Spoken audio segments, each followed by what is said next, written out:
young man was walking down the street and was sad because now everything was so difficult for him with money that he could not even pay for housing. The 18-year-old author of the book Grow Up a Slug, starting today, Bai Wu remembered the drop in the cost of books, but the price tag for the manuscript is still rising. With the remaining money, Bai Wu can go out to eat or try his luck at a gambling house. With a sad expression on his face, the writer looked up after seeing what he decided to try today. Right in front of him was the sign of the gambling house where the guy decided to try his luck. It didn't matter if he bought a lottery ticket or not, his life was ruined. So Bai Wu asked the merchant to sell him 5 good luck tickets. The clerk, Mike, who had lit a cigarette, placed several red tickets on the counter and asked the customer what kind of tickets he wanted. Only when he started talking about his supposed luck did the young writer abruptly fall silent, thinking about everything. All of a sudden, he saw glowing ticket windows, where 2 indicated 100% and 4 more were 0. Bai Wu clutched his face in horror, didn't understand any of what was happening, and started blaming himself for the heavy drinking yesterday. The seller at this time handed the confused buyer a number of tickets, the top of which had a 100% win. Even before he knew what it was, he didn't know if he was the only one who could see it or if it was just an illusion. While the guy kept clicking on the 100% window, visible only to him, the angry salesman handed the customer a new ticket. Shaking his chin, Bai Wu continued to think about it and came up with the idea of giving it a try. Taking a coin, the young man began to rub out the protective field and saw there an inscription about winning 10 win.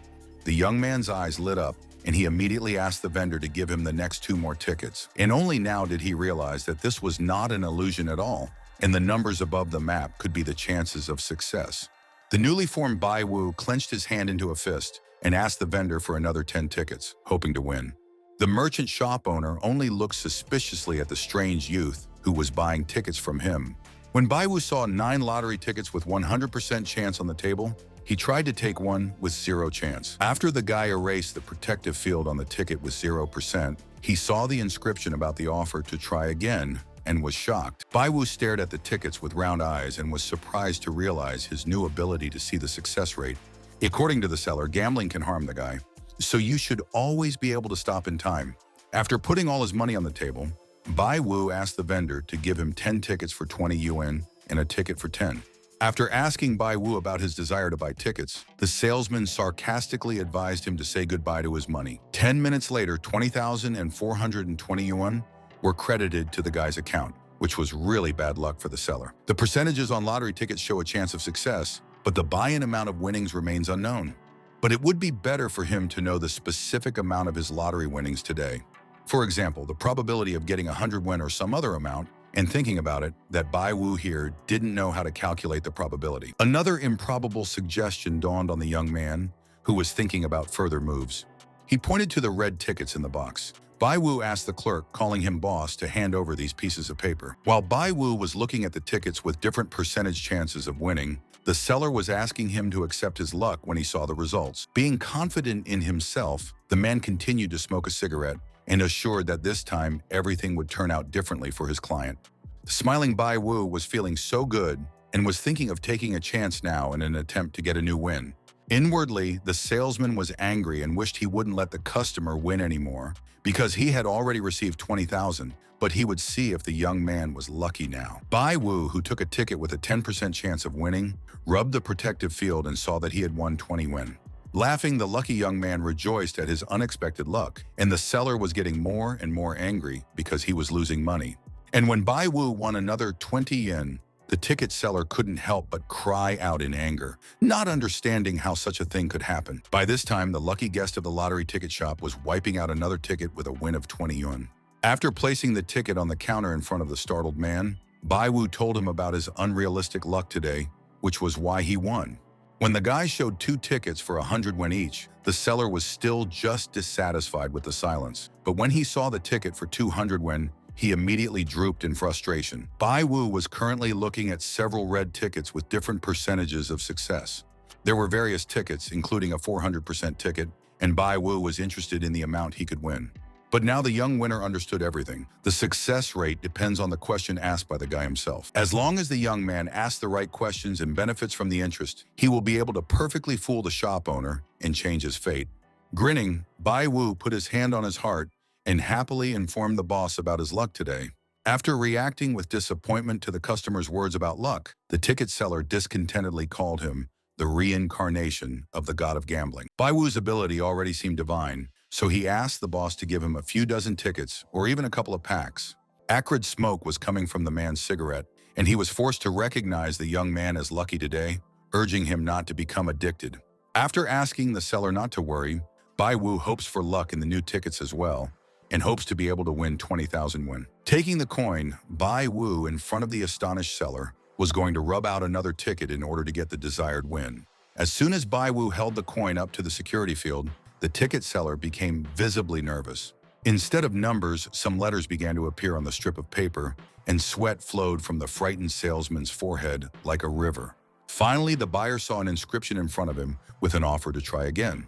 With a sigh of relief, the salesman hurried to inform Bai Wu that there was no infinite luck in the world, so he didn't need to believe in it so much. Grinning, the young man mentally agreed with the man, but it's not about luck, and as an example of this, there were 2 tickets with no winnings. Sensing something was wrong, Bai Wu viciously began to throw off all the red tickets that he thought were winning, but in reality they were empty. The unfortunate young man was beside himself with indignation. His hopes of winning were being dashed right before his eyes. The delighted seller reminded the young man of his warning, but he did not listen to him. Now, having won that time, the buyer exhausted his luck for the whole year. Suddenly, something on the table changed, and Bai Wu looked at it suspiciously. There were 0 chance tickets on the floor, but now there was a card on the table with a huge percentage of 30,000. This immediately attracted the unfortunate young man, who now could not even take his eyes off the coveted lottery ticket. Holding it in his hands, Bai Wu chuckled. There are some things that are difficult to explain, and one of them is his new ability. And then the guy asked the man to sell him 20 lottery tickets with a 0% chance of winning to deflect suspicion from himself. Chuckling inwardly, Bai Wu is now even sure that this salesman didn't suspect anything. Having agreed to return the young man 1,000, the owner of the outlet believes that luck has left the client, and now the chance of success is 1 in 10. Having thanked the boss for his kindness, the buyer is not able to believe in the rejection of that very good luck from him. Bai Wu started to smile and knew that now was the time to make the most of his new ability. Exhaling the smoke from the cigarette, the salesman quite asked the young man and think about it all. And he was shocked when Bai Wu loudly announced the return of his own luck, showing off a ticket with a win of 20 won.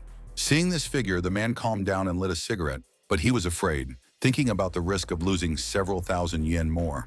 Bai Wu then shouted again in a happy voice and showed the man the red ticket with the next prize. The salesman only looked at the customer in frustration, who was happy with his new victories and grieved only from the small amounts of 10 and 100 yen.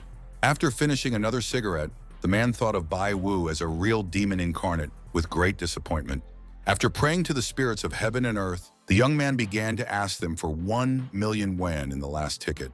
With a smile, the seller hopes that the young man understands that luck and the chance to win 1 million will not increase, and wanted to tell him how unlucky he was.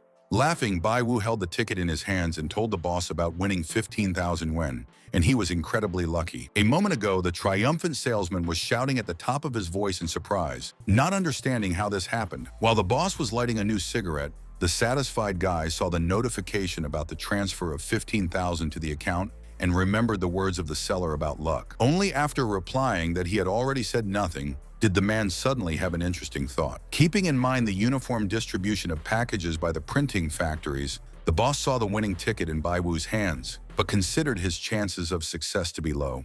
Being interested in the number of tickets that the guy would like to buy, the boss was sure that someone else can buy tickets, and only the losing ones are in the pack. Looking at the 0 chance tickets, Bai Wu thought about the probability of success of the remaining tickets. After telling the boss that it was necessary to finish because of the loss of luck, the guy knew about the odds, where the chance of winning starts at 30 and ends with 5%. The grinning boss was praising the youth's luck that had earned him 35,000 yuan, suggesting that he make the most of it. Bai Wu pointed out the risk of losing a few hundred yuan. There was a time when it was better to stop, and the boss thought the guy just didn't want to follow his advice.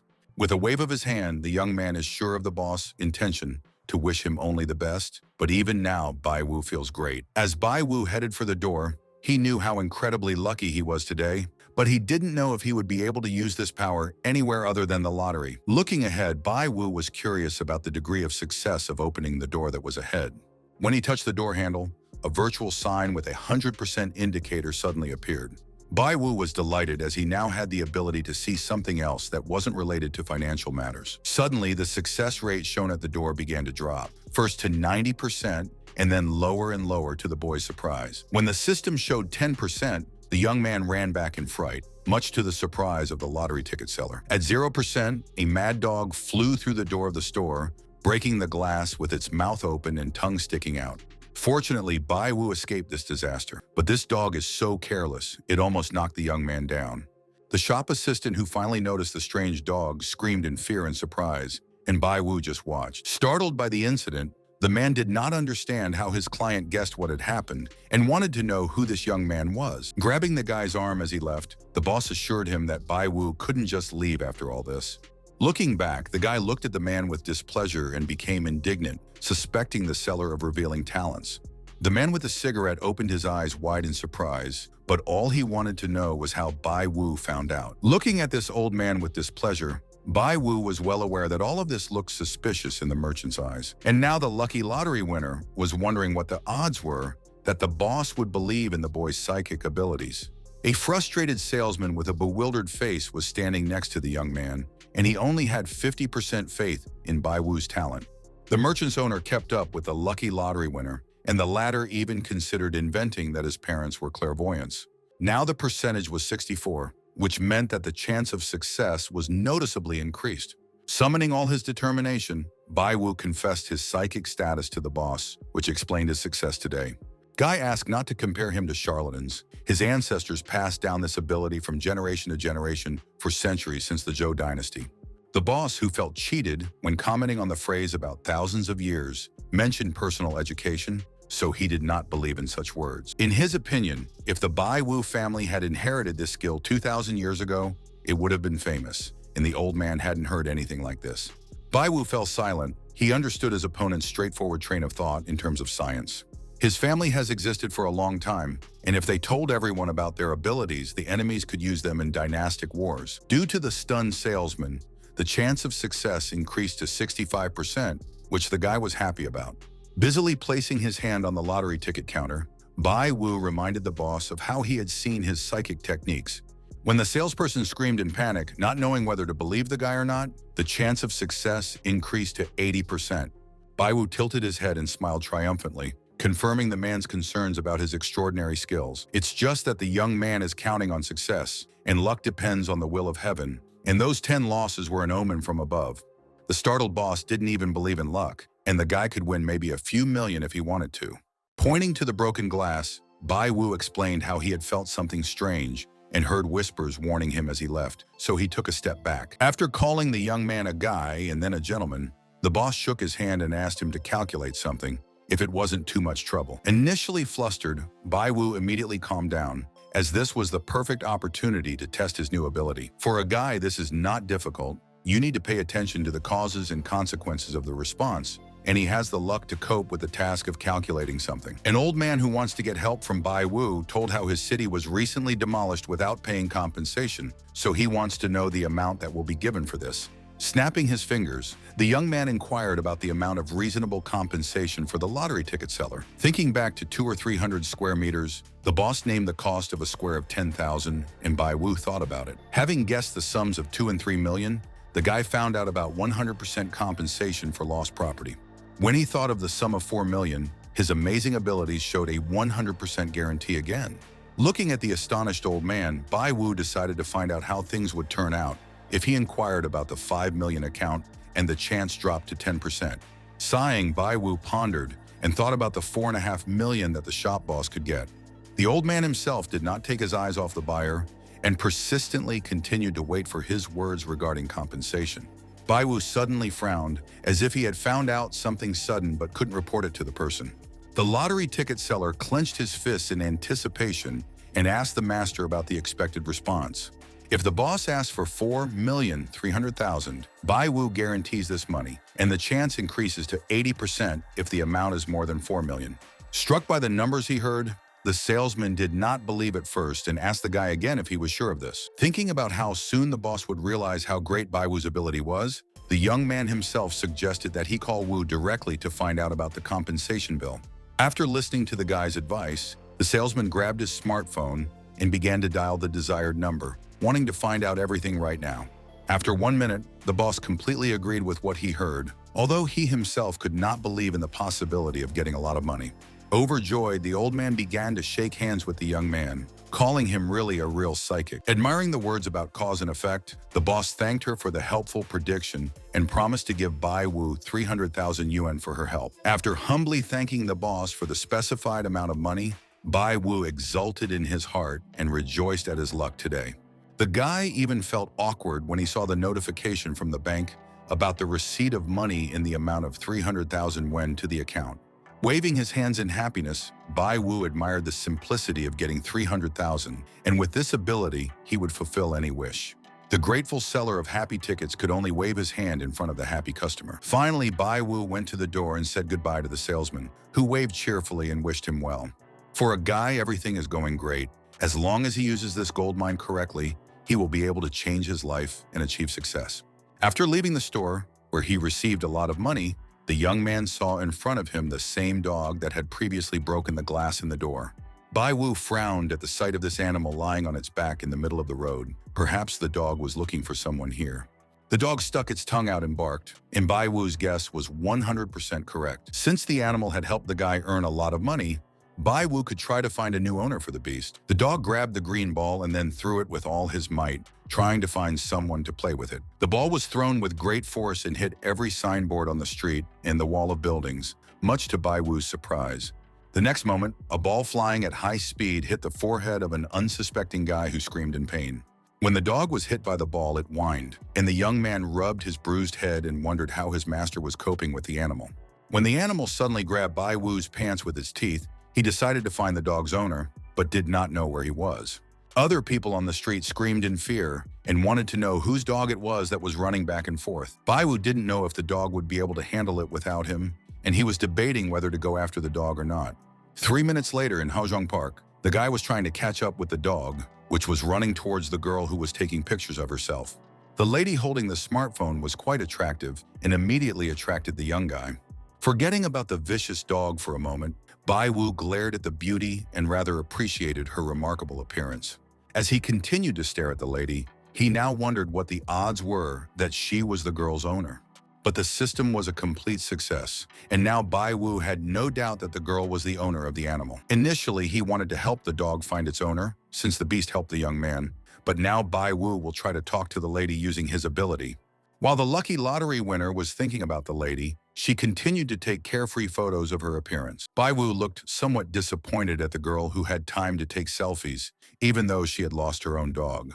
The lady was beaming with happiness, and she was looking at the young man approaching her with her big blue eyes. In amazement, she noticed the dog and took it for Bai Wu's property, telling him about the same dog in her own house. Mentally, the guy was amazed at the girl's inability to recognize her dog and even thought about trying to deceive him at the moment. Glad that the dog barked like her Oreo, but more fun and intelligent, the lady thought of hundreds of bags of dog food, and the dog's fur was smoother. Surprised by the lady's inability to recognize her own dog, Bai Wu coughed, thinking to remind him of himself. Continuing to stroke the dog with one hand, the girl turned in the direction of the guy and asked in amazement what he might not like. Tiredly, Bai Wu called the dog the property of this beauty, not his, and she laughed, thinking it was not a very witty joke since her Oreo was tied up in a bench. Only now, when Bai Wu pointed at the empty collar tied to the bench, did the girl notice the absence of her pet. Picking up the collar, Bai Wu stared at the extremely confused girl in silence, as if she didn't understand anything right now. 5 minutes later, she finally came to her senses and, beginning to apologize, expressed huge gratitude to the guy who picked up the smartphone. Waving his hands and smiling, the lottery winner reassured a new acquaintance and assured her how pleased he was to help her. As a single guy, it was the first time Bai Wu had added a beautiful girl to his friend list while walking his pet dog in the park. In the account of the beauty was a lot of images of her dear dog, constantly at home tearing property and clothes. Pointing out to the lady that she was having an incredibly fun time with the dog, which is why the house is collapsing, Bai Wu assured that he would have been kicked out for such tricks himself. However, it is not for the young man to talk about this, because he himself was kicked out of the rented apartment today, and even the lock was changed. Hearing this rather interesting story, the girl began to say goodbye to the young man, and he also waved his hand until a new meeting. At that moment, Bai Wu realized that by being able to see the success rate, he didn't have to pay rent, he could become rich and buy his own house. Walking down the street, Bai Wu thought of ways to get rich and buy a house. 300,000 wasn't even enough for the down payment, so he wanted a quick method of earning money. As he continued to think tirelessly about how to make money soon, the guy remembered the lottery and then turned his gaze to the left, where there was an antiques store. Bai Wu was immediately overjoyed and felt happier when he saw the sign on the front of the retail outlet. Standing in front of the huge archway, the young man looked at other people in buildings, thinking of collectible antiques. As he walked past the rows, he found out about the sale of Tang Senkai's 80,000-year-old set, Tang Calligraphy, and the Song of 30,000 Particle. One seller offered a Song Dynasty porcelain bowl for 50,000, and the second showed the best works of his idol and real master. While the obsessive salesman held Bai Wu back, the other salesman called the guy a novice based on his gait and action. The crouching youth was upset by people's attitude towards him as a stupid novice and easy prey, and all this for the sake of trying to get money from him. When Bai Wu opened his eyes, he saw seller Li, whose ancestor's name was Tang Shizong Li Shimin, selling his inherited goods. If the boss doesn't mind, Bai Wu will take a look at the product because no one knows about his unusual ability, and with it, no one will ever deceive the guy. As soon as the talented young man decided to find out what is the chance of finding antiques among this junk, he was immediately shown 100% success in choosing. Something was wrong, and Bai Wu assumed that it was all antiques, but he didn't know how old he was, and knowing that, he would definitely have found something rare. Deciding to ask a different question, namely, what is the chance of getting an antique worth 10,000 yuan? Bai Wu saw zero guarantee. The new results caused the young man to grin. Then he was interested in the figure of 5,000 yuan, but the chance of success here was zero. Interested in a thing with 100% authenticity and the possibility of success in 5%, the guy pointed it out to the seller. After praising the guy for his sharp eye, Li is willing to sell this most valuable antique that Empress Cixi used to wear for 20,000 yuan. Bai Wu felt like he was struck by lightning after saying this. He didn't expect to hear this price for an old item. Having come almost in shock from the price tag of 20,000 for garbage, the guy now felt like he was being cheated, and the salesman was already selling the item twice as cheap. Considering most of the sellers to be scammers, Bai Wu was curious about how much the merchant had lowered the price, so he took 10,000 as the price guide. As he wandered through the aisles, he thought about the chance of finding anything more expensive than 10,000 yuan in the shop, and then the chance of success showed 10%. Grinning, the young man immediately assumed the amount of 20,000, and at that time too, the chance was 10%. Looking at the antique goods of another seller, the guy made a wish for 30,000 yuan, and again the chance of success was 10%. When Bai Wu thought about 200,000 and 300,000, the chance of getting money didn't change in the previous equivalent. Smiling, the young man demanded to continue and hoped to earn a lot more money by obtaining a unique ability. Seeing Bai Wu crouching in front of him, another salesperson sneered and decided to teach this newcomer a lesson. Assuring that the purchase of antiques depends on the vigilance of the client, the merchant told about an honest business and asked the guy to ask if he was interested in anything. After showing the fan to the young man, the seller called it a good item, but the chance of success in this case was 0%. So Bai Wu refused. He pointed to a three-legged statue with a $500,000 price tag and a 100% chance, and wished for this particular antique item. Bai Wu is not a novice who can be deceived by a merchant. With the ability to see the success rate, he will become an expert in the world of antiques and is ready to become a new legend. Not understanding the reason for the customer's rush and why he didn't care about the item, the salesman thought to raise the price of the fake item, 10 of which he had already sold. Smiling, the young man suspected the malicious seller of taking advantage of the opportunity to certainly inflate the price of the product. Bai Wu was angry with himself for showing his interest early. When he saw the success rate, he was overjoyed and let his guard down. After praising the customer for his good taste, the salesman asked him to listen to his advice and suggested that the young man first look at the porcelain dishes. Urging Bai Wu to look at the porcelain carefully, the merchant expressed the opinion that the young man was very interested in it, so he intended to tell only the truth. Showing off the bottom of the vase, the antique dealer pointed to the circle and called it all completely handmade. In order to be more convincing, the man tapped the porcelain piece with his fingers and asked the guy to pay attention to the clear sound. But this item is not cheap and costs 50,000, and if Bai Wu decides to resell the vase, he will make a lot of money from it. The young man knew that the price of the item did not exceed a couple of yuan, and the cunning merchant offers not a wine glass, but some garbage. Suddenly, the young man thought that the fat merchant didn't even know that he had 500,000 yuan worth of antiques in his possession. Seemingly apologizing to the human, Bai Wu called buying antiques an interesting business, but he wasn't interested in the porcelain itself, even if it wasn't bad. The salesman paused in surprise and looked at the strange young man with an incomprehensible behavior. As Bai Wu handed the man his first glass of wine, he informed him that this was the item that interested him. Smiling, the antique salesman appreciated the customer's interest in the bronze goblet and complimented him on his keen eye. Calling this antique not bad, the dealer remembered his purchase for 8,000 and is ready to sell it at the original price if the young man likes it. With a snap of his fingers, the smiling man can only part like this, no more and no less, and wants to know Bai Wu's opinion on this proposal. Keeping in mind the price of 8,000, he knew of the item's true value of as much as 500,000 yuan, and it was a 100% success. $8,000 is nothing compared to the real price of a glass, and the salesman is unaware of the real price tag and doesn't know what the possibility is that he knows exactly what it is. 0% that the salesman was aware of the price, and Bai Wu was mentally exulting at such success, but the seller's thoughts did not interest him. If Bai Wu pretends to be a novice, the merchant can drop the price, and regardless of his offers, the guy will do everything until he finds out the lowest price.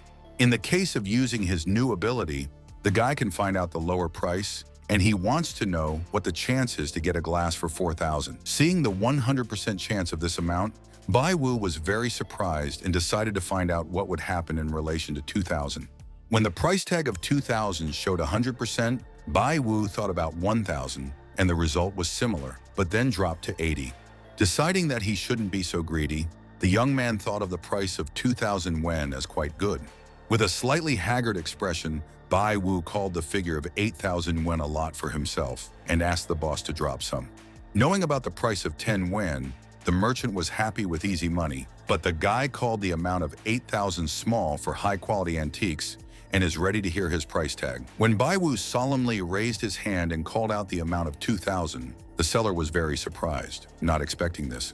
Without taking his eyes off the guy, the person still recognized the price of 2,000 as profitable, even if the client greatly lowered the cost of the item. The young man repeated the previously suggested price tag, asking if the seller intended to return the goods, but the seller remained silent. When he heard the figure of 2,000, the merchant was sad because he received 2 items worth 8,000, and the rest was sold to a beautiful lady yesterday. After getting his hands on the box with the glass he bought, Bai Wu took out his smartphone and paid for the purchase of the desired product. Walking away from the vendor with the box in his hands, Bai Wu felt like a real triumph after receiving an expensive item. Happy to deceive the client, the merchant sold things worth a couple of yuan for thousands. It is easy for him to sell garbage, exposing it in the form of antiques. Glancing gloatingly away, the crafty seller of bad things thought of a newbie who still wants to learn how to make money. As the merchant watched Bai Wu leave, he laughed maliciously and thought the guy was a stupid fool, bragged about earning $2,000 thanks to him. The cunning man told his neighbor about yesterday's purchase of a thermos flask by a girl for 9,000. And buying is not as good as selling, and it is easy for him to earn money. The same man next door glanced at the merchant and did not understand what he could be proud of. Calling the salesman Aya Lao Wang, the man pointed ahead and asked if it was the girl he had sold the old thermos bottle to yesterday. According to the neighbor, Aya Lao Wang was in trouble now, but he did not think so, although he was noticeably nervous at the sight of the approaching lady. When the lady approached, the merchant called his shop a small business, so after selling the item, he does not provide a refund. It was as if the lady who had not heard the man spoke of a certain loss and asked the reason for the absence of this object. Aya Lao Wang began to smile, genuinely not understanding the cryptic words of his client of the previous day. After recalling the presence of the bronze goblet in his shop yesterday, the lady wants to know its current location and is willing to give 50,000 yuan for it. Upon hearing such an incredible sum of money, the self-considered sly merchant cried out in pity and almost sobbed with grief. After calming down for a while, Aya Lao Wang looked at the people passing by and thought about 50,000 yuan again. Without thinking that this bronze goblet was so valuable, the merchant remembered Bai Wu, but he didn't know if the guy had guessed the true price of the item or not. The girl who has not gone anywhere is surprised with the behavior of the seller. Is he really so stunned that he just looks at her now? To the astonished Aya Lao Wang, she offered to increase the price offered by her if the person is not satisfied with the initial price. Without giving up, the lady first named the sum of 60,000, then 70, and then indicated the cost of 80,000. A man who was selling next door to an impudent salesman cried out in great surprise when he heard such huge numbers as for old goods. Aya Lawan was as stunned as his friend and looked as if he had seen something impossible.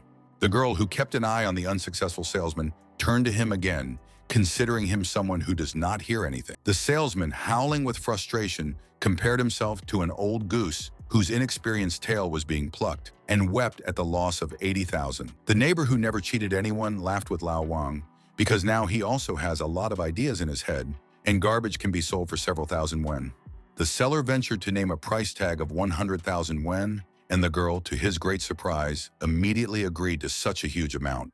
After that, the unfortunate Lao Wang lost consciousness and finally collapsed to the ground in front of the startled client. His neighbor, who wanted to take the floor, told the girl about Lao Wang's sale of the bronze glass that she was looking for today. After naming the amount of 2,000 yuan, the man mentioned how Lao Wang considered this item to be just junk worth a few yuan. The girl was amazed that the huckster, who was still unconscious, had sold the same glass. Instantly rising to his feet, Lao Wang asked the girl to wait here while he returned soon. Suddenly, somewhere off to the side where other people were crowded, a figure of as much as 300,000 yen boomed across the entire area. Startled, Lao Wang and his clients stared in that direction, not understanding what was going on. In the crowd, one man called a certain guy very lucky, and the second mentioned a bronze wine glass for the price of 300,000. The neighbor pointed to Lao Wang at the crowd, where they were talking about a bronze glass, and this could be the one that was sold for a penny.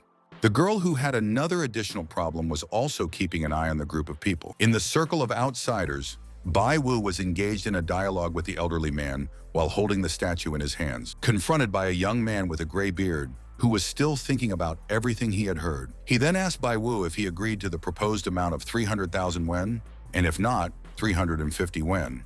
Lao Wan barely managed to stay on his feet from hearing the amount, but he felt extremely unwell. Finally, the old man with the white beard said the figure of 400,000, and he couldn't offer Bai Wu anymore. Sighing heavily, Bai Wu was about to put the statue back in the box where it was placed earlier. Trying to stop the guy, the old man asked him to take his time and name the price of the goods, which he considers normal. After falling silent, Bai Wu took the elderly man for a real expert, and he would be difficult to deal with. Since the cost of 500,000 was 100% in terms of the chance of success, the young man smiled and called this figure. The old man, who called the younger generation extraordinary at such a time, has also become kinder, but he is also willing to pay such a price. Hearing such a huge sum of money, the unfortunate Lao Wang cried out in frustration and hopelessness. The person who took the merchant by the hand heard about the purchase of a jug in the nearest shop, and even if he does not know the purchase price, the seller probably regretted it very much. Looking at Lao Wang, the man does not understand what is happening to the merchant's face, but he suspects that he is the one who sold the expensive item. Summoning the last of his fortitude, the merchant tried to assure that the unique Lao Wang, with many years of experience, could implement such a thing. The entire audience was suddenly taken aback by the girl who offered to sell her a glass for 550,000 yuan. Bai Wu admired the beautiful lady with white skin and long legs who appeared like Qian Jin, the goddess of fortune. Looking kindly at this beauty, the young man decided not to test her patience. Having a unique ability to see the percentage of success, accompanied by luck, the guy will not abuse his skill. Not understanding where the young man was looking, the lady suspected something was wrong, and she needed a glass at all costs. Otherwise, her own grandfather would never forgive her. Assuming the girl's intention to purchase the glass as well, and her possible desire to resell it at a higher price, Bai Wu thought about it. When Bai Wu noticed Lao Wang walking over, he waved and told him about the real price of the 500,000 glass he bought from the boss for 2,000. The salesman was ready to sink through the ground when the people who recognized him burst out laughing with the sum of 2,000, asking them to teach them how to run a successful business.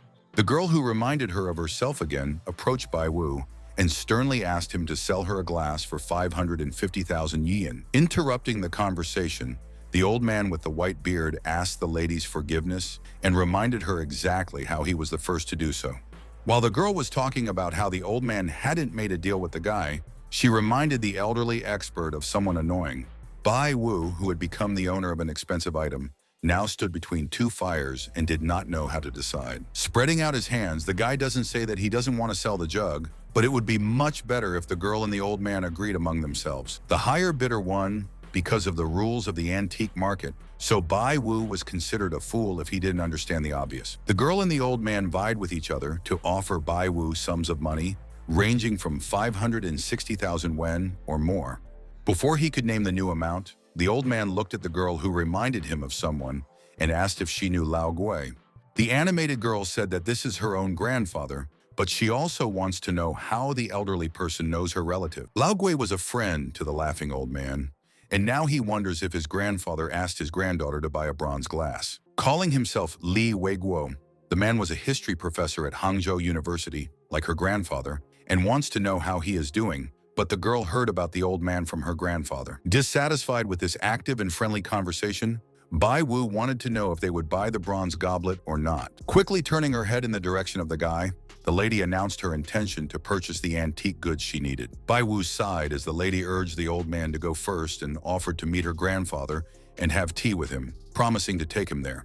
At this time, the guy's smartphone received a notification about the bank's transfer of 600,000 wen to his account. Although there was a small mistake in the transfer of funds, but the happy young man still turned out to be in a big plus. After becoming a millionaire in a single day, Bai Wu could already hold the title of Antiques Master and was thinking of starting an intrigue with this girl. After giving the lady a box of goods that she was so eager to receive, the young man asked for her phone number, promising to add it to the social network. After this sentence, the girl looked at Bai Wu with a puzzled expression and didn't even know how to answer him. The lady reminded the guy of someone who is interested in antiques, so if interesting things appear, he will write to her. After telling the girl not to make a fool of herself, Bai Wu talked about a mad frog wanting to taste swan meat, and the lady didn't understand his behavior at all. Casting bold glances at the beauty, the young man who had tried his luck in the lottery boldly glanced at the lady, calling her a rich girl. The startled lady backed away and complained to Bai Wu about his inappropriate actions. It was close for the lady. Bad luck blocked the luck. She wonders if the guy feels the blessing of the goddess of luck now. Turning to Bai Wu, the lady asks if the young man is sure that he is older than the lady in age and that he can afford to talk to her in this way. Thinking about her words, Bai Wu thought about the probability of her being older than him or not, but it turned out to be 0. Smiling, the young man came to the conclusion that his new friend really has something to be proud of. However, he has the ability to notice the percentage of success granted by heaven itself, and with its help, a young man can make a girl trust him. When Bai Wu allowed for the possibility that the beauty was 20 years old, he immediately saw 100% proof of it. This lady is 20, and the guy is the same age. His birthday is September 30th, but she wasn't born in October, November, or December. Thinking about it, Bai Wu dared to assume that the girl was even younger than him and had the same birthday date as him, which turned out to be true. Turning to the side, Bai Wu started to laugh, causing the girl to be concerned about his own mental health. Waving his hand, the guy reacted nervously to the girl's words and asked her not to worry. Bai Wu was born at 15:23. But what are the chances that the lady is younger and was born between 7 in the morning and 12 or later? Laughing, the young man finally found out the answer to the question, and it turned out that the difference was only a minute from Bai Wu's birthday. Ironically, thinking of even calling the girl his older sister, the young man still refused to do so and suddenly heard a rude word from the lady in his address. Crossing his arms, Bai Wu closed his eyes and called the girl little sister, telling her not to think so badly of him. Deciding to first surprise a new acquaintance, the guy said that she was 20 years old and she was born at the end of September, asking to confirm or deny it.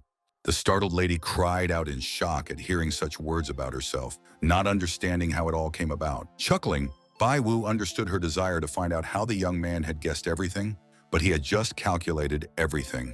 Perceiving the guy as another stalker with a terrible acting game, the lady aloud began to turn away, not wanting to listen to the new freak. Still laughing, Bai Wu mentally assessed how much the lady was underestimating him and volunteered to guess again. She was shocked when Bai Wu announced her birth on September 30th at 15:30.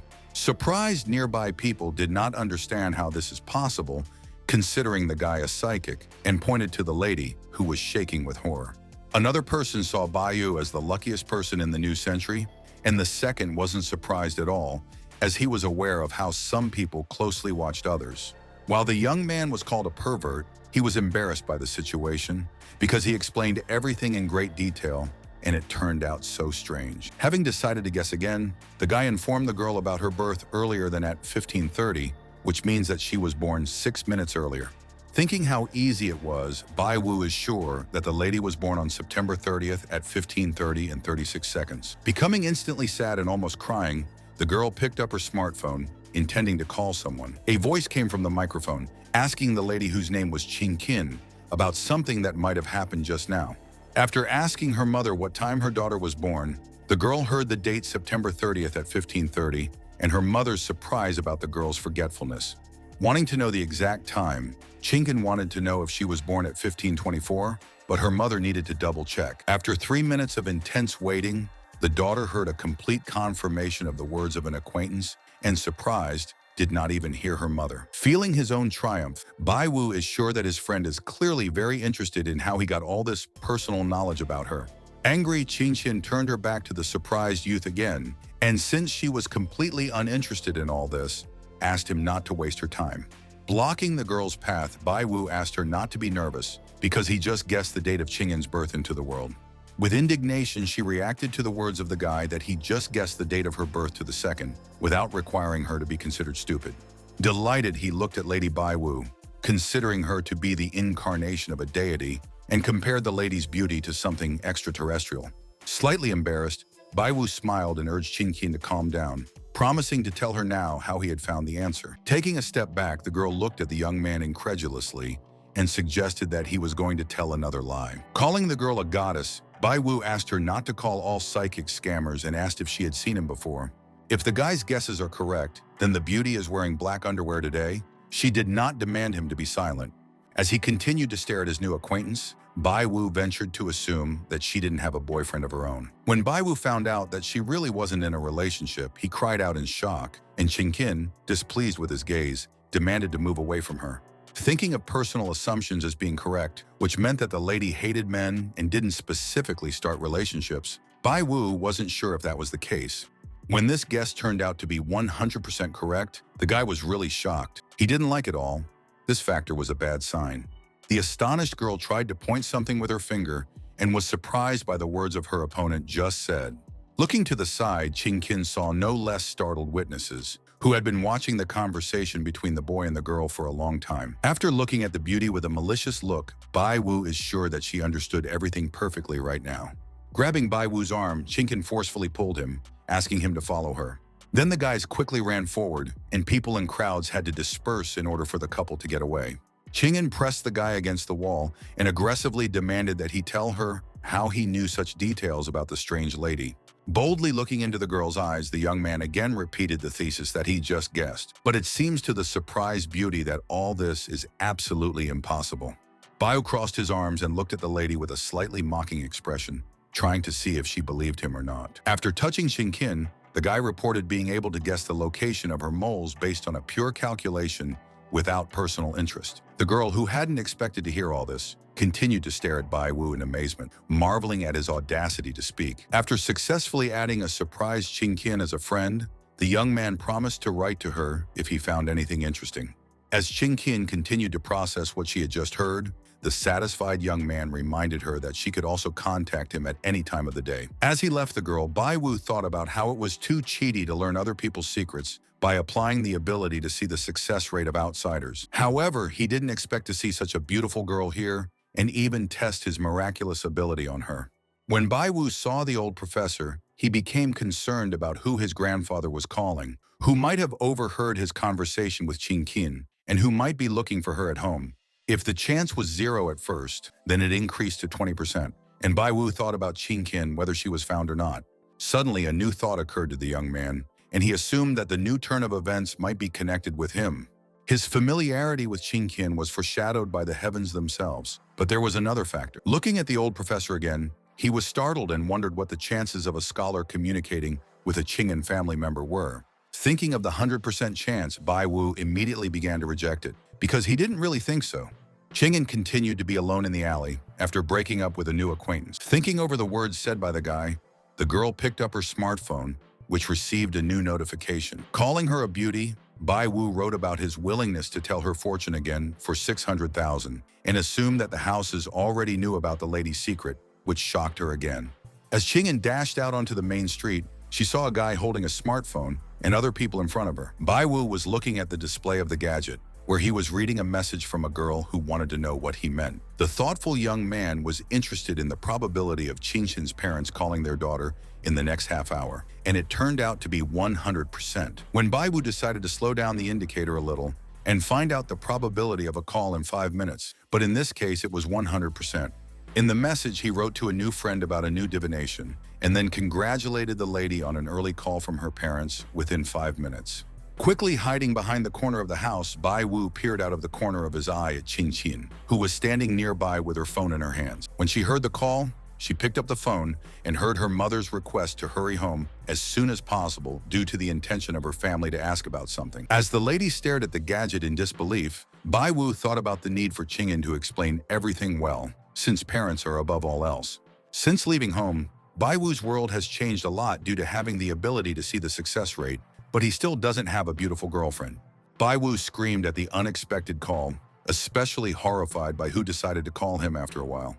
Answering the call, the gifted young man asked his own mother why she suddenly wanted to call her son, allowing any unpleasant incident.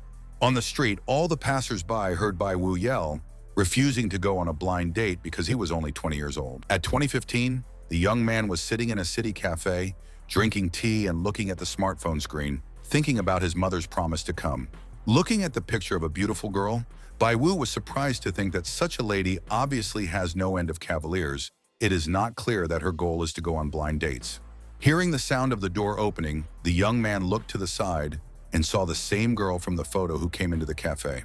The gorgeous beauty was being held by Qingqian, whose appearance surprised Bai Wu, who didn't understand her visit to the establishment. 100% was the probability of dating this incredible beauty with Qingqian. Bai Wu spat out water at the unexpected verdict and couldn't figure out how this girl managed to get to know Qingqian. The guy's idea about the intention of one lady to break off the relationship and the other to keep them in this cruel plot was again 100% likely. Then the beauty in the photo cast a glance to the side, and it couldn't be called kind or pleasant. The girl abruptly freed herself from Qingqian's hand, who reacted with amazement to her friend's action and then frowned. From the murderous gaze of his hardly girlfriend, the guy screamed, expecting something terrible to happen to himself. After leaving the annoying Qingqian, the girl in the photo approached the young man who had been waiting for her in the cafe for a long time. Reaching out her hand to the young man, the lady clarified his name and identified herself as Mu Year, suggesting that he was a very good person. In a resolute voice, the beautiful Mu Year made a suggestion to start dating Bai Wu. Hearing these words, the guests in the restaurant hall were surprised, and while Bai Wu and Mu Year were shaking hands, one customer couldn't even contain his emotions at the table. No less shocked was the young man himself, who hadn't expected to hear anything like this, and Qing'an wept bitter tears at Sister Mu's decision. With a bit of genuine incomprehension and regret, Bai Wu felt that Mu Year's initiative was somehow wrong. In response, the excited beauty was surprised, suggesting the guy's lack of sympathy for her. Waving his hands, Bai Wu tried to reassure him otherwise, since no matter how you look at the lady, she is a beautiful, just an angel. Moving even closer to Yuno, Mu Year whispered in his ear that she wasn't joking at all right now and was completely serious. When the next second the girl hugged the guy, he almost fell into a stupor, thinking of her intentions as sincere, but the chance of success here is zero. Moving to the side, Bai Wu almost screamed as Mu Year continued to harass him and felt a bad feeling in his heart. Perplexed by the cavalier's actions, Mu Year still didn't back down from her own, much to Bai Wu's surprise. And in the next moment, the brave Mu Year resolutely hugged the young man and kissed him, causing Bai Wu's eyes to pop out. This action of the sister was a surprise for Qingqian, who did not take her eyes off the children and fell silent in shock. It was as if the unfortunate girl was left alone in this world, and there was not a single living soul around. In a serious tone, Mu Year offered to go with her, and Bai Wu, after a beautiful kiss, wanted to know where they were going. The new lover intends to go home with the cavalier and introduce him to his parents. After hearing her own sister's words, poor Qingqian quickly rushed out of the establishment and rushed to the street. In Bai Wu's mind, Mu Year didn't look happy, even if she didn't force herself, but she was definitely using the guy to break Qingqian's heart. The guess turned out to be 100% correct, and the guy himself did not say that he did not take advantage of the opportunity. Everything that happened was out of compassion. Looking at Mu Year's frown, Bai Wu thought about his ability and familiarity with Qin Qin, and it was hard to say anything about the seriousness of the lady's feelings. As Mu Year walked past the guy in her miniskirt, she reminded him about the trip to her parents' house, and the guy didn't know if she was serious about introducing him to them. The result was 100%, and Bai Wu was surprised by the girl's desire, considering that she thought of the guy as a shield, but whether the lady was definitely looking for a guy. Looking at the girl's back as she left, Bai Wu assumed that she was looking for a boyfriend to appease her own parents. With a 100% chance of finding out, Bai Wu ran after the girl. After calling her by her first name, he saw Mu Year turn around and ask if he regretted what had happened between them. A disgruntled Bai Wu was angry at the beauty who might think she was allowed to do anything, but he wouldn't fall for such a cheap trick. Unexpectedly, large tears began to flow from Mu Year's closed eyes, much to the surprise of her new young man. Not regretting it, Bai Wu didn't understand what was going on and why Mu Year was upset with Qingyin's departure, allowing for meetings between them, wanting to understand what she was thinking. Bright sunlight streamed in through the window of the large and cozy living room, and Mu Year alerted his father and mother to his own return. When she saw her daughter, her mother became angry about another blind date with her daughter, wanting to see who the girl brought this time. Pointing her hand at Bai Wu, Mu Year smilingly called out the young man's name and introduced him as her boyfriend, and the young man himself decided to respond. When Bai Wu came here in a very nervous state, he felt as if he had been dragged in against his will, and everything here was to play along with Mu Year. Looking at the girl suspiciously, Bai Wu took it as a hot scene called Hero Rescues a Beautiful Girl. Suddenly, the mother laughed and was surprised to find out that her daughter had a boyfriend and asked why she hadn't told her anything about it before. Somewhere in the corridor, a man's voice shouted out that he had not misheard, and Bai Wu felt as if the man was coming here with a knife. The man who came over grabbed poor Bai Wu's hand and called this young man so excited. According to Mu Year, they had known each other since high school. Bai Wu's grades dropped and they broke up, but they were reunited on a date, and her mother regretted the reason for their separation. Surprised by the children standing still, Mu Year's father pulled Bai Wu along, inviting him to come over for a delicious meal that his wife would prepare. Turning around and looking at his new girlfriend, the guy regretted that she did not warn him in advance about such a good event. Calling on the young man to sit down and talk, the girl's father intends to go with his wife to prepare fruit for the children. As the door of the room slammed shut behind the man, Bai Wu asked the girl in amazement if she was really their daughter. But Mu Year was 100% the biological child of these extraordinary people. In the next moment, the guy and the girl were laughing heartily, and her mother came into the room with a plate of fruit. Suddenly, the wife's further actions were prevented by her husband, who was indignant at her desire to get into the room. Without giving her a chance to go to the guys, the man closing the doors apologized for the trouble and asked them to continue where they left off. While Mu Year's father was talking about his wife's delicious soup for dinner from the other side of the door, the girl herself told him about hints from her family about finding her a boyfriend. Chuckling, Bai Wu concluded that he was the only guy that the girl had brought home in years. While the young people were chatting in the room, the girl's parents were standing outside the door, waiting for what they had been waiting for so long. The father is amazed at the lack of necessary processes in the room because he showed the guy a special sign what to do, but he did not understand. The surprised mother exclaimed that her husband still doubted the sincerity of this boy, whom their daughter had brought. Covering his wife's mouth with his hand, the man demanded to be quiet so that Mu Year and Bai Wu wouldn't hear their parents outside the door. Grabbing the cleaver, the man thought that if he didn't try, he would never know and wouldn't be able to test the guest who suddenly dared to do something. Being at a loss, Bai Wu himself hadn't fully figured out the situation yet, so he wanted to check out something important right now. As he resolutely approached the terrified Mu Year, the guy tried to hold her hand and said something to her. The girl retreated until she was standing very close to the wall and looking at the young man with fear. Exhaling, Bai Wu smilingly informed the two of them of the need to sit down and talk. After asking for the guy's forgiveness, Mu Year expressed her desire to get some time to get used to their new relationship. If he approaches her, the girl is so nervous, then Bai Wu needs to keep his distance from her, and he took a step back. After thanking her date, Mu Year gave up on the need for him to back down. In fact, everything is fine, and she will be able to get used to it. Seeing Mu Year as his girlfriend, the guy, thinking about the probability of a girl feeling comfortable if he held her hand, saw an 80% chance. There was a 76% chance of a hug, but no more than a 59% chance of a kiss. Feeling unlucky, Bai Wu asked him not to deceive himself. Mu Yer uses him to deceive his family, and although he is handsome and young, he is still lonely. Thinking about the girl, the young man considers it right for her to remain honest with herself. While extending his hand to Mu Yer, the guy was approaching her, but suddenly his left foot caught the right one. Unable to resist, Bai Wu collapsed onto the floor with a wild cry, right at the beautiful girl's feet. The girl's father immediately burst into the room with a cleaver in his hand, not understanding anything from what was happening and hoping that everything was all right with his daughter. Bai Wu himself screamed in fear as he saw the man with the bladed weapon standing in front of him, his eyes almost popping out of his head. Displeased with her father's appearance with a knife, Mu Yer indignantly asked why he was doing such a thing. Intervening, the mother grabbed her husband by the ear and asked him to calm down, explaining the intrusion as a parent's usual concern for his daughter. The woman dragged her husband out of the room where the boys were, and Bai Wu was horrified by the situation, with the appearance of a man with a cleaver. Not understanding what was happening, the young man hadn't done anything yet. The girl's father dragged him here himself, and then he flew in with a huge knife. With a sigh of relief, the young man suddenly assumed that this person was Mu Yer's real boyfriend. In the hallway, a woman hit her husband on the head, called him crazy, and shouted for walking around the house with a large kitchen knife. Responding to his wife, the man admitted that the guest had a good heart, but urged not to blindly trust them and their daughter, and her unusual beauty was to blame for everything. Unable to figure out how to apply for the position of Pari Mu Yer, Bai Wu was disappointed that everything was going wrong, and he was almost cut up by his own ladies.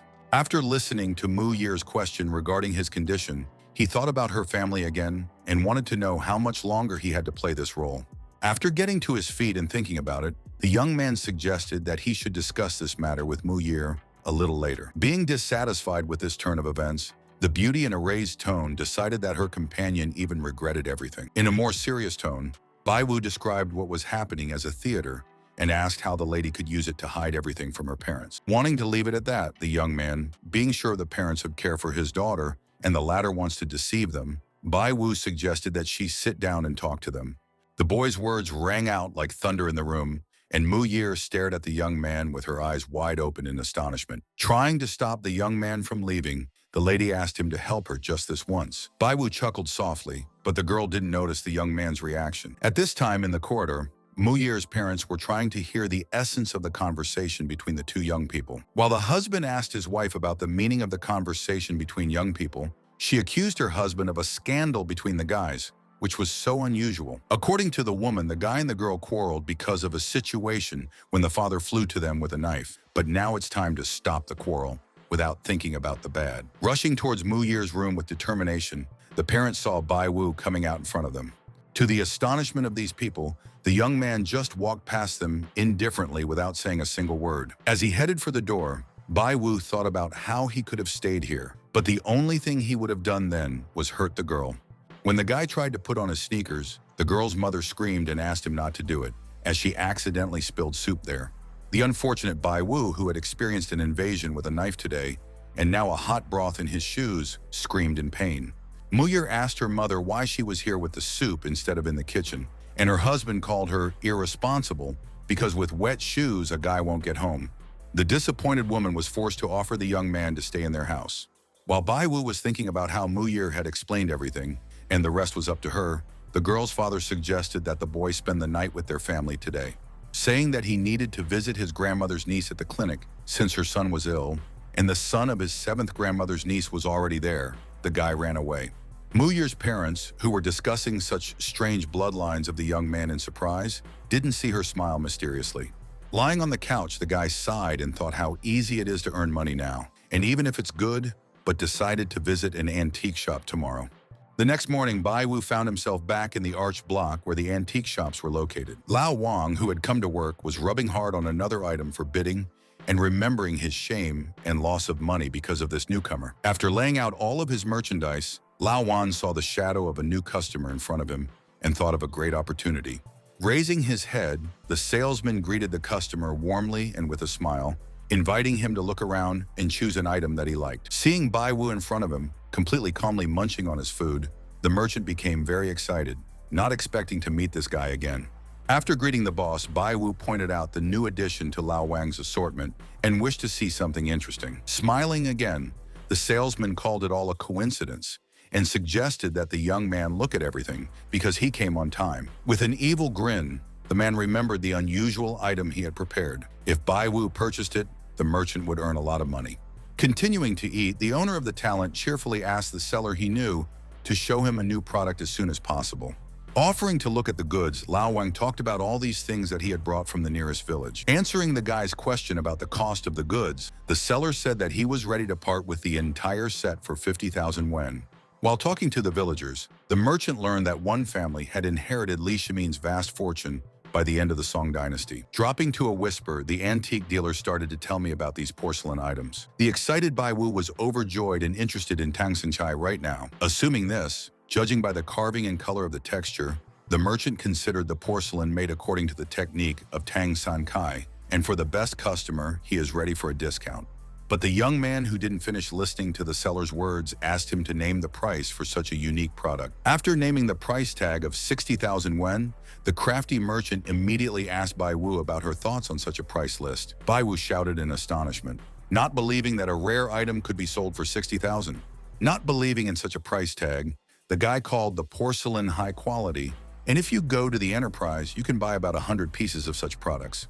With a smile on his face, the seller announced the mistake of such thinking of a young man who wanted to buy such a product. In Bai Wu's opinion, 60,000 wasn't enough, and if he did buy the entire set at once, he would feel guilty later. Looking nervously at the persistent customer, the seller described his words as those that could touch the merchant's heart. Not wanting to let such a kind boss Wang suffer, Bai Wu decided to think about it and then name his own price for the item. While the salesman was standing there looking embarrassed, Bai Wu was looking at the porcelain items, not knowing if it was really made using the Tang San Kai technique. When Bai Wu found out about the authenticity rating of the antique items at 14.28%, he took them as forgeries. Suddenly, the young man opened his eyes wide in surprise as he realized an important detail. There are 14 and 28%. Then among the porcelain, there is also the original. If this is true, then the set will cost at least $1 million. With a probability of 100% and $1 million price tag of 90%, Bai Wu asked the boss to repeat the cost of the set. Covering his face with his fan, Lao Wang was grinning maliciously and felt success coming his way. Smiling, the seller is ready to give the buyer a friendly price. Namely, for 600,000, he will sell the young man a porcelain set. After asking for the price of a set of items, Bai Wu looked at the merchant, who already felt like a rich man with gold bars in his mind. But if it's too expensive for a young man, then Lao Wan is willing to give a discount to the guy and get rid of the set for 500,000. Without any problems, Bai Wu is ready to transfer these funds to the merchant's bank account right now. Picking up the smartphone, the antique dealer was surprised to see a notification about the transfer of 500,000. After grabbing the items he had purchased, Bai Wu ran away at high speed in front of the other people, who were horrified by the young man's actions. Once again becoming suspicious, Lao Wang began to question the authenticity of the porcelain set Bai Wu had sold. Holding his hands to his face, the merchant was horrified by the terrible thoughts, because he had bought this set from Tang San Kai's warehouse in the mountain village. Wang laughed at the young men who thought they were smart and smiled at Bai Wu, who thought it was possible to buy a genuine Tang San Kai from Lao. Calling it a great day when Wang went from 15,000 to $500,000, the merchant continued to treat the newcomer as a rookie while the latter was playing with him, a pro. In the square where antiques were sold, a large SUV appeared, heading straight towards Lao Wan. The car skidded to a stop that sent sparks flying, and the man behind the wheel opened the left-hand door. A young girl got out of the SUV and, being very excited, turned to the boss. After inquiring about the fake 15,000 Tang San Chai sold to the man last night, the lady said she wanted to buy it for $1 million. The face of the unfortunate Lao Wang, who had suffered yet another defeat, changed beyond recognition when he heard the 1 million figure. As she continued to beg the boss, the girl called the porcelain set important to her grandfather and urged Lao Wang to sell it to her. It wasn't that the merchant didn't want to sell the set to the girl, it was just that he had given it to someone else a few minutes ago. Wang's neighbor confirmed what he said about selling all the china to a certain guy who spent 500,000 yuan on forgery. Speaking of being envious of Lao Wan, the man wished himself so lucky, and the salesman grinned, suggesting that he first have patience. The sobbing girl remembered playing too much with the chicken and putting her grandfather's favorite china on the wrong shelf, and if he found out, he would punish her. Begging her not to cry, Lao Wan repeatedly called the porcelain fake, even though her grandfather liked it, offering to apologize to the old man, solving the problem. Outraged by the words about the fake, the girl called one of the porcelain items the real Tang Kai, inherited from an ancestor, and the grandfather would not sell it. Thinking of the astronomical sum of 10 million yuan, the salesman almost went crazy. Laughing, the neighbor reminded him of Lao Wan's sale of a $600,000 glass for 2,000 yesterday, and now he had given Tang Kai $500,000 at a price of 10 million. Startled, the girl asked to see the root of the guy who bought the porcelain, and Wang sadly raised his finger in the direction of Guyun Pavilion. Bai Wu sat at the table and watched the solid old man who had judged his porcelain to be well-groomed and glossy. Being an expert in the field of antiques, a man looking at a product through a magnifying glass was delighted. Remembering the same statuette at home, the man told about a rare porcelain from a century ago. He could not sell it to the guy, but could his granddaughter. Knowing Tang Sansai's background from the Tang dynasty, Bai Wu thought about his item and didn't know what chance the old man had of getting this set. When the absolute probability of this scenario was revealed, Bai Wu spat out the tea he was drinking from the cup out of indignation and surprise. The young man hurried to calm down the old man, who was concerned about his behavior. He just choked a little. Thinking about the probability of the Tang Chao set being stolen by the salesman Lao Wang, Bai Wu found out that in this case, the possibility was zero. The idea that this elderly man's granddaughter had sold the ancient porcelain to merchant Wang made him horrified, but it was true. Bai Wu looked at the good-natured old man and thought of his granddaughter as a crazy girl who decided to get rid of valuable artifacts. Knowing Tang Sankai's auction price of 12 million, the man is willing to purchase the set for 9 million if Bai Wu doesn't mind. Thinking about such a price, the young man knew how much it was, considering the very beginning of his career in the antiques world.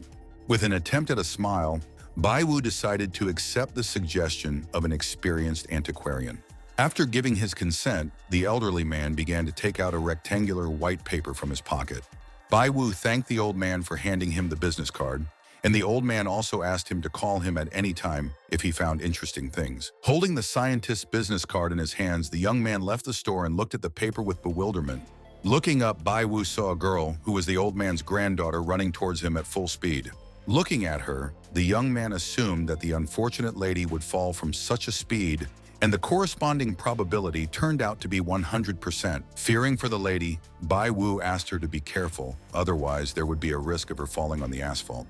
Not understanding why she should fall, the girl is surprised by the guy's concern for her. Besides, she knows how to drive a car, and allegedly suddenly collapses down. When the girl, who identified herself as Che Xiaoxiao, accused Bai Wu of seeing her as stupid, and so he allegedly warned her, the guy was upset and thought of her really as stupid. Looking at Che Xiaoxiao, the young man assumed that this was the granddaughter of Mr. Che, who was selling cheap porcelain. The probability that this lady was actually Mr. Che's granddaughter was 100%. Bai Wu was surprised by this turn of events, and it was actually the relative of the man who was talking to him. Unexpectedly, in the next instant, Che Xiaoxiao stumbled and started to fall down with a wild cry, which she didn't expect. The young man himself was also very frightened, and he shouted to the whole area and stretched out both hands in an attempt to catch the unfortunate lady. The tragedy was finally averted, and Che Xiaoxiao hung on to the shoulders of the gentleman who had saved her in time. The surprised girl wanted to know why she had fallen and what trick her unintentional rescuer had pulled. Passers-by were critical of the children's actions, accusing them of ignorance of the rules of decency and bad habits. As Che Xiaoxiao demanded to let her go, she heard the boy remind her of the risk of falling and the need to listen to him. Bai Wu just let go of his hands, and the girl had to stop holding his neck and jump down to the ground. After jumping down, Che Xiaoxiao continued to stand beside the young man, who was casually spreading his arms. If they didn't have anything else to discuss, then Bai Wu would leave here on his own business. When the girl loudly demanded that he stop, the young man raised his hands and asked not to touch him, as he did not do anything to her. Considering the guy lucky, Che Xiaoxiao mentioned a problem that needed to be dealt with, asking him to leave his contact for another time. Left alone after the girl went to visit her grandfather, Bai Wu looked at the display of his smartphone. Che Xiaoxiao wrote a message to a new acquaintance, begging him to give her some help, as she didn't expect to meet a brother like him. Now, the guy has a lot of money and he can spend it on anything, thinking about buying a house or a car. While walking on the street where antiques were sold, Bai Wu once again met his familiar salesman Lao Wang, who was looking puzzled. When asked by the man about the amount of income from the sale of porcelain, Bai Wu told about selling the set to the pavilion owner for 9 million. Seeing Lao Wang's unruffled expression, he was surprised at the calmness of the merchant, who was not surprised to lose so much money. When the young man had moved a respectful distance away, Merchant Wang quietly insulted him and threatened to get even for what had happened. Chu Xiaoxiao then made her way to the classroom, where her grandfather was using a magnifying glass to look at the porcelain figurine she had bought from Bai Wu. Since her elderly relative found the desired porcelain, the granddaughter decided to leave, but suddenly he demanded not to hide and come over. Curious about the reason for his visit to his grandfather, the old man talked about a good day on the street and looked at the china sold for 2,000 and bought for 9 million. Not only was Che Xiaoxiao late, but the porcelain set was also bought by her grandfather, so she didn't know how to tell him everything. Very nervous, the unfortunate girl waved her hands and began to assure her grandfather of complete calm. Looking at the girl, Mr. Che called her behavior recently as if she was the one who actually sold his favorite porcelain. Turning his attention to the statue he was looking at earlier, the old man was very frightened. Then the man shocked his granddaughter by suggesting that it was this porcelain that she had sold at the market last night. After reporting an urgent need to go to the hospital due to an unexpected body ache, Che Xiaoxiao ran away from her astonished grandfather. Calling her grandmother, the crying girl asked to save her from her grandfather, who allegedly wants to punish her granddaughter. Behind her, Xiaoxiao seemed to be haunted by the ghost of her grandfather with burning infernal eyes, pointing out her wrongdoing. It was as if someone had slapped the old man with a boxing glove, accusing him of trying to yell at a girl without any right to do so. After rushing outside, Che Xiaoxiao didn't know who had sold the porcelain so quickly and why she had almost received it from her grandfather. Suddenly thinking of the person who came out of the Guyun pavilion, Xiaoxiao suspected that he was the person who had predicted her downfall. Bai Wu himself was leaving the shopping complex where he had made his successful financial transactions, but he sensed something was wrong. The guy didn't like Fat Lao Wang, and now Bai Wu thought that this antique dealer was angry and wanted to take it out on him. When the system showed a 100% chance of Wang playing with the youth, Bai Wu criticized it for taking ambiguity as a fun thing to do. Thinking about the evil merchant's possible revenge and his desire to take back his money, Bai Wu found out again about the 100% probability. Chuckling, the young man remembered that he had that reliable power that shows the success rate. As he paused, he thought of antiques as a lucrative business. But even with superpowers, it was hard to find gold in the trash. And without Xiaoxia's carelessness, he wouldn't have earned so much. It's really embarrassing to sell antiques for 200 yuan, but the world of rich people is really hard to understand. Bai Wu didn't know if this was the right thing to do, but he remembered that he had recently met some girls, but they were all strange, and he didn't need to contact them for safety's sake. But at the same time, Bai Wu would be interested to see the likely consequences if he didn't miss out on this opportunity. While the young man was thinking about one idea, the probability of having genuine antiques on the market tomorrow would be 100%. Allowing for the possibility of continuing to speculate on antiques, Bai Wu considered a daily income of 1 million yen to be a reality. Thanks to the god of money, the guy now has a huge amount of finances and he needs to spend them, and the man must have a car. When he got to the bus stop where other people were already there, he thought about getting to the car dealership from here. Among the other people, Bai Wu suddenly saw Che Xiaoxiao nervously typing something on her smartphone, not understanding what she was doing here. The message from the girl mentioned her bad luck. Xiaoxiao mixed up something and sold the statue of her grandfather and caused his anger, because of which she did not get behind the wheel. There were other people standing between them, waiting for the transport to arrive, and Bai Wu was grinning at the stupidity of his new acquaintance. When Bai Wu saw a man with a hood on his head on the left who looked suspicious, he recognized him as a thief by 50%. The villain carefully approached the unsuspecting Che, who was still working on the phone from behind. Without taking his eyes off the alleged intruder, Bai Wu suddenly realized an important detail about him. After learning that it was 100% a bus pickpocket, Bai Wu informed Xiaoxiao about the neighborhood of the man in the black jacket, telling him to be careful. After reading the important notice, the girl immediately raised her head to the surprise of the hooded villain. Seeing Bai Wu on her right, Che was at a loss as to where the guy was and didn't expect anything good from him. In a new message, the young man called the girl ungrateful, unable to distinguish a good person from a bad one, which she is. A bus on the route 666 to Chengbai was slowing down at the transport stop. As the passengers started to board the bus, a pickpocket approached Che Xiaoxiao with his hand on her shoulder, and the girl took out a student card. Seeing Che's displeased face, the young intruder raised his hands in the air, and after apologizing, pointed out how he was accidentally pushed from behind. Calming down, the girl again plunged into the message on the phone, and the villain leaned even closer to her with interest. Bai Wu, who was standing to the side, saw everything perfectly and was surprised at the girl's unwillingness to listen to him at such a dangerous moment. Noticing the criminal's hands reaching into Che Xiaoxiao's back pockets, the young man was annoyed at how his friend didn't understand anything at all. Summoning all his strength, Bai Wu charged forward resolutely, pushing the rest of the people aside as he demanded for the villain to stop.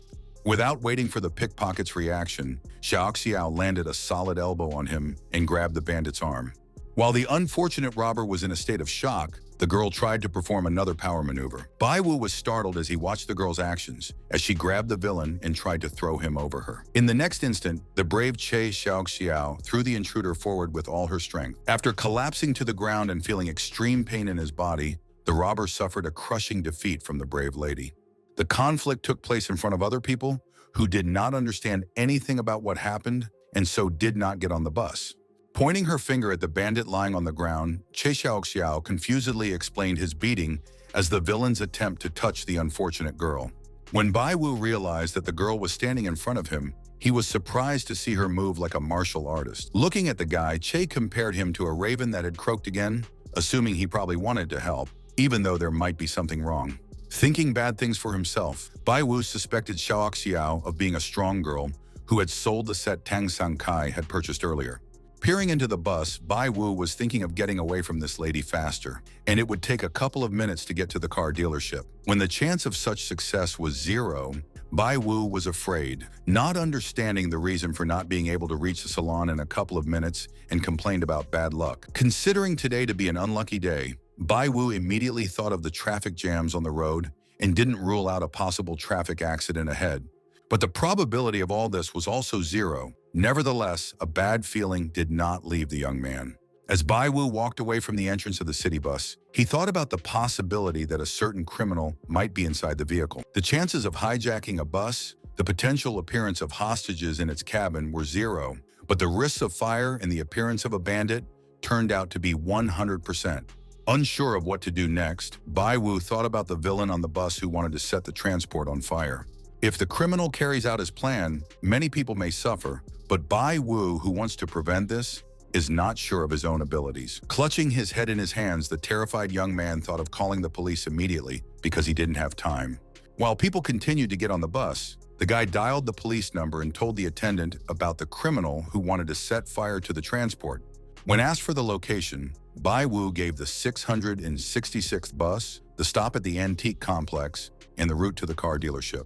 According to the police, to mark the call as an emergency, Bai Wu asked to come faster because of the 9 liters of gasoline from the villain, who could set fire to the bus at any time.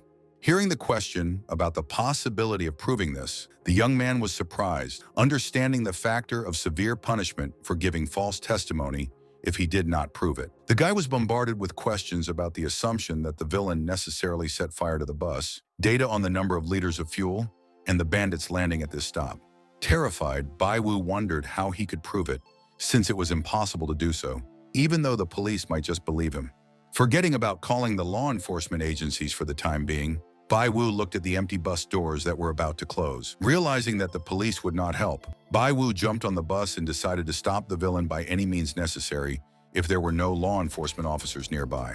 Looking towards the door, the young man saw Che Xiaoxiao enter the salon, but there is no time for her. Now the main thing for the young man is to save people. The presence of a new acquaintance also did not go unnoticed by the granddaughter of Mr. Che, who gave the guy a lot of money for porcelain. Remembering how the girl had laid the villain down on the asphalt, Bai Wu kept forcing himself to think about catching the culprit instead of the dangerous Zhao Xiao. The police officer who called told about the colleague who was on vacation, who is now on the bus, asking him not to do anything if the villain is found. Holding on to the handrail with one hand and holding onto the smartphone with the other, Bai Wu looked at the interior of the bus happily, enjoying the presence of a police officer. Turning his head to the left, Bai Wu looked at Che Xiaoxiao, who was standing next to him with a confused look. Due to the police officer's lack of understanding of what the criminal looks like, the young man had the idea to see him sitting down, and this turned out to be 100% true. Since the villain was not in the front seats but in the back, which indicated a 100% probability, Bai Wu climbed into the back of the bus, When he saw Xiao walking behind him, he didn't understand her motive for following him because he needed to find a bandit, not play with Che. Looking at the people, Bai Wu understood the difficulty of getting 9 liters of gas on the bus with him, so the villain obviously had a backpack with him. And suddenly, in front of him, the guy noticed an unshaven man sitting on a chair with a backpack in his hands, suspecting an arsonist in it. After casting a nervous glance at the outsider, this possible intruder clung even tighter to his backpack. The confused Bai Wu didn't know if he had guessed right or not, considering it wrong to act suspiciously, but he continued to see this guy as a criminal. Bai Wu's face was sweating profusely as he continued to stare at the passenger, who was clutching his backpack tightly and thought about waiting or attacking the bandit while he still had the chance. Suddenly, a large palm appeared, as if someone was reaching towards Bai Wu, who did not dare to attack the potential arsonist. Che Xiao, who grabbed the terrified guy by the shoulder, firmly ordered her friend to immediately hide. The guy was very sorry for the girl, but he was not up to games right now. And then it turned out that there was a 100% chance of Bai Wu being followed by a policeman. After shouting at the entire bus, Bai Wu was no longer mistaken in recognizing Che Xiao as the aggressive girl from the airport. While loudly demanding not to pursue him, Bai Wu was thinking what a good time to attract the officer's attention so that he could catch the villain and kill 2 birds with 1 stone. Trying not to show his excitement, the man with the backpack turned his gaze to the side and exhaled without letting go of the bag. As soon as Bai Wu decided to attack the culprit, Che Xiao demanded that the guy save himself and wondered why he didn't run. As the baffled bandit watched, Bai Wu fell to the side, shouting a misunderstanding as he reached for the suspected passenger's backpack. When the guy deftly opened the backpack, a bottle of yellow liquid began to fall out of the latter. The angry man stared coldly at Bai Wu, indignant at what the young man was doing. Instantly rising to his feet, a tall man with clenched fists charged at Bai Wu, who was sitting on the floor of the bus with a backpack in his hands. Noticeably frightened, the young man looked at the criminal and, mentally cursing, appreciated the speed of the moments that had occurred. But the attacker didn't have time to attack Bai Wu because another person punched him in the face. Bai Wu, his mouth hanging open in surprise, didn't expect him to enter into a confrontation with Che Xiao's bandit. With the next kick, the brave girl knocked the attacker off his feet and he began to fall with a wild cry. To disorient the opponent, the girl threw her leg around his neck, after which the criminal could no longer continue to fight. Che Xiao, who had placed her foot on the back of the losing bandit, was gathering admiring glances from the passengers, and Bai Wu was amazed at her great strength. Taking out the handcuffs, the girl loudly announced the work of the police and the arrest of a person suspected of intending to set fire to the bus.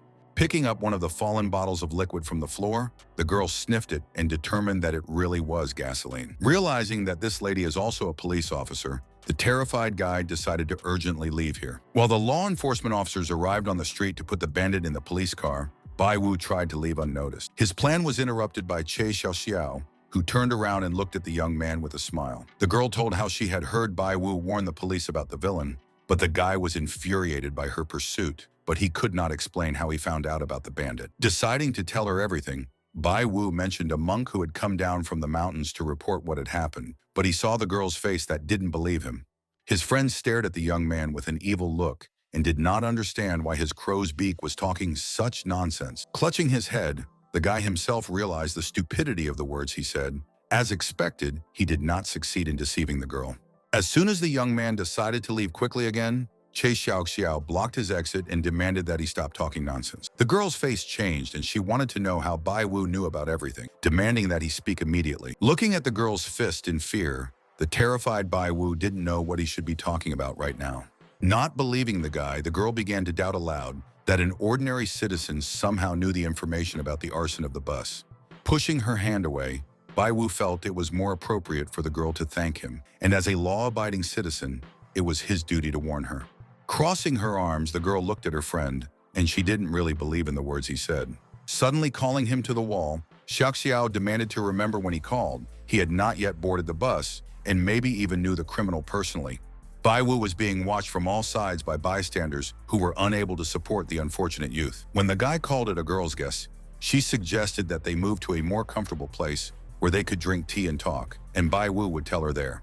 The offer of tea shocked the unfortunate man. For him, Che Xiao was a treacherous woman, and he himself was so seriously in trouble. Unexpectedly for Bai Wu, Mu Ye appeared in front of him, who didn't expect to see her date here herself. Pressed against the wall, the owner of the secret to guessing the chance of success was surprised to ask the reason for the girl's stay in this place.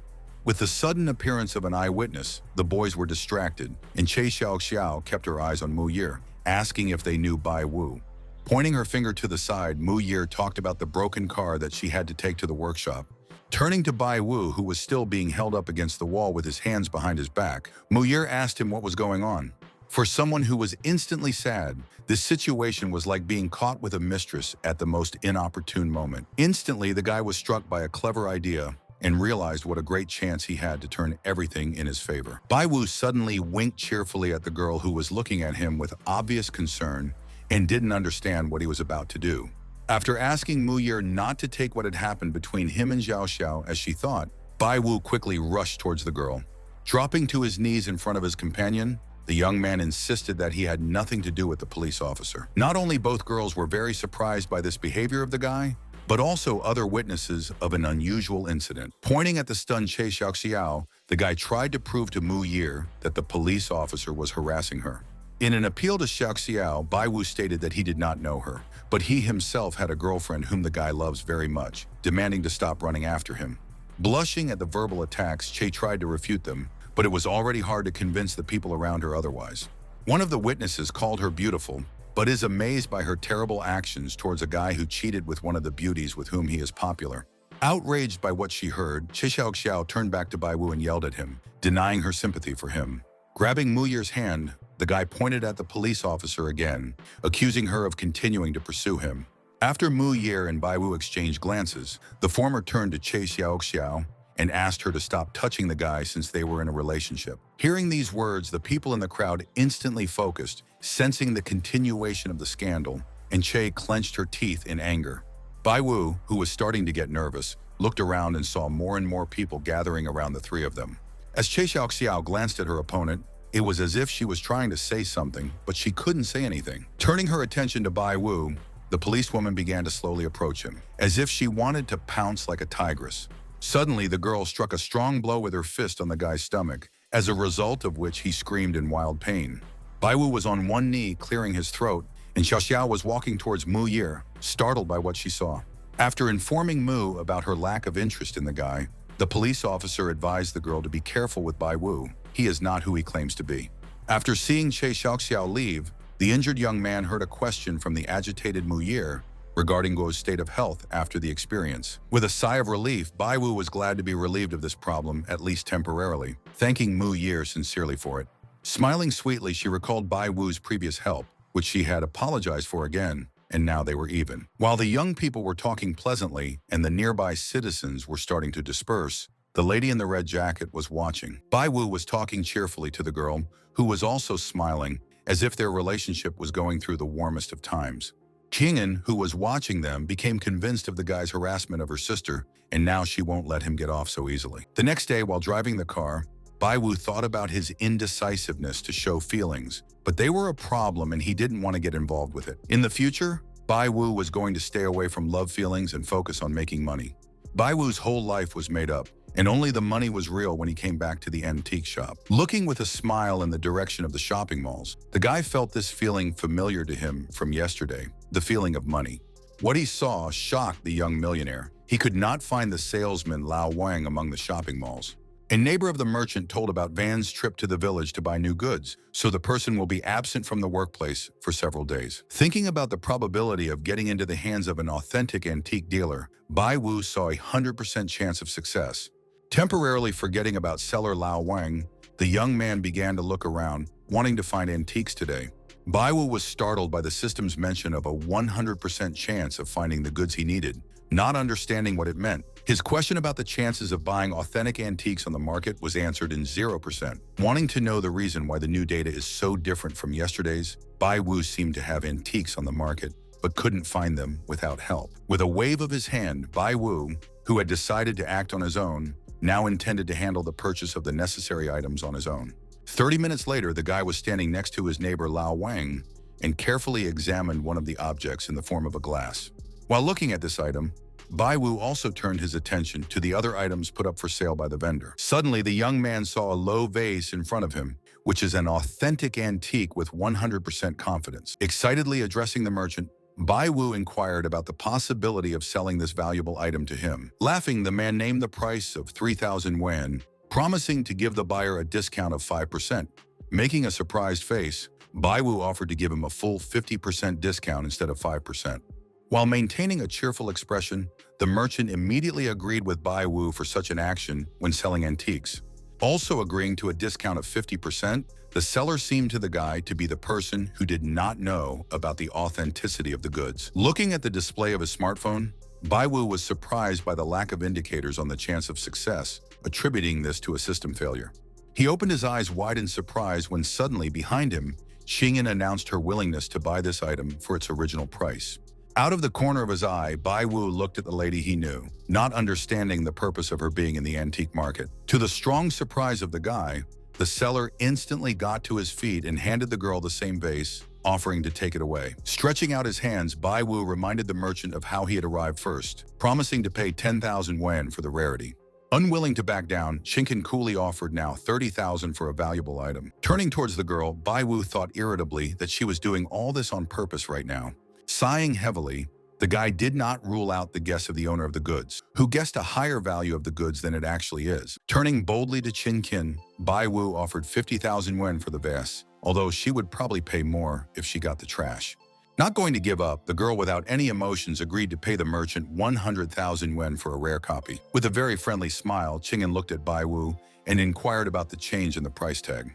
In such ways, Bai Wu could not deceive a cunning opponent, because she would continue to increase the value of the goods. Still smiling, Qingyan reminded her about the purchase of the items she liked, and not excluding the enemy's attempt to cheat her, wants to know his further action. Bai Wu chuckled, as if the girl's position wasn't insurmountable to him. After giving her the goods, Bai Wu didn't think he was stupid enough to measure his finances against her stranglehold, and she didn't even notice that she raised the price instead of him. Continuing to increase the price of the item despite the success, Bai Wu couldn't stand it and demanded the system to stop doing so. As she received the coveted vase from the vendor, Qingyan looked at her acquaintance and chuckled softly. Qingyan took a more serious look at the object of everyday life and recognized it as belonging to the Ming dynasty.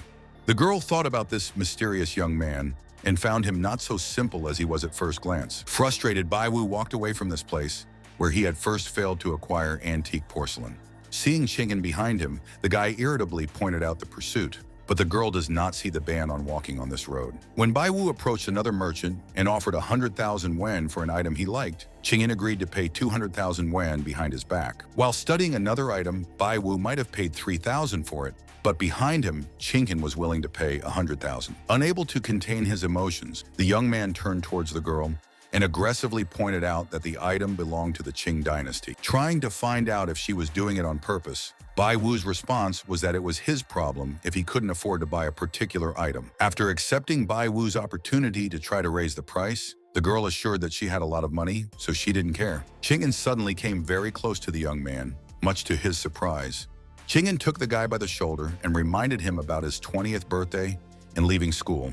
And the guy in response mentioned the opportunity to afford a premium car. When he asked Bai Wu if it had happened quickly, he said that he was lucky to have a good income, and the guy did not commit crimes, accusing the lady of making inquiries. Recalling Bai Wu's words about having some superpowers, the girl assumed that he was just plain lucky, but still considered it a cool factor. Until the age of 20, Bai Wu had nothing, lived the life of an ordinary person, and didn't even receive any inheritance. Even without knowing what tricks the young man used to succeed, to Qin, he was a pathetic failure. But this is not interesting for her, and after pointing her finger at the guy, the girl promised to destroy Bai Wu's good earnings today. Qin asked the guy to forget about the possibility for the salted fish to come to life, which meant an incredible turn of fate for the better. The puzzled Bai Wuyan was guilty of being unique and different from others, not knowing what to do next. When demanding to answer her, Qingyan did not rule out the appearance of fear in her friend because of the risk of losing her earnings due to her machinations. Starting to get angry, Bai Wu turned to the girl and reminded her about her attempts today to prevent the guy from making money by wasting his time. Then with a smile, the young man asked the girl her probable intention now to threaten to deprive him of his earnings. With the same emotional tone, Qingyan asked if Bai Wu didn't believe that she was capable of such an act towards him. Holding up a finger of his hand, the young man sternly stated his strong desire not to let the girl do this. After Bai Wu, the grinning Chinkin continued to talk about her intention of not letting him earn any money today, hoping that the guy wouldn't cry in defeat. In response, Bai Wu, who seemed to be feeling sad, only said nothing, casting a barely perceptible glance at his companion. And if the young man decides to buy another product, Qing'an is especially ready to raise the price tag, looking at the reaction of the guy. The girl continued to watch Bai Wu as he strolled between the rows of the shopping pavilion, hoping to pick up some antiques. The appearance of the customer caused a happy reaction from the merchants, who cheerfully welcomed Bai Wu to the market. Noticing the young salesman behind the counter, Bai Wu waved cheerfully and walked towards the employee. As Bai Wu hugged the bewildered salesman and whispered something in his ear, Qing'an thought about his companion's desire to buy some goods. Without taking her eyes off her familiar competitor, Qing'an prepared for the next stage of destroying him. She was very surprised when Bai Wu suddenly waved at the cheerful salesman and quickly began to leave. As he approached each of the antique dealers in the square, the young man secretly talked to them, much to Qing'an's surprise. Marveling at Bai Wu's actions, she didn't understand why he was just talking to each merchant without buying anything from them. Looking at Qing'an, Bai Wu thought about the probability of success, and it was now 100%. With a confident snap of his fingers, Bai Wu decided to teach his stalker a lesson today. Addressing all the vendors present in the shopping pavilion, Bai Wu announced his intention to purchase all the goods they had. Realizing the guy's desire to buy all the goods from all the stalls, Qing'an took it as Bai Wu's fear of getting into trouble from her, so he hid his plan. If Bai Wu really thinks that his opponent can't do anything, then he is a very naive person in her understanding. Out of the corner of his eye, he saw Qing'an looking at him with a malicious and mocking expression as she tried to stop him from carrying out his plans. If the bosses don't mind, then Bai Wu has declared his willingness to make the necessary deal right now. Qing'an suddenly entered the discussion, and to the surprise of everyone present, she announced her intention to buy everything from the merchants on stalls. Bai Wu, who was angry, called the girl's behavior very far-reaching. Naively surprised by the guy's reaction, Qing'an wants to buy the product just like him, depriving the guy of earnings. Remembering that the girl had a large amount of money, the young man pointed out a lot of goods to the sellers, doubting Qing'an's ability to buy them all. In Bai Wu's opinion, a girl couldn't throw such words to the wind just for the chance to scare him. Accusing the young man of thinking she was stupid, Qing'an mockingly asked where the young man's courage came from. After receiving the notebook from the assistant, Qing'an asked the merchants to name the cost of all the goods, promising to pay an additional 10% surcharge to everyone. While making notes in her notebook, Qing'an suggested that the merchants earn more money on delivery, suggesting that they hurry before she changes her mind. All the sellers took a piece of paper from the girl, and one of them asked her to leave her address, promising to deliver everything without fail. When Qing'an decided to take the contacts of the salespeople that her assistant would contact, people immediately agreed. Glancing at Bai Wu, who was standing next to her, the lady cheerfully pointed out the deprivation of the guy's earnings, asking for his reaction to it. Unexpectedly for the girl who was feeling triumphant, Bai Wu grinned and walked past her indifferently. The merchants who greeted him cheerfully promised to split the money in half, as agreed, promising to transfer each of them their share. Bai Wu only smiled when one of the merchants informed him about the transfer of money to the guy's account, asking him to write if there was such an offer in the future. Qing'an, who hadn't expected this, could only listen in silence to these conversations between her rival in the market and the antique sellers. Showing the girl the completed money transfers in the banking app, Bai Wu was elated, and she obviously did not expect this. An angry Qing'an clenched her fists and accused her opponent of colluding with the antique dealers. Happily confirming her guess, Bai Wu told her about walking around the Wenwan market and finding merchants willing to cooperate with him. Pointing out Qing'an's annoyance, Bai Wu described himself as being in a win-win situation and being in the black even if she bought all the goods. Repeating once more, Bai Wu calmly assured his opponent that it was impossible to deprive the young man of his earnings. Forced to accept the words of her opponent, Qing'an advised him not to be so happy, promising to meet again later. Turning around, the defeated girl left the trading pavilion, much to the delight of the triumphant Bai Wu. Cheerfully saying goodbye, the guy was not going to see off the girl, and a system window suddenly appeared in front of him. To the young man's surprise, the update process was taking place and the download was being made. With a puzzled expression on his face, the antique connoisseur was looking at the virtual window with the system update. Because of Qing'an, Bai Wu has made a lot of money, but he can't compete with her because of her powerful family. Nothing has changed yet after the system update. As Bai Wu took out the keys to his own SUV, he thought about how to do all this because it was a difficult task. Outside the car, the guy was greeted by the assistant of Mr. Qingqian, who wanted to go with him to his mistress. Not understanding how the girl wanted to meet him after what had happened, Bai Wu suspected that the assistant had been sent by a hitman or a special forces officer. The smiling man is sure Bai Wu is laughing at him. The task of the assistant is to pick up the guy and deliver him to a social holiday as an apology for today's incident. The invitation to a social event as an apology only made Bai Wu suspect something bad for herself from Qingqian.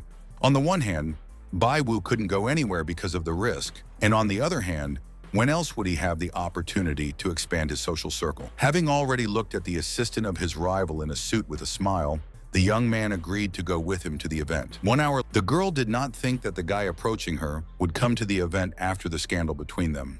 Walking behind Qingqian, Bai Wu told her that he was not afraid even if she had invited him with malicious intent. Entering a large and bright hall, the girl asked the guy to follow her in order to meet her friends. She then introduced Mr. Wang, the future chairman of Shanghai, a Mr. Zhou, the owner of Street Tech, and Ms. Liu, the CEO of Ivy. After confirming the presence of a large number of influential people in the hall, Bai Wu actually started to feel a little nervous at the sight of them. Seeing the guy as an upstart, Qingqian noticed his nervousness in front of the guests, expressing hope for failure on his part today. Looking at the girl's face, the young man immediately understood her desire to see the moment of his shame at the event today. Realizing the need to stop being nervous, Bai Wu thought about how it would be a shame if he really became a laughingstock. Suddenly, the buyer of an ancient artifact had an interesting idea that could help him today. Despite all the respect, the guests also eat and drink, so Bai Wu decided to introduce them to the restroom to make things better for him. Shaking hands with Mr. Zhou of Street Tech, Bai Wu said hello and gave his name to a new acquaintance. Qingqian gaped in surprise as she watched today's opponent, not understanding why he was acting so relaxed. 5 minutes later, Qingqian and Bai Wu were sitting at the table, and the girl praised the guy for his actions with the guests.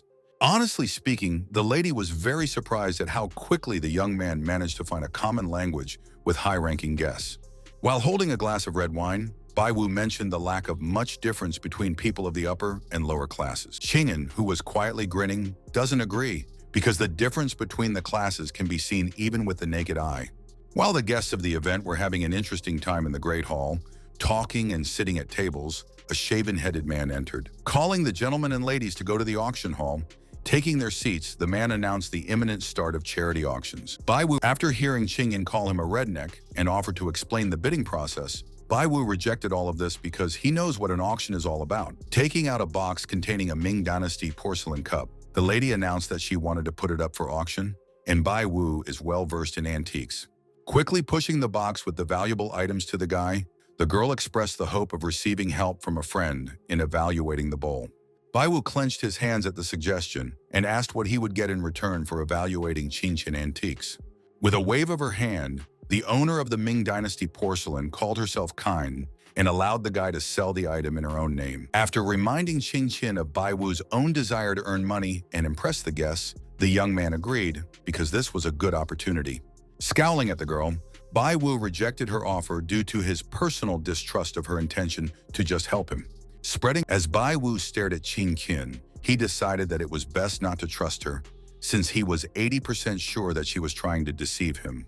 When Bai Wu picked up the box containing the device, he recognized it as a 100% Ming Dynasty antique with an approximate price tag of $12.5 million. Having decided to find out about the integrity of the auction itself, the young man saw its future success in the same 100%.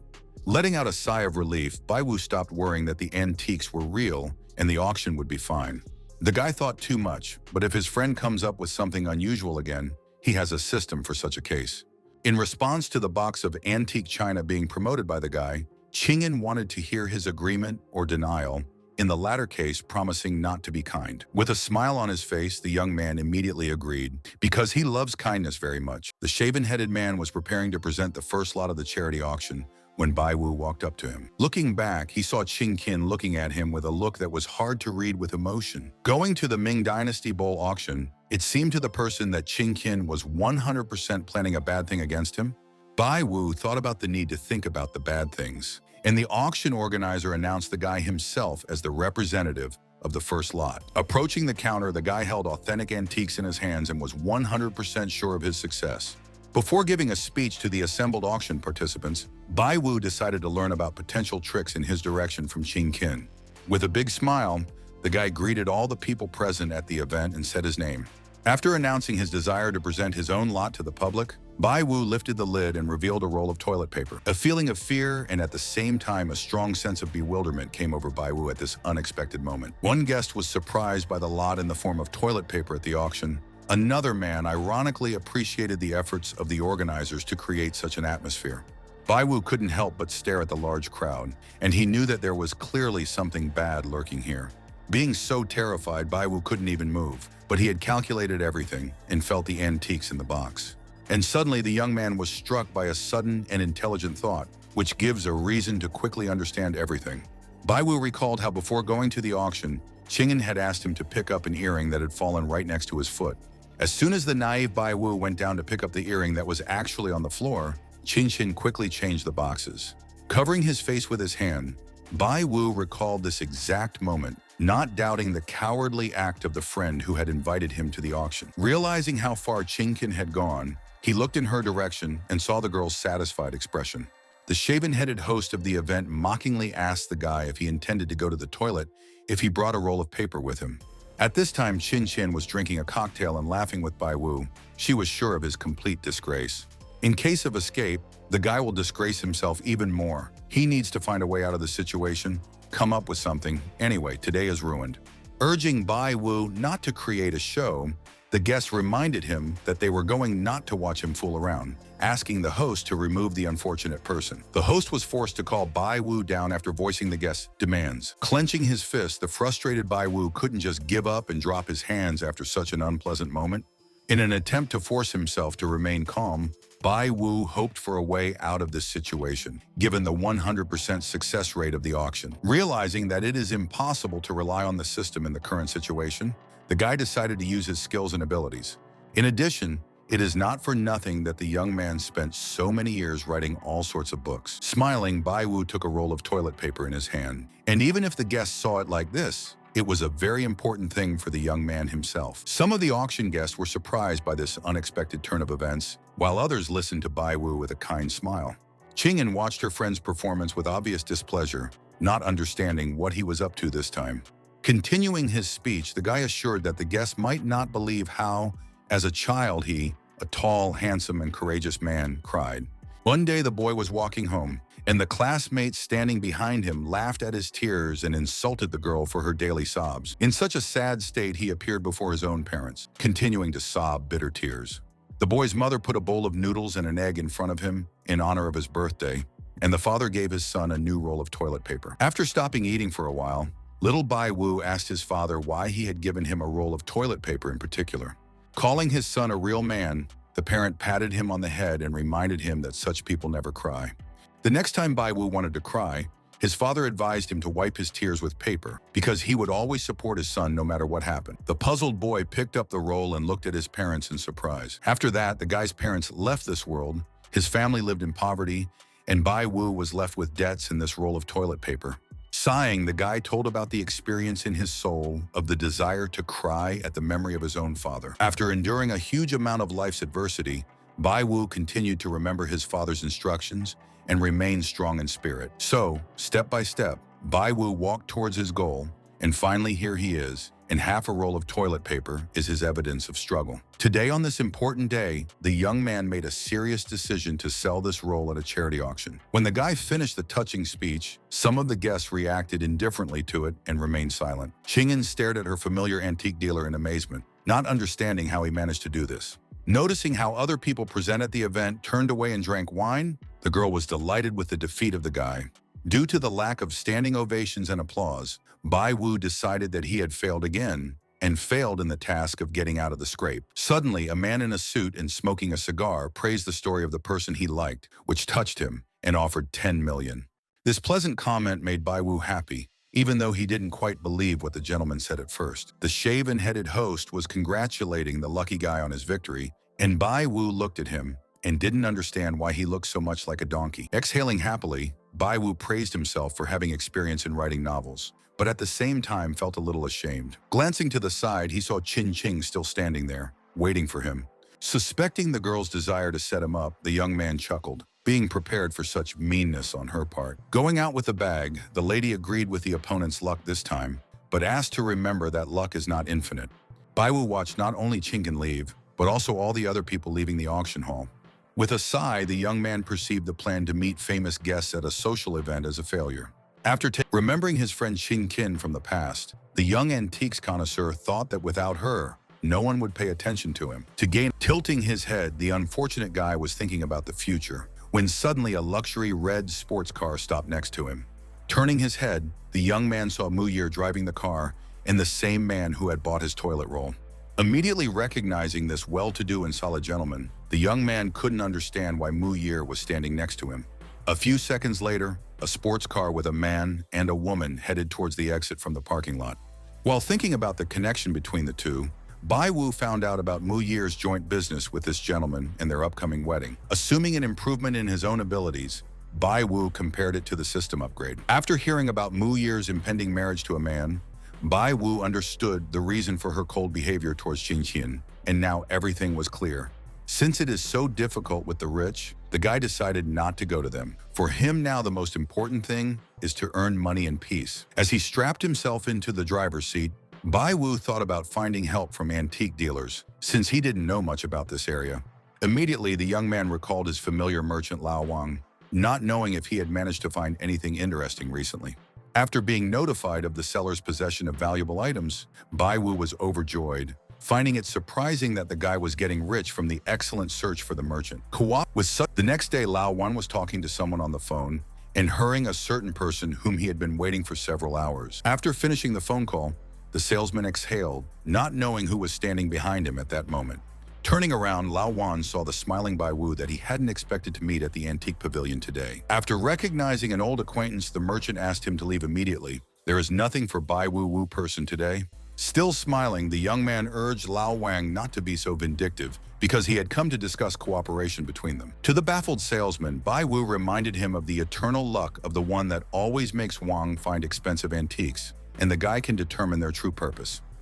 Reminding the boy of how he had already used the merchant twice, Lao Wang sat half-starved while the crafty youth ate meat and soups. Holding up a threatening finger, Lao Wan is displeased that Baiwu is looking for cooperation between them after all this. Lao Wan had continued to hate Baiwu for the past 2 times, and if the young man continued to persuade the merchant, he might get into a fight. Closing his eyes and lowering his head, Baiwu thought about the purpose of his trip to the pavilion. He didn't need to swear, but to calm down first. Realizing the need to take advantage of the opportunity while it was still available, the guy counted on Lao Wang's own arrival to him soon. At that moment, 2 men passed by the upset young man, and the merchant asked them why they had been walking for so long. Looking back, Baiwu saw out of the corner of his eye that the merchant was listening to the excuses of the companions who had come to see him. According to her first impressions, Baiwu had the impression that Lao Wang had a big deal coming up. Holding out his hand, the salesman asked one of the men who came up to give him an object wrapped in a white cloth for inspection. The item's owner's companion presented Lao Wang with the 7-star dagger of General Cao Cao himself. Deciding to look at edged weapons, the antique dealer picked up the general's ancient dagger. The guy Baiwu thought of Wang as a sly person, but he couldn't tell the difference between a dagger, so the level of falsification was high, so he would be able to see the secret and the obvious. Thinking about using his incredible vision to find the flaw, Baiwu suddenly realized that this wasn't the way to do things. The system showed the guy a 7-star dagger, a scabbard, and separately an emerald, in which there was a flaw. Baiwu couldn't believe it was a fake, because Lao Wang had been in the antique business for a long time. Baiwu thought about the presence of something under the stone itself, and was angry about the merchant's unwillingness to cooperate, so he had to show it to him.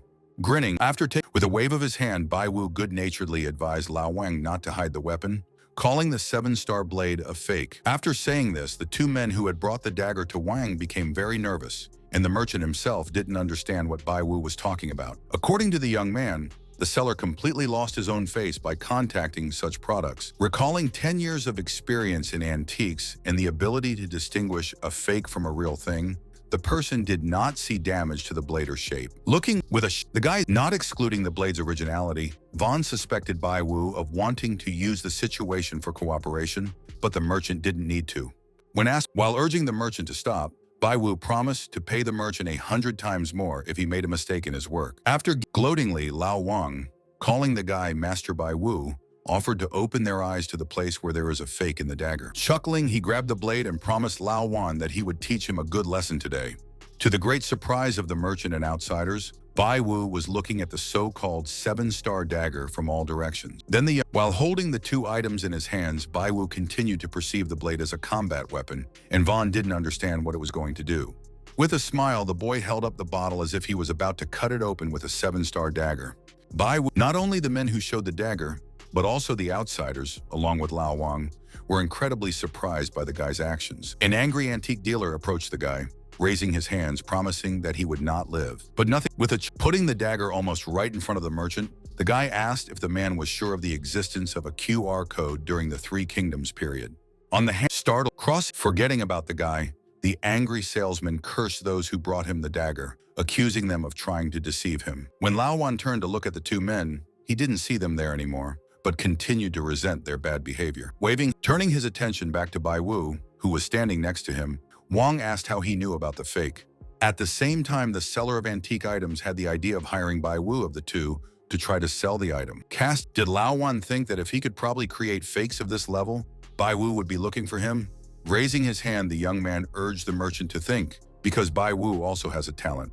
Lao Wen sighed heavily and could no longer listen to his acquaintance after the incident. Taking the merchant by the shoulders, Bai Wu reminded him of their agreement, which meant that they were now cooperating, which Vaughn thought was a veiled move on the boy's part. Waving the young man off, Lao Wan talked about the fear of being cheated out by asking Bai Wu to find another person. Frowning, the guy looked directly at the seller and called his behavior as dishonorable. Calling himself an ordinary antique dealer from the market, Wang is surprised by the conversation about honesty. As soon as he opens his mouth, the bigwigs come and explain the essence of justice. The mention of some creepy bigwigs caused Bai Wu to feel uneasy and fearful. Calling to forget about cooperation, Lao Wang told how he pays for good with good, so he can't leave a person's help unpaid. After rummaging through the bag of goods, the salesman allowed Bai Wu to take any items as a token of gratitude for the help provided.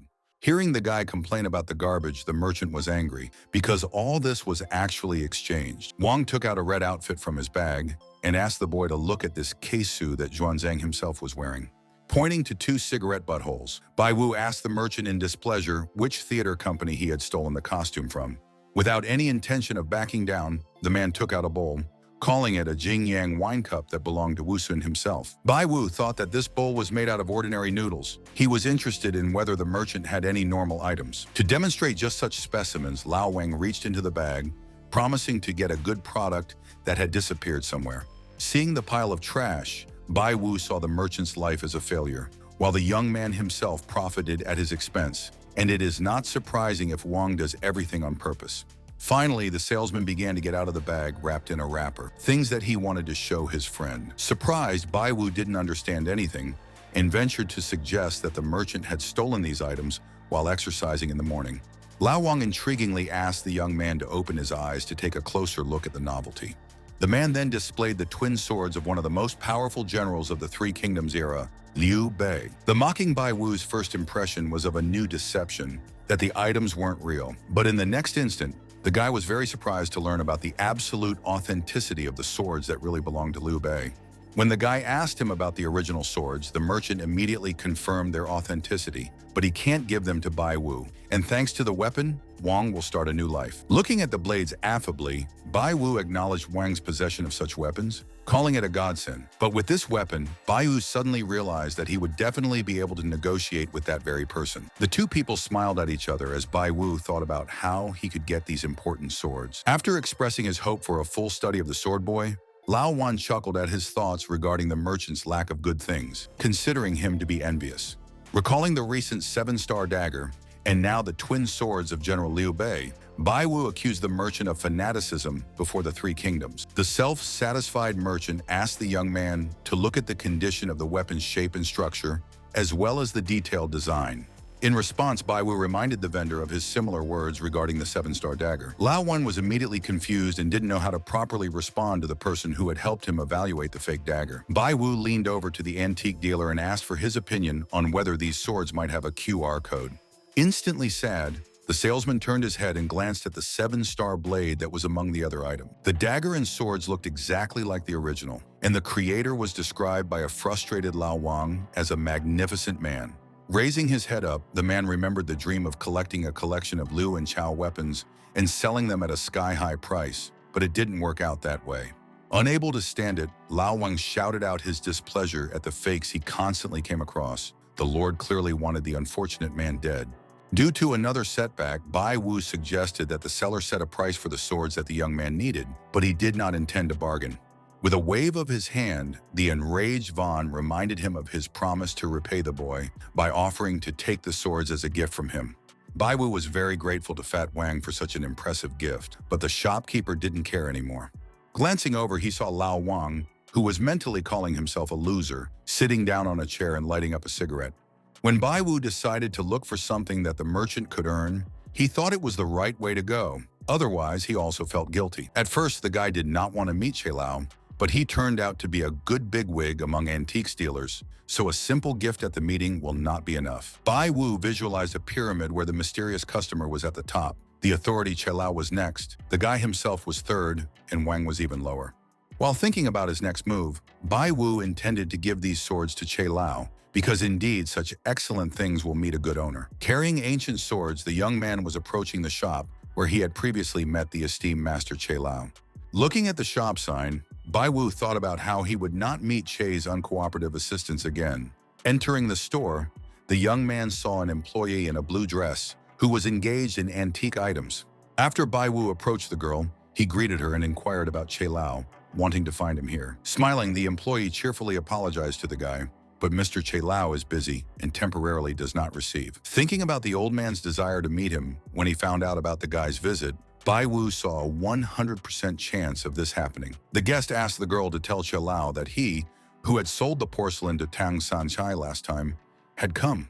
Noticeably agitated, the store employee asked the young man to wait a little. She would pass on his words to Mr. Che Lao.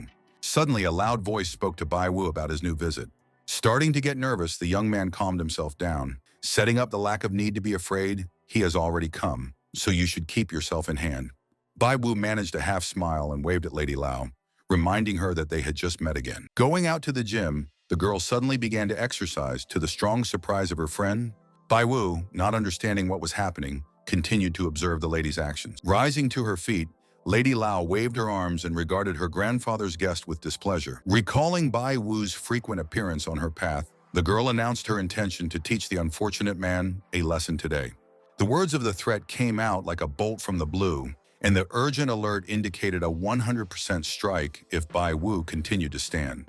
Gathering her strength, the girl swung and threw herself at the opponent, for whom such a meeting was a shock. Bai Wu quickly dodged, and Madame Lao's fist flew past him at high speed into the void. After buying some time, Bai Wu instantly took to his heels, eager to leave the inhospitable place where they wanted to beat him up. Not expecting such a blunder, the girl grabbed a porcelain vase and rushed after the young man. Suddenly, in front of her, Xiao Xiao saw her grandfather's stern face, which she almost hit with an antique object. The girl had already raised her hand with the vase, but in time managed to resist the inevitable, as it seemed, attack. Outraged by another noise from Xiao Xiao, the elderly man loudly demanded that his granddaughter put the vase back in its original place. Reminding her of how her behavior was getting worse and worse every day, the old man ordered his granddaughter to go home and think about everything. Bai Wu, who had witnessed the brief conversation between the relatives, saw Xiao Xiao glaring at her. Turning in the direction of her grandfather's guest, the girl threatened the guy not to get in her way again. Seeing the girl out of the corner of his eye to the door, the guy sighed with relief, thinking about the rival that she would not just leave here. After moving to her preferred distance, Xiao Xiao looked in the direction of her grandfather and Bai Wu, who were talking. After leaving the store and being near the door, the girl looked at the sign, thinking about the impossibility of just leaving. The old man was apologizing for the silly granddaughter who was spoiled and spoiled by her grandmother. Bai called her sincere, linking it to her temperament, which is very good. Looking at Che Lao, one could tell what he was concerned about, but the system still didn't read people's thoughts. It was only now that Bai Wu found out that the system had such an incredible feature that could help him a lot. The host invited the young guest to follow him up the stairs and talk about important matters in the tea room. Soon they came to a large and spacious hall with an unusual wooden table and chairs in the form of stumps. Looking around in admiration, it was no surprise to Bai Wu that Mr. Che's tea room was so unconventional. Pouring tea into small cups, the old man again apologized to the guest for the inappropriate behavior of his granddaughter. Seeing the man apologizing to him again, Bai Wu also took it as a courtesy, even though the old man might just be throwing dust in his eyes. Due to Mr. Bai's regular visit, the old man thought that he must have brought him a certain gift or item. Picking up an ancient sword from the Three Kingdoms era, Bai Wu respectfully asked Mr. Che to take a look at the rare gift. The owner of the cabin carefully took the cold weapon and did not seem to understand what exactly he was holding in his hands. But in the next moment, a satisfied smile appeared on his face, and Che Lao recognized the unique item of the Three Kingdoms period. In Bai Wu's opinion, nothing is hidden from the keen eye of a scholar, and such an extraordinary item is perfect for him. While the man was talking to Mr. Bai Wu about the Three Kingdoms swords and their price tag of 5 million, the young man thought of Liu Bei. If the swords belong to Liu Bei, the price for them will increase tenfold. Bai pointed to the rare sword bestowed to the hero, and to a person with the highest virtue, these swords he gives to the old man. Urging the guy not to flatter him, Mr. Che Lao informed him about the fabulous price if the guy decides to sell the weapon to an international buyer. In Bai Wu's understanding, the only way for antiques to go is to meet a good owner, so these items must belong to the old man, and the guy wouldn't sell them for a lot of money. Hearing these words, the elderly man cast a curious glance at the guest and placed the ancient sword on the table. Mr. Che Lao offered the owner of the antique swords a cup of tea as he sat down on a wooden chair. Thinking about whether Che Lao's swords were interesting or not, the young man didn't rule out the old man's dissatisfaction with the guest, but he liked the weapon, and the level of the second one didn't exceed 10%. With a warm smile, Mr. Lao said that he was not ready to accept this gift from Mr. Bai Wu, even though it was very expensive. In friendship, a man valued actions and relationships and not expensive gifts, hoping for the friendship of noble people between them. Perceiving the words of the owner of the house as a direct refusal, the young man became nervous, believing that discontent is an inequality for friendship. Looking in the direction of the virtual system, the unfortunate Bai Wu lamented his lack of status. Writing symbols on a piece of notepad, the old man talked about how the guy was still trying to finish him off. Mr. Che Lao handed the guest a piece of paper and, calling the swords good, promised to pay their market value in the amount of 5 million. If Bai Wu found some good things again, he could bring them to the old man, who is an authority in this matter, and he treats the scholar like he treats Wang. The guy thinks his grandfather wants to be on the same level as him. Recognizing the old man's point, Bai Wu decided to turn the situation around, not giving him any reason to think badly of the old man himself. The young man then cast a glance in the direction of the open door where Xiao Xiao, who had been struggling with him, had recently come out. For the grinning Bai, business is business, and if Che Lao has decided to buy swords, then the price is no longer suitable. Nervously, the elderly gentleman asked his guest what he meant now. He recalled the man's words today about increasing the value of the swords to 50 million if the weapon belonged to Liu Bei. Che Lao crossed his arms and asked if Mr. Bai Wu was sure that these swords were actually Liu Bei's property. Answering positively, the guy clarified that he had never met such things and was even ready to check the authenticity of swords with fencing. To the old man, his guest's quick wit was like fire, and he thought of the young man's inheritance as coming from a family of scientists. Bai Wu has confirmed that he comes from a family of scholars, but he doesn't know much about valuing antiques at all, and is only able to calculate at random. Having come to the conclusion about the guest's ability to understand art, Mr. Che Lao wanted to know how much the guy could calculate. Looking away, Bai Wu said that he was counting a lot, and not only antiques but other things as well, and Xiao Xiao was currently listening outside the window. Hearing this, the old man looked in surprise towards the window where his spoiled granddaughter was supposedly located. Looking away contentedly, the guy mentally expressed words of gratitude to the girl, thanks to whom he would be able to solve one case. Xiao Xiao tried to climb up the facade closer to the window on the second floor, worried about her grandfather being tricked by the sneaky Bai Wu. As she climbed steadily, she wanted to hear what her grandfather and his guest were talking about. At the windowsill, Che Lao was looking at her with a displeased expression, and Bai Wu was happy to find out Xiao Xiao's location with the help of the system. Xiao Xiao, who was not expecting all this, looked at her grandfather in confusion and tried to talk to him plaintively. Bai Wu was surprised to see Xiao Xiao, and as if he didn't know about her ability to climb buildings, the angry lady threatened to teach him a lesson. Unable to contain his emotions, the grandfather shouted at his granddaughter, who immediately calmed down, asking the old man to calm down and admit that he was wrong. Jumping down to the ground with lightning speed, Xiao Xiao ran home and promised her grandfather to be doubly remorseful for her behavior. With a smile, the young man expressed his hope for the old man's final understanding of Bai Wu's ability to anticipate events. In Qilao's opinion, Bai Wu heard sounds outside the window and guessed that it was Xiao Xiao, so he wouldn't believe any of it.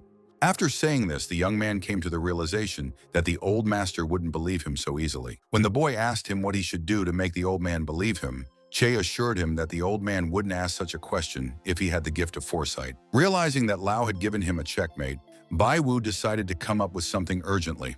Otherwise, it was unlikely that he would get a chance to cooperate later. Right now, all the antique connoisseur's thoughts were filled with the desire to convince old man Che Lao. After seeing a success rate of more than 87, the guy was surprised at such a high rate, not knowing how to act correctly. Finally, after a few minutes of intense thought, Bai Wu came up with a plan for what he should do next. If the young man had been able to describe all the antiques in the room in detail to the boys, would he have convinced Che Lao or not? When the system showed a 100% success rate for this plan, Bai Wu decided to do just that. When the guy said that there were 26 old things in the room, the old man asked him to describe them in detail, then he would believe in his abilities. Confident in his abilities, Bai Wu set about implementing his idea of describing the antiquities in the master's room. Qiao, who was smiling, prepared to listen carefully to the guest, and the latter, mentally grinning, prepared to surprise the man. After asking the system to start giving out information about items, the guy saw everything related to the antiques here. Surrounded by information that was invisible to everyone but him, Bai Wu exulted and emerged victorious from this confrontation. Pointing at the sandalwood set, the young man is sure that it belongs to the Qing Chen Long era. Surprised by such accurate information, the old man only modestly praised the young man. Speaking of the set's previous stay in the emperor's own room and its value of 20 million, the guy urged Che to confirm his words. Having completely agreed with the young man, Che Lao didn't think it was enough to convince him. Picking up a high-quality black jade ink pot from the Reformation era of the Ming Wanli dynasty, Bai estimated it to be worth 10 million. After hearing the old man's agreement here as well, Bai pointed out the use of the ink pot in Shufu Palace by Chief Secretary Kun Juzheng. This information came as a real shock to the old antique dealer, who was looking at the young man with wide eyes. Not understanding how Bai knew about this, Che explained how he spent 2 years searching for this data, studying historical books to identify the origin of the item. With an elegant snap of his fingers, Bai Wu simply calculated everything correctly when releasing such important information. Poor Che Lao almost fell into a stupor from what he heard, not understanding how to calculate something, because it is impossible. Bai Wu cheerfully stated that the old man's ears weren't deceiving him, telling him not to worry because it was all true. Sitting down on a tree stump, Qiao asked the young man to continue, as he was eager to hear more about his things in the room. When talking about the brush stand, Bai Wu pointed out that it came from the Qing Jiqing Imperial Library and that the brushes themselves were from the Ming period. The turquoise teapot on the shelf was created during the Chengku era in the Song state. Pointing at the antique porcelain, Bai Wu is sure that it is of Yuan origin from the Hudian pottery of Jingdezheng County. The elderly gentleman Che Lao just stood there, looking at the guy with his mouth open in astonishment and his eyes wide open. Since Bai Wu had told the landlord about all 26 antiques, he wanted to know if the man believed him or not. The surprised Che Lao would never have believed such a thing if he hadn't seen it with his own eyes. Bai Wu cheerfully expressed the hope that the old man would believe him in the fact that General Liu Bei had previously wielded ancient swords. Admiring the boy's flawless performance, Che called the items in the room studied and passed down to him by inheritance. But to confirm the authenticity of the swords with arguments is incorrect. Baffled by the old man's response, Bai Wu fell silent, realizing that the man still refused to believe him. The system's unexpected notification of Che Lao's absolute trust confused the guy, who didn't understand the reason for Lao's bickering. After thinking about Che's likely desire to provoke him first, Bai didn't rule out the antique dealer's desire to use him either. After seeing the next 100%, Bai estimated the cunning old man's intention to use the guy, not being surprised by his authority in these circles and intelligence. Now the young man understood the reason for Che's strange look in his direction. The old man had business with Bai Wu, which was confirmed by the system. After learning about the old man's desire to get an antique item, Bai received an alert about Che's intention to conduct an expert examination of the item. Smiling, Bai Wu informed Chalao of the presence of a certain item, suggesting that he conduct an examination of it. The elderly antique connoisseur was surprised by these words and wanted to know how his guest found out about this. Since Bai Wu has guessed, Che is ready to tell you, He really has been worried about an old thing lately. If young Master Bai Wu could help the old man figure out whether it was a fake or not, he would be a great help to the man. After realizing Che Lao's difficulties, Bai immediately realized that helping him solve them would help improve their relationship. With a cheerful wave of his hand, the young antiques connoisseur called Che Lao's problems his own problems, promising to give it his all today.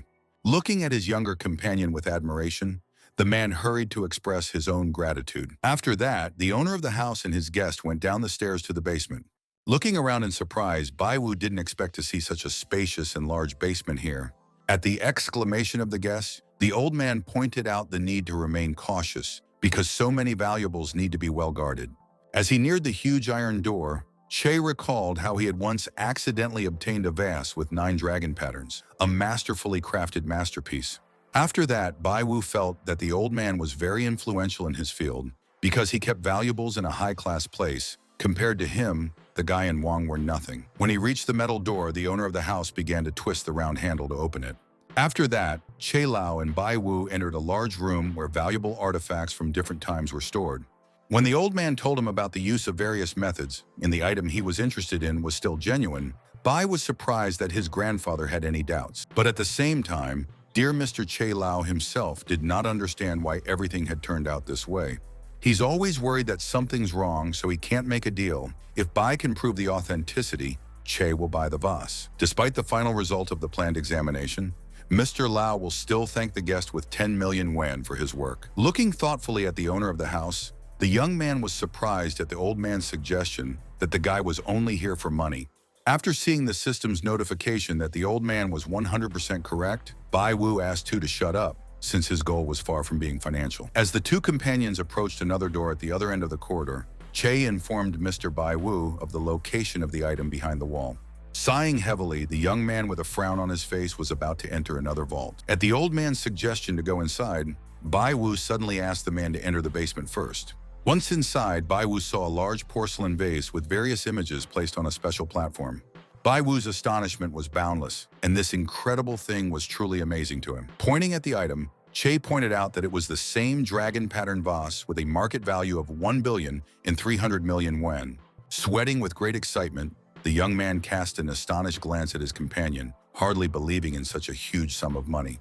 Che Lao hoped for the assistance of the guest and the young man himself, asking the respected master not to stand on ceremony, promised to try his best. As he got to work, Bai Wu looked thoughtfully at the antique vase, trying to calculate its authenticity. Seeing how his guest was looking at the rare item, Mr. Che Lao asked how things were going. Smiling, the young man urged the old man not to rush him, explaining this by continuing the process of making the necessary calculations. As he approached the vase and looked at it from various angles, Bai Wu recalled the system that usually responded immediately in such cases. A little angry, the guy mentally asked the system why it wasn't working today. After receiving the answer that the system only analyzes and generates Bai Wu's questions and not the old man's, the young man asked to determine the vase for forgery and authenticity. When Bai Wu saw the answer that it was completely fake, he asked if there was any evidence on the matter. The proof was located at the bottom of the vase. It was necessary to break the product, and then the chance of finding evidence was slightly more than 4%. Analyzing the information received, the young man realized that 4.24% is not enough. After all, the vase was worth more than 1 billion. Even if Bai Wu knew it was a fake, but a small fraction of 4% would disappear and he would be caught. As long as there is no evidence to indicate a fake, B couldn't act recklessly. If he sold it as well, it wouldn't raise that much money. It's unclear if an ordinary appraiser could detect a fake. The system reminded him of the lack of an equal method to evaluate the possibility of 1 and 47%. Bai realized that Che would not do it, and the others would not be able to either. And if you break it, there is a risk that Bai Wu will dig his own grave with the slightest carelessness. At the same time, if the guy does not dare to break the vase, then for sure his abilities will not cause the elderly person to respect. Bai Wu looked at Mr. Che Lao with a somewhat puzzled expression and once again heard Mr. Che Lao ask about the evaluation of an antique item. Smiling, the young man called the vase a fake in the affirmative, which confused the old man, who asked the young man whether he was sure or not. Spreading out his hands, Mr. Che asked the guest of his house if he had any evidence that the vase was fake. In a courteous tone, the young man pointed to the bottom of the vase where the evidence was. Che Lao and Bai Wu sat down and examined the place of the item with the supposed evidence of forgery. As the two men examined the bottom of the vase, the old man reminded his companion that he had already looked at everything many times, but found no differences. As he continued to talk about the evidence he needed, the old man didn't see Bai Wu, who had gotten to his feet, close his eyes and let out a heavy sigh. Finally, the guy pointed out the location of the evidence from the bottom inside a large vase. Taken aback by this unexpected thought, the elderly gentleman suggested that it was necessary to break the vase in order to obtain evidence. In a cold-blooded tone, Bai Wu only considers this method to be the only one that can be used to verify the fake. Shi Lao, who was nervously thinking about making an important decision, couldn't really say anything to his companion. Reminding him of the pending transaction and the lack of ownership of the jug, the old man said it was important to notify the lawyer. Bai Wu, who is biting his lip, will be afraid of not being able to handle this vase, but he needs to take the risk now. After asking Mr. Che Lao to contact the owner, Bai Wu promised to talk to the person. Having nothing against the young guest's wishes, the old man took out a device to arrange a conversation between the owner and Bai Wu. A man with a gold chain around his neck came to the vault and expressed regret for forcing Che Lao to wait for him, asking what was going on. Looking at this man, Bai Wu thought that Che should be able to handle it himself, but the old man had better stay out of the way, since the guy himself was definitely an outsider. However, Bai Wu had personally started the whole thing, so it was necessary to take the initiative now. Deciding to provoke the fake dealer, he called this Mr. Zhang's Antiques another fake, not a real one. The angry man immediately started asking Bai Wu about his identity, what he was doing here, and where his place was. After giving his name, the young man reported about his own visit to Mr. Che Lao to help him buy a jar of 9 dragons. Zhang explained how he went around dozens of experts who confirmed the authenticity of the vase, calling Bai Wu wrong here and also making himself look cool. The grinning Mr. Zhang asked the young man to explain the shortcomings of this large vase. Exulting with the guest's overconfidence in his forgery, Bai Wu praised his probability of making a mistake. His forgery technology is also unusual. As he was about to pick up the ancient mace, Bai Wu talked about finding out if it was true or false, knowing the risk, but there was nothing left to lose. After experiencing an unusual sensation, Bai Wu confessed to the audience that he had never hit such expensive items before. Zhang ran into Bai Wu as he swung the mace, outraged by the boy's desire to break the jug that he hadn't sold yet. After seeing Zhang's reaction, in which everything is proven, the guy answering his question pointed out the falsity of the supposedly antique vase. Outraged by the guy's impudence, Mr. Zhang is not happy with Bai Wu's jokes here. With such anger, Zhang was ready to melt right now, and for Bai Wu, this is a very good time for one to start. Deciding to hit the jug, the young man shouted that he absolutely did not care about the thoughts of outsiders. Zhang, unable to stop the guy, was forced to watch as the mace that flew to the side of the product instantly broke a huge vase. The terrified Zhang couldn't take his eyes off what he saw on the bottom of the item, and Bai Wu calmly told him to get out, calling him a fake seller. Turning to Che, Zhang wanted to know why he allowed the guy to do this, and the old man asked him not to worry if it wasn't fake. Bai would personally pay him off. After saying this, Mr. Che Lao looked towards Bai Wu, who was standing nearby. Bai knew what he was doing, and he knew the risk of losing everything, and everything he did today could have huge consequences. Che, who continued his thought, began to warn the young man that if he didn't find proof that the jug was fake, there might be difficulties. Understanding how difficult it was for the old man as well, Bai Wu knew that they were both taking risks, so he hoped for luck in this case.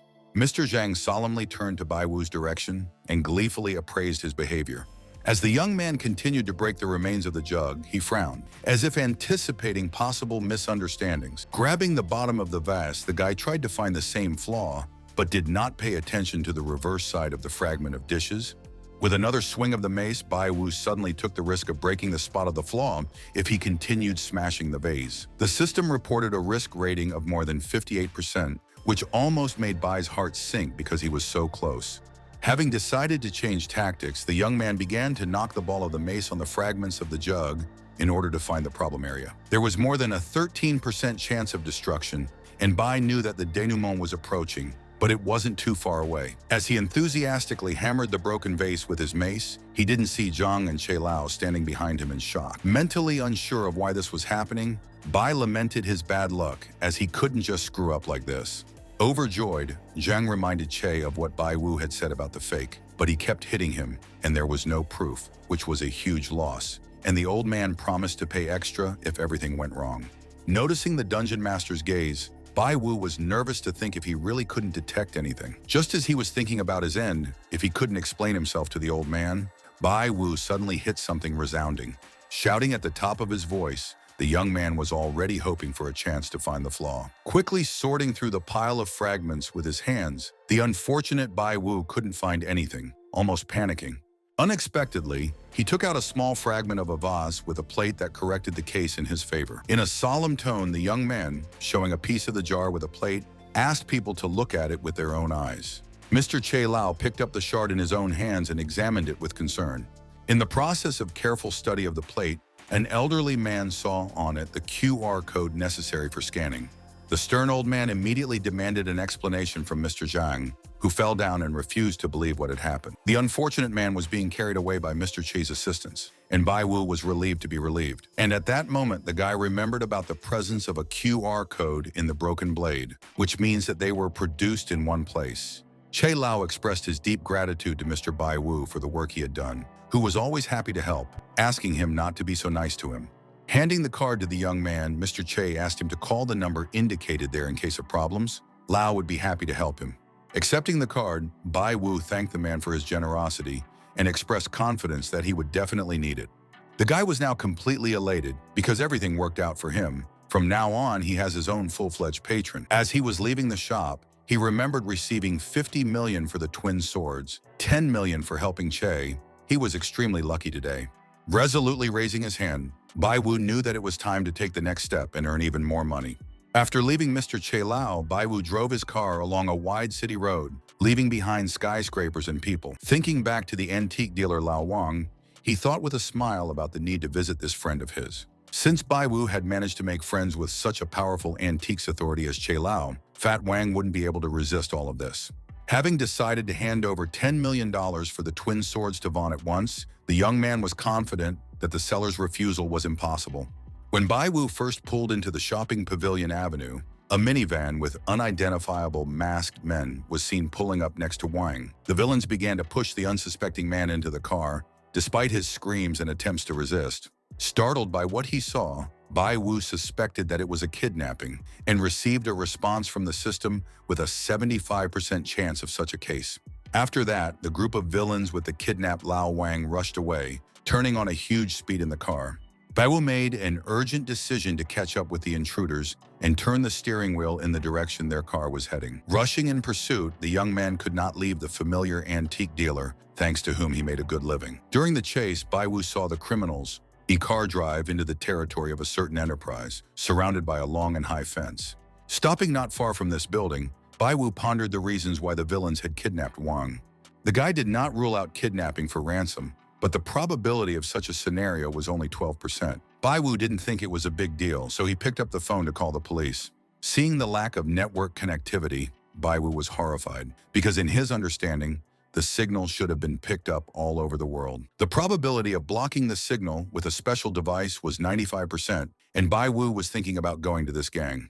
After learning that the fat salesman had a 37% chance of successfully rescuing him, the guy picked up the car door handle to open it. After leaving the SUV, Bai Wu looked at the large building and wanted to see if anyone would dare to stop him. The system reported the guard leaving after almost 6 seconds, after which Bai Wu had to turn right and get inside in almost 4 seconds without being noticed. Once behind the caretaker, Bai Wu heaved a sigh of relief and thought about Fat Wang, who should not refuse the guy who took the risk because of him. Finally, a virtual map appeared in front of Bai Wu, showing the current location of Merchant Lao Wang. When the system pointed out the need to go 30 meters straight and to the right, the guy looked to the side with displeasure. In 8 seconds, the guards will disperse, and within 13 seconds, the young man can safely pass through. While Bai Wu was leaving to find a companion, one guard asked the other one why the boss needed a fat merchant, and found out that they had lost the 7-star dagger because of Wang. The salesman Lao Wang was tied up on the floor, gagged and making unintelligible noises. Suddenly, the window opened a crack, and the merchant turned around in surprise, not understanding who it could be. Not expecting to find a companion here, Vaughn could only watch as Bai Wu tried to sneak into the room with the prisoner through the window. Pressing a quick finger to his lips, the guy signaled for silence, not giving away his presence in the room. Once down, Bai Wu began to untie the unfortunate Lao Wang, who couldn't move on his own. When Bai Wu removed the gag from the captive's mouth, the captive asked in amazement how the guy knew about his location. Then in a suspicious voice, the man suggested that the young man was deliberately following the merchant and that this was his gang. Unable to control his emotions, Bai slapped his friend on the cheek and criticized him for such words, considering that he had gone mad and had fat instead of brains. A nervous Bai Wu asked the merchant if he knew the intruders who had abducted him or not. Answering this question in the negative, Lao Wang told how he was captured, beaten, and left here in the room. Bai Wu didn't think the system would be able to answer the question about the kidnappers either, and this whole situation wasn't easy. After receiving an offer from the guy to run away, instead of sitting around here, the merchant began to refuse because of his weight and injuries, considering himself not the one who could leave. With a sigh, Lao Wang asked Bai Wu not to worry about him and save himself before going to the police. Remembering how he hadn't gone broke over the 7-star dagger thanks to Bai Wu, Wang suggested that he forget about their feud. After telling the merchant to shut up, the guy pointed out his own abilities that Vaughn didn't know about, and it was easy to get him out. With a spark in his eyes, Bai Wu looked at his friend and reminded him of the previous offer of cooperation. As he lay on the cold floor, Vaughn was mindful of the suggestion, but he only allowed it to be implemented in the next life. Bai Wu lowered the check with tens of millions of yuan in it to the merchant's eye level, and he wanted the merchant to take a good look and get his way. Lao Wang immediately rose to his feet and talked of nothing but 60 million yuan. Vaughn, who had completely cheered up, now wanted to find out the source of such a huge amount of money from the guy. In a raised tone, Bai Wu ordered them to stop talking, indicating that they should leave, and when they escaped, he would give Wang 10 million yuan as a gift. Hearing such an incredible amount, the antique dealer smiled and asked his friend to leave quickly. The bandits walking along the corridor recalled the boss words about Fat Wang's insignificance and the need to deal with him, and better yet, dig a hole. Inside, Lao Wan and Bai Wu heard the voices of the villains on the door, turning their extreme attention to it. The frightened merchant considered this the end of the guys, but the guy asked his friend not to be afraid, promising to save him. Kicking the door with their foot and entering inside, the criminals were very surprised by the absence of Pennick and his companion, who had disappeared somewhere. Noticing an open window and a rope sticking out of it, one of the bandits suggested that they immediately go in pursuit of the prisoners. Bai and Wang, who were hiding behind crates at the back of the room in time, heard the villains rush out the door after the fugitives. Bai thought he was being witty, making it look like they escaped through the window, and Vaughn assured him that even if they did, he still wouldn't be able to get away because of his weight. Running out into the street, the gang scattered in different directions, began to search for the guys and two hooligans who broke into the room where Van was. The bandits who were fleeing to search for their captives did not see how the merchant, hidden in a pile of stones, watched them go. When the group disappeared from view, Bai and Wang broke out after sitting in the rocks for a while. Stepping onto the asphalt, Bai Wu pointed to the side and suggested that they run there, while his companions sighed with relief, rejoicing in his luck. While escaping, Bai Wu mentally asked the system which way the chance of success was getting higher. Going to the left had a 33% chance of success, and going to the right had a 72% chance of success. The merchant, barely keeping up with the young man, wanted to know if he had ever been here before. Bai Wu, who was only looking forward to freedom, allowed his previous stay in this area. Vaughn doesn't understand the reason why they need to go in that particular direction. He wants to know if they can definitely escape. After hearing Bai Wu admit to having the divination skill and being surprised at not trusting it, Wang spoke about his childhood dream of being special. If they got out, the merchant would be very grateful, and Bai Wu would be willing to cooperate as soon as they got out. Delighted, Lao Wang immediately agreed to this suggestion of his sudden savior. The fleeing guys did not even know that they were being watched by a man in uniform thanks to numerous surveillance cameras. The man who came up to the man pointed his finger at the guy, indicating that this was the Bai Wu. The uniformed man asked about the people sent to catch the youth, whether they had returned or not, wanting to know about Bai Wu's actions. That time, Bai had ruined their plans for the 7-star knife and the 9 dragons urn after finding out about the fake and implicating Che Lao.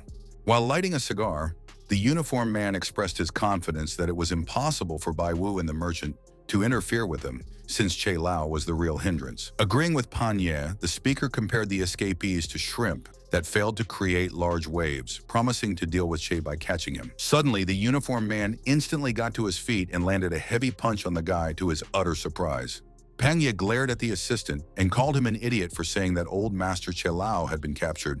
To the fallen man, a man in uniform promised to shed his own blood if anyone ruined their plans. Thinking about how Bai found out about those items after suspecting Che's influence, Panya realized that the guy knew everything by using a small rat to destroy the uniformed man's business. First, Panya decided to deal with Bai Wu and Lao Wang, and then he would think of a plan to defeat old Che Lao. Wang, who was hiding behind the wall with Bai Wu, asked the savior if they had already made it out or not yet. The road with a lower level of risk has a lower chance of failure, so it's better for guys to go this way, Bai noted. When they take an action, the probability changes. Having decided to take the nearest road, the young man intended to follow the changes. Finally, the antique dealer and his regular client emerged from their hiding place and headed for the exit. As they walked forward, the system pointed out to Bai Wu that there was a 37 and 6% chance of a successful exit in that direction. As Bai Wu continued walking, he saw a score of 41 and 8%. When they reached the end of the wall, they stopped moving, and Bai cautiously peeked around the corner, while Wang looked back fearfully. Pointing ahead, Bai explained about the passageway at the end of their road that he had entered through, eliciting joy from Vaughn, who was eager to escape. Looking at his companion, Bai earnestly asked him not to celebrate the victory so early, telling him to be careful. They were nearing the end of the street, where the door to the safety of the exit was open. The closer they got to the door, the more likely they were to make a successful escape, but Bai Wu instantly doubted the smooth outcome of their event. When the boys were at the door, the chance was almost 100%, and Vaughn, assuming the bandits had lost them, laughed, calling the ending of the escape a great one. Suddenly, someone on the other side closed the metal door and left everything else to their boss. The success rate of escaping was just over 3%, and the other routes had plummeted to 7%, much to Bai Wu's dismay. The boy stared ahead with glassy eyes and didn't understand what was happening to them right now. While the young man was in bitter thoughts, his companion, not giving up trying to find the long-awaited freedom, tried to break down the door. Suddenly, a car appeared behind them with its headlights on, which didn't bode well for the boys. One of the villains who came out of the salon laughed angrily at the children's attempts to escape, doubting the possibility of their successful escape to freedom. The nervous Bai Wu glanced at the few bandits out of the corner of his eye and was already thinking about their end with the unfortunate Lao Wang. Without taking his eyes off the criminals, Bai apologized to his comrade for his huge mistake in the escape plan. Calming the boy down, the suddenly bold Lao Wang came up with a proposal to beat up the villains for their crimes. After looking at the well-fed antique dealer in surprise, Bai and the two of them abruptly charged at the group of bandits. The boss of the dangerous gang looked mockingly at the brave guys, and his villains hurried to meet the daredevils, wanting to destroy them. An unequal and deadly confrontation ensued, where Bai Wu was the first to receive a heavy blow to his own face. There was a retaliatory blow from an antique connoisseur to the enemy, got a foot on the chest from the opponent, and Lao Wang, who later hit his abuser. The confrontation was soon over, and Bai Wu and Lao Wan were left standing on their feet in a dented state, keeping their eyes on the bandits. Before the brave guys were also tired as a result of the battle, two villains who did not dare to rush into battle again. First, a cigar fell to the ground, and then the boss himself appeared from the car, praising the actions of the fighting guys. Heading towards the tired Wang and Bai Wu, the leader of the criminal gang demanded that they approach him. With a cry of indignation, Bai Wu charged at the opponent, swinging the stick in his hands. Unexpectedly for the guy himself, the villain threw the young man aside with a deft and lightning-fast blow. The less powerful Lao Wang was also lying on the ground a moment later, having been completely defeated by the bloodthirsty boss. Clenching his fist, Peng Ye asked the guys not to stop, because he didn't even stretch his legs. Wang, with the last of his strength, reminding about his great weight, asked to finish him off because of his inability to continue fighting the bandit. Grinning, the gang boss asked the guys not to expect an easy death, accusing them of eliminating his subordinates and hindering him from receiving money. Bai Wu, who had suffered several bruises during the confrontation with the bandits, did not understand how they prevented the leader from receiving money. Realizing that it didn't matter now, because it was time to think about it, the guy decided to get out of here, thinking about the chance of a successful escape. When Bai Wu saw the notice that the probability of a successful escape was estimated at 33%, he thought about what to do next. Lao Wang, who had risen to his feet and regained consciousness, was looking at the young man's thoughtful expression with bewilderment. Having come to the conclusion that his friend had a certain plan, the antiques dealer decided to buy some time. Once on his feet, the brave Lao Wang, recognizing his fullness, is ready to try again to fight the boss of a criminal gang. Without further thought, Peng Ye kicked out at the antique seller, who started to fall down. In addition to this, the man also hit the unfortunate merchant with a strong hand, which predetermined the outcome of a quick battle. Much to Bai Wu's surprise, his companion managed to stay on his feet and still didn't fall, but he was breathing heavily after the defeat. Judging Wang's fight to be decent, even if it wouldn't last long, Bai saw a message that said the fat man was the key to victory. As Bai Wu looked at his companion in front of him, he sincerely hoped that he wouldn't be able to accidentally die right now. After shouting, Bai turned to the fat salesman and called him their last chance, urging him to use all the techniques he knew. Looking at his companion out of the corner of his eye, Lao Wan decided to make sure. Does he really want to see the image of a kung fu panda dealer? Summoning all his determination, Lao Wang prepared for the next stage of the fight against the dangerous enemy. Suddenly, the terrified merchant grabbed the boss' leg and started begging for mercy, promising to pay a ransom for himself and asking for a price. Pang Ye and his companions were speechless for a moment as they stared at Bai Wu in amazement. The sly salesman, taking advantage of the pause and the boss's weakening of his attention, grabbed the man's leg with a wild cry. For attacking himself with a fat merchant, the leader of a criminal group attacked a brave man with shouts of hatred. Rising to his feet, the boss pounced on the unfortunate man who was defenseless against a strong opponent. Bai, remembering the loss of control over emotions and stimulating the adrenaline of enraged people, realized that this way you can exceed your potential many times over. After thinking about the chance of the enraged fat man defeating the boss, he was notified of the 78% chance. Exhaling, the bandit group leader Pan Ye took out a cigar and lit it again, while Bai Wu pondered his comrade's prospects. The unfortunate Lao Wang was lying on the ground without any signs of life, and the boss was throwing up his hands sadly, saying that he hadn't even really warmed up in the fight. One of Pan Ye's assistants rejoiced at the Wheel of Fortune turning in their direction, and his friend suggested that the guys say their last words before their end. Turning to Fat Wang, Bai Wu apologized to his companion, mentioning some hidden abilities in himself. After Bai Wu's words, the battered merchant, barely conscious, tried to say something but failed. Guiltily lowering his gaze, Bai Wu recalled the old blades and called them real weapons. As long as the young man shared such revelations, the chance of a successful escape was almost 7%. At Bai Wu's reminder of the check stating the actual price of the swords, Vaughn regained consciousness, and the chance of a successful escape increased by almost 22%. Rejoicing at his awakening, Bai mentioned his story to Che about Wang forging antiques, after which the old man promised to kick Lao out of the pavilion in business. The merchant who heard all this became increasingly angry, and the chance of a successful escape exceeded 38%. At Bai Wu's words about the people working for him trying to sell the 7-star blade to Wang, the merchant rose to his feet, and the chance of escape increased by 47%. The revived salesman no longer resembled his former self. Like a berserker, he clenched his fists and insulted his friend.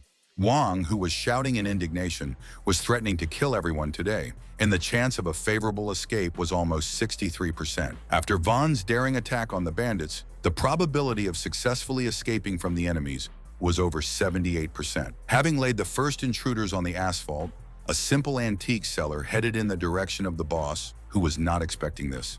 Both of them were head-to-head and ready for a showdown, and the chance of escape was more than 88%. While the boss was shocked by Lao Wang's attack for the first few moments, the salesman himself looked back at Bai Wu, who was standing behind him. The chance of a successful escape was over 91%, and at that moment, Lao Wang grabbed Bai Wu and dragged him to the exit. With strong movements, Lao Wang knocked out the metal door in the building, and the chance of escaping immediately became 100%. All of a sudden, the salesman returned to his original appearance and was casting glances in different directions. The exhausted antique dealer collapsed to the ground, having lost his strength after an incredible fight with the enemies. Bai Wu followed his friend out of the building, sighing heavily as he pulled out a piece of iron from under his shirt. Looking at the object with admiration, the boy was glad that he had placed the iron under his clothes beforehand. Otherwise, Vaughn would have just killed it. After dragging the antique dealer into the car with great difficulty, Bai Wu complained about his friend's heavy weight, asking him to get up. Leaning against the car, Bai Wu thought about the unfortunate merchant's death, determined to find out more about the bandits, identities, and what they wanted from the two guys. Glancing towards the unconscious Vaughn with a smile, the youth happily announced to Tom that it was time for their collaboration to begin. Boss Pang Ye, who had regained his senses, slowly sat down on his feet and lit another cigar after the heavy confrontation. Feeling angry and hateful after suffering defeat, this person mentally asked Bai Wu to look around more often from now on. The next day, in the city hospital, a man's voice spoke furiously about a friend and pointed out his severe injuries, which his friend did not have. In the hospital room, Bai Wu, sitting on a cot next to Lao Wang, asked him to calm down because they were alive, even if not quite in shape. Mentioning those same blades again, Bai Wu told his friend about all the other goods that were fakes. With a smile, the young man allowed salesman Wang to leave him on the street without fail, letting him die if the guy cheated poor Lao again. Unable to contain his emotions, the merchant burst into tears after saying this, calling Bai Wu a crook and a cheater. While hugging the unfortunate man, Bai Wu asked him to stop crying, promising to pay for the damage. Recovering his composure, Lao Wang reminded Po of his promise to take the merchant as an apprentice in order to teach him his own tricks. In response, Bai Wu was forced to remind his friend about his current level, which would make it difficult for him to learn new things. The grinning Lao Wang didn't care. He asked the guy not to forget about his debt to the antique dealer. In response to Wang's offer to give him a small material gift, Bai called him an incorrigible, greedy nutcase. Lao Wang shouted with joy and burst out laughing, calling them the life of an ancient society, thinking it all sounded promising. Suddenly feeling a great pain in his left arm, the hapless antique dealer collapsed on the hospital bed. Looking at his companion, Bai Wu asked him about his knowledge of who had actually abducted the merchant. With a snort, Vaughn explained that there were no enemies in life, and if he knew the kidnappers, he would make them pay for what they had done against him. As Lao sat up, he remembered a previous study of a fake 7-star knife, suggesting a connection. Thinking about it, Bai Wu recalled that all the fake items had QR codes, but he wondered what the chances were that all the fake items were made by bandits. Given the 100% chance of fraud from villains, Bai Wu thought about the vast experience of a group that knew how to take revenge well. Remembering the destruction of 2 of the gang's deals, Bai Wu learned that there was a 100% chance that the gang was spying on him, and a 60% chance that Wang's theft was connected to the guy. The flustered youth deduced that his fat companion had been captured because of himself, and partly because of the way Vaughn had been checking on these bandits himself. As the frustrated Lao looked away, his friend understood the difficulties of fighting the gang. He had indeed poked a hornet's nest. After looking at the young man sadly and calling him boss, Wang announced the trouble Bai Wu had gotten into because of the antique dealer. As far as the guy was concerned, the fat merchant probably didn't know anything, and since he recognized the guy as a senior, Bai himself shouldn't put him in danger. Turning to his companion in the bunk, Bai asked him to get better, and he kept all the bad things for himself. Happily agreeing, Lao Wang suggested a gradual recovery. When he heard the smartphone on the table ring, the guy picked it up to answer the incoming call. Bai Wu was surprised when he suddenly heard the voice of Mr. Che Lao, who knew about the boy's adventures and was interested in his well-being. Regretting the inconvenience and reassuring them of their well-being, Bai began to connect Che's call with his possible attitude to ancient society. Having reported his own absence from the city for 2 days, the old man believed that the bandits would not easily forgive the guy and his friends so easily. After asking Che about the information about Anda, Bai realized that Stark didn't know much about it, but they were professional forgers with a long history. Casting a stern look ahead, Bai Wu allowed the subsequent developments to be uneasy, judging from Mr. Chilao's words. After asking the guy to wait for him to return, Che only announced the meeting at the specified time, and Bai urged the man to take care of himself. After stopping the conversation with the man, the guy was looking at the smartphone in some confusion, and the laughing Wang turned to Tom. Listening to Bai Wu and Che's conversation, Wang didn't see this friendship as a simple one, and due to their attitude towards ancient society, the boys had to be careful from now on. In the young man's mind, something had happened to Lord Che, and it was related to a group of villains, so it was more complicated than he thought. Bai didn't understand why he was doing this. He just wanted to enjoy life, but for some reason, everything went wrong. Without understanding, Bai Wu was already thinking that he shouldn't have gotten involved with these fakes in the first place, and it's so hard for him to be a good person. While the poor guy held his head in his hands and shook with regret, banana-eating Wang looked at his companion indifferently. A house stood against the backdrop of a large mountain and a dense forest, and black birds flew across the dark sky. Boss, who had recently been defeated by Wang and Bai Wu, was talking about Old Man Che's deep foundation as he lit a cigar. Speaking to someone on the phone, Pang Ye expressed his conviction about this matter, but he wanted to avoid one point. Sitting comfortably on the sofa, the man busily stated the need to come up with the right solution in this case. A man who was talking to the boss was standing in front of a brightly lit large window and asked to leave all this to him and people from the society. The man wanted to use the ancient society to fight them, and the game with Che Lao and his younger brother with the surname Bai was just beginning. A few days after the events described, Antique connoisseur Bai Wu and his friend Lao Wang were leaving the hospital together. The masked merchant was looking around and telling boss Bai Wu to hurry up, since there might be bandits waiting around the corner. According to the guy in the morning, no villain would dare to attack them in broad daylight. Wang recalled the strength of these forgers and organization, suggesting that they lay low for a while waiting for Mr. Che. Remembering a certain resort, an antique dealer named Lao came up with an offer to go to this nice place. Closing his eyes, the guy told how he had already thought about it, but he did not see any need for such a trip. As Lao Wang continued walking, he suggested that his friend should be the first to take the initiative instead of just waiting for death. Once in the car, the salesman asked Bai Wu if the guy intended to deal with the criminal gang. In front of the companions, a certain man appeared with a bag in his hand, who assumed that Fat Wang's wife was also giving birth in this clinic. Adjusting the cap on his head, the merchant was afraid of this man, but his team must survive in the fight against a dangerous gang of villains. Quietly resenting his companion's desire to continue hiding, Bai Wu is surprised by the merchant's coolness disappearing. Wearing a black face mask, sunglasses, and a cap, the antiques dealer Lao Wang only said nothing in response. While pointing out his positive status and the negative status of the villains, Bai talked about the need to get more information about the gang and not pry into them without knowing anything. Recalling Wang's words about their dominance in the ancient society, Bai Wu assured his companion of making this a reality. Tearing off his cap and mask, Lao laughed and insulted those who were afraid of wolves and tigers, but dominated by rot. Comparing the fat salesman to an old ratchet, the young man asked him where they needed to get information now. Cheerfully, the salesman thought Bai Wu was the guy who had come to the right address because the north side of the city has its own person for them. According to the merchant, this person has sources, and there is nothing that he would not learn for a certain fee. Just after thinking about similar to the ghost market, as it would be useful, the system called the probability of receiving information 100%. Thinking about Wang's suggestion, Bai didn't know if this informant would be useful to them, even if it involved such a serious gang.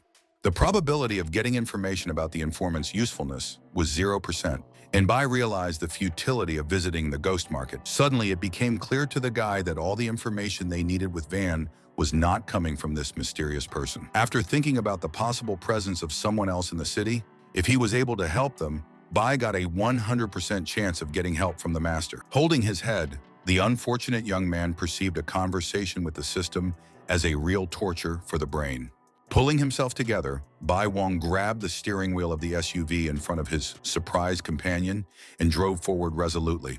The car of the buyer of ancient antique items was speeding at full speed towards the main destination of the ghost market. Soon the friends found themselves on a small street with stalls where people were selling various goods. It was quite interesting for Bai Wu, but he couldn't understand how anyone could see the goods in such a dark place. The grinning Wang, calling the boss, not understanding the point, described the ghost market as a place for people living in darkness, and here the guy will soon get used to it. After looking at Vaughn's suggestion that he take his time with the informant and take a walk to get used to the place, Bai Yi agreed with his friend's suggestion. As the boys strolled slowly through the ghost market, they didn't notice that a smiling man was watching them from behind the wall. Over the phone, the stranger confirmed Wang and Bai Wu's appearance at the ghost market, promising to follow instructions, receiving praise from the person he spoke to. Hoping to get 100,000 for spreading a few rumors, if you did it for 2, the person was thinking about doubling the reward. Chuckling softly, the man looked in the direction of Lao Wang walking and apologized to him, calling himself a bad friend. As the stranger left his hiding place, he reached behind his back, where he kept a large knife. As the man walked away toward the street, he didn't see a man standing a few steps away from him, grinning for a reason only he knew. Walking along the shopping streets, Lao Wang asked Bai Wu to believe in his exclusivity in the market, and there was nothing that the fat merchant couldn't recognize. To prove his point, Wang turned to the salesman, calling him Old Man Zhao, and inquired about the man's business. In response, the seller only bowed his head and silently continued to do his work with the goods. Surprised by the unexpected reactions to his greeting, Lao Wang only continued to wave at his colleague. Vaughn turned his attention to a new acquaintance, greeted San, and wished him to see his things displayed on his feet.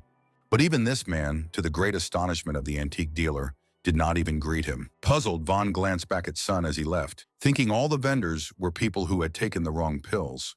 Bai Wu, who was grinning maliciously, couldn't help but agree with his friend's words that he was really cool. Wang made the mistake of people, and when he suggested that his friend go further, he called himself a frequent customer at this stall, and he was on solid ground with their boss. Grabbing Bai Wu's arm, the companion firmly pulled him to the salesman, who was looking at his smartphone, waiting for customers.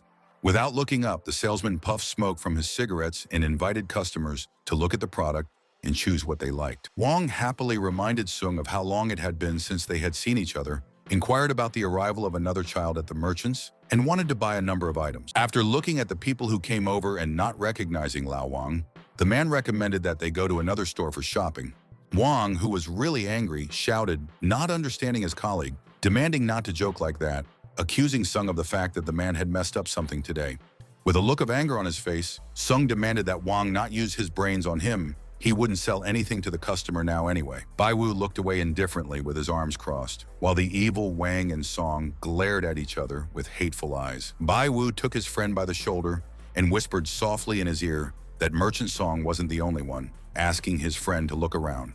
Turning back, Vaughn saw aggressive people in one direction and maliciously grinning in another part of the ghost market. Startled by what he saw, Lao thought about the risk of not being able to go outside and couldn't understand the reason for people's strange looks in his direction. Bai Wu needed to know that the people here were clearly aggressive towards the two of them. Crossing his arms, the young man frowned ahead, realizing that this was clearly not their day. Grabbing the unsuspecting Lao Wang, Bai Wu dragged him along with him, demanding that he immediately run away from the ghost market. The merchants started calling the kids trespassers, telling them to leave and not come back here again, so that they wouldn't be bothered. Running to a safe distance, Bai dragged the astonished comrade around the corner of the nearest building. In Wang's opinion, there was something strange going on here. After all, he had been shopping here for several years, but his colleagues still treated him mysteriously. Alone in an alleyway between two buildings, Wang glanced fearfully at the street while Bai pondered something. Finally, the guy turned to his friend, demanding to be silent and do what he was about to say. Looking ahead of them, the guy saw hangers with various clothes which they needed right now. 10 minutes later, Bai Wu and Lao Wang, who had changed their clothes, reappeared at the ghost market. The two antique partners were both determined, and Vaughn was also looking around suspiciously. They passed by the shopping malls unrecognized by anyone, and the merchants went about their business, and no one looked in the direction of the children. Describing himself as polite, diligent, and well-liked by everyone, Vaughn sadly perceived himself as a public enemy. Pressing a finger to his lips, Bai Wu begged his companion to keep it down and promised to deal with it all. Gradually, they approached the salesperson they had had a bad conversation with some time ago, who was having a fun conversation with the customer. Bai Wu, who was wearing a hood on his head, bent down and started to take out a small box. Not recognizing the guy, the merchant smiled cheerfully, encouraging the customer to look and choose any product they liked. While Bai Wu pretended to be looking at the vase, he was looking away from it, and so was Wang, who was holding a smartphone in his hand. The salesman told a colleague about Fat Wang, who had become a member of the ancient society and a subordinate of Che Lao, and the latter ordered Wang to break the vase and slander the salesman, calling him a forger. The bald man listening to Sun's story asked in amazement, not believing in the fat man's action. The man who came up to them passed on the rumor to his colleagues that Wang had an accomplice named Bai Wu and told them about the loader that had been thrown into a reservoir outside the city. Continuing to wonder, the bald man couldn't believe that no one had called the police in connection with such a murder. Song called Old Man Che a well-connected big shot, so Wang didn't have anything to fear and just walked around the ghost market. Their third colleague is sure that everything will come back like a boomerang, so Path Wang is happy. But after all the cases, punishment will come to him. The bald salesman, lighting a cigarette, suddenly asked about the source of such rumors and the availability of evidence. There is no proof, but in Sung's mind, rumors don't appear on their own, and everyone is now talking about it, which was agreed by a third person who didn't think Wang was clean. After lighting a cigarette, the man confessed to having rare encounters with Lao Wan, admitting that the merchant was doing all the things he was just told about. Unable to contain his angry emotions, Lao Wang almost screamed at the top of his voice when he heard such words about himself from the critics. Bai Wu put his hand over his mouth in time to drag him away, but the three of them were already paying attention when they heard the strange exclamation. They were once again in a secluded alley, and Lao Wan confidently claimed that the others had been framed, and Bai was forced to agree. When the guy linked all this to a gang of forgers, the corresponding probability exceeded 67%. The boy's eyes immediately opened wide in surprise. Now he was absolutely sure of the connection of the incident with the gang of villains. Abruptly ripping off his black mask, Lao Wang resolutely called them clean here, wanting to recognize those who had slandered innocent antique connoisseurs. For Bai Wu, with his grim expression, this rumor isn't directed at the two of them, but at Mr. Che Lao. Calling Mr. Che a respectable person who doesn't need to be afraid of such a thing, Bai is sure that both of them might already be greatly hindered by it. Panicked, Wang recalled how people had called him and Bai Wu critters, and considered Mr. Che to be the master of both boys, and that would definitely not lead to anything good. Without losing heart, Bai Wu called what happened to them a very dangerous trap, but fortunately, the boys found out about it on their own in time. Putting on his cap, Wang said it was necessary to find the rumor monger and refute it, not knowing how they should look next. Turning to the puzzled Lao Wang, Bai informed him that there was no need to come up with anything. When the guy mentioned a hint from his ability and getting help from a certain master, it really interested the overjoyed Vaughn. Bai Wu didn't know this mysterious master yet, but they needed to find him first. When he stopped, he looked at only one point, as if he was absorbed in this thought of an unknown master. After that, looking around, the young man noticed the absence of his companion Lao Wang, which greatly upset him.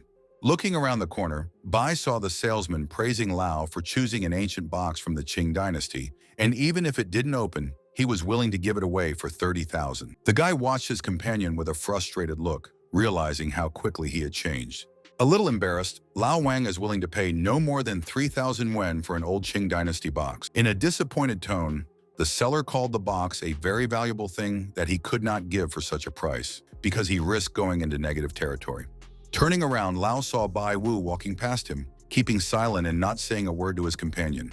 Feeling absolutely deceived by the merchant, the guy considered him greedy and asked his friend to bargain, since the price of the item is small.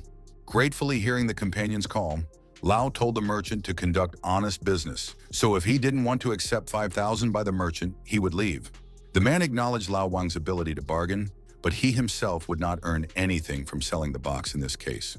As he happily picked up the box, Van was curious about the amount the merchant would like to receive, but Tom got it from his father and is currently confused. Suddenly, a strong hand was placed heavily on a small box in front of Lao Wang, who was still cheering. The tall young man asked the shopkeeper not to sell anything to these two unreliable customers, as he called them. Hiding his face behind the hood, Bai Wu looked at this sudden person, not understanding how he knew everything, and not knowing the person himself. After shouting, Wang recognized the outsider, and calling him Wu Hongtai, asked him about the purpose of his presence here in the ghost market. As Bai Wu kept his eyes on the newcomer, he couldn't figure out who he was, and he continued to remember the importance of finding that master as quickly as possible.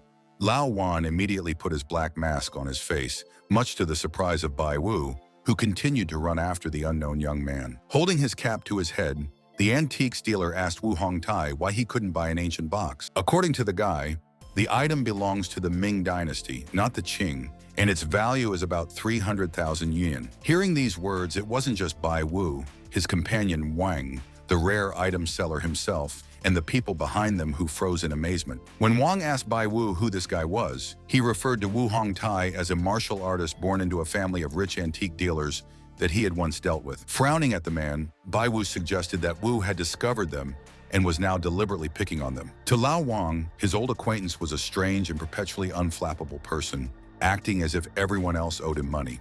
Wu Hongtai called all of them stupid blind people who can't understand anything, and he is ashamed of them now. Bai Wu took this as a clear provocation against them, but he didn't really know if the person had seen through it or not. Outraged by the words about the blind fool, Wang is angry at Wu Hongtai, who learned martial arts and became cool, and now decided to become the boss in the world of antiques.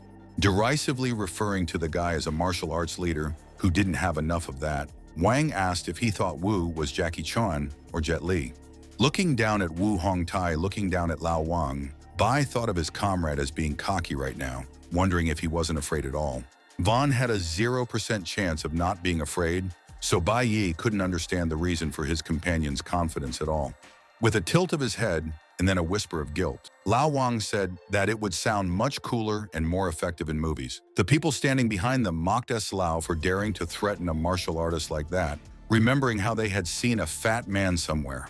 Wang looked at the critics out of the corner of his eye in fright, and Bai allowed them to be discovered. If he continued to stay here, the chance of finding a master would quickly drop. Facing Wu Hongtai, the young man resolutely refused to purchase the box if the young master knew the price of the item. After saying this, Bai Wu grabbed his companion's hand, and they headed out of the ghost market. But suddenly, martial artist Wu Hongtai blocked their movement with his raised hand, much to the boys' surprise. Bai Wu's displeased tone made him want to know what the man was going to say to them right now. With a smile, Wu Hongtai asked the market guests whether they had done it correctly or not.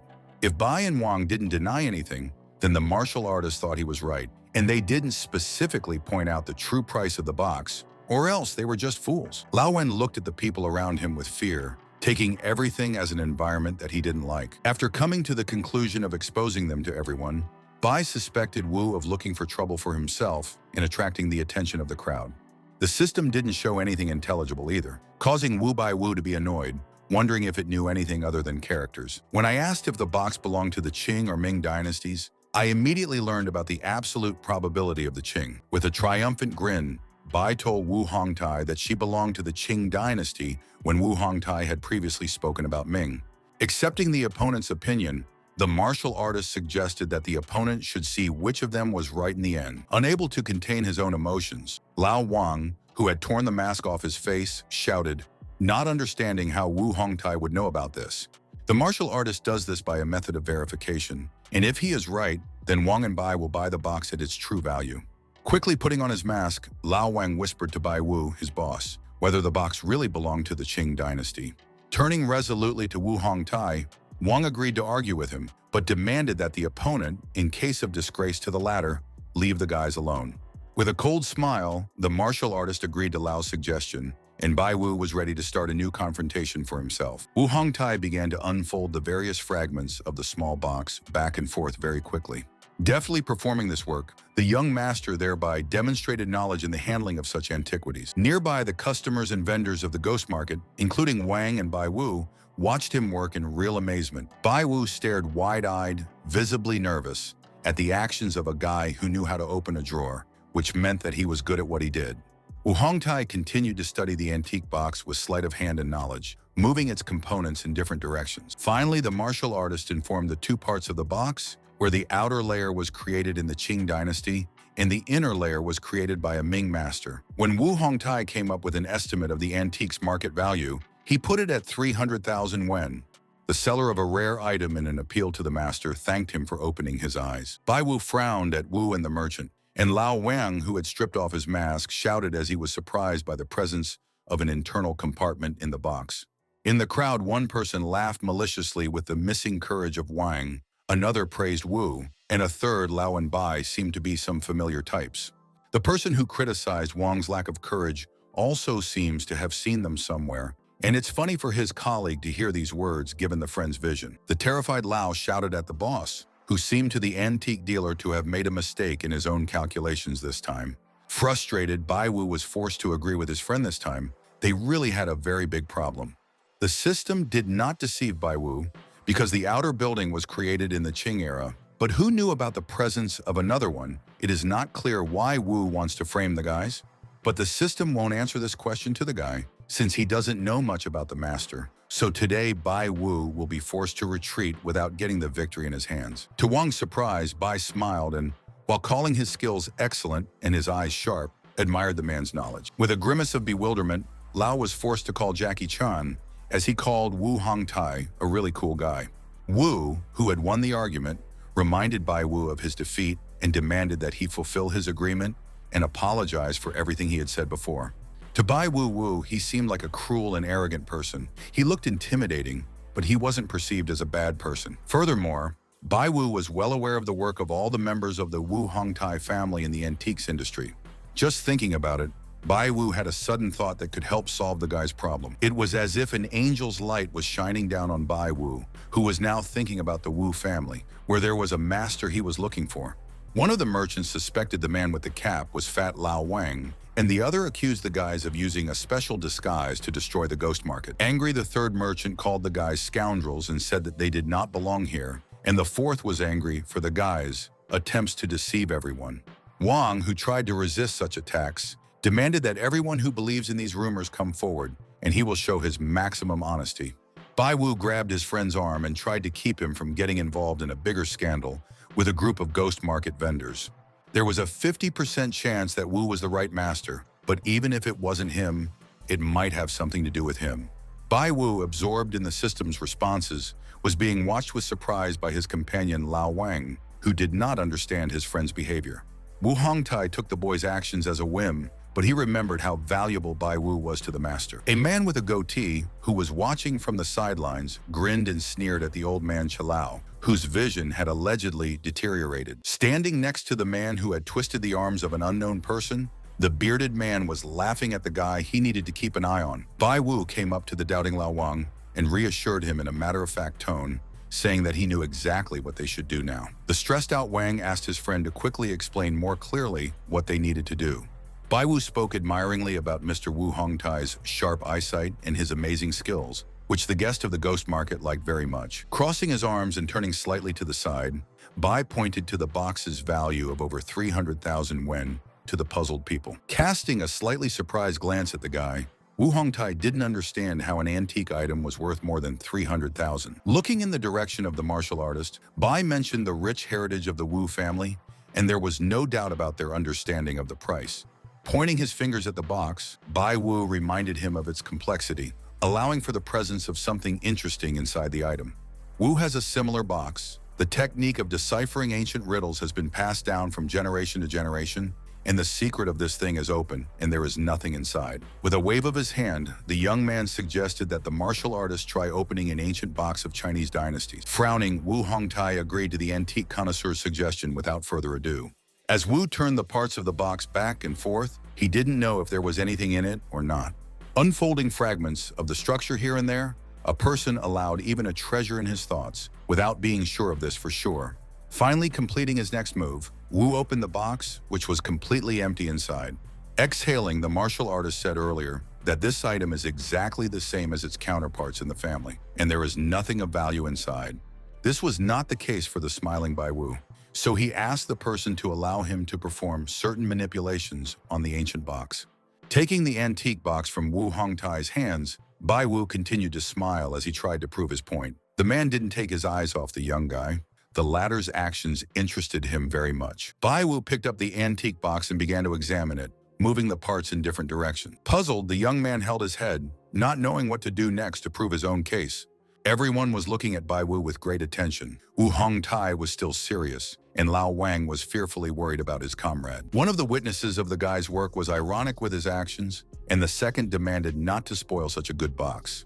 As he continued to work on the ancient object, Bai Wu also studied the system's alerts regarding the Chinese dynasty box. Suddenly, an incredible new idea popped into the young man's head, and he knew what he had to do. With ultra-fast movements, Bai Wu began turning the antique box over to solve its latest riddle. The guy saw the bottom of the box, which began to slowly sink down, where the secret of this object was hidden. Bai Wu, looking forward to his triumph, lifted up the wooden plate that revealed the box's hiding place. The people around him were all looking at him intently, including the astonished Lao Wang and the still stern Wu Hongtai. Bai Wu's next sharp move was to hold up a wooden tablet to solve the problem that was troubling him. Looking at the inside of the tablet, the guy saw a circle with a small circle in the center and various lines. After putting the record back in place, Bai Wu used his hand to push it back to its original position, but with the image on top. A connoisseur of antiques looked with a smile at the object, the riddle of which he managed to solve. When Bai Wu touched the image, the system reported the lotus flower as the first layer and the maze as the second. Even the craftsman didn't know what the guy was up to, because this box is encrypted with Chinese and Western locks. Martial artist Wu Hongtai was standing in front of Bai Wu, who was still studying the secrets of the ancient item. After clicking on one of the fragments of the drawing, a secret tablet popped out of the item. In the middle, on a soft cloth, there were 3 green rods that could form a small hoop when combined.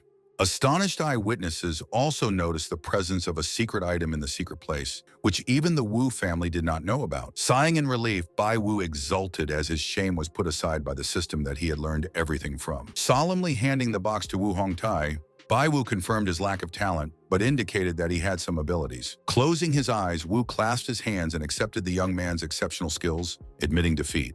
As Bai Wu continued to think about what was troubling him, he couldn't understand, assuming that the master he was looking for was Wu Hongtai.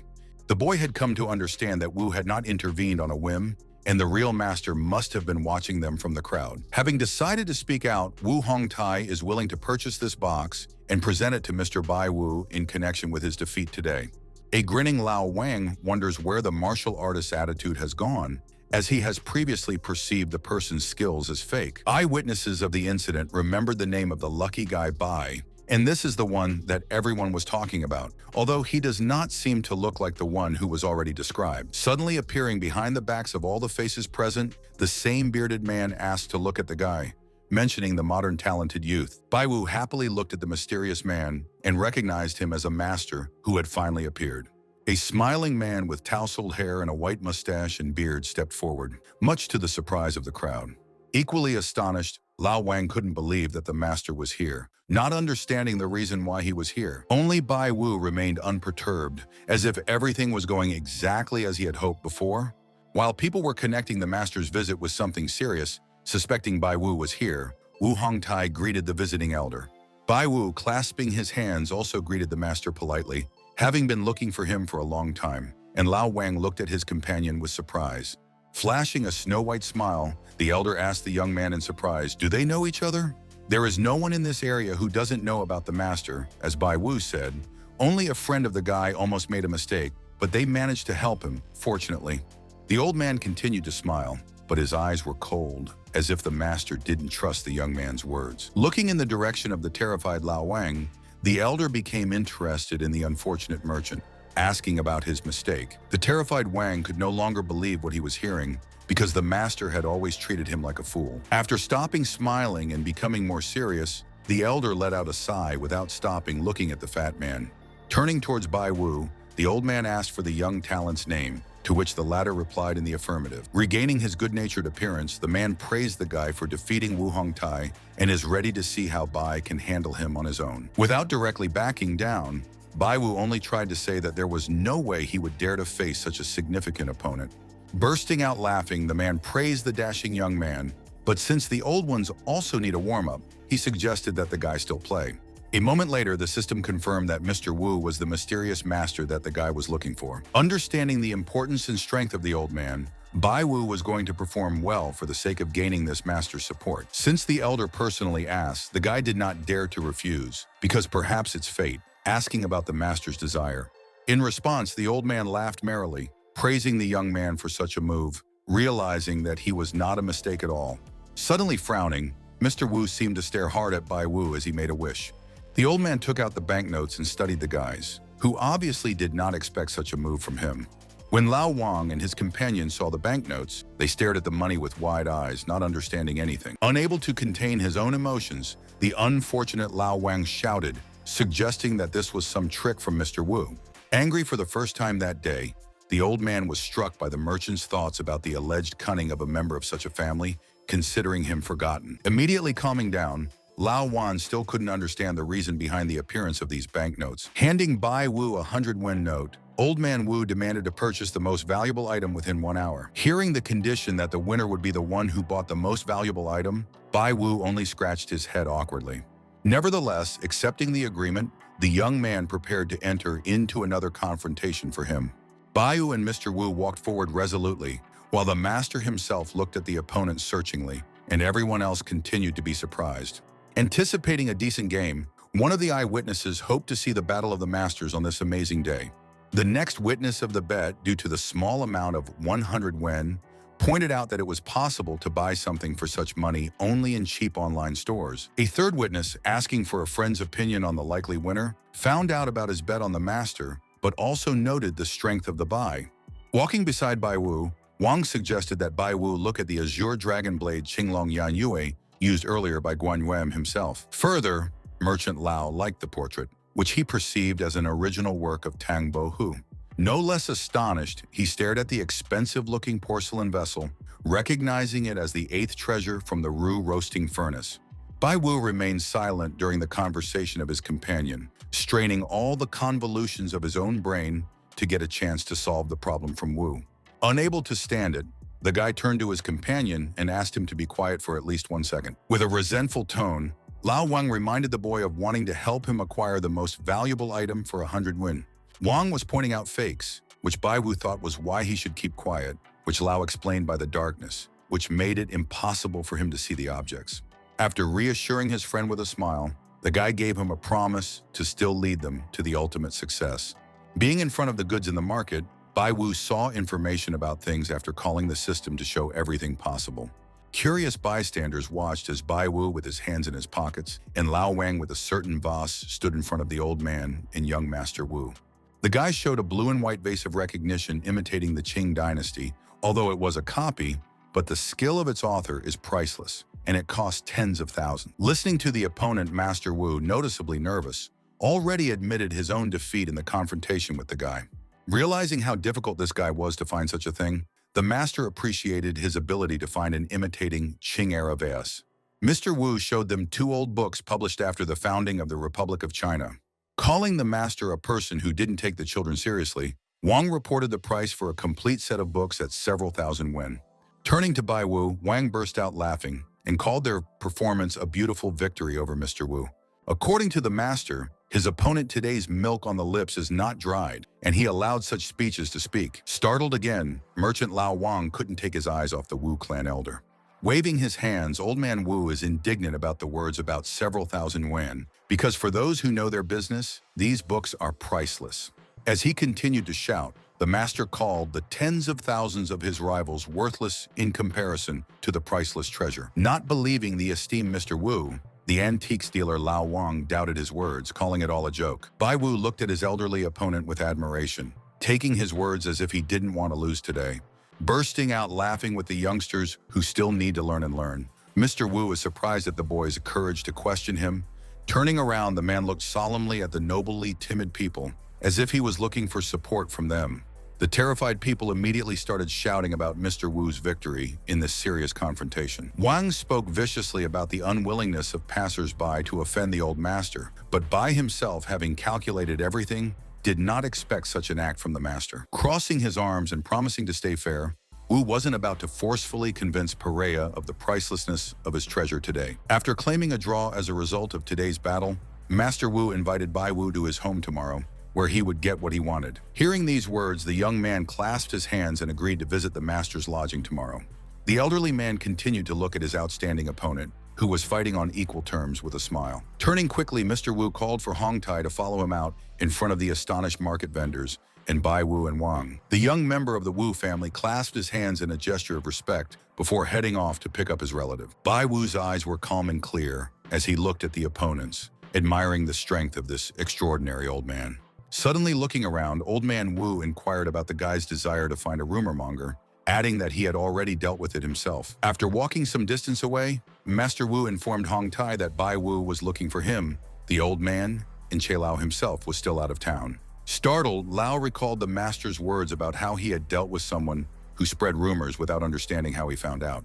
At this time, Bai Wu, thinking about the ancient society, didn't know the exact number of members of the organization, but he was aware of his upward movement. Thinking about the likely events of tomorrow, the young man nevertheless looked forward to them with great impatience. Suddenly, merchant Lao Wang and Bai Wu himself looked at each other at the same time and thought of an informant who might be spreading rumors. The guy also failed to make a call due to the subscriber's disconnection or being out of the network's coverage area. Astonished, Lao Wang could not understand the reasons for what happened because the subscriber had never turned off the smartphone before. The system confirmed 100% of Bai Wu's speculation about the informant, spreading rumors and hiring someone else. Not understanding why Master Wu would put on such a show today, the young antiques connoisseur didn't know if he could help out in the open. Having decided to forget it, it was useless for Bai Wu to think about it right now, since he needed to learn about Master Wu's new plans. Happily, Lao Wang, recalling Master Wu's invitation to his home, asked his friend if they would go there. With a slightly puzzled tone, Bai clarified that he was the only one invited, causing the unfortunate Lao to be disappointed. Wang put his arm around his companion and reminded him of their friendship, and if one goes somewhere, the other follows, repeating the question about visiting Master Wu.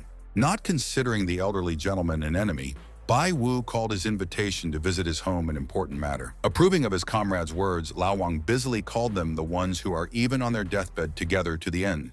The next day, when they were outside the gates of Mr. Wu's house, the boys admired the view of the palace, and Wang took pictures of it on camera. Unable to take his eyes off the master's dwelling, Bai Wu said that this was exactly the life he wanted. Lao Wang was about to send the photos he had taken to his friends, telling them about his invitation to Master Wu's estate. Smiling Bai doesn't see any reason to brag about visiting the old man's house if the two of them have a much better cottage in the future.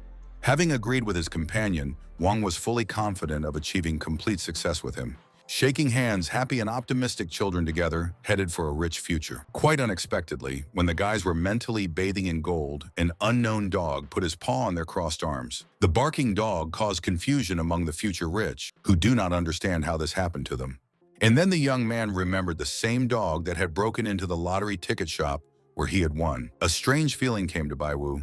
It was the same deja vu, but the main and interesting thing was still ahead. With astonished faces, the guys looked at the girl running towards them, asking for forgiveness because she was going to fasten the dog. Now truly surprised, Bai Wu recognized the girl as the owner of the dog he had met in the park. Seeing the guy, the lady herself was puzzled because the guy's face seemed familiar to her, and she had already met him somewhere.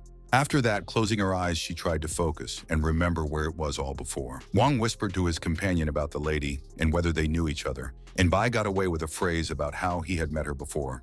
Suddenly, the girl remembered and asked Wu Bai Wu with a smile if it was him standing in front of her, and received an affirmative answer from the guy. After asking the girl about the purpose of the guys' stay near her house, the guys were surprised that this place belongs to her. Vaughn wanted to know who she is to the master. Realizing that the guests were visiting her own grandfather, the lady prepared to escort them to his house. After that, the lady with the dog went to the side of the house, and the guys continued to be behind and watch her with a puzzled expression. Somewhat at a loss, Lao Wan assumed that the girl had a desire to lead them, not knowing if they should be careful now. After confirming that the girl had an open personality, Bai Wu also seemed to know that something was wrong with the current situation. After opening the gate and turning around, the girl once again called for the guests to follow her, and Bai Wu promised to follow Master Wu's granddaughter. The trio made their way to the door of the large manor, walking along the neatly paved path as the boys looked around in awe.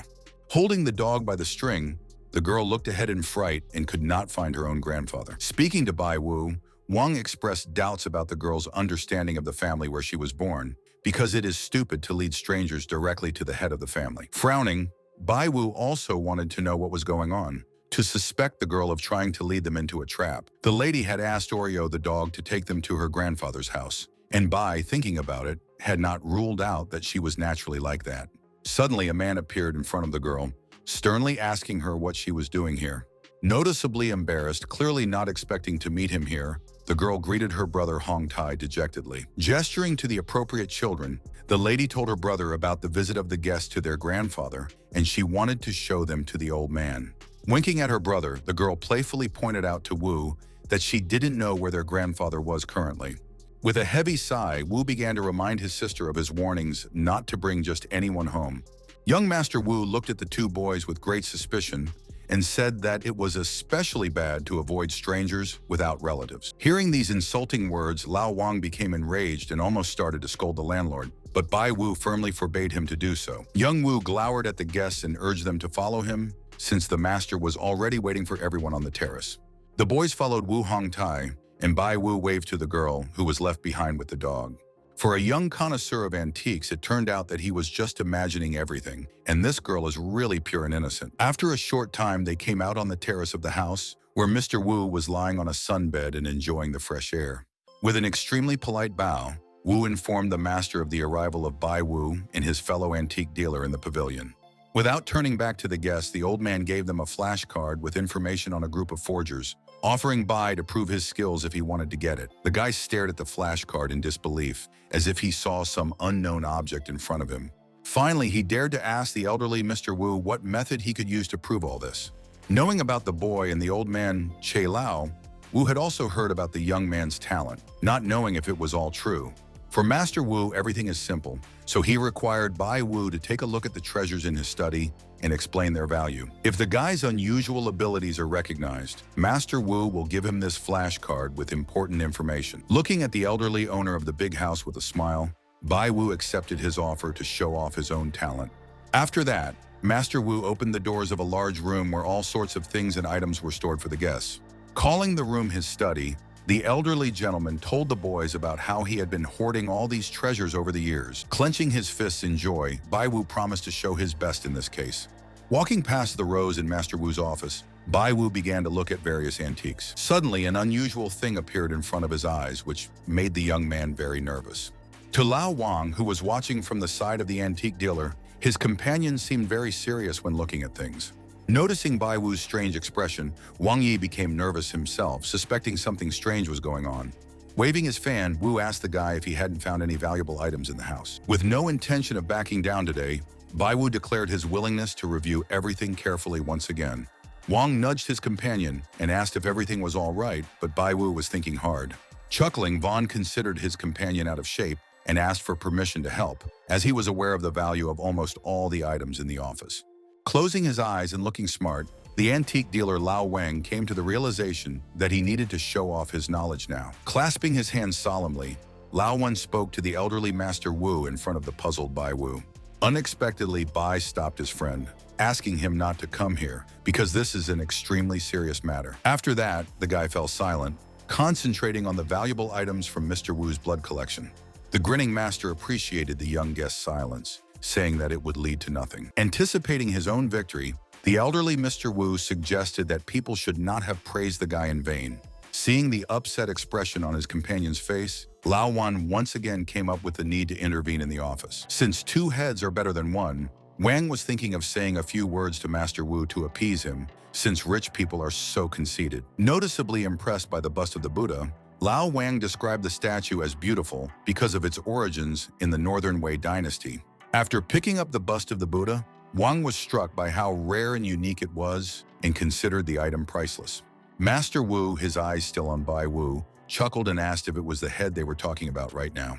In Bai Wu's opinion, the bust was fake, and it was well preserved because it was only a few decades old, and the approximate price of the item was 30,000 yuan. The astonished Lao Wang, still holding the statue in his hands, could not believe the words of his friend about its forgery. Even if it was fake, Vaughn didn't approve of Bai Wu's approach of speaking so bluntly, so he made the decision to correct it. Laughing, the merchant reminded him that tigers even miss, and there is no wise man who has never made a mistake. As he continued to look at the rest of Master Wu's collection, Wang noticed things that interested him greatly. Picking up one item, the merchant admitted that he had never seen such a thing before, and it would have taken center stage in the exclusive hall of the museum. With a smile on his face, Wang rejoiced at Master Wu's good fortune to witness such incredible things at home every day. Bai called it a copy of the spring and autumn period candle holder, a fake that was popular 20 years ago and costs 100,000 yuan. The wretched antique dealer had only to be horrified by another fake in his hands. Everyone in the room fell silent, and both Bai Wu and Master Wu looked at poor Lao Wang with gloomy expressions. By allowing for the end, Wang allowed for Mr. Wu's intention to destroy it with his own eyes, determined to fix it quickly. Calling Wu an excellent master of calligraphy and painting, Wang is uneasy, confident in his ability to break through bronze, and not everyone is as gifted as the owner. Lao Wang became nervous and then looked at the parchment with hieroglyphs hanging on the wall, calling it an excerpt from a book. Wang then asked Comrade Bai Wu a bit sarcastically about the impossibility of forging calligraphy. Bowing his head and closing his eyes, the young man quietly called this manuscript a forgery in esteemed Master Wu's office. The astonished Lao Wang, frightened, took these words as a joke, not understanding how a sheet of hieroglyphs could be fake. Noticing that Mr. Wu had suddenly fallen silent and was lost in thought, the nervous Wang quickly covered his mouth with his hand. After that, the merchant whispered to Bai Wu about Master Wu's possible doubts about the boy's abilities. Otherwise, how would they have been faked? After asking his friend if he was wrong, Wang called Master Wu an important person, so it was best not to make him angry. The master might be an old man, but he could easily destroy the guys in Vaughn's mind without breaking a sweat. Pointing out the fake calligraphy last year, Bai mentioned using a fake painting recognition technique, but it would also cost millions to fake. To prove his point, Bai Wu approached one of the vases and called it an imitation of the Ming dynasty. The next beautiful and colorful vase was also described by Bai Wu as a fake of the Qing dynasty. The young man then saw another interesting item, identifying it as a fake jade from the era of state enmity. Master Wu slammed his fan down on the table and rose to his feet with a menacing expression that promised no good to the boys. The unfortunate merchant, Lao Wang, was immediately taken aback and could not find a place in the large study of the owner of the house. Turning towards the elderly gentleman, Bai Wu mentioned the presence of 73 antique items in the room. When Bai Wu coldly called all the items in the study room fake, Vaughn couldn't believe it. It seemed impossible to him. In a threatening voice, the old man said to Bai Wu that his guest really wanted to call him Wu Bufan, that the young man wanted to call him the head of the family in the 17th generation, the one who managed to collect a collection of fakes. Approaching the master from behind, the unfortunate Lao Wang asked Mr. Wu to understand that this was not what his companion meant. Coolly, Master Wu waved his hand, pushing away the terrified Lao Wang, who was trying to stand up for his companion and friend. In a scary voice, the master asked Bai Wu if he was really that confident.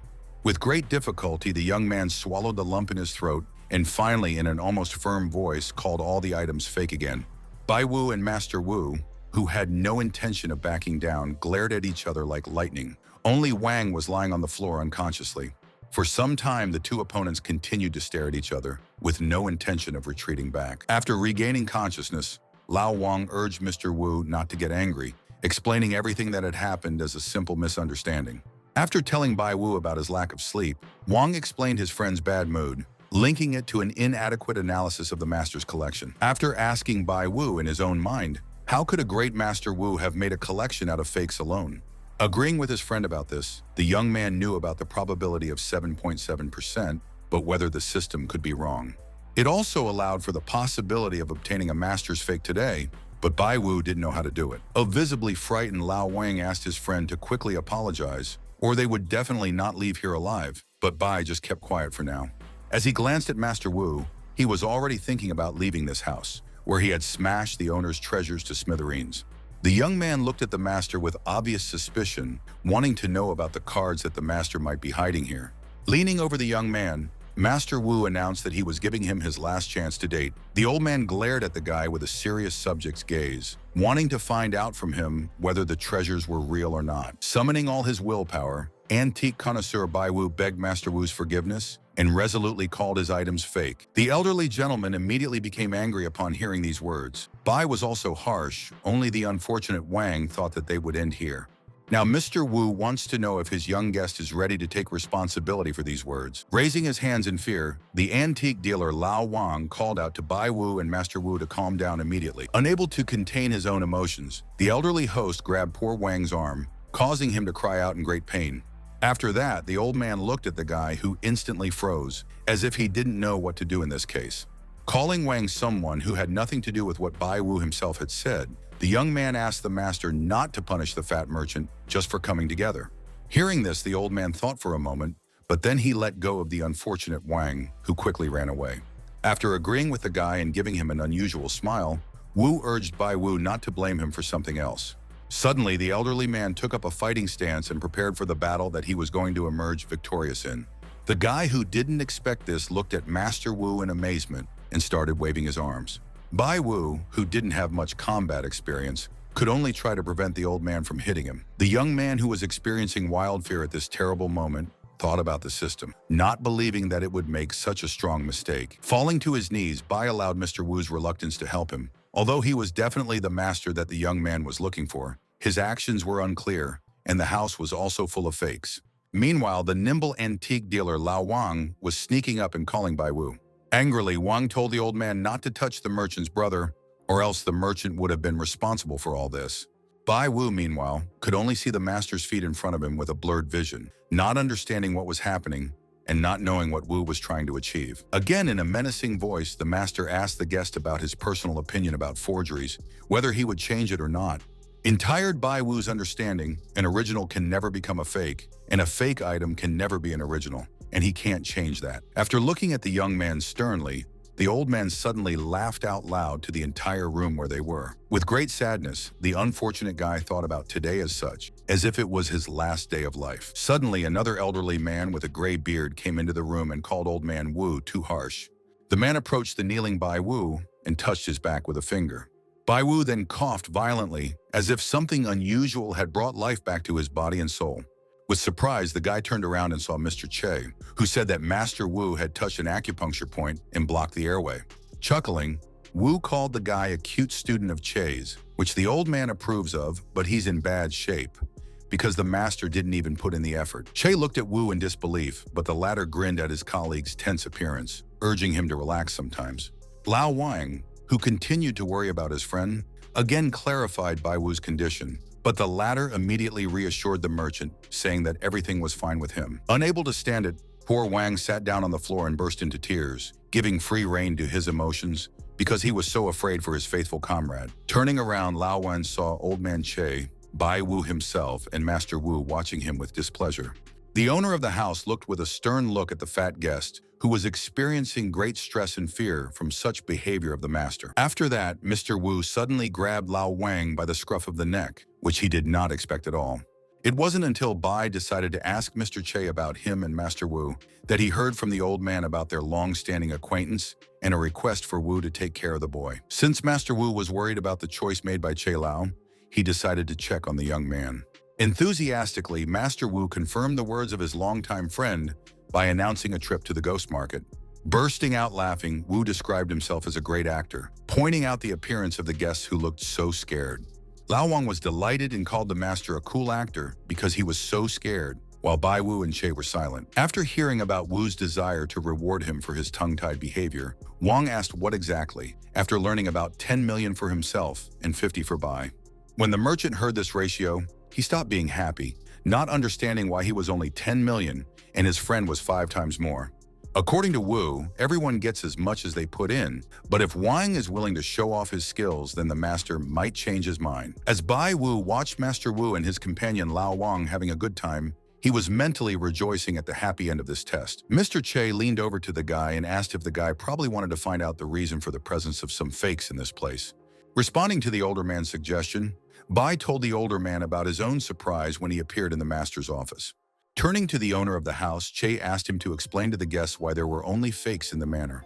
Master Wu immediately thought about the answer, and merchant Lao Wang, holding his hands, eagerly waited to find out the reason. Everything is gathered here not only for the sake of verification, but masters must recognize falsehoods without losing their honor and beliefs and be vigilant so that the demons of self-interest do not consume them.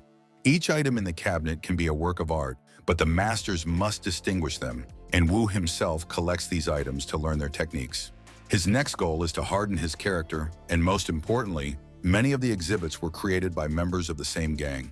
It's called Qinggongtang, and it's this fraud group that Bai Wu is looking for. Surprised by Master Wu's study of the enemy's work, Bai allowed for the possibility of dealing with them by knowing the forger's methods. Casting a glance in the guest's direction, Master Wu praised him good-naturedly, agreeing with his young guest's thoughts. After that, Master Wu explained that his office, where all of them are now, is called the Room of Lies. Understanding the meaning behind collecting fakes, Bai was more concerned about something else when using the system to calculate and whether the Wu family might have a connection to the gang. Not considering the master to be related to the gang, Bai allowed contact with the gang of someone from his family. The system was silent, so we need to find this person. Squeezing his hand, Bai Wu bowed respectfully and asked Master Wu's permission to learn from him. Raising his hand, Mr. Wu asked for no formalities. He likes this child of Mr. Che's. Recalling the existence of Old Man Che's suggestion, Wu would say yes to it, but Bai Wu didn't know about it. Turning his head in the young man's direction, Mr. Che introduced himself and Wu as official representatives of the ancient society. Che would invite the boy to join them as a full member, and Wu would point out Bai Wu's honor and skills, which was why he was a good match for them. Hearing about the membership of the Antique Society, a young connoisseur of antiques was delighted, deciding to accept on this wonderful day. For Bai Wu, becoming a full member of the Ancient Society didn't sound bad at all. It could help achieve his goals. Wang took his friend's shoulder and asked Bai Wu to calm down, because this was just the beginning, and there were thousands of people in the Ancient Society. Lao Wang was also a member of this organization, but he did not brag about it, asking a friend about it to convince him that he was right. Frowning, Bai Wu recalled how Wang hadn't bragged about this membership before any more than he did now. Laughing, Che considered Mr. Bai Wu's talent and abilities, so both the old men allowed for the possibility of the boy becoming a core member of society. Wu also considered the guy worthy of more, and suggested that everyone present in his office should quickly catch the gang of forgers. After hearing from the elders about their desire to make Bai Wu a core member of the ancient society, both the boy and his companion cried out in surprise. To Wang, Bai Wu's basic membership in the ancient society seemed like a practical joke, and the lucky one himself wanted to know about new companions. The nervous antique dealer turned to his friend and called the main members of the organization big shots. Even the decisions of the president and vice president of the society will yield to the result of the vote of the main members, which is why they bear this name. According to Lao Wang, being a core member of ancient society means being a leader, but Bai Wu's candidacy caused the antique dealer to have some doubts. With a hint of concern, Bai Wu asked Wang where he got all this information from. Suddenly taking off, the fat antique seller ran towards Master Wu, who was standing in front of him. Pointing out his friend's core membership, Wang asked him to raise his level as well, reminding the master of his rank-and-file status. Instead of directly responding to the person's request, Master Wu suggested that the person continue to develop their own potential. To become a core member, you need to have a huge potential, great abilities, improve and have knowledge in politics, and the higher education institution deals with promotion issues. Master Wu rubbed his hands together and smiled as he offered to convince Merchant Wang of his abilities. A new thought had taken hold of Mr. Wu, so now everything needed to be rethought. Not understanding why Che was blocking them out, Wu asked his colleagues to share their opinion on the need to make a decision together. By calling Bai Wu his brother, Wang had always supported him, and the old men of the ancient society can't separate guys. But since the main members are added as the old ones decrease, Wang wonders who the organization accepted Bai Wu instead. The newcomer went to the place of Lao Sun from the western part of the city. He was bribed by fraudsters and the person committed a number of crimes. The evidence is indisputable. All votes are for expulsion. Being responsible for solving Lao Sun's crimes, Mr. Che was forced to be absent at that time.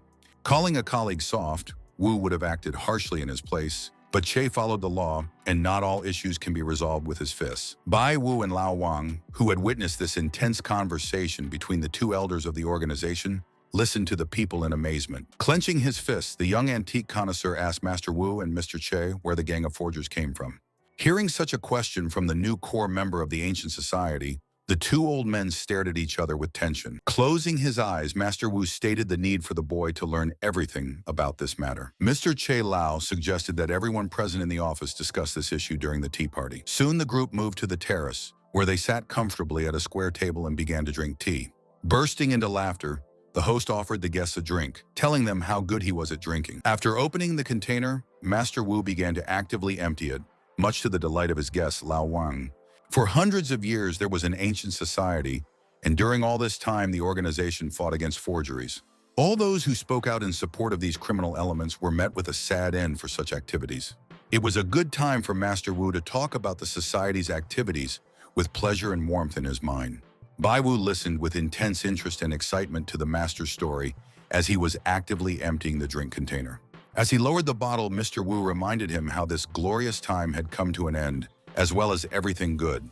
The elderly master was telling the guests of his big house about how a new face had appeared in the trading arena at that time. This man started selling forgeries, and other forgers followed him. Master Wu gripped the arm of his chair tightly, almost tearing it off in anger at the painful memories he had experienced. Startled by the man's reaction, Lao Wang pointed to the chair from Hai Hong, asking the master to be more careful. Bai Wu, who didn't miss a single word, came to the conclusion that this organization even had a sinister background. Mr. Che, who continued his story, talked about the growing skill of the forgery group during each new year. In the end, even Messrs. Chai and Wu find it extremely difficult to distinguish the fruit of criminals, ignorance, from the original item. As Bai Wu listened to the elder of the ancient society story, he thought about how Mr. Che would be sitting right now with the fake 9-dragon vase if the boy wasn't there. Also, the influence of a group of forgers began to penetrate the core of ancient society, and an example of this is the convicted Lao Sun. When Mr. Che allowed even more intruders to appear, Master Wu became very angry. Clenching his fist from strong indignation, the owner of the house insulting about the bandits, he wanted them destroyed. Still angry, Master Wu planned to find out the names of the forgers and eliminate them so that they wouldn't ask for mercy. The terrified merchant Lao Wang begged Mr. Wu to calm down immediately, stopping his anger. The devil himself would be jealous of the master, so in Bai Wu's understanding, it is better to sell the demon's soul than to cross the road to Wu, but he needs to identify the traitor from the master's family. The system did not respond to the guy's interest in a member of the Wu family related to forgers because of an unclear question.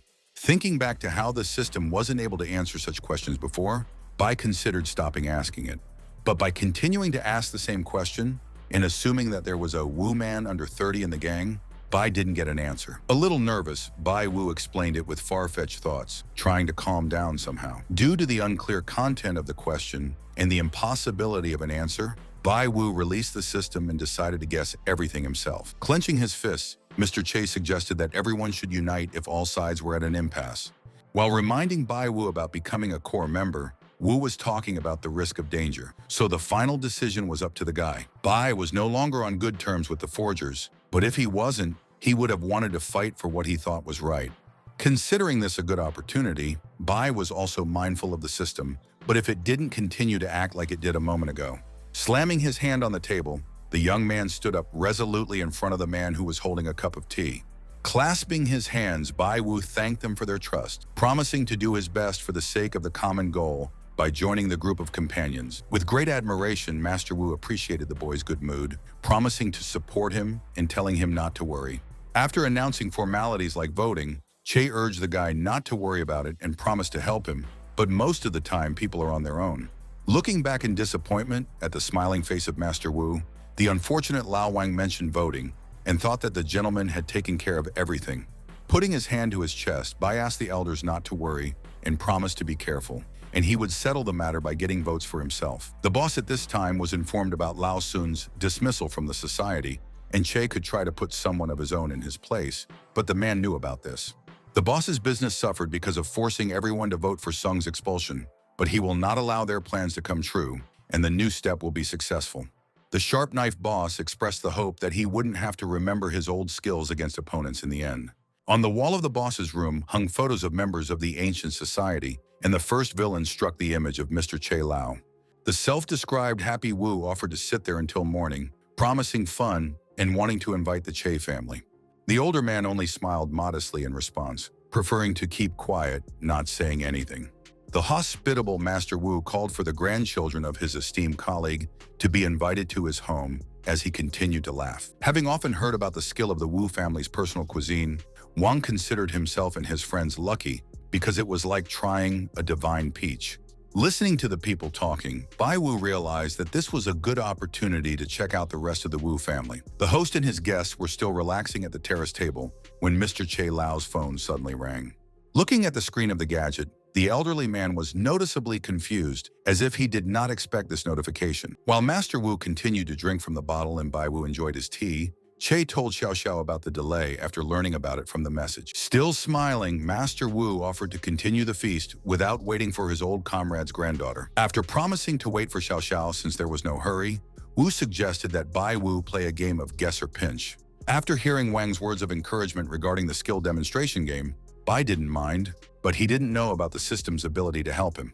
Deciding to start and guess what time Xiao Xiao would arrive, the guy turned to the system, asking if the girl would arrive at 6 in the evening or not.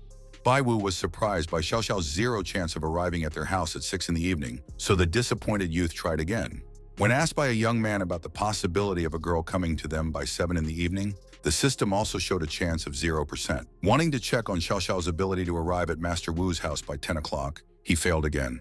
Baffled, Bai Wu even allowed for a certain emergency that would make Xiao Xiao not come to them, considering it life-threatening.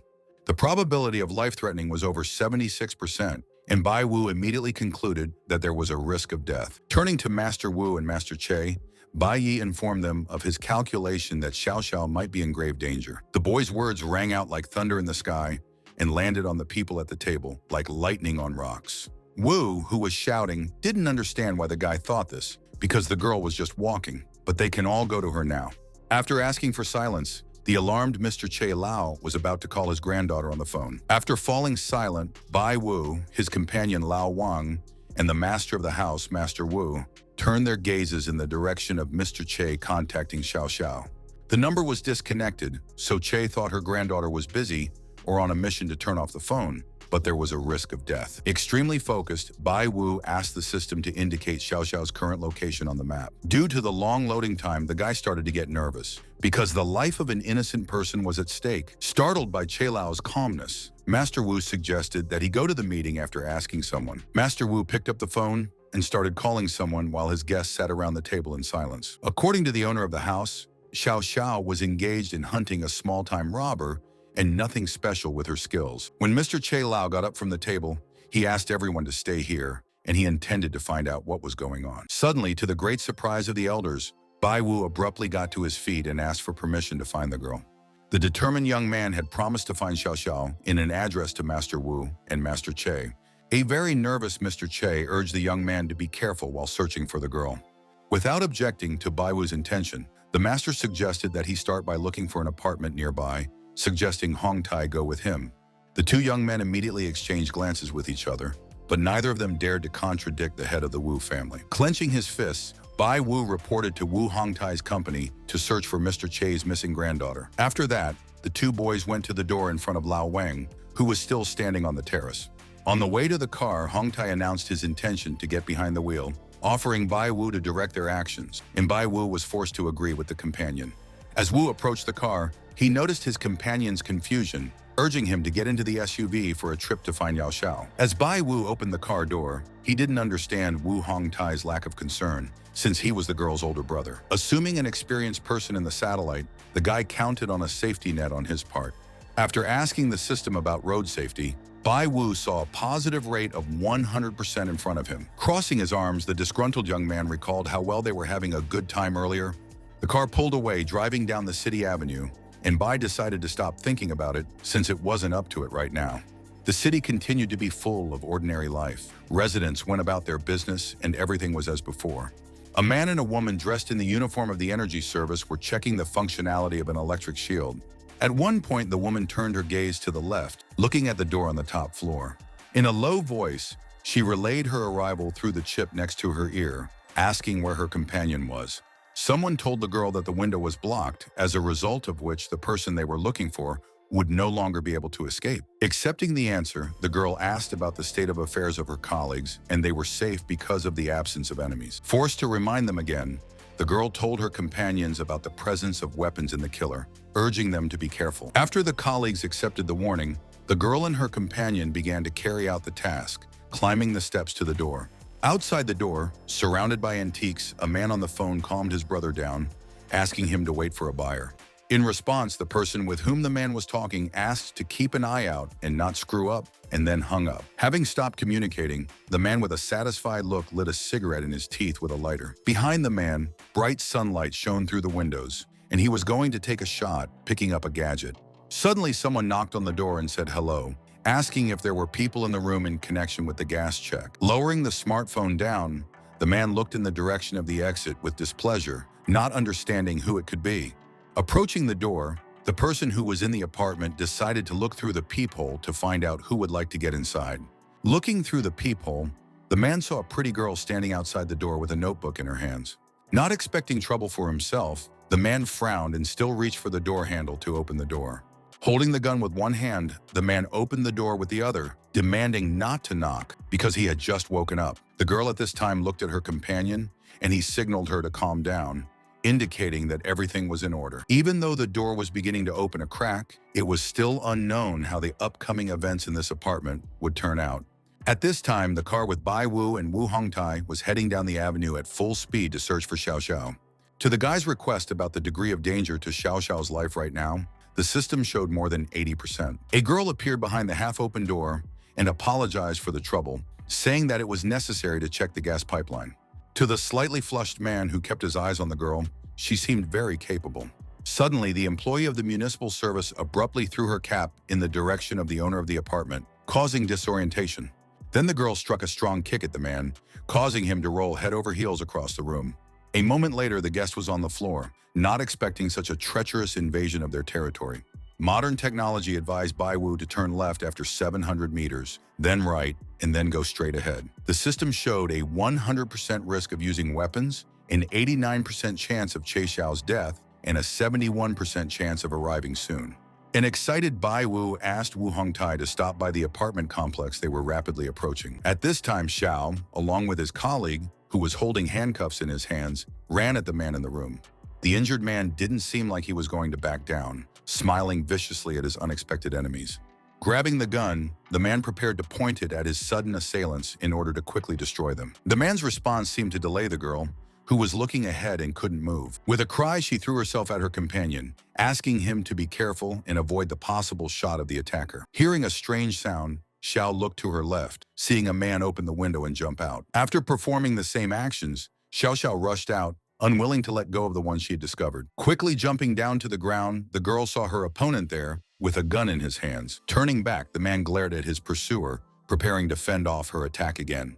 The man got to his feet and shot at Xiao, but she deftly dodged the bullet that hit the wall of the house. An SUV suddenly appeared between the two rivals, where Wu Hongtai and Bai Wu were located, taking on a series of shots from the villain. Quickly turning his gaze to the right, Bai Wu looked at Xiao in fear, afraid to see her injured. Stretching out his hand to the car door, the villain began to demand that the driver immediately get out. To the attacker's great surprise, Wu Hongtai opened the door of the SUV so abruptly that it froze in place. Leaving the driver's seat, Wu knocked the villain to the ground and twisted his arms while law enforcement officers ran to help. One of the law enforcement officers took the gunman's gun in order to put it in a special bag. Taking the handcuffs, Xiao Xiao approached the fallen criminal to put them on his hands. After handing the bandit over to the police, the girl ordered her subordinates to pick him up and take him away. Bai Wu, who still hadn't left the car, looked at the girl he was going to rescue with a frightened expression on his face. Without turning back to the boys, Xiao Xiao was relieved to announce the end of her actions against the villain.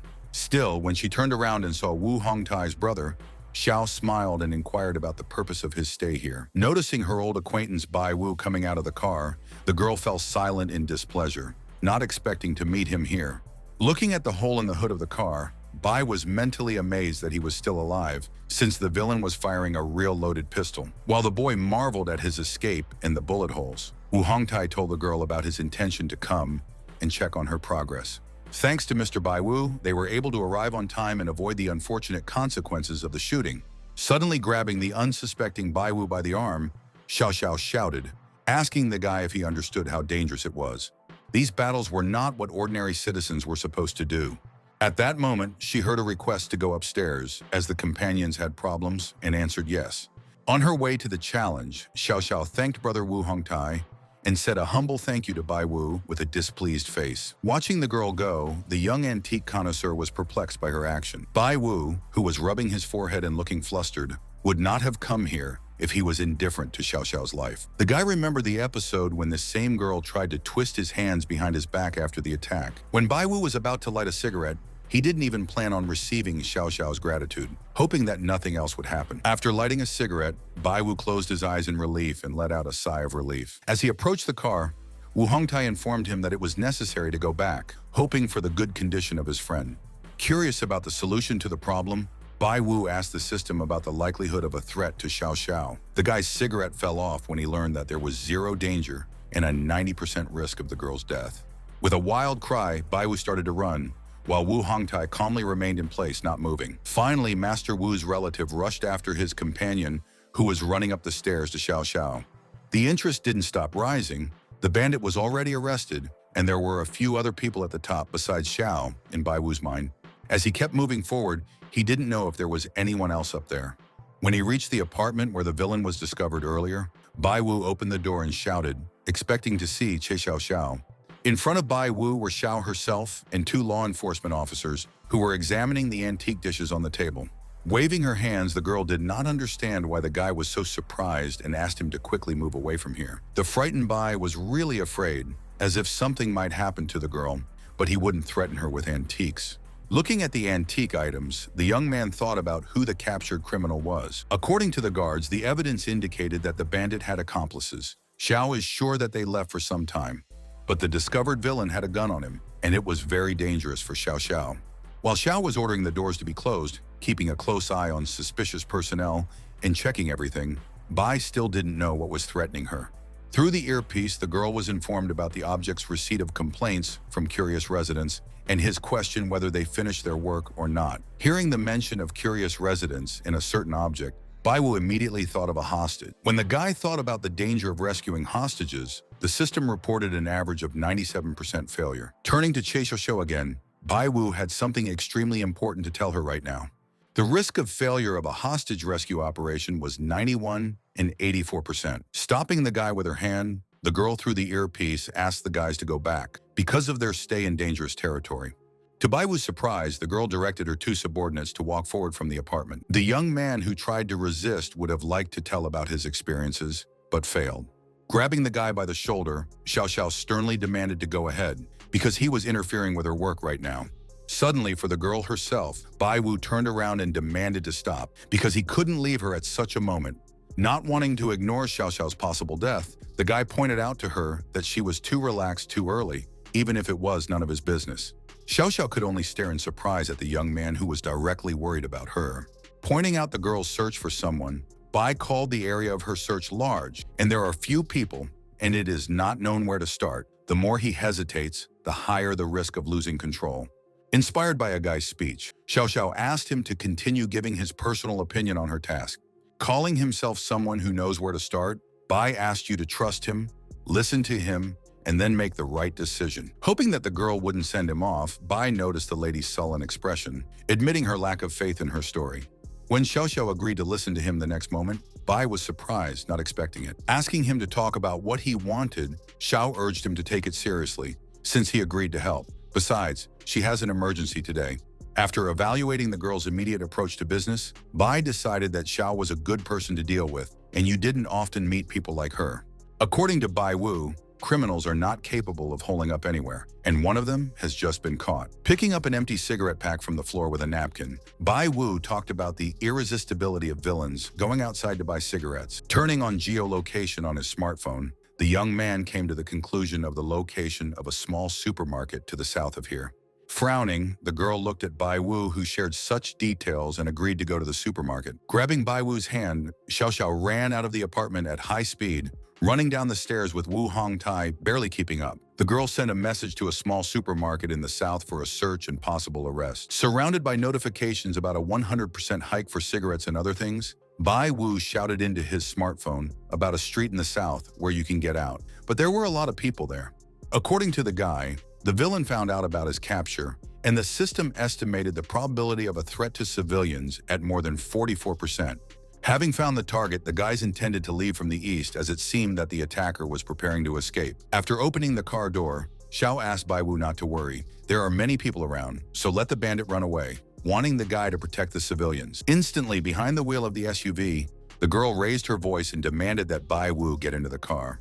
Already during the trip, the guy pointed out the need to move from the east. If the villain goes to the supermarket to the south, then they will pass the fork, and there is a commercial area. Bumping slightly against the glass of the window due to the high speed of driving, Bai talked about the presence of 2 multi-story settlements to the north. 2 guards will check everyone for identification, traffic control will check the drivers, and the villain escaped with a gun.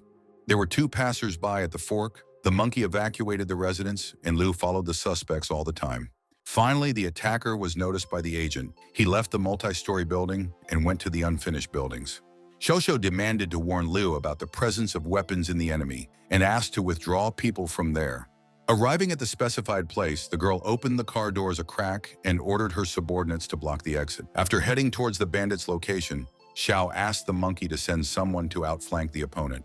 The unfortunate Bai Wu, after getting out of the car, felt unattractive and revived himself with the help of Wu Hongtai.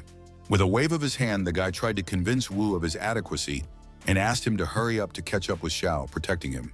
As Bai Wu continued to recover, Wu Hongtai instantly took off and followed his sister. Sighing heavily, Bai Wu glanced out of the corner of his eye in the direction where his companion had been standing a moment ago. Then the guy smiled because the probability of a threat to Xiao was 0%. The worst was over thanks to Master Wu. Suddenly, enjoying the moment, the guy in the head flew a bag of juice, launched by one of the possible bandits. Bai Wu, who was angry, turned his head to see a boy with a stuffed animal trying to climb over a hole in the concrete fence. The bad kid was blatantly sticking out his tongue at Bai Wu, beckoning him with his finger as if he wanted him to follow him to the construction site. After shouting, the young man watched a boy with a toy quickly jump over the fence. Looking at the boy in surprise, the boy couldn't understand why he was moving so fast with the bear. When Bai asked the child to stop, he learned that there was a 95% danger for Xiao and almost the same risk for the boy to become a hostage. Bai Wu, who was feeling extremely emotional, was angry at himself for not being able to do anything. The boy, who stopped to rest maliciously, considered it impossible for the guy to ever catch up with him, calling him garbage. Suddenly, the child saw something ahead of him that caused him a feeling of fear and inner devastation. In front of him, the boy saw a tall man with lifeless eyes and a large pistol in his hands. The criminal looked at the child in front of him with an evil smile, and it was easy to recognize his thoughts. It was at this moment that Xiao Xiao, along with his brother Wu Hongtai, ran to this secluded place where the boy was caught by an intruder. It took Xiao a split second to understand the villain's motives, and the girl was completely horrified. The girl and her brother rushed to the boy in order to save him, but the terrible criminal with a gun was closer to him.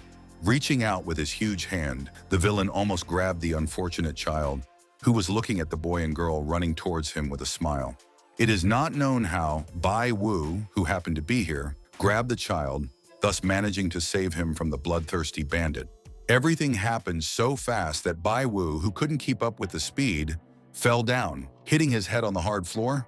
Bai Wu's eyes were wide open as he stared blankly ahead, and there were only system errors all around. After that, the young man woke up in the car seat and experienced severe pain in the back of his head. Opening the car door, Xiao came up to the guy with a request to wake up as soon as possible, calling him a brave citizen. As if oblivious to the damage, Bai Wu started asking Xiao about the child and the culprit, hoping to catch him. Asking the guy not to worry, Xiao told about the arrest of the bandit's accomplice in subsequent prosecution. Before that, Xiao was forced to replay a shot at the villain, as a result of which he let go of his gun. The final defeat of the enemy was inflicted by Wu Hongtai, knocking down a dangerous repeat offender with a strong blow from the knee. According to the girl, her friend hit his head hard, falling then with the child and then offered to take him to the hospital. At the time of the fall, the young man lost consciousness, and the girl, who was afraid for his health, rushed to his aid while Wu held the boy down. After seeing the unfortunate savior of an innocent child fall, Xiao Xiao assumed Bai Wu would have a concussion. Holding his head, the guy remembered about the fall and the blow, but he no longer felt much pain, and the problem with Xiao was solved, despite the glitch in the system. Xiao Xiao brought him out of his inner world of thoughts and loudly asked him the reason for his silence. Becoming even more convinced of the presence of a concussion in her friend, the girl declared the need to immediately go to the hospital. Leaving Bai Wu, the girl headed towards the driver's door, intending to drive the SUV towards the hospital on her own. The guy assured of his integrity, and there was no need to go to the hospital, but the system could not make a calculation at this time. Only now did Xiao notice that she had taken the boy's hand without noticing it, and was just as embarrassed as he was. Pulling back his hand, the equally embarrassed Bai asked the girl again not to worry. Besides, the matter was over, and he could leave here. Noticing that she didn't care about him, Zhao reminded her to take responsibility for the injured, but she wanted to know about Bai Wu's likely injuries. Only now did Bai Wu think about the possibility of the girl feeling responsible for his attempt to help her. Xiao Xiao, who felt the need to finish, tried to force out these words for the young man. Finally, with difficulty, the girl agreed that Bai saved the situation because he risked his life for the sake of the child, and therefore not so bad. Xiao Xiao expressed her gratitude to the guy for helping her and apologized for her previous bad behavior towards him. With a smile, Bai suggested to put it in the past. After all, he had managed to meet someone who had done so much good, so he didn't hold a grudge. Remembering her brother's words of concern for her, Zhao is glad that they came for her, as otherwise things might have ended much worse, but Master Bai was up to speed. The girl noted Bai Wu's help in catching the suspect, but the confused young man pointed out how she caught the villain. Bai Wu, who was blushing at these words, waved his hands, reminding them of the work they had done together, and in the end, everything ended up like this. Previously, Xiao had the wrong impression of the guy, so it all came out like this, and she even felt a little hurt. Bai Wu didn't agree with this. If she hadn't made a mistake back then, he wouldn't have been able to be where he is now. Unexpectedly for the young man, Xiao Xiao abruptly delivered a strong blow to the back door of the car. Assuming that Bai knew everything, Xiao was now sure of his knowledge regarding the item about her belonging to the Che family that the guy had sold to the old man at a high price. Bai Wu quickly moved to the back seat of the SUV to avoid any unpleasant events. After closing the door, the young man began to convince the girl that he could explain everything correctly. With a darkened face, she kept her eyes on Xiao Xiao's boyfriend while smiling strangely. Suddenly, the girl called it all events from the past, so there is no need to explain anything. Bai helped her family, and that thing still returned to her grandfather. Knowing Xiao's concern for her grandfather and fear of being cheated on, Bai understood her fear and, given the lady's fairness, considered her a reliable expert. Looking at the young man suspiciously, Xiao Xiao didn't understand what he was talking about, and Bai Wu, she seemed arrogant right now. Suddenly, the girl approached the guy with a frightened look, wanting to examine him after receiving an injury.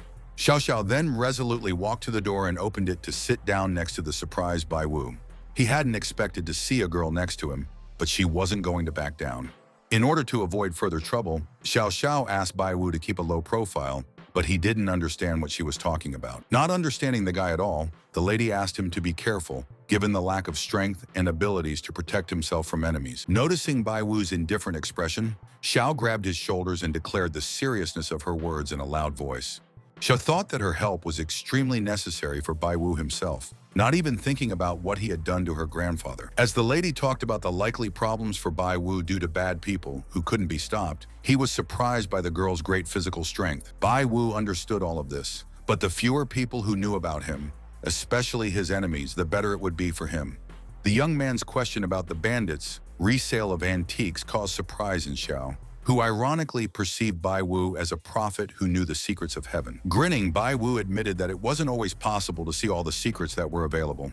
According to the girl, one of the attackers has quite a lot of criminal records. She had documents, but she does not know everything. But even what the girl knew about this case, she could not tell her friend just like that. In Bai Wu's mind, Xiao wouldn't have done anything that violated the rules of confidentiality, but it was unlikely that she would have known all the details. The guy was expecting the upcoming meetings of a group of scammers with Master Wu and representatives of the ancient circle. Suddenly, a new thought occurred to the young man, causing him to change the subject with Xiao Xiao. Turning to the girl, the startled Bai Wu informed her of Old Man Che's expectation and all the other news from both of them. Wu Hongtai, who appeared out of nowhere with birds on his shoulders and head, asked the guys not to worry because he had already notified everyone. While Wu was talking about the old people waiting for Xiao and Bai Wu to return, the latter was disappointed to note his presence there. Wanting to know the exact time, Bai allowed for the possibility of catching up with Master Wu and Mr. Che, and could have helped in this. Grabbing the guy by the shoulders, Xiao Xiao still called him today's hero, refusing his services. Deftly stepping into the driver's seat of the SUV, Xiao Xiao demanded that the guy not even try to run away now. After getting behind the wheel of the car, bold Xiao turned her head back, asking brother Wu Hongtai to take a seat in the car. Pressing the gas pedal, the girl started the car and drove at high speed to her home. With a great desire to get to her grandfather's house, Xiao Xiao was determined to arrive on time. Taking a fast start, like a race car, the car went home at high speed. Not expecting such an incredible ride, the unfortunate Bai Wu screamed in fright, trying to hold on to the interior parts with his hands. The family banquet was held in the hall at 2 almost empty tables, at which there were only 7 people. Turning to the purple-haired girl, the man asked about the amount of time during which it is necessary to wait for her sister. Talking about her sister getting caught in a traffic jam on the road, because of which she clearly could be delayed, the girl asked not to worry about brother Chang. The blonde guy asked Chang not to worry, because his sister was always unlucky because of a possible curse in a previous life. Chang demanded not to say such words. Getting up from under the table, the girl happily pointed out to the guys the appearance of their grandfather in the hall. The door opened and Master Wu, Mr. Che, Bai Wu, Xiao Xiao, Lao Wang, and Wu Hongtai entered the hall. Pointing to the side, the master began to tell them about the visit of a distinguished guest, asking his relatives if they knew Che Lao and Xiao Xiao. Placing his hand on the shoulder of the young man next to him, the master would solemnly introduce Bai Wu, or Lord Bai, to them. Calling the guy a good friend and a wonderful young man he had recently met, Wu hoped for a friendship between his family and the guy. Calling for everyone in the hall to sit down, Master Wu motioned Bai Wu to his seat. The elderly master continued to enjoy Bai Wu's arrival in his house, while Lao Hua watched in admiration as the servants brought delicious dishes to the table. Glancing at the newcomer, Chang was sure that Bai Wu would be able to tell them something if he managed to impress their old man. The blonde guy who was looking at Bai Wu with obvious annoyance was not happy about his appearance at the family banquet. Growing increasingly angry, to his sister's amazement, the boy wanted to punish Bai Wu, suspecting him of cheating on his grandfather and hoping to catch the newcomer red-handed. The purple-haired girl smiled and called Bai Wu a good guy, saying that she already knew him. Another young man from the Wu family snidely asked how she knew him, assuming the previous relationship between her sister and Bai Wu. Squeamishly, the girl asked the guy to sit in envy and silence, because with his face, it's probably hard to find a girl. Suddenly, a stern Xiao Xiao appeared over the guys, promising to teach those villains who dared to mock her sister. The delighted girl jumped up from her seat at the table and rushed to hug her beloved sister Che, whom she missed so much. The blonde-haired guy turned towards the girls and glared at Xiao Xiao, who had come to their family banquet. The guest complained about their request to call her Sister Che, while the girl again called her Xiao Xiao. Pointing to an empty seat at the table, one of the guys asked his sister to sit down with them. The guys did not offend anyone and just played around. With a smile, Chang announced their desire to find out what kind of fate such guests were in their house, asking the girl to tell about it. For the evil blonde guy, the people who came didn't look like children from noble families, sarcastically assuming that the old people just picked them up somewhere. To the grinning guy with the lilac hair, this situation seemed eerily strange. While he was wondering how the ignoble Bai could take such a place, his fair-haired relative was laughing. Xiao Xiao saw these nobles as idiots who were worthless without their significant surnames. Putting the glass on the table, Xiao called Bai Wu their guest, whose abilities were recognized by her grandfather, and urged her family to behave decently without causing problems. Taking her sister's hand, Xiao wanted to go for a walk with her, since they hadn't spoken for a long time, to which the girl reciprocated wanting to tell her a lot. As she walked away, the girl waved her hands to her brothers and gave them a cheeky sign, giggling with delight at how they had been beaten. Alone at the table, Chang and his two angry brothers just stared after their sister in frustration. Master Wu, who was in the neighborhood, asked his new acquaintance Bai Wu to drink more, not being shy about anyone nearby. As he approached them, a fair-haired boy surrounded by his brothers was making a proposal to give a toast to Mr. Bai. Stroking his beard, Master Wu spoke of the need for the brothers to respect Bai Wu, expressing the hope that they would be able to learn a lot from the guest in the future. After reminding Mr. Che about how they hadn't had a drink together in a while, the master wanted to know if he respected him or not. Left alone with the three brothers, Xiao Bai Wu kept his mouth shut as he held the cup of drink in his hands. Chung talked about wanting to learn something from Bai Wu, asking for forgiveness. His brother wanted to get some advice from a guest with knowledge of ancient art. Even though the guest didn't like the three of them because they wanted to make him look like an idiot, Bai thought it was important to get to know each other first. After telling his grandfather about the purchase of good works of art, Chung doubted their authenticity, wanting to get help from Mr. Bai Wu. When Lao Wan heard about this, he immediately laughed and offered to help him study these art objects. Bai Wu thanked his companion inwardly, but he was well aware of the importance of not embarrassing himself in identifying the authenticity of antiques. Standing up from under the table, Bai Wu expressed his gratitude for the opportunity with a smile, asking Wang to sit down as he would be back soon. Old Man Che looked at Bai Wu searchingly, and Master Wu asked the boy to teach his grandchildren well, as it would be good for them to learn something good. While Chang was letting Bai Wu pass, his two angry brothers were trying to bring the liar, as they called the guest, to light with malicious smiles. A minute later, the four of them were standing at a square table with several pieces of china on it. While telling Mr. Bai Wu about his lack of good knowledge of antiques, Chang asked him to tell him about the origin of the items.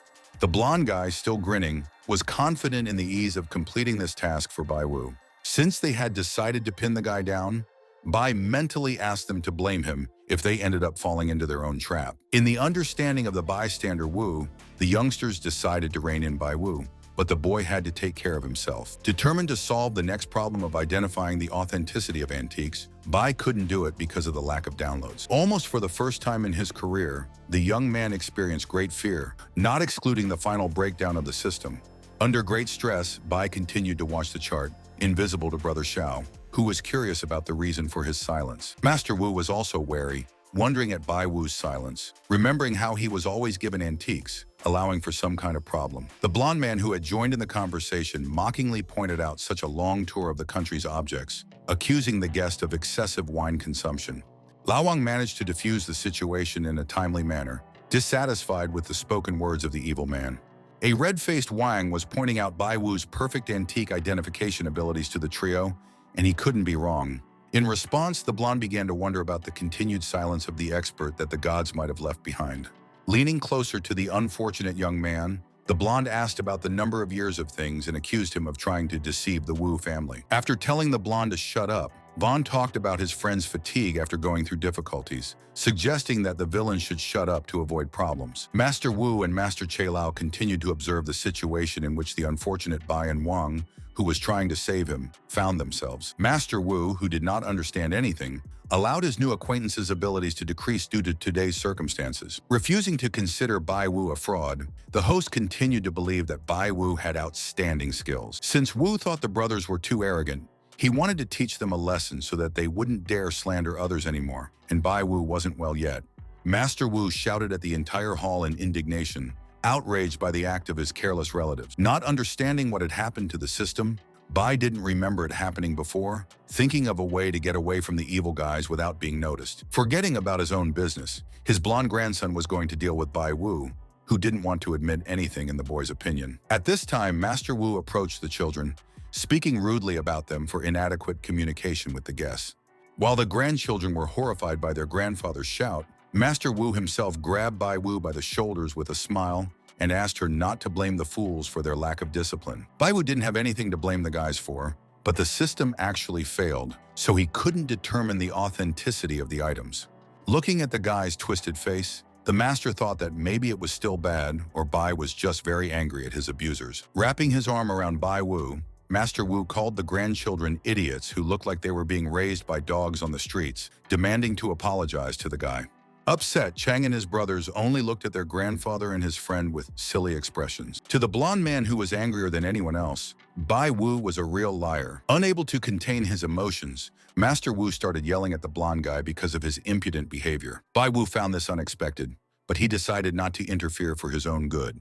Still, after intervening in the situation, Bai Wu smilingly referred to his conflict with his brothers as just a normal argument. Calling the inkstones a fake of several years old, the guy talked about their alteration to the inkwells of China. Experts would have appreciated them because of the quality.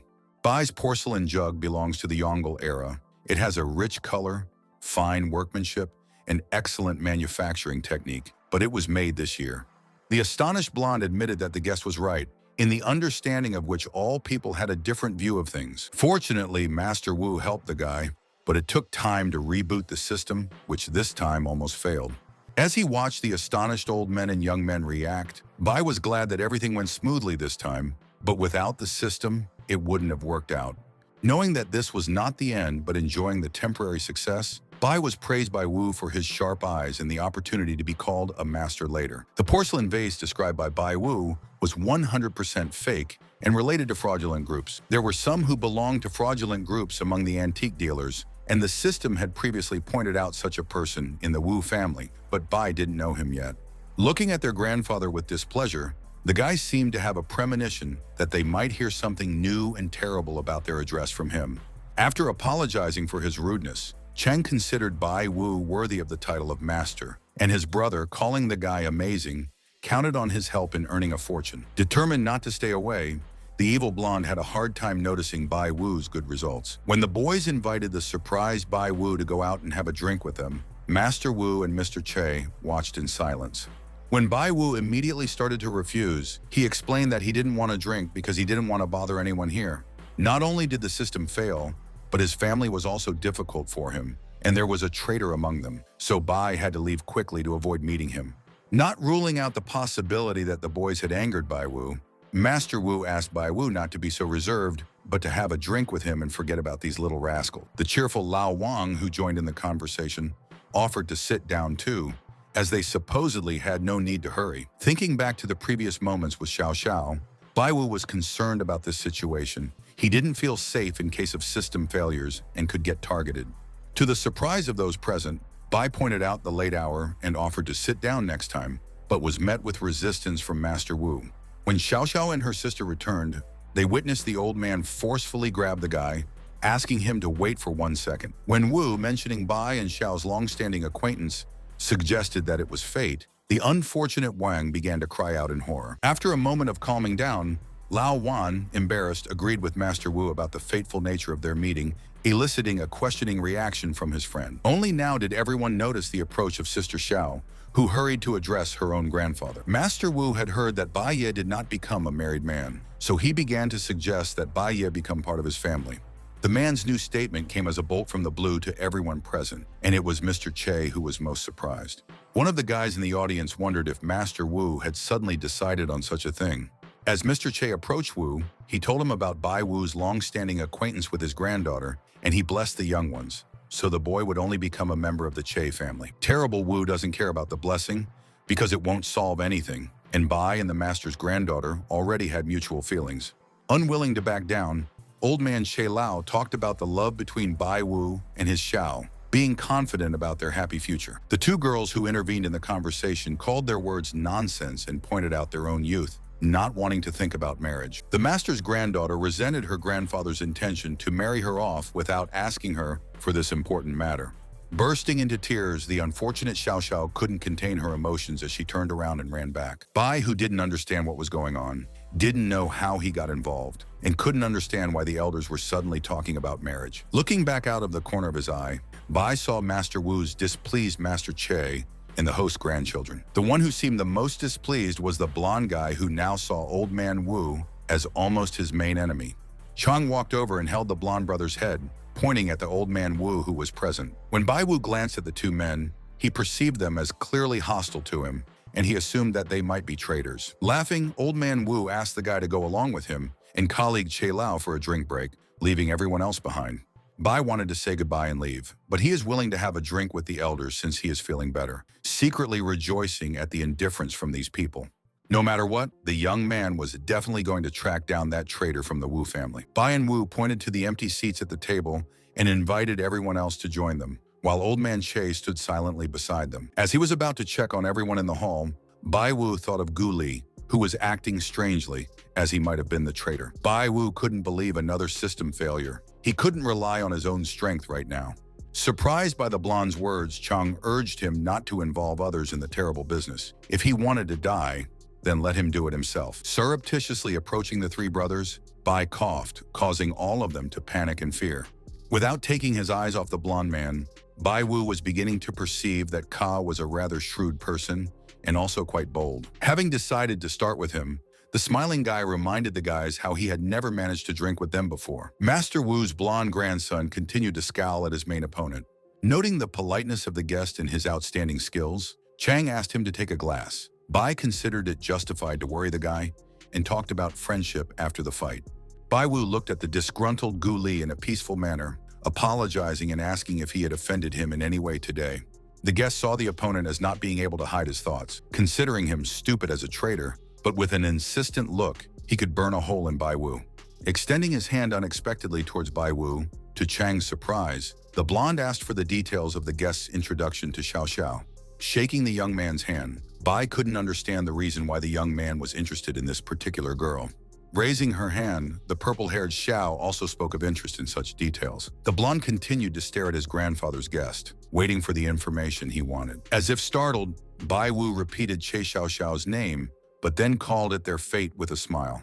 One day a girl wanted to sell something, and Bai Wu bought it, after which they had to deal with a certain bandit. The strong handshake from the blonde guy made Bai Wu's hand turn red, so the unfortunate man thought of his opponent's strong love for the lady. Finally, pulling his hand back with great difficulty, the antique connoisseur called him and Xiao not even friends, but simple acquaintances. Suddenly, the blonde man was very surprised to hear his opponent's confession, almost believing it. Calling the girl hot-tempered and arrogant, making it difficult to communicate with her, Bai confessed to being afraid of her, but for a woman she was strong.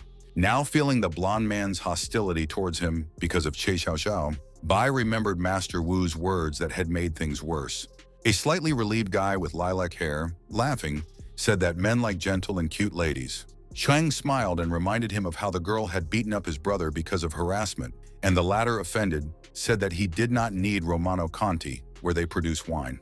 Bai Wu, who had witnessed the entire conversation, didn't understand what the brothers were talking about. Knowing about his brother's purchase of a yacht last week, Chong asked about his car, which was still out of the country. My brother didn't see the point of a car if there were speed limits and fines were issued for increasing it, even though it was possible to drive on a racetrack. Turning his attention to Bai Wu, his brother asked him about his attitude towards racing, suggesting that they go to these competitions together. The man standing behind him, pointing out his brother's perpetual carousal, was displeased with his desire to seduce Master Bai, promising to block the map in return. After learning about the constant fun of the guys, one of whom did not look like a bandit, whose money depended on the elders, Bai began to look for an enemy among the elders. But the seniors discussed meetings, golf, acquisitions, charity, and voting, which Bai Wu didn't like. When the young man was among the older generation, a woman who had previously heard about the guy's ability to guess suddenly approached him. Bai was almost knocked unconscious by the ladies talking about the new necklace for the young, the incident near Jean's house, where everything almost came to a fight. Collapsing on a chair from fatigue, the young man was disappointed because of the lack of useful information, since the rich people only talked about money. Ruefully raising his head up, the guy came to understand about the large amount of wasted time and the inability to find the traitor. Wu asked if Master Bai felt bad, but he didn't understand why the old man called him that, so the young man asked him to call him by his first name. Because of the system's failure, the traitor who was part of the Wu family couldn't be found, but Master Wu could find a way. In an interview with Master Wu and Mr. Che Lao, Bai asked them about their thoughts on what the guy had said earlier in the day about the scam group and themselves. The failed conversation was interrupted by Master Wu's grandson coming over to announce Miss and Uncle's visit. Everyone present looked towards the new guest. Bai Wu Yi didn't think that there might be other relatives. A young man in a classic suit and a girl in an elegant red dress entered the hall, asking for forgiveness from the host and guests. The ladies prettily attributed their lateness to traffic jams, while the guy behind her scowled at the assembled people. Keeping his eyes on the newcomers, this guy didn't look like a decent citizen. Astonished by the system's 88% reading of his uncle's betrayal, Bai Wu didn't understand at all. Xiao Wu happily approached the girl who was her sister and had been on the road for so long. Surrounding her, her brothers praised her for her good employees and beautiful appearance, and she came straight to the final. While everyone was gathered around the lovely sister, Uncle Wu stood proudly on the sidelines without taking part in the general conversation. Only one master, Bai Wu, paid attention to being ignored by all the other people of his relative. Due to the gaps in the system, it was necessary for a connoisseur of antiques to deal with the uncle of the Wu family himself. When the young man asked about the new arrivals, Master Wu referred to them as his granddaughter Wu Ruyu and grandson Su Jie. Walking up to her grandfather and holding his shoulders, Wu Ruyu expressed her regret for being late, asking her relative not to get mad at her. Turning to the purple-haired brother, Bai wanted to find out the reason for his sister's husband's gloomy mood, suggesting that he ask him about it. Calling him trash, the blonde couldn't have supported himself if Su hadn't become a part of their family, and Bai realized that Su was a son-in-law. Taking Bai Wu's shoulders in a peaceful manner, the smiling brother asked him not to worry about this uncle. Calling the guest not a simple person who somehow convinced his sister, the brother knew about his good education and uselessness at the same time. Looking at Sujai out of the corner of his eye, the young master didn't understand how an accomplice of a dangerous group could be useless. 88% of him was a bad person, and whether he was a minor thief or a much bigger one, he could also be Dao Long. Uncle Sujie was on the sidelines, frowning at everyone present as he adjusted the ring on his finger. Patting Bai Wu on the shoulder, his brother called him young and promising, who needed to know about many of Wu Xiao's previous dates if the old man was willing to marry her off as a master. Unexpectedly, Bai Wu coughed in full view of everyone as his brother continued to tap him on the shoulder. For the first time, the young man caught Wu Ruyu's attention as she carefully examined a stranger. In Bai Wu's opinion, there might have been a mistake. He didn't think Master Wu would have said something like that seriously. While Bai was thinking about his uncle who wasn't taken seriously, wanting to find a way to be sure of his thoughts, a woman's hand rested on his shoulder. Turning around in fright, the young master saw the beautiful Wu Ruyu, the granddaughter of the master of the house, in front of him. The girl looked at the guy with a kind look and then closed her eyes. It was as if she was beginning to feel embarrassed. Calling him her grandfather's esteemed guest, the lady held out her hand to the guy, expecting to see some old man as a guest, and it turned out to be a young man. When he thought of the possibility that it might be harder to deal with her than the more stupid and cute Wu Xiao, he immediately roused himself. Waving his hand cheerfully, Bai Wu seemed to disagree with the girl's words, calling her much more gorgeous than him.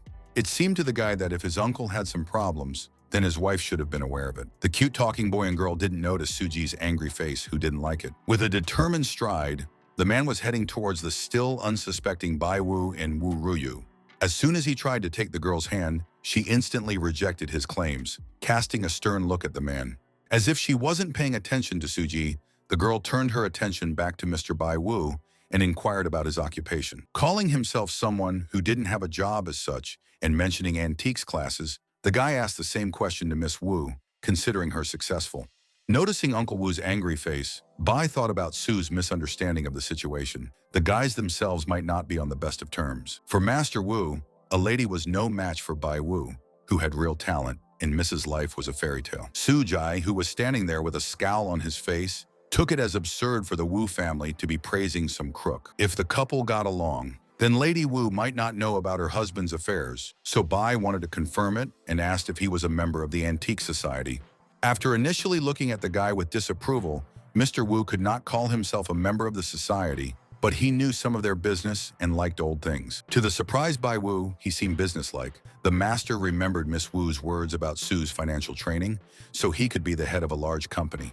In response, when Sujie smiled for the first time that evening, he described himself as an ordinary office worker. Bai Lady Wu's husband seemed to be an expert in antiques or part of the elite, but Su was called an office worker, and he was no match for a revered master at a young age. The grinning Bai Wu was always told us by Master Wu and Che, and Su, as a family member, would still be successful, but his income was clearly not enough to satisfy Lady Wu. With an innocent smile, the young man apologized to the person who had forgotten that the breadwinner of the family was Mrs. Wu. Tugging on his wedding ring, Suji talked about trying to give his best to his wife as much as possible and from the bottom of his heart. Bai Wu frowned as he viciously assessed his opponent's persistent behavior, resenting another system breakdown in his heart. In the next second, with a smile, The young master remembered how money was not the most important thing in people's lives. The two men picked up their glasses and started offering drinks to each other with cheerful faces. Suji seemed a master to be an excellent actor, so he wasn't surprised by the ability to deceive Mr. Che and his old comrade Wu.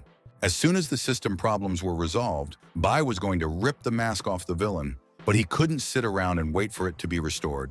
When asked by Wang about the flow of his friend's thoughts and the fear that he might have been drinking too much, Bai wondered how so much water could have got into the merchant. Suddenly remembering something important, Bai Wu reminded meat betrayer Wang of his ability to gather information. Putting his arm around his friend's head, the young master asked him to help with one person he needed.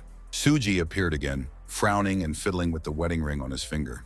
After the feast was over, Master Wu would put his arm around Bai Wu and go outside with him, accompanied by the rest of the family banquet participants. Pointing out that it was a late time when driving was also problematic, Master W. Vu made an offer for Bai Wu to stay at his house for the night. Admiring the manor master's good hospitality, Bai Wu couldn't possibly bother him so much, so he called a taxi in advance. Looking around warily, Bai was careful with his family's uncle, thinking of a way to check on the suspicious person again. Right now, the young master's main task was to fix a system error that made him unable to act actively. Upon returning home, the young man took a shower in the bathroom after a busy day. After finishing his water treatment, Bai Wu returned to his cozy studio to relax. As he drank the water from the bottle, Bai Wu kept thinking about the system that kept silent for how long he didn't ask, considering it a big hassle. This was also his fault. Bai wanted to make a fortune by relying on the system alone, but he didn't know that now either. The system was unavailable, and Bai thought about what to do, allowing the option to turn it off and then on again. Seeing another rejection, Bai began to shout, angrily recalling the lack of instructions that were not attached to the technology. Out of sheer frustration, the young man lay down on the bed, angry at the still non-working system.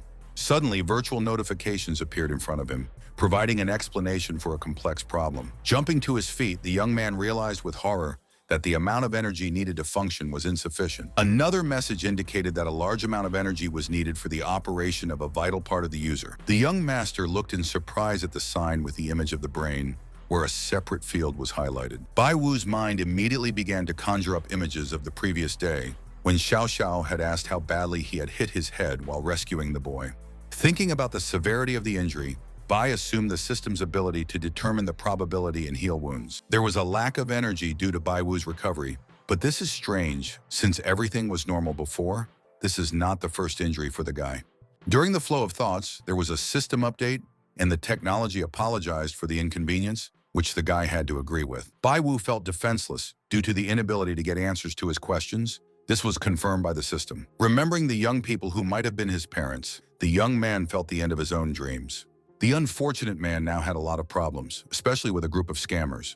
Trying to find something good in all this, Bai Wu kept in mind the system on which his connections and capabilities depended. Thinking about how soon it would end without the system working, Bai Wu didn't know if he would have been able to return to his old life or not. Putting the bad thoughts aside, Bai Wu resolutely thought about the need to find the right solution urgently. After tapping on the virtual display, Bai Wu wanted to know what he should do to replenish his energy. Perceiving energy as something like electricity, a connoisseur of antiques did not know where else to get it from. Having suddenly received instructions, even though the system was based on metaphysical calculations, it was similar to a search option. And when Bai received the technology, he didn't think about its origin. The young man stared in amazement at the digital field with various symbols on it. The energy replenishment instructions published by the system included an automatic repair option, external energy collection, and host energy extraction. After studying the information, Bai Wu was surprised to be able to solve the problem in just 3 seconds by harvesting energy from the host. Thinking about the choice of the third item, Bai could not understand the meaning of extracting energy from the host, that is, himself. Not understanding what kind of energy it was possible to extract from a person, Bai Wu didn't know about the type of energy needed for the system. Before him were incomprehensible sentences and meanings, the essence of which he could not yet understand. Crossing his arms, the young man considered all this too risky, because technology could take his only life. Quite unexpectedly for the young man, a lot of notifications with different signs appeared. The messages sent by the system to its user turned out to be so creepy that they made Bai Wu run to the wall. A new window notified him that there was no threat to the owner's life due to the power drain, but Bai didn't know how this would affect him. The system couldn't estimate accurately The probability of success could be changed, and it seemed impossible for Bai Wu to exchange his luck. With the second option, Bai could collect energy for the system, travel through mountains and rivers, and defeat ancient mythical creatures. The young man clearly remembered that his own body was not used to such adventures. Although all these restrictions were embarrassing for Bai Wu, it was the best option for him at the moment. Just sitting and waiting was not the norm for Bai Wu, and the system could change the choice to the second or third option offered in the future. Having taken a cigarette and lit it with a lighter, the guy came to the conclusion that it was necessary to take risks in this matter. After informing the system about the choice of option A, the young man asked to notify him if an external energy appeared nearby. It might depend on the situation, but Bai could switch at any time. But for now, it was best to go with the very first option. After all, Bai Wu still had an enemy as a rogue group which he couldn't forget. It was as if a picture appeared before the guy's eyes, in which a mysterious man stood against the background of bright light, solving his evil deeds. The attack, the defense of the retreat that so many people were preparing for, and Bai Wu couldn't let down Master Wu and Master Che Lao, who had become his companions. Bai was sprawled on the sofa, wrapped up in his own thoughts about the uncertain future and the difficult present. Holding the flashcard in his hands, the guy recalled Lao Wang, who was ordered to get information about Mr. Wu's information. A couple of days later, Bai Wu found out that there were 2 folders on the map with super-secret information, so he didn't understand what the villains would do next. As the phone rang in his hands, Bai heard Lao Wang with his important news finding some information. Wang told a friend who wanted to know the details urgently about the underground bank associated with him, asking him to come to the address. Allowing for the possibility of their disclosure by a group of scammers, the young man decided to use a disguise. It was a bright sunny day outside, and the tall buildings of the big city almost reached up into the blue sky. Bai Wu and Lao Wang, who had put on stylish suits and slightly changed their own appearance, were standing in front of the reception area where the woman was. When asked by a friend about the new data, Wang replied about the rumors regarding the receipt of large sums of money in this bank and the ancient society. It could be connected with those people. In a whisper, the antique dealer informed his friend that it was impossible to be rash, so he called him here. Bai Wu was currently in awe as he watched Lao Wang show his own reliability. While offering to pretend to be potential investors, Wang talked about the next step, which was to follow the bandits' trail. Then in a normal tone, Lao asked his friend to leave the ability to learn secrets for later because she asked for a lot of energy. They need to work somehow themselves. Realizing the low volume of his own energy, Bai Wu asked the system about the possible connection of the bank with a group of scammers. After seeing the download, Bai came to the conclusion that the normal operation of the technology was unrealistic now, so he could only rely on himself. In the office, a bank employee told 2 guests about their best project of a company that is proven by the market and brings a stable income. After presenting a detailed plan to potential investors, the man asked with a smile if they had any questions. Bai Wu didn't think the company was reliable in asset management, but he didn't see the connection with the goal he needed. Suddenly, to the young man's great surprise, Lao Wang agreed to invest 10 million at once without any problems. Unable to contain his own emotions and save the situation, Bai hit his friend on the back of the head. Maliciously looking at the unfortunate merchant guy reminded the lack of the right to talk, because the owner here is he. While poor Lao Wang rubbed his head, his partner was telling the banker in a matter-of-fact tone that he needed to consult with a consultant. The man would sit up with a smile and agree to wait outside until the 2 companions had talked business together.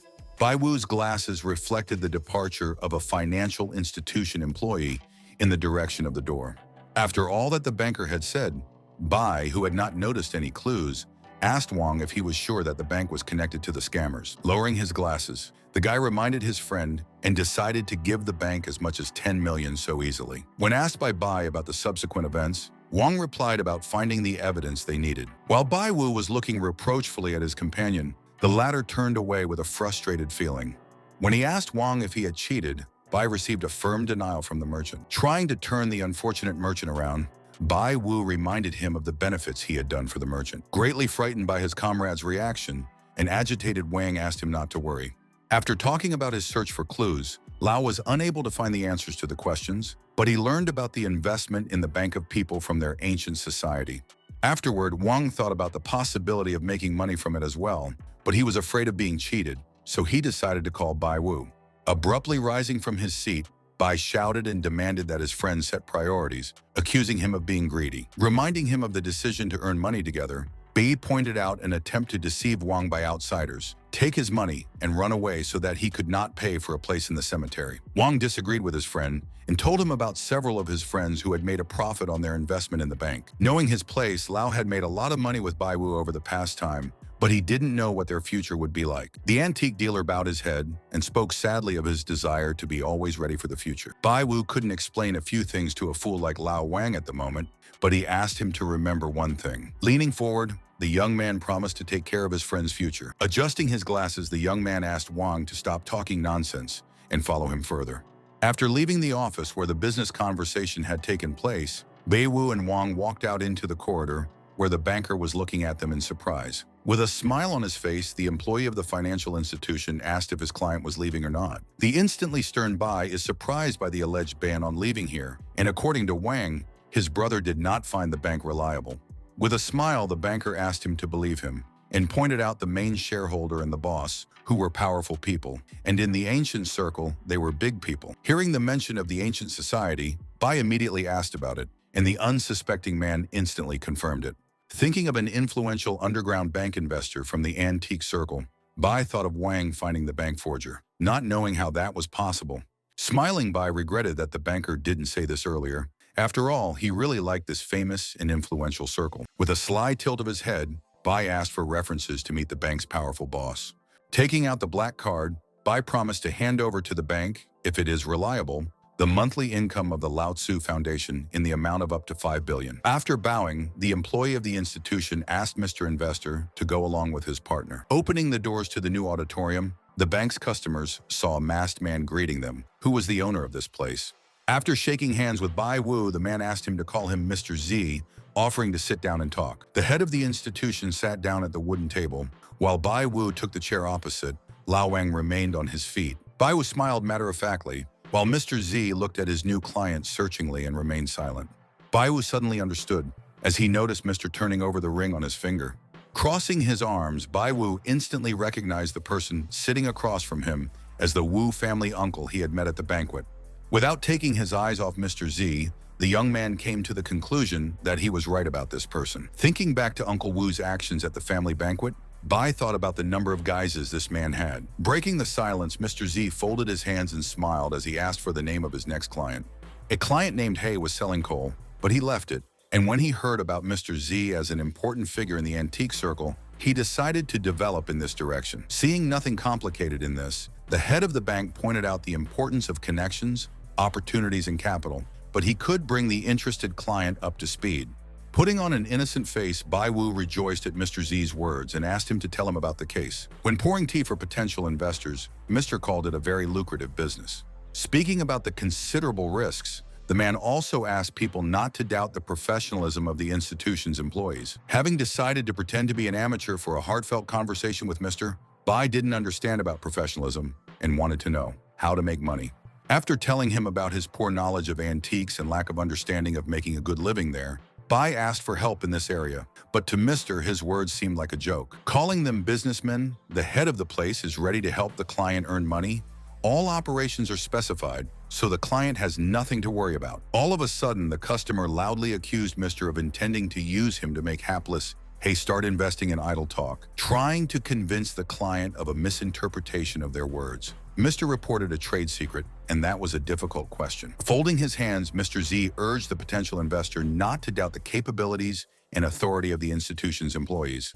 Pretending that Bai was offended by Mr.'s alleged doubts, he pointed out the need for the head of the place to see the client's abilities. Deliberately turning away, Bai Wu, under the guise of Hay's client, announced his intention to invest in a new business, specifying only the amount. Without taking his eyes off the investor, Mr. Z didn't know who was in front of him, assuming a local rich man or someone else. Rising to his feet, dissatisfied with the waste of time on empty conversation, Hay didn't understand how antiques made a profit, thinking to find another company. Noticing the boss' cool display of arrogance, Vaughn didn't think of intervening, but he wasn't sure what to do now.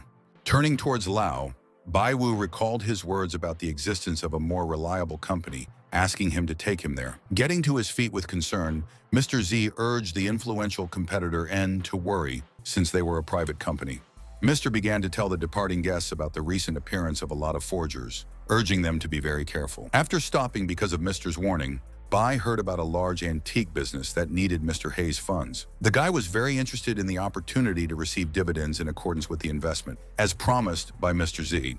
Without taking his eyes off the client, the head of the institution again confirmed his words, noting the attentiveness of the person. Seeing the banker's continued caution, Bai rejoiced in his own use, because they talk about big business and lack of funds. As Bai Wu analyzed the situation, he became more and more convinced of the bank's direct attitude towards fraudsters. Just thinking about it, Bai saw a virtual notification to the system in front of him, confirming his guess 100%. Holding up a finger, the disgruntled customer told the banker how impressed he was with Investor Hay. Bai Wu and his companion Lao Wang pushed open the doors of the office where they were holding a conversation and stepped out into the corridor. As Mr. Z watched them go, he saw the client as a local rich man and thought of people still asking questions about their investments. As Bai Wu walked through the corridors of the building in the company of his loyal companion, he was thinking about restoring the system. After seeing the download notification, Bai decided to pretend it wasn't there, but he was going to deal with the problem. After meeting Mr. Z, the two young men were driving back in a large white SUV. Nervously driving the car, Lao Wang spoke to Bai Wu, who was waving his hand and studying the information on his smartphone. At this very moment, a connoisseur of antiques called Mr. Che Lao for an urgent conversation. Picking up the phone, the young man identified himself and asked the elder about the major events that had taken place in ancient society recently. Bai wanted to know about things that require a lot of investment, and Lao remembered a family that sells rare foreign items that people want to buy. After hearing about the auction of antique items and large sums of money, Bai Wu hung up the phone and immediately understood everything. His testimony converged. Lao Wang, who had been silent all this time, continued to watch the road, slightly nervous, and did not ask any questions. Admitting that scammers could forge foreign antiques, Bai compared their skill to printing money for themselves. Recalling the episodes of his meetings with the uncle of the Wu family and Mr. Z, the guy came to the conclusion that it was necessary to deprive the villains of money and bankrupt the bank. The children continued to drive at high speed in a white car along the city road, hurrying to return home. Reflecting on the current situation, the guy did not have an understanding of the fight against underground banks, which was his problem. Carefully, they used funds, short-term sales, money transfers, and special financial capital. Glancing to the side, Bai thought about closing the bank, but it was just a simple room. Due to the lack of necessary evidence, Bai Wu couldn't act recklessly in such a case. There was a serious fraud organization behind the bank, and the uncle of the Wu family, aka Mr. Z, was one of the first persons there. Vaughn noticed the malice of a comrade who needed to deal with the bandits in one blow to avoid further trouble. Hiding the smartphone in his pants pocket, Bai Wu sighed and prepared to discuss all this with Mr. Che and Master Wu, who were able to find the right solution. Taking out the gadget again, the young man frantically pressed the necessary combinations on it. All of a sudden, a notification came in about the guy's inability to solve problems without the help of the system and external people, which Bai didn't understand. Not understanding why the technology wasn't being rebooted, Bai Wu couldn't understand the reason for her complaints. To the surprise of the young man, he was required to choose the right option right now due to his incapacity without the system. The system looked down on the guy, which he didn't like very much, so the antiques connoisseur was going to prove the opposite to her. Even without relying on the system or other people, the young man was confident in his own abilities to destroy the underground bank. As he was about to explain himself for today, Wang explained his honest reluctance to deceive his comrade. With a wave of his hand, Bai Wu acquitted Wang, without whom he would not have found out about the Wu family uncle's ownership of an underground bank. What he heard was a real shock to the unfortunate antiques dealer, who almost lost control. Startled, Lao Wang could not believe that the owner of the bank was the uncle of the Wu family. Bai was surprised that his friend was only now beginning to realize all this, and that the bank was run by real scammers. The antiques dealer, who was in a state of shock, couldn't have known about this earlier.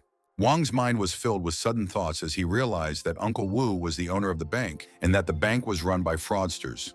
With the smile of a suddenly enlightened person, Lao Wang called Uncle Wu a representative of a fraudulent organization. The cheerful merchant confidently said that only a fat genius like him would be able to find the secret. Bai, who was indifferent to his friend's conclusions, asked him to be careful when driving.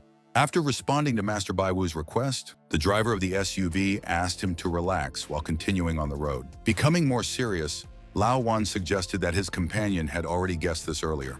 Answering positively, The guy who was in the passenger seat spoke about the ability to perfectly analyze information. When Vaughn inquired about their next move, he intended to contact Master Wu and eliminate all the scammers in one go. But Bai Wu didn't have the necessary proof. If they tried to blindly strangle the snake, it would escape, so a more reliable method was needed. Startled by thoughts of the bank's likely destruction, Wang pointed out the presence of his friends' money there. By allowing his teammates' funds to be lost in the event of something terrible happening to the bank, Wang wanted to warn them so that they could withdraw their money in a timely manner. Suddenly, Bai Wu had an incredible thought that would almost completely help him solve a difficult problem. Turning to the merchant, Bai, delighted, asked him to repeat the words he had said a moment ago. Explaining his own behavior, Vaughn wasn't after money, but considering himself loyal, he couldn't just watch his friends risk going bankrupt. The merchant looked in surprise at his companion, who did not accuse him of anything and called him his blessing, begging him not to worry. All of a sudden, Bai Wu started to smile maliciously because of a funny idea that popped up in his head. The following events began to unfold in the large Wu family mansion. Standing at the table, Uncle Wu told the master about the company's good business, asking for further actions. In a stern tone, the elderly head of the family demanded that the young man straighten his back and speak directly. After following the master's orders, the guy began to report on the straight stance with a smile. Sighing heavily, Master Wu was very dissatisfied with his relative's actions, looking at him with a heavy gaze. To his grandfather's words about the need to hurry, his anger at the sight of the guy, and his unwillingness to get involved in the company's affairs if something happened to it, the young man briefly agreed. After listening to all these harsh moralizing of an elderly relative, the young man was only going to take his leave and leave. Soon, his black car was speeding along one of the city's highways. Being in the passenger seat in the car, the guy reported to his master about the decree for subordinates to transfer half of the amount to his account. Regarding the remaining part of the money, the young man talked about its receipt when he himself would have received it. The boss who was talking to the guy praised the guy for a job well done, admiring the right choice he made by entrusting the bank to him. After completing the operation, the boss promised the subordinate to give him a high position in the organization. When the guy, pleasantly surprised by the news, expressed his gratitude, the boss hung up. Having lit a cigar, the malefactor reflected on one problem that had long been of concern to him. Having stopped communicating, the guy thought about the intention of the boss to give him a high post in the company. Thinking back to what his boss had said about the new job, Uncle Wu seemed to be weighing the pros and cons of the offer. In fact, the ambitious and evil guy wanted to get the position of the boss himself, which is now occupied by him.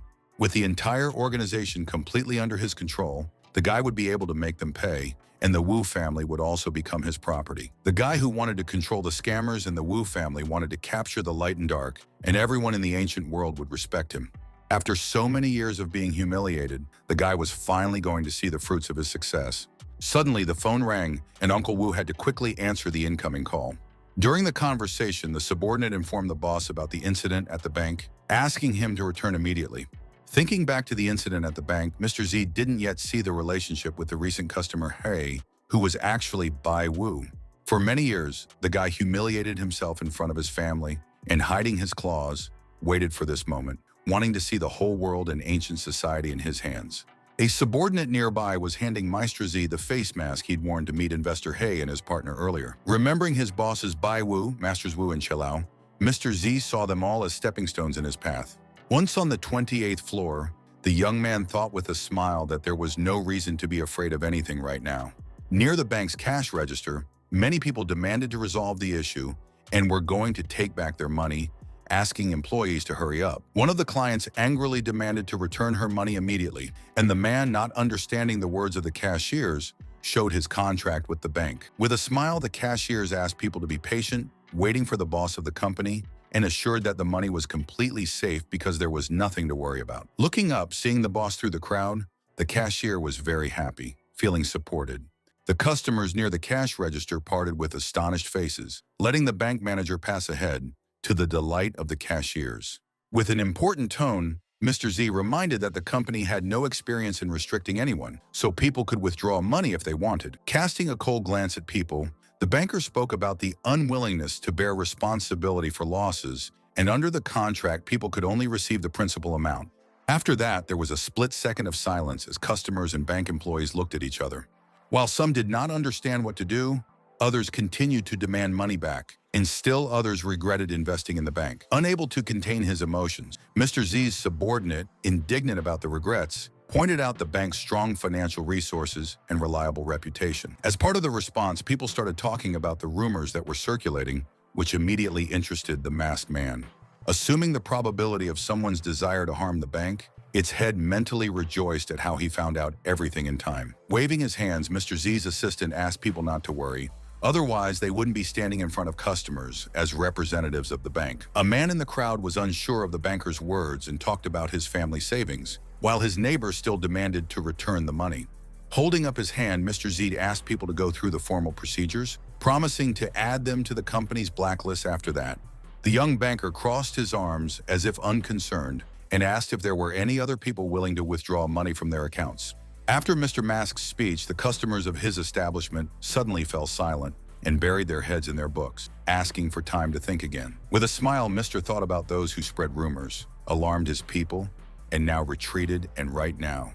While staying away, Uncle Wu was hoping to delay the customers by using such a bluff and was thinking of calming them down now. When contacting the assistant, Mr. reminded them of the people he was looking for. The assistant reminded them, and those faces were already there. Nondescript men entered the hall, calling the owner of the bank a talented guy, where it is safe to invest, wanting to invest several tens of millions. The assistant turned to the chief with a smile and whispered the arrival of the same people he had mentioned a moment ago. Masked Mr. Z also began to cheer quietly, welcoming the arrival of people just in time. Turning quickly to their guests, the banker and his assistant greeted Messrs. Chang and Zhou, whom they had been waiting for. Introducing the guests to clients, Mr. called them the most influential people in Beijing who had specially visited the bank for investment. One of the people in the crowd who suddenly shouted recognized Wang Ergu and Li Huzi, who had come to the bank. Other clients of the institution also recognized the people, and the first person wondered when these villains managed to become the big bosses of Beijing. Grabbing the man with the goatee, the bank customer began to shake him, reminding him of the 300 yen debt and resenting the millions he had, asking about Mingbi. Mr. Z, who continued to stand at the side, only smiled maliciously as he witnessed this scene. One of the customers snatched a black suitcase from the hands of a fellow suffering guest, while the other was still held by the collar of his shirt.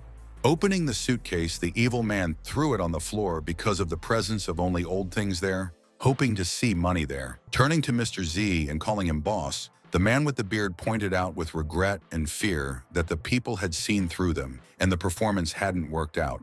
Not feeling guilty, the two guests quickly began to run back, much to Mr. Z's disappointment. The rapidly failing bank chief had no choice but to watch his actors escape. Outraged by people sent by the banker, customers suspected that there were problems. Otherwise, he would not have needed to do this. Turning to the customers, a very nervous Mr. asked them to calm down because of the misunderstanding that had occurred, denying acquaintance with the runaways. Not believing the banker's last words, angry people pointed out his expression about the long-standing expectation of those two scammers. Left alone with the indignant crowd, the bankers listened to their comments about the unreliability of the company, where it is too dangerous to leave your money. The masked man and his colleague were forced to run away in a panic from incredibly angry customers demanding their money back. At the speed of light, the scammers jumped out into the corridor from the hall with the cash register, closed the doors, and decided to catch their breath. Turning to the assistant, Mr. Z pointed angrily at the two actors, asking if they were really the ones he had found or not. Lowering his head, the frightened man told the boss how he had discovered the two men thanks to his friends. Calling the bank's reputation ruined and predicting disastrous results, Mr. was going to give up all the money and calm down after everything that had happened. The assistant informed the boss, who was walking towards the door, that half of the funds had already been transferred, and the remaining amount might not be enough for the rest. Feeling extremely angry, Mr. Z began to throw things from the table because everything was in vain. With hatred on his face, the guy asked the assistant to find out who was behind the incident, wanting to destroy this anonymous enemy later. The assistant turned sharply to the side in a panic. It was like hearing something terrifying for the two of them. Approaching the boss, the nervous assistant inquired about the potential desire of the boss to use the back entrance in case of approaching danger. Looking back, Mr. Z began waving his arms as if there were people nearby, telling them not to push and not to panic. Frowning, the man came to the understanding of the need to quickly resolve the issue, otherwise waiting for the end of everything. In a fit of nervousness, Mr. Z fiddled with the ring on his finger again, thinking about the urgent need to take the risk. In a conversation with Xiaolu, Mr. demanded all the capital from his work account, but the latter pointed out the risks associated with Mr. Wu. In an angry voice over the phone, Mr. Z ordered to carry out the order, promising to take special care of everything on his own. After a difficult conversation, Uncle Wu cut off the connection and slowly began to recover. Finally, a tired banker, not letting go of the gadget from his own hands. He tilted his head back and exhaled heavily. Hearing a familiar melody, Uncle Wu glanced at his smartphone when he saw an incoming call from Wu Ruyu. When the girl asked where he was at the moment, the guy reported his employment, asking what happened to his lady. When the master heard the girl's plaintive suggestion about something bad in the guy, he demanded not to worry his head because everything was fine with him.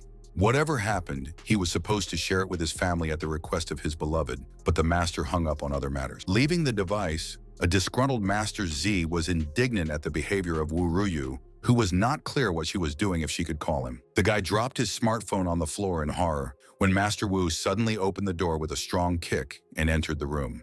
Turning his gaze to the right, Suji was terrified to death when he saw his own grandfather standing there. Fiercely mentioning how he also listened to the guy's phone conversation, the grandfather, wanting to talk about it later, wanted to know what was going on. Getting to his feet with great difficulty, the young man stared at the old man and his companions with almost insane eyes. Experiencing extreme stress, Master Z, aware of all the negativity of the situation, allowed his disclosure.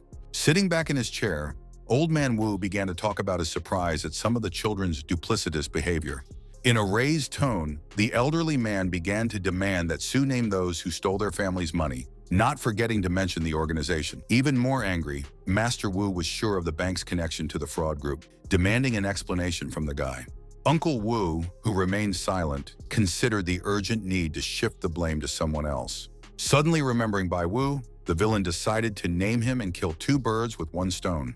After taking a deep breath, the young man nervously asked his grandfather to listen carefully. After all, this wasn't what Master Wu thought it was. After hearing the boy mention Bai Wu and his ownership of the bank, the master was curious about the reason why Suji was the one running it. Since joining the family, the guy let her down and decided to somehow make her family happy, and Bai forced him to take responsibility for the bank. After starting work, the same situation suddenly occurred, and Su was so excited that he almost compensated the family with money. Gesturing wildly, the boy admitted his own guilt to his grandfather, but attributed his problems to Bai Wu.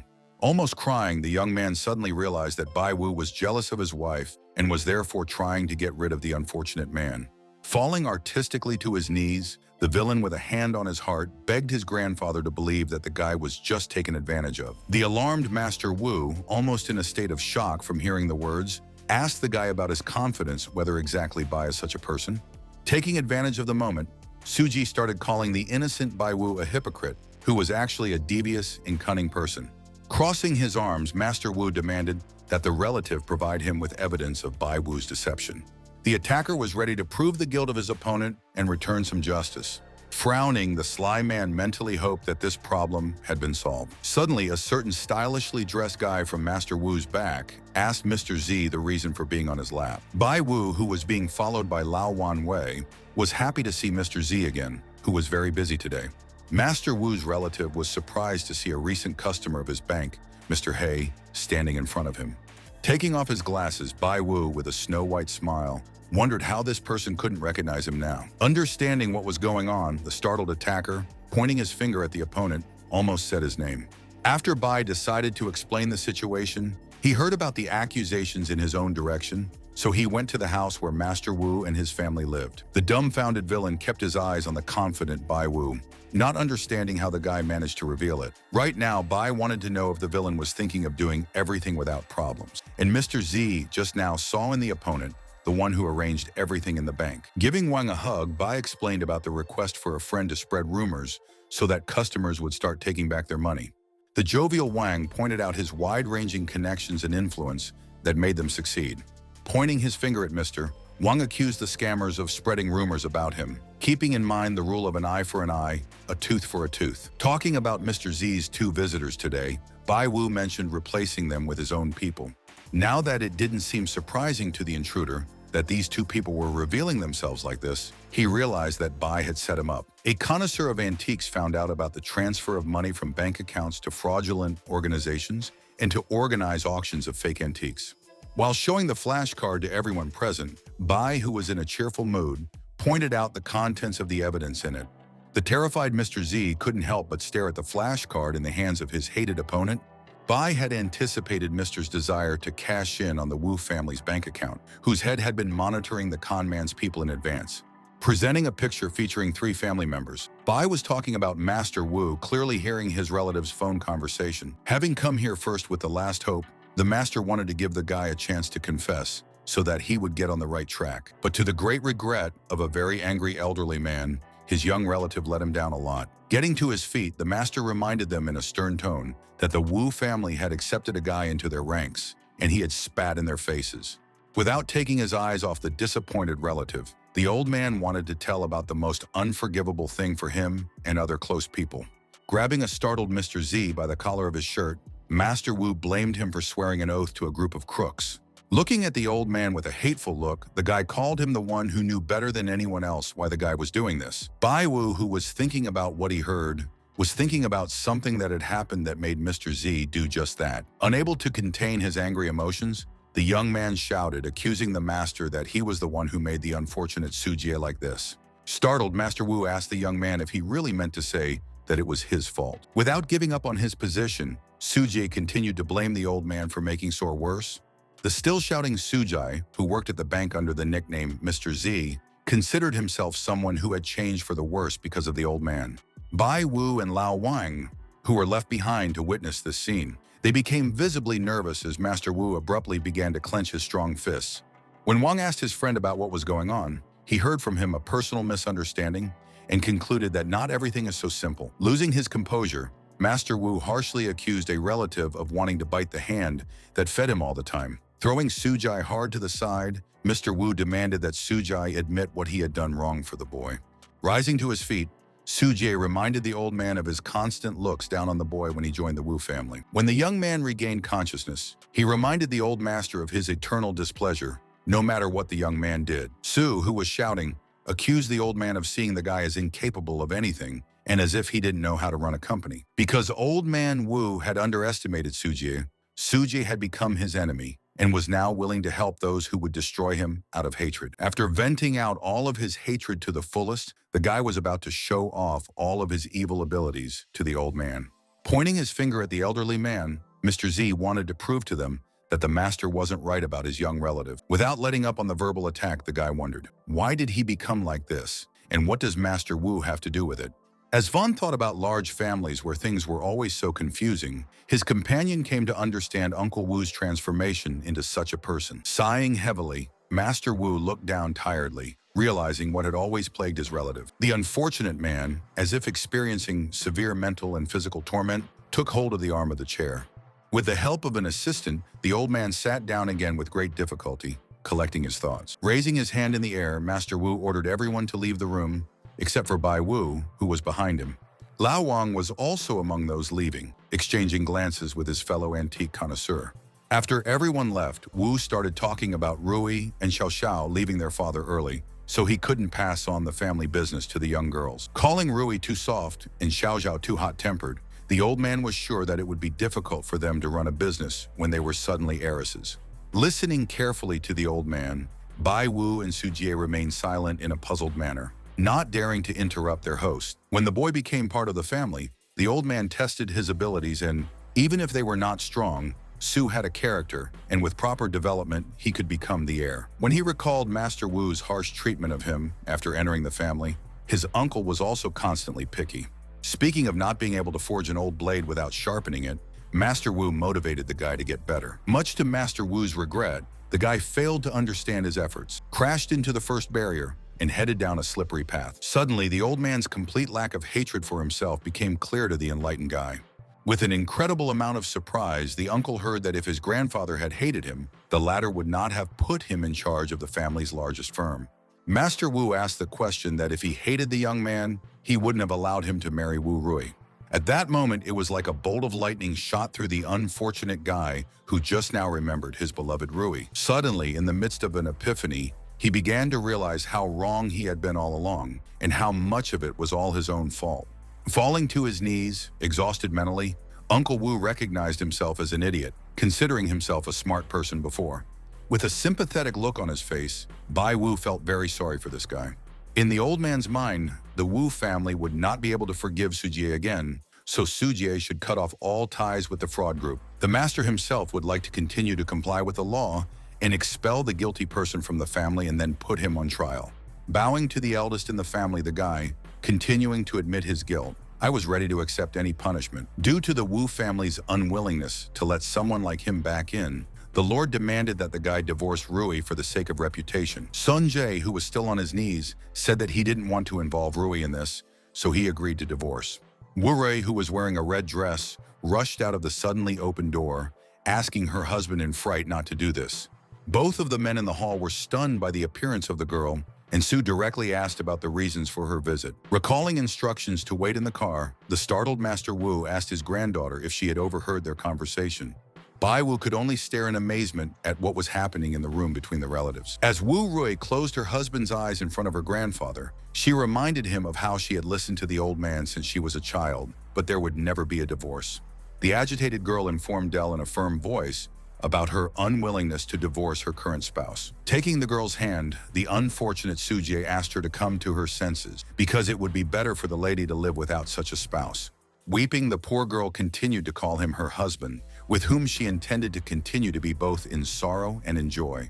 Since they had exchanged vows, they would stay together no matter what, and if the guy left the Wu family, then Rui would do the same. Her husband had been treated unfairly in the family, and she hadn't seen it all, and it was all her fault, so she should leave. After hearing all these words, Suji let out a tear and wanted to hug the woman he loved. Telling his wife about his own wrong, the young man wanted to move forward, but constantly made mistakes, considering himself guilty. As he watched the sad family scene, Bai Wu knew that this only concerned the Wu family, so it was better for him to leave. Thinking of his opponent as he left the room, Bai saw him as someone who was fighting for fame and fortune, but didn't appreciate those around him, so he lost. While encouraging him to become the best version of himself for the sake of his loved ones, Bai thought of Su Jie as someone who had not finished so badly. The underground bank may have closed down, but Bai Wu's claims against the forgers only increased, and things could only get worse in the future. The boss sitting at his desk heard on the phone about the closure of the bank and the lack of funds for the auction. Having stopped communicating, the leader of the group remained silent, holding a pile of white sheets of paper in his hands. While studying the application form for the Bai Wu Ancient Society Elder candidate, the boss realized how much he had underestimated this guy. With a storm of indignation, the man threw aside the table with papers, pouring out hatred. He wanted to destroy Bai Wu. Someone was watching with binoculars through the open window of the room where Bai Wu was on the phone outside a small bar. The guy was praised for his early discovery of the underground bank. Otherwise, the forgers would have raised a huge amount at the auction. To Mr. Che Lao, who was with Master Wu, talking to the young man, the consequences would have been terrible. Almost snatching the smartphone out of his friend's hands, Wu thanked the guy who had destroyed the underground bank in one fell swoop, calling it a great job. Rubbing the back of his head, the cheerful Bai Wu rejoiced at the good conclusion of this matter. While urging the guy not to be coy, Old Man Wu pointed out the bad consequences without stopping the Bai organization. Frowning, the elderly master didn't understand how his family was capable of allowing such a thing to happen. Becoming more serious, Bai Wu immediately thought of Mrs. Wu Rui, who had recently heard the cases for not forcing them to divorce. It was with regret that Master Wu allowed his beloved granddaughter to give up her share of the inheritance rather than his missing spouse. The boy was very surprised when the old man told him that he was ready to accept any choice made by his granddaughter. Wanting to end the unpleasant conversation, Master Wu told him about his old friends, returned to the city a few days later, asking Bai to come too. The boy immediately began to suspect the involvement of these friends in ancient society, which meant that Master Wu wanted to help the boy expand his influence. Considering this as a sign of gratitude for the bank, the young man decided to thank these people more by finding forgers. After hearing the master's promise to announce the arrival of guests, Bai smilingly announced how he would definitely be in touch. Knowing about the fall of the fraudulent bank, the guy was aware of its employees who wished him bad. When the guy thought about the risk of death at the hands of villains, the system immediately notified him of the high probability of such a scenario. After snatching the smartphone out of Master Wu's hands, Mr. Che Lao was going to talk to the talented young man himself. Almost startled by the abrupt change in conversation, Bai Wu also talked about the great events ahead. While addressing the boy, Che Lao reminded him of the upcoming elder elections that he had mentioned earlier. Just now, remembering this event, The guy agreed with the elderly gentleman and the election of the main members of the organization. Che and Wu had officially appointed Bai Wu as core members, and now they only expected him to confirm them. When mentioning people with their candidates, Che referred to them as knowledgeable, and Bai, with great talent, could raise doubts among other elders. Mindful of his inferior connections and influence, Bai had the votes of Che and Wu, but he could lose if he failed to convince the others. He wouldn't really have anything to be afraid of with the system, but it didn't have enough energy, which made Bai seem weak to everyone. By detecting scammers by infiltrating their organization, the guy would get both a membership and kill two birds with one stone. Among the chosen could be accomplices of fraudsters, but for now Che and Lao couldn't say for sure, but they promised to find them while Bai was still there. At the call of his seniors that it was impossible to lose, Bai Wu was determined to fight again. Reminding him of Bai Wu's strength, Wu was displeased with his companion's doubts, and the latter, demanding to let him go, pointed to the discussion of business. Clutching his head, he couldn't let his elders down when they trusted him too much. By drinking the water, Bai was going to clear the ancient circle of villains. If he could hide from the scourge, then he might be able to get rid of them. But a group of scammers were going to destroy an innocent guy, but even without the system, he is able to find them. The system showed more than 89% of the risk of a threat from scammers and receiving 95% for leaving Hangzhou. The sudden notification from the system greatly frightened the young man because there was so little energy in it. Since Bai Wu didn't have time to finish the phone call, a question about energy came out of the speaker. After talking into the phone about the lack of energy, the guy began to seriously think about fighting monsters to replenish his energy reserves. After seeing the recommendation to leave the bad place, Bai already knew about the danger, but running away would not solve the problem, because sooner or later they would run into each other anyway. While the young man was pondering, old man Che Lao ended the conversation, not wanting to distract the young man any further. Unwilling to stop the conversation, Bai Wu panicked and asked the elder to wait for an extension of the important conversation. He wanted to talk to the gentleman about the scammers who had infiltrated them, and without the system, Bai Wu badly needed the support of the esteemed masters Wu and Che. After telling him that there were several ideas that needed to be discussed about the confirmation, the guy was going to come to Che Lao. After quickly walking outside and getting into the car, Bai Wu Yi didn't notice anyone following him from the other side of the avenue. A young man watched the car start abruptly, using binoculars for monitoring. The unknown person was grinning, as if some terrible danger was waiting for Bai Wu ahead. A connoisseur of antiques and future elder of the ancient society was driving along a busy city road. There was a cargo truck in front, so Bai Wu stepped on the gas pedal to pass it and get ahead. Performing the maneuver, the guy began to overtake the truck, the driver of which was not visible because of the darkened window of the door. Unexpectedly, the truck driver started performing strange actions towards Bai Wu's SUV that was passing nearby. The cargo transport seemed to be approaching the young man's car, which continued to follow its own line. Bai Wu looked questioningly in the direction of the truck, not understanding what was happening on the roadway. Suddenly, the truck slammed its left side into the SUV, much to Bai Wu's astonishment. The huge truck was only a short distance away from Bai Wu himself, who was screaming in fear for the entire area. Without understanding anything, Bai Wu still managed to perform a maneuver and try to ride forward, escaping death. The truck driver, who was continuing his pernicious business, hit the hood of an SUV at full speed. In the driver's seat, an airbag flew out in front of Bai Wu, saving the young man's life. As a result of the incident, the truck crashed into a fence on the road, with Bai Wu's SUV nearly flipping over. When Bai Wu stepped outside, he was happy, he was alive, and his whole life flashed before his eyes at such a terrible moment. On the roadway, he saw the driver crouching down next to the hood of the truck, patting the dust off his jacket. The guy told the police about the accident at the intersection, and by Hua, where a concrete mixer collided with a car, there were no fatalities. Doubting the randomness of the incident, Bai Wu didn't rule out his own death. In front of the guy's eyes was the same truck driver with bruises on his sad face. A sudden thought struck the young man, explaining the terrible incident that had occurred on the city road. Previously, the system had already warned him about the high risk of danger from scammers, and now everything could be rigged under the guise of an accident. After viewing the surveillance cameras, the police declared Bai Wu innocent, allowing him to leave when the truck driver took full responsibility. Looking back, the guy saw the driver of the concrete mixer, who seemed to him a decent person. A nearby police officer was informed by Bai Wu that he was leaving, because the rest would be taken care of by the people from the insurance company. As Bai continued to think about the accident, he began to suspect a problem with the truck if it wasn't the driver. Looking at the other side of the road, The guy saw people watching what was happening. Suddenly, Bai Wu felt as if an invisible enemy who wanted to kill him was standing in the middle of the crowd on the sidewalk. The young man resolutely began to cross the busy roadway to get out of sight. Looking around suspiciously, Bai Wu understood the need to leave this dangerous place quickly. With his hands in his pockets, the guy walked into a deserted and quiet alley, leaving the busy part of the metropolis behind.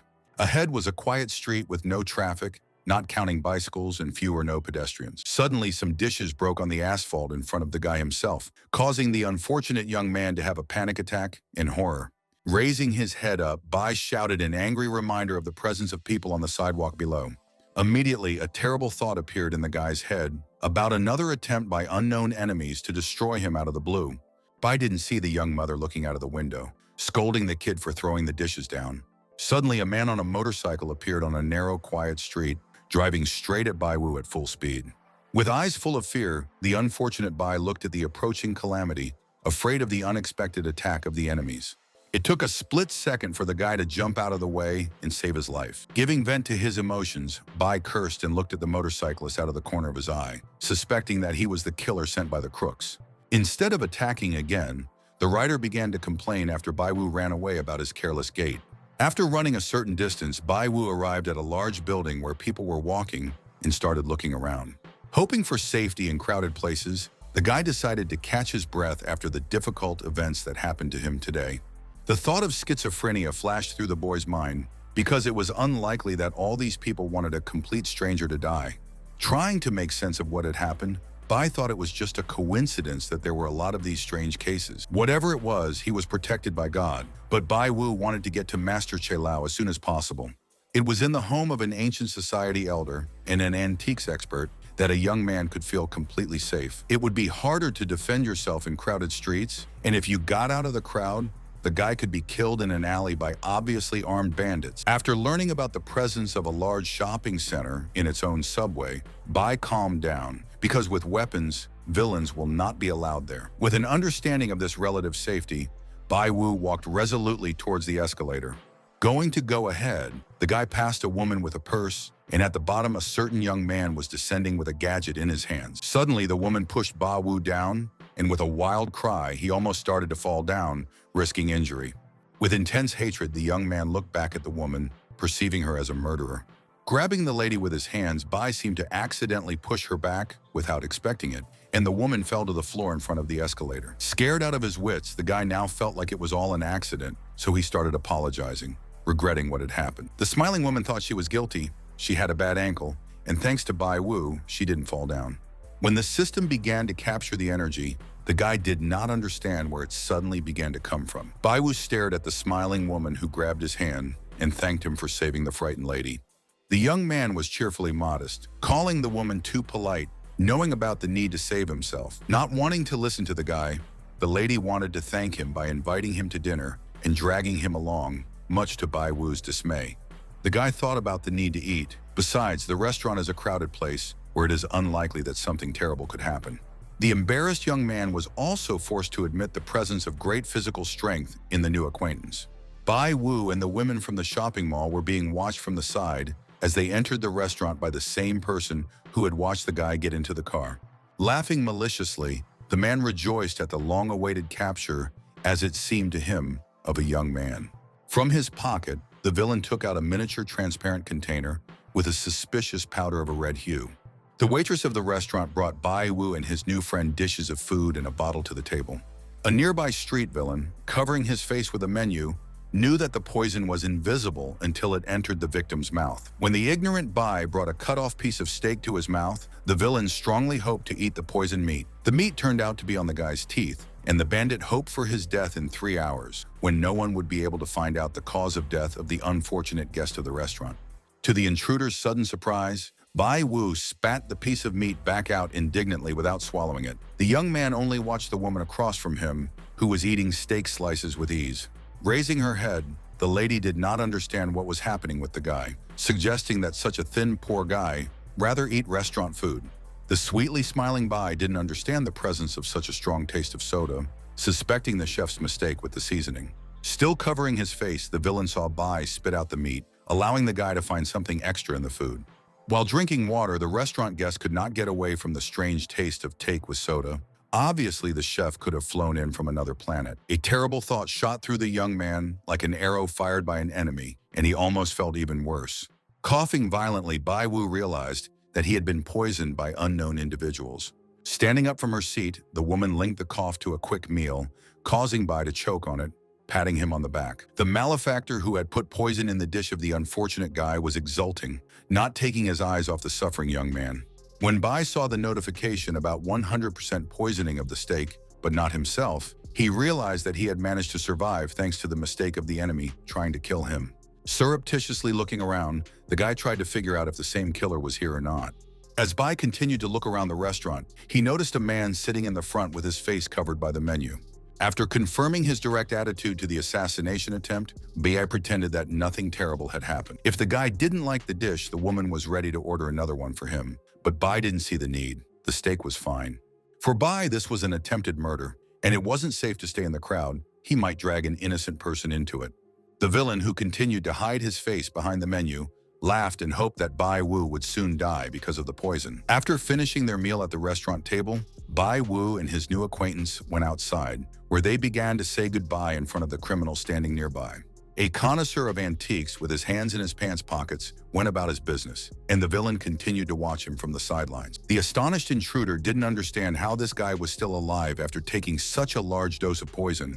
While eating the snack on a stick with great displeasure, the person was counting on Bai Wu dying from a heart attack. In the eerie lair of the killer, among various bottles and containers, there was the very poison intended for an innocent guy. The villain's accomplice, yawning, did not understand who could have torn the label off the bottle, which he barely recognized. During the pursuit, the killer began to suspect an unscrupulous seller of deception and now decided to rely on himself only. To the attacker, Bai Wu was a person in good physical condition, even after trying to poison a survivor. When the villain got close to Bai Wu, he wanted to push him in front of the busy roadway, but the young man abruptly sat down to adjust his shoes. The bandit failed to poison the young antique dealer, so he tried to push the unfortunate man under the car for a fatal outcome, but this did not work out.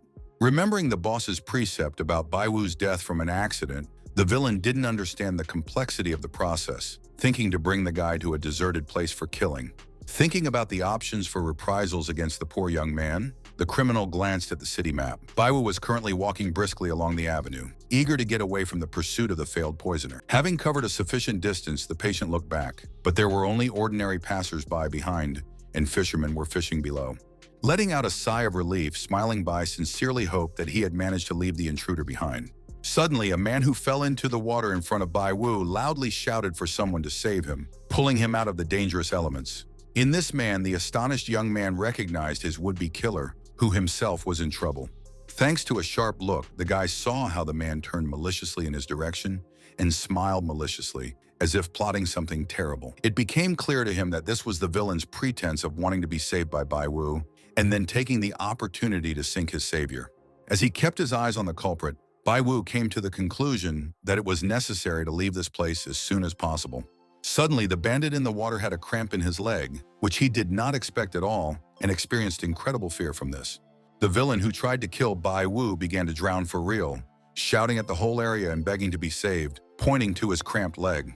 A connoisseur of antiques watching the intruder saw the genuine fear of his abuser, who was drowning for real. Startled, the fishermen jumped to their feet and begged someone to save the drowning man as soon as possible, but everyone around them just stood there in silence. Clenching his fists, Bai questioned the system about the villain's pretense or sincerity, not knowing whether to watch or try to save him.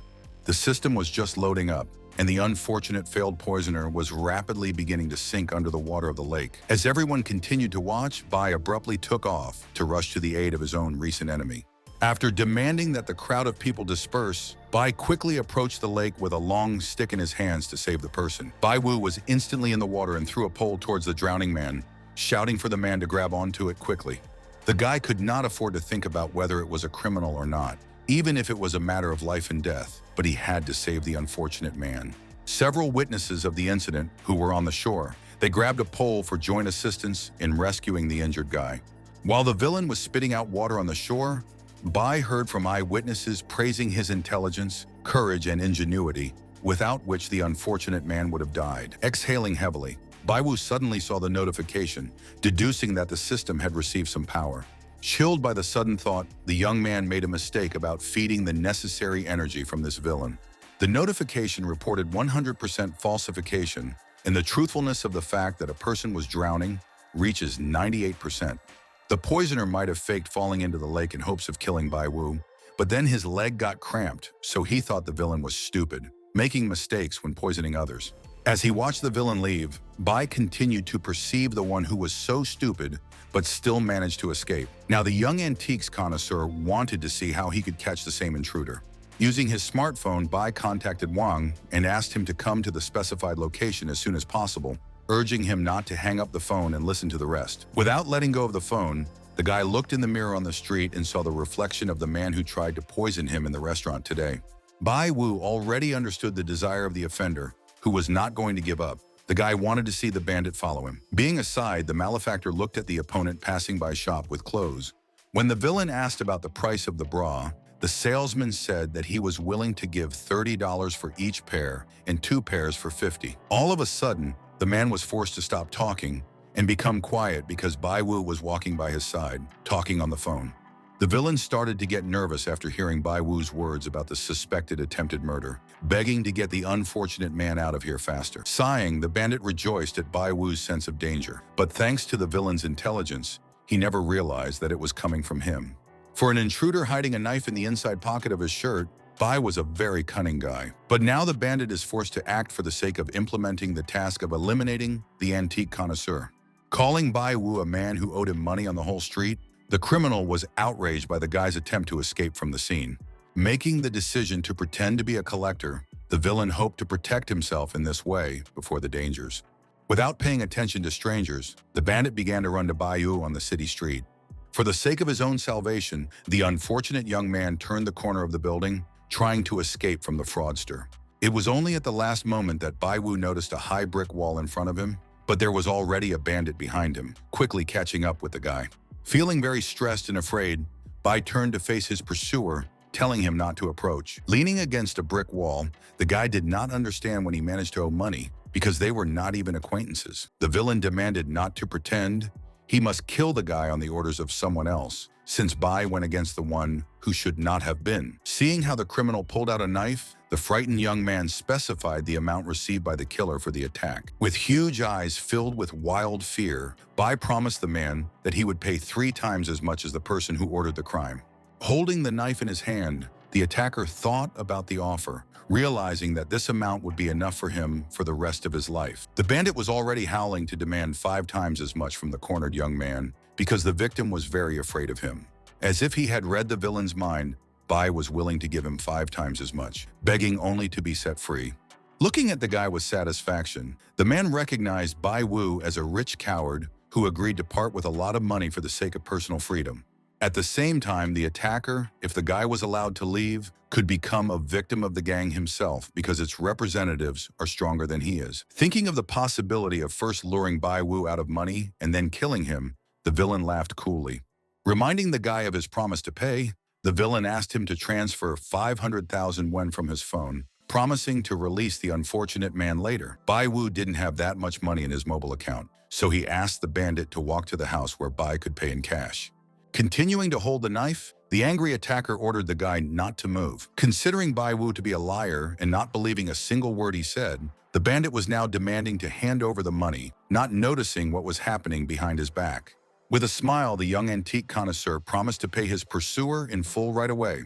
From the brick wall, the faithful Lao Wang with a bag in his hands jumped down on the bandit, who had begun to suspect something at the last moment. A moment later, the antique dealer deftly covered the culprit with a bag to Bai Wu's loud delight. Cursing and not understanding who caught him, the villain did not see Lao Wang standing next to him, angry with a strong club in his hands. In Vaughn's mind, the villain had asked for his own punishment, and a minute later the killer was screaming in pain from the blows with the baton. No one else saw the execution, so Bai Wu watched the act of retribution indifferently with a cigarette between his teeth. A tired Lao Wang looked indignantly at the downed and beaten criminal, calling him too heavy a scoundrel. For a true confession, Bai is ready not to punish the bandit, but even to give some money. But the latter, considering himself a professional, did not betray the employer. Knowing about the $1,000,000 reward for a murder, Bai asked the moral assassin about the reasons why he only received 10% of the amount. Thinking back to Mr. Dao and his $100,000 fee, the bandit marveled at the $1,000,000 figure, not understanding how Bai knew about how much the hitman was being paid. Bai Wu's guess was correct when he heard the Dao minister's name, and this person was indeed hired by a gang of forgers. As he answered the phone, he was asked why he was still not in the right place, and Vaughn was viciously demanding that the bandit be quiet. When Mr. Bai called, he was told about the problems that had appeared, and the old man should have instructed Hong Tai to pick him up earlier. Bai didn't demand it anymore, as he had already dealt with everything on his own, asking the master not to worry about him. It was already too late to visit the elderly gentleman today, so the antique connoisseur suggested that he come to see him tomorrow morning. If the boy was fine, then Che asked him to go home and take care of himself, and tomorrow Lau would send someone to pick him up. Police officers were already approaching them, Bai asking Wang to deal with everything, and the latter urged his friend to take care of himself. The system that received a bit of power estimated the risk of possible danger at 90% or more, but Bai didn't want to see these stupid notes. Bai Wu walked through the evening city and felt tired. After all, he had managed to escape with great difficulty today. Entering the residential complex, the young man entered the elevator and chose the 9th level. With so much trouble, Bai hoped for no contact with the bandits, allowing for the risk of running into them sooner or later. As he opened the apartment door with his keys, Bai thought about the randomness of all the troubles he had encountered today. But they could have been traps prepared by the forgers to catch the guy off guard. They wanted to kill the guy, once and for all, if he let down his guard. A couple of days before these events, the boss in a protective uniform and a cigar was talking to someone on the phone. In the course of the conversation, the boss noted a certain strange guy whom he personally underestimated. Speaking about the need to plan everything, the boss hoped for success in eliminating the opponent by killers. Otherwise, he asked to wait until the victim lost his vigilance. The increasingly angry leader of the gang of bandits ordered to kill the enemy of the gang. Bai Wu at that time, turning on the light in his room, thought about the stupidity of the sent assassin, doubting his professionalism. Or this bandit was the weakest of them. But then, according to the guy, the gang of forgers could send someone else. With wild fear, Bai reacted to the system's notification that he was in grave danger. At that moment, to his right, the unfortunate antique dealer saw a criminal running in his direction with a dagger. Without taking his eyes off the next mercenary, the young man was already resigned to the probable collapse, hoping too late for a miracle of salvation. The system notified of a serious danger to the owner, activating the protection mode, and the bandit's knife hit the strong armor. The reflection of the attacker's blow with his armor was so strong that Bai barely managed to stay on his feet. To the astonished antique dealer, the reason for blocking the villain's attack was extremely unclear. Not intending to retreat, the attacker went on to the guy who was lucky thanks to the rescue of the phone. Gathering all his strength, the assassin sent by him once again launched an attack on the young man who was trying to escape. It made Bai Wu feel doubly awful to be notified that the system was running out of energy, so it couldn't protect the host. The smug killer chased the young man with a knife in his hands, mentally hoping for a quick victory. Grabbing an iron ashtray filled with cigarette butts, the angry Bai Wu turned toward the villain to strike at him. Suddenly, the killer, not hiding his sense of superiority, grinned and grabbed the ashtray with his hands. The bandit was looking at the guy who was cornered on the bed and seemed to have suffered a complete defeat in an unequal confrontation. Holding a can of gas and a lighter in his hands, Bai spoke to the killer, who wanted to do everything very quietly and unnoticed by everyone. Putting the ashtray on the bench, the criminal thought for a second, agreed with his opponent today. Even if the villain made a big fuss, he would still be able to kill the guy before he left, so Bai Wu should take his word for it. The system continued to remind them of the lack of energy and the inability to protect the host, whose probability of death increased, but developed a new plan. If Bai had learned of the system upgrade offer, he would have done so in the event of transferring a weapon to restore it countless times. Considering it better for the guy to stop resisting, the attacker asked him to look to the left. Casting a glance in the direction the culprit requested, the youth saw Xiao Xiao bound and unconscious. Not understanding why she was here, Bai wanted to commit arson and stop the bandit and then escape, but that plan wouldn't work since there was Xiao Xiao now. If Bai Wu continued to fight, the killer didn't mind it, but asked him to think about the girl who came in the morning and entered the house thanks to the villain.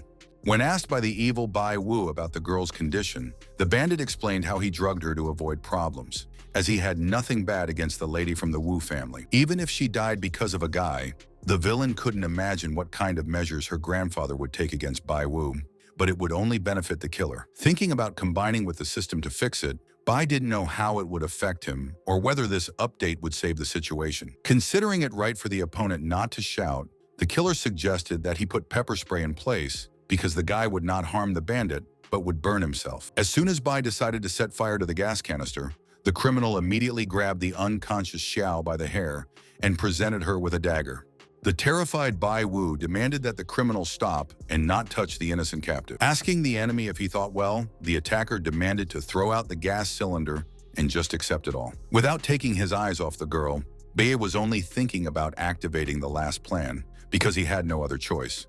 At the same time, the young man threw a gas cylinder and a lighter on the floor, just as his opponent wanted.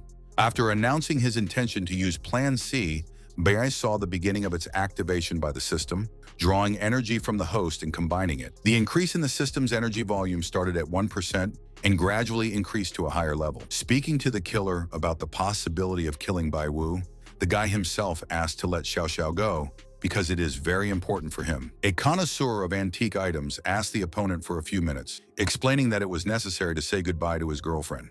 Having given this permission, the scent killer demanded that the guy put his hands behind his head and fall on his knees, not wanting to see the deception on his part.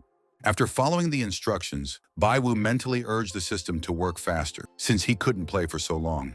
While the technology was being restored, Bai reminded the unfortunate girl of their first meeting in the park. Suddenly, the guy reminded the girl who woke up how she appeared out of nowhere and crashed into him. The criminal watched with a grin as his rival tried to explain himself to the poor girl. Bai Wu, who was very nervous, needed to endure all this in order to carry out his plan. Hearing his captives talk about love affairs, the intruder closed his eyes in disgust, not wanting to see them. Turning indignantly in the guy's direction, the villain couldn't wait any longer, hoping for the end of his conversation with the girl from the Wu family. When Bai Wu asked about the time to download, given the killer's impatience, the technology notified him of the imminent completion of the process. The guy begged the villain to give him time, because previously Master Wu did not allow lovers to meet, considering Bai Wu poor, and he did a lot to gain the old man's recognition. The angry Bai acted like a matrilocal son-in-law, which buried itself by saying such nonsense, urging the system to hurry up. Raising his leg to hit an innocent guy, the villain cursed because he did not care about the previous relationship of the girl and his enemy. Pinning the unfortunate antique dealer to the floor, the criminal raised his sharp dagger over him, promising the guy and his girlfriend love in the next life already. The terrified Bai grabbed the criminal's arm with both hands, trying to fight off the knife attack. The grinning villain asked the guy to stop resisting, as he would still not succeed. The point of the enemy's dagger was getting closer and closer to the face of the unfortunate young antique dealer, who seemed as if nothing could help him. Suddenly, the system recovered after the update process was completed, and the procedure for empowering the host started. Bai Wu was beginning to transform into a different person. His fear left him, and something sublime took over his soul and body. Cold-blooded Bai forcefully pulled the criminal's dagger away from him with increased strength, glaring at him. Just a moment ago, the mercenary who had been anticipating victory was infuriated by the unexpected resistance of his opponent. Dropping the dagger from his hands, the killer viciously did not understand where the guy got so much strength. Bai Wu wasted no time in throwing a sudden punch at the assassin, causing the assassin to be temporarily disoriented. So that the bandit would not come to his senses, Bai Wu would kick him to the corner of the room from where the villain had appeared. The culprit hit the wall of the room with a wild cry, suffering a crushing defeat in the confrontation with Bai Wu. Falling to the floor, the mercenary still couldn't believe what had happened, and Bai stood over him with a hateful look on his face, sighing heavily. After knocking the opponent down, the unfortunate Bai, being very exhausted, sighed from great fatigue. Unable to stay on his feet, the young man fell down, finding himself next to his beloved Xiao Xiao, who was unconscious. The medical sensors were showing various indicators when Bai Wu finally opened his eyes with difficulty. He saw Xiao Xiao standing in front of him, happy to see him wake up, and Lao Wang standing behind him. A moment later, Che and Wu entered the medical room, where Bai Wu was sleeping on a cot connected to the machines, and Xiao Xiao and Wang were standing next to him. Che rejoiced at the awakening of the boy who had lain there for 3 days, and Master Wu quoted the doctor's words about Bai Wu's overwork, but promised him a recovery. As he took off his mask, Bai Wu marveled at such a long period of unconsciousness, attributing it to the effects of using the system. After patting the guy on the back, Wu praised him for his ability to deal with the killer alone, calling the guy a good one. Otherwise, Xiao Xiao would have died then.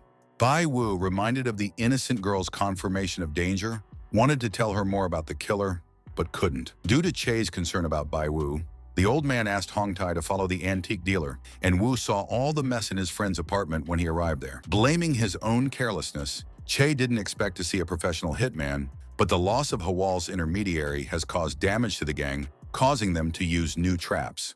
Pointing out the enmity between them and the forgers who were able to use insidious means, Bai suggested that Che and Wu should end it for good. Master Wu paused, intrigued by his friend's suggestion, and Mr. Che asked him to explain the plan. In Bai Wu's understanding, the test had a high degree of importance, so a bunch of forgers would do anything to displace the opponents. Talking about capturing all the rats in the antique circle, Bai was pointing out a chance to take over the initiative to eliminate the gang, and even though it was dangerous, he was eager to try. After hearing the young man's question about the evaluation of his proposal, Master Wu expressed similar thoughts, but he didn't have a good opportunity earlier, and the old man couldn't disagree with Bai Wu. Che wanted to get rid of the traitors, but he didn't know how the head of the society and others would react to a large-scale case, and to eliminate the gang, he had to enlist the support of other societies. After thanking him for supporting his plan, even if it was a bit harsh, Bai asked the masters to discuss it later, intending to prepare for the test. First of all, Mr. Che urged Bai Wu to have a good rest, and after that, how he will be discharged, and it would be necessary to discuss everything down to the smallest detail. On the threshold of the ward, Wu, calling Che's behavior cowardly, did not understand how this could have occurred to a comrade, but Lao suggested that we discuss it later. When all the visitors finally left the medical ward, Bai Wu managed to let out a sigh of relief. When he recalled the past events, the guy understood how he had barely managed to escape from the assassin. Before Bai Wu's eyes were the intruder who had tried to poison him, and the killer who had attacked him in the antique dealer's own apartment. In his mind, the young man frowned and begged his enemies to be patient, and soon he would make them pay for everything. After that, Bai Wu decided to turn to the system that was already stable, asking it to load faster. Suddenly, like a digital laser, Bai Wu's eyes flashed in surprise. Bai looked questioningly at the notification about using a portion of the energy to forcibly strengthen the owner, with the effect of this on the download speed. Updating to the second version, Bai perceived as a mockery of him because the system stopped working at the most crucial moment. In response to the notification that it was impossible to do this to him, Bai asked the system not to be rude to him, explaining his 3-day sleep and pointing out the resource withdrawn from him. The system called it the owner's decision and didn't take responsibility for it, but Bai did it for the sake of fixing it. It took energy that wasn't important for his health. The owner of the technology had no chance of winning due to the difference in strength, but it mentally stimulated him to supply energy, the level of which is related to the health of the owner. Frequent reminders of the system about the weakness of the guy caused him almost hysteria and confusion about the rudeness of the technology. Bai Wu, who was thinking about it, came to the conclusion that he had experienced the feeling of an extra power surge earlier during the battle with the killer. The high tide might have been considered a last-ditch effort, but he could only work for a limited time, and then the guy slept for 3 days in the hospital. But such help helped Bai Wu turn the situation to his advantage, for which he was grateful to the system, which was always ready to support the owner. Bai wanted to train more so that the tide would be stronger and last longer if the youth's strength increased, but the system objected to this idea. After the offer to transfer the subscription to the gym to another person, "If nothing happens," the guy shouted from the continued bullying. When the system reported the possibility of a second version with a new owner friend due to its friendlier interface, Bai became interested. After learning about the system's creation of several retreat panes after analytics and receiving this data, I became interested in the source of its energy at that time. Changing someone's skills might provide the system with energy, but Bai wouldn't understand if she explained that he needed to do more of the right things. Angry after doing more of the right things, Bai wanted to calm down. He was very annoyed with the way technology was communicating. Bai Wu was greatly surprised when the system pointed out the expenditure of his luck to restore the technology, requiring him to rely on it with great respect. Rubbing his forehead, the guy thanked the system for the reminder, taking her words as a sign of lack of luck in business. After facing the troubles of the past few days, it didn't matter to Bai Wu. If there were others, the loss could become a profit. The upgrade would also bring benefits. After the update was completed and the second version was ready for use, the guy was preparing to show the forgers all his abilities. His men were kneeling by the boss, and he was confirming another defeat, although they had previously hired a professional assassin. The leader of the gang knew the killer well. He had never lost before, so it is not known how he screwed up this time. The man in the suit who was talking to the boss demanded that the PA be suspended for a while because Bai Wu wouldn't be able to do anything before the test. From the speaker of the smartphone, the words of a man in a suit were heard about the imminent start of the test and his good preparation for it. Turning around, the man promised to personally deal with the enemy this time and bring it to the gang after the plan was completed. Bai Wu picked up the smartphone on the table and inquired about the end of the meeting with Mr. Che. The old man officially informed the boy on behalf of the Antiquarian Society's Board of Acceptance of Bai Wu's application to become a candidate in the test within 2 days. While Bai was puzzled about Che's official tone, the man asked him to prepare, and the guy would be given a written statement with the rules of the test. After promising to do his best, Bai saw a notice that the rule change was not in his favor, and all the members of the jury were isolated to prevent data leaks, reminding the public of recommendations made by them. Wu and Che, the master, asked the guy not to let them down and do his best during the testing. After listening to the elder of the ancient society's instruction, Bai Wu calmly urged the old man not to doubt him. Che's official tone meant that Bai Wu was in a public place, and his words meant that he was fulfilling his requests and that all the members of the public were present. In an address to Wu Hongtai, who was standing nearby, the patient cheerfully announced his time to shine. In a serious tone, the young man, agreeing with his friend, urged him to fight, believing in his final success. In the meeting room of the Antiquarian Society, all 12 members of its board were gathered at a table, and one chair was empty. Mr. Che Lao informed everyone present about the transfer of information to Bai Wu, asking for the thoughts of his colleagues on this matter. With a wave of his hand, the vice president of the Antique Society, Li Dafeng, accepted all of this with a smile. Turning to Che Lao, the cheerful Li Dafeng reminded his colleague of his competence in this matter, while the others were not doubting anything. Master Wu, who was sitting with his arms crossed, was offering to end the meeting at this point if there were no objections from his colleagues. Getting back on his feet, the main member of the Kain Yuta Society, speaking about the completed meeting, asked people not to be so serious. Yuta took his companion's hands and said it was rare to get together, and besides, their wives weren't here. Leaving the building of the ancient society, its members offered to drink and enjoy the chance to have a great time. An hour ago, President Sang Taihei could not allow anyone to deceive the public by reviewing the questionnaire of the young man proposed by Messrs. Wu and Chai. Core member He Jianguo saw Bai Wu as a young man with high potential, 5 years younger than Invisible, when he joined the main cast. When He Jianguo's colleagues heard the name, they immediately became alarmed, and Master Wu urged him to stop, not understanding why he remembered the Invisible Man. The balding man was expressing hope that Master Wu and Mr. Che would not allow their candidate to make it to the main team so easily. An insistent member of the society also inquired about the guy's possible graduation from university without taking into account his abilities and qualifications. After these words, Master Wu cursed in a heated mood, and Mr. Che Lao urged the bald colleague not to worry about such moments. Che said he was responsible for Bai Wu because he was recommended, and Caney could check out the candidate if he wanted to. According to Li Dafeng, then a colleague would be able to find out what the young man is worth because they should give way to young people. For a bald member of the ancient society, having to personally check out a novice was absolutely a waste of time. Wu described the likely defeat of a member of the society as humiliating, suggesting that his candidate and Bai Wu should be brought together, identifying the most talented of them. Calling his candidate a famous collector who could easily defeat Bai Wu, the bald man asked for other candidates recommended for the tournament. Sun Taihai mentioned the inconvenience for a new young candidate to get here, suggesting that his colleagues discuss the additional stage of the election. By agreeing with the chapter, the core member Shikaidi reminded 1 or 2 people of the chance to reach this stage, and the winner would be the one with the highest number of points. An insistent colleague asked to take into account the experience and advantages. The strengths of candidates are important, as well as skills. Society will disgrace itself by taking a random person. Core member Zhao Jinggang rejoiced at the young and talented people, but the winner must have all the necessary qualities. As Master Wu listened to all his colleagues in the ancient society, he became more and more angry. Li Dafeng asked them to stop arguing, even though their opinions had a right to exist, but he asked the scientists to listen to his opinion as well. Calling the objective manifestation a test of a person's personal skills, for Dafenga the result depends on the merits of the votes, and the final result was proposed to be determined in 2 stages. In Wu's opinion, this is unfair to Bai Wu. The old people themselves promised to make way for the young, but no one would vote for him in this case.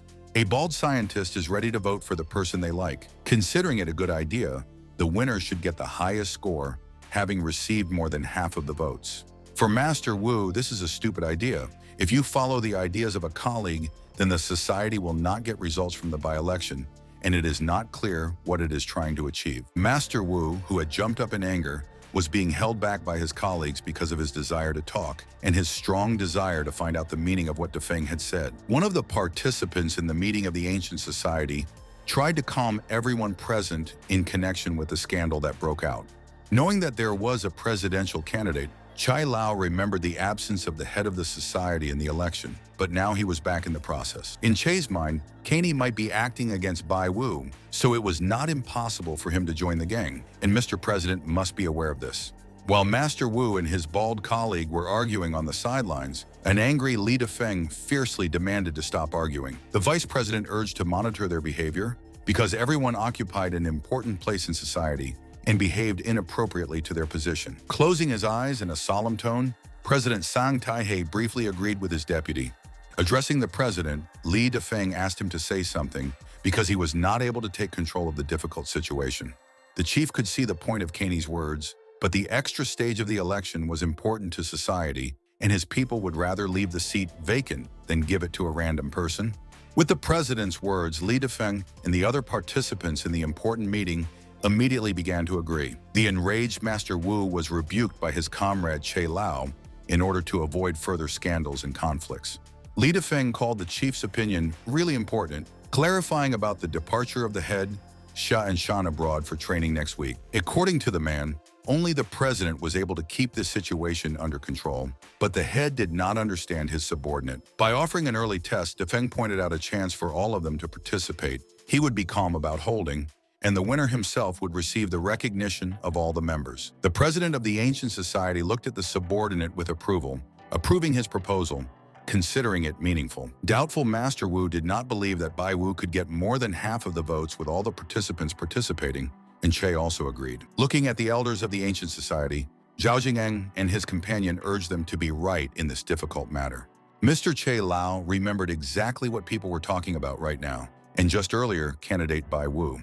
On the street, many people were converging on the building where the members of the ancient society were meeting, planning to get rid of the traitors. Bai Wu was determined to pass the test, regardless of the difficulty level. While on the street, the young man turned around to see Vice President Li Defeng getting out of the car. When some passers-by asked about a tall man in a suit, others answered by calling him the vice president. A man in the front row winked at the man in a suit accompanying the vice president. While some people greeted Li Defeng in admiration, an accomplice from the crowd passed a piece of paper to the escort. Bai watched the procession as one of the audience members talked about the vice president as the top China appraiser, while the other wanted to consider Defeng. Bai Wu glared at the vice president who was walking in front of him, and he was sure that the vice president was a traitor to society. All the young man's suspicions about this man with the arrogant look were confirmed 100%. Bai, not expecting to recognize the vice president as a traitor, found the target by logging into the game. Today, he was very lucky. When he arrived at the building where the ancient society was meeting, he saw Li Defeng accompanying him.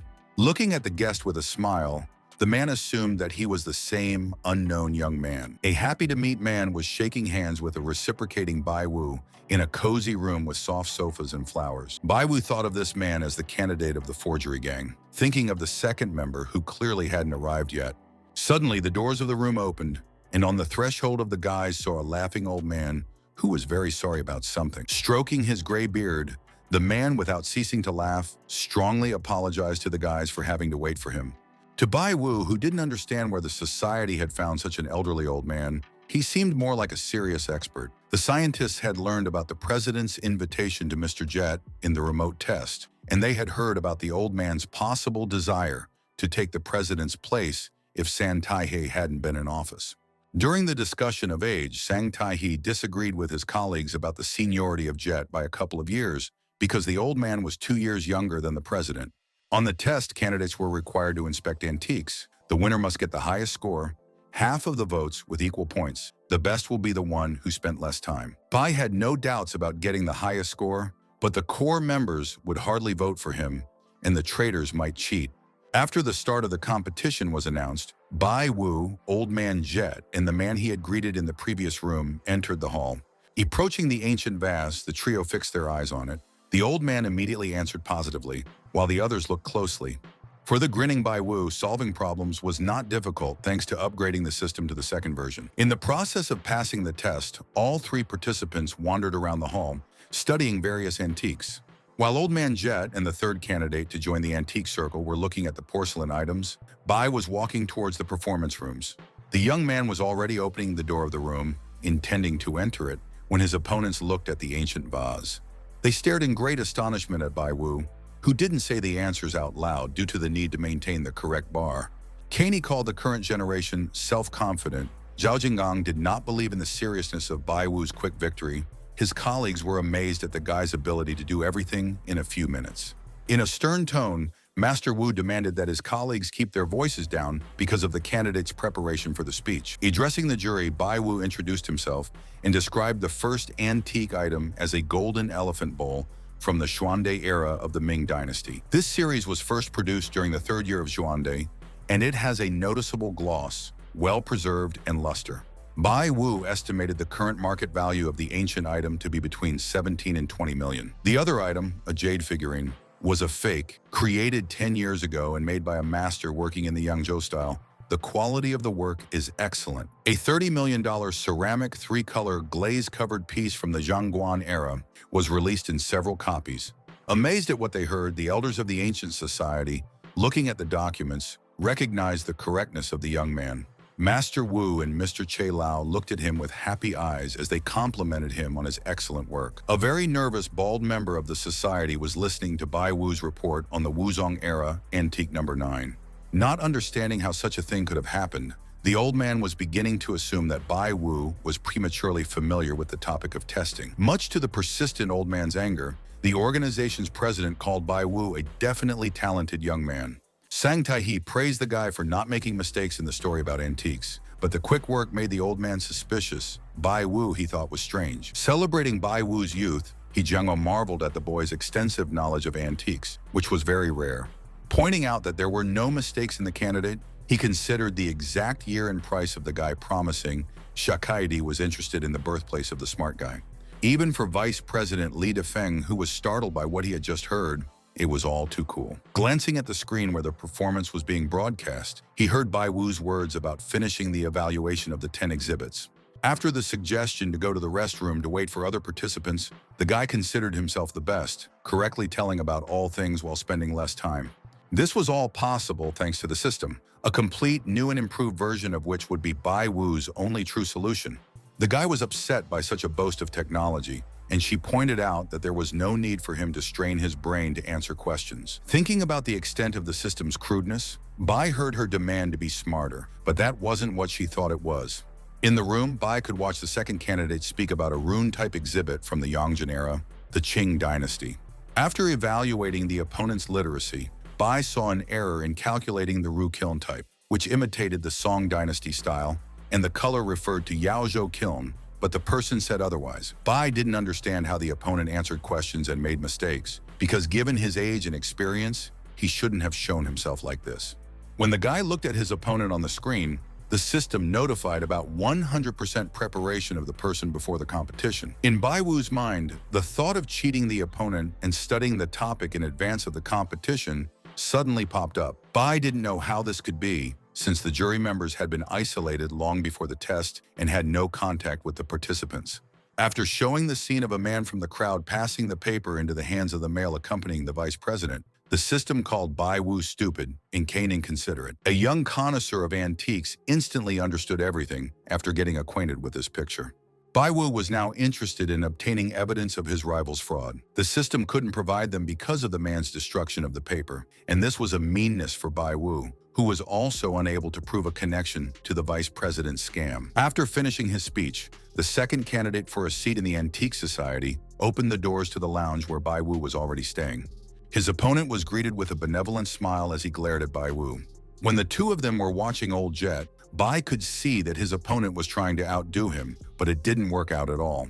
Bai Wuyi noticed the opponent's lack of manners as he began to think about the person who was the last in the race of the competition. Bai estimated this contestant's chances of winning as 0 due to a lot of time spent, even if he would have scored a similar number of points.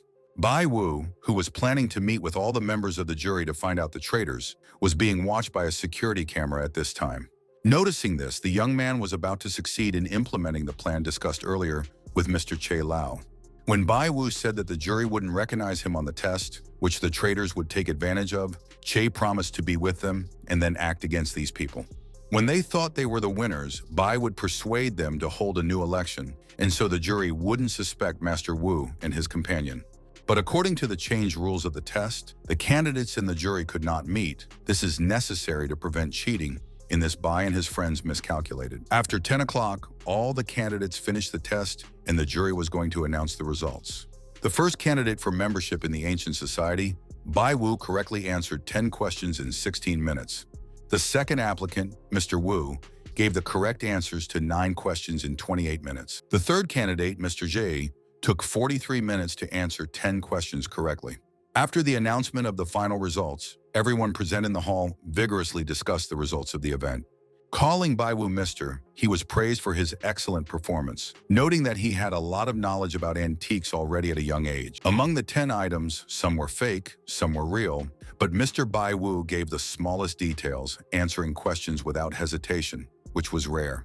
Calling Bai Wu's performance impeccable, Shakaidi and his colleagues had been in the public eye for a long time, but they had never met such an erudite young man. When talking about learning from the elders in the family, Bai took everything as a jury plan, where they would praise him and then try to fail him. Regretting the missed opportunity to ask questions, Shakaidi asked the winner for permission to do so. Immediately agreeing, Bai Wu only wanted this. It was the most ideal scenario for him right now. While talking about the famous Qing dynasty imitating Song furnace, officially owned by the former and rumored to be the imp furnace of the Northern Song dynasty, Kaidi asked Bai Wu's opinion. Taking the question as historical, Bai thought of the jury member as considering the guy uneducated, allowing for a different goal, and it was even. The boy regarded this question as specially prepared for him, and the traitors clearly did not want him to rest now. Considering Bai Wu to be able to tell the difference between a genuine item and a fake item, the jury doubted his knowledge of history, what to do after the test, and if the votes would be even. While thinking about the question, Bai Wu ignored the second candidate who was laughing maliciously from the competition opponent's silence. As he continued to address the person in a mocking tone, the man suggested that Bai was unable to answer due to the severity of the question. If Baldy Caney and Vice President Li Dafeng were chuckling with glee, Master Wu and Mr. Che Lao were empathizing with their junior comrade. For the second candidate, it was strange for Bai Wu to remain silent for so long after quickly learning about all the forgeries in the antiques from Mina's shop. Indignant at the suspicion of fraud, Bai perceived the opponent as a fraudster himself, but trying to blame everything on the opponent. Mr. Wu didn't think so. He called the guy the one who surpassed himself on the test, considering the age and level of education. Turning to the third test participant, Mr. Ji, the man asked for his opinion on what was happening. Ignorant of Bai Wu's fraud, the old man didn't understand how Bai Wu had managed to take a close look at all the antiques in such a short amount of time. Competitors began to take down the guy at the slightest chance. He will provide more such chances to find out their new reaction. As if a little nervous, Bai began to answer the question, explaining about the official furnace of the Northern Song dynasty. Surprised by the boy's stutter, angry Wu reminded him of the way he talked without hesitation, but that was all the boy needed right now. The president of the ancient society, stroking his beard, could not believe that the young man did not know the correct answer. Bald Cane pointed out the strong difference between Bai Wu's answer and the previous description of antiques, causing a new outpouring of aggression from Master Wu. The spiteful person reminded Mr. Che of the right to inspect the society's items and materials, and Bai Wu was recommended by Wu and Lao, so they should understand what the colleague was driving at. With his usual kind smile, Li Dafeng asked his colleague to stop talking like that because he trusted Mr. Che, and he wouldn't cheat. Rising to his feet, an enraged Master Wu called his colleague deluded, pointing at him. Waving off his colleague, Che suggested that he conduct an investigation, but he was not the only one who had the right to inspect everything. To attract attention, Bai coughed, and Sang Tai He called for everyone to be quiet due to the need to listen to the candidate. Turning to the young man, the president of the ancient society asked him to continue his speech. According to Bai Wu, the official kiln appeared during the Tang dynasty as a gift to the emperor, and Song porcelain then such furnaces were considered to be created in Bianliang and Linan, opened by the authorities. Bai Wu recalled Gu Wenjian's Fushuan novel about the Northern Song dynasty in the Xuanzhen years. Following the system's prompts, Bai Wu had been treating the rune as an official one since the Northern Song dynasty. Bai Wu's words about the lack of an official furnace in the Northern Song dynasty came out of the blue. Vice President Li Dafeng and his colleagues looked at the young candidate in amazement, not expecting anything like this. Che Lao was the educated one, and Master Wu clenched his fist triumphantly, calling his younger comrade a good boy. The president of the ancient society, San Taihe, also seemed touched, admiring the guy's answer. Bai couldn't let the old man bully him while possessing the system, and they shouldn't have taken things so simply. With his arms crossed, Bai Wu solemnly marked this as his answer to the question, apologizing for the need for the men to wait for him. The guy was interested in the further course of the representatives of the ancient society, who were silently watching him. Breaking the silence, Master Wu spoke to the critic who had spoken out against Bai Wu, wanting to hear what he had to say about everything that had happened. Forced to admit that the boy's answers were correct, Bald Caney apologized to Mr. Che for slandering the young man. Understanding how everything was going to fail, Che Lao felt joy at Bai Wu's intelligence, which had knowledge of an important period of history. Sha Kaidi, who was adjusting his glasses, was impressed by the guy's answer, considering it very good. Turning to the candidates for a place in the society, Li Dafeng allowed them to go for a temporary rest after the competition. Bai Wu sat down on a soft sofa with his competitors and eagerly waited for the result of the elders discussing the competition. Li Dafeng suggested that we return to the discussion at this time. Forgetting about the differences, Kane recognized the correct answers, not understanding why Bai thought so long. To the spiteful representative of the ancient society, candidate Bai Wu's nervousness during the test seemed strange. Master Wu, while urging them to forget about it, spoke of the need to discuss everything on the merits, suspecting his colleagues of opposing Bai Wu. Knowing about the special time delay for calculating traders, Che pointed out that there was no evidence to suspect the guy, which is why his colleagues blamed the candidate so much. Li Dafeng demanded silence and an end to the argument, appealing to the wise Mr. Che, urging him not to quarrel over small things. Calling Bai Wu ambiguous and shocking to them, Li offered to test him again, and when he passed the test, he would become the winner. According to Dafeng, in a new test, Bai would prove himself and the public would stop considering him a crook, asking for the president's opinion. Drawing attention to his second-in-command, Sang Tai had called the young man really unusual. Considering Bai Wu to be an amazing guy, the president decided to get his colleagues' opinion on the guy's latest checkup after getting Che Lao's approval. Confident that the candidate himself would agree to take the new test, San Tai talked about its details.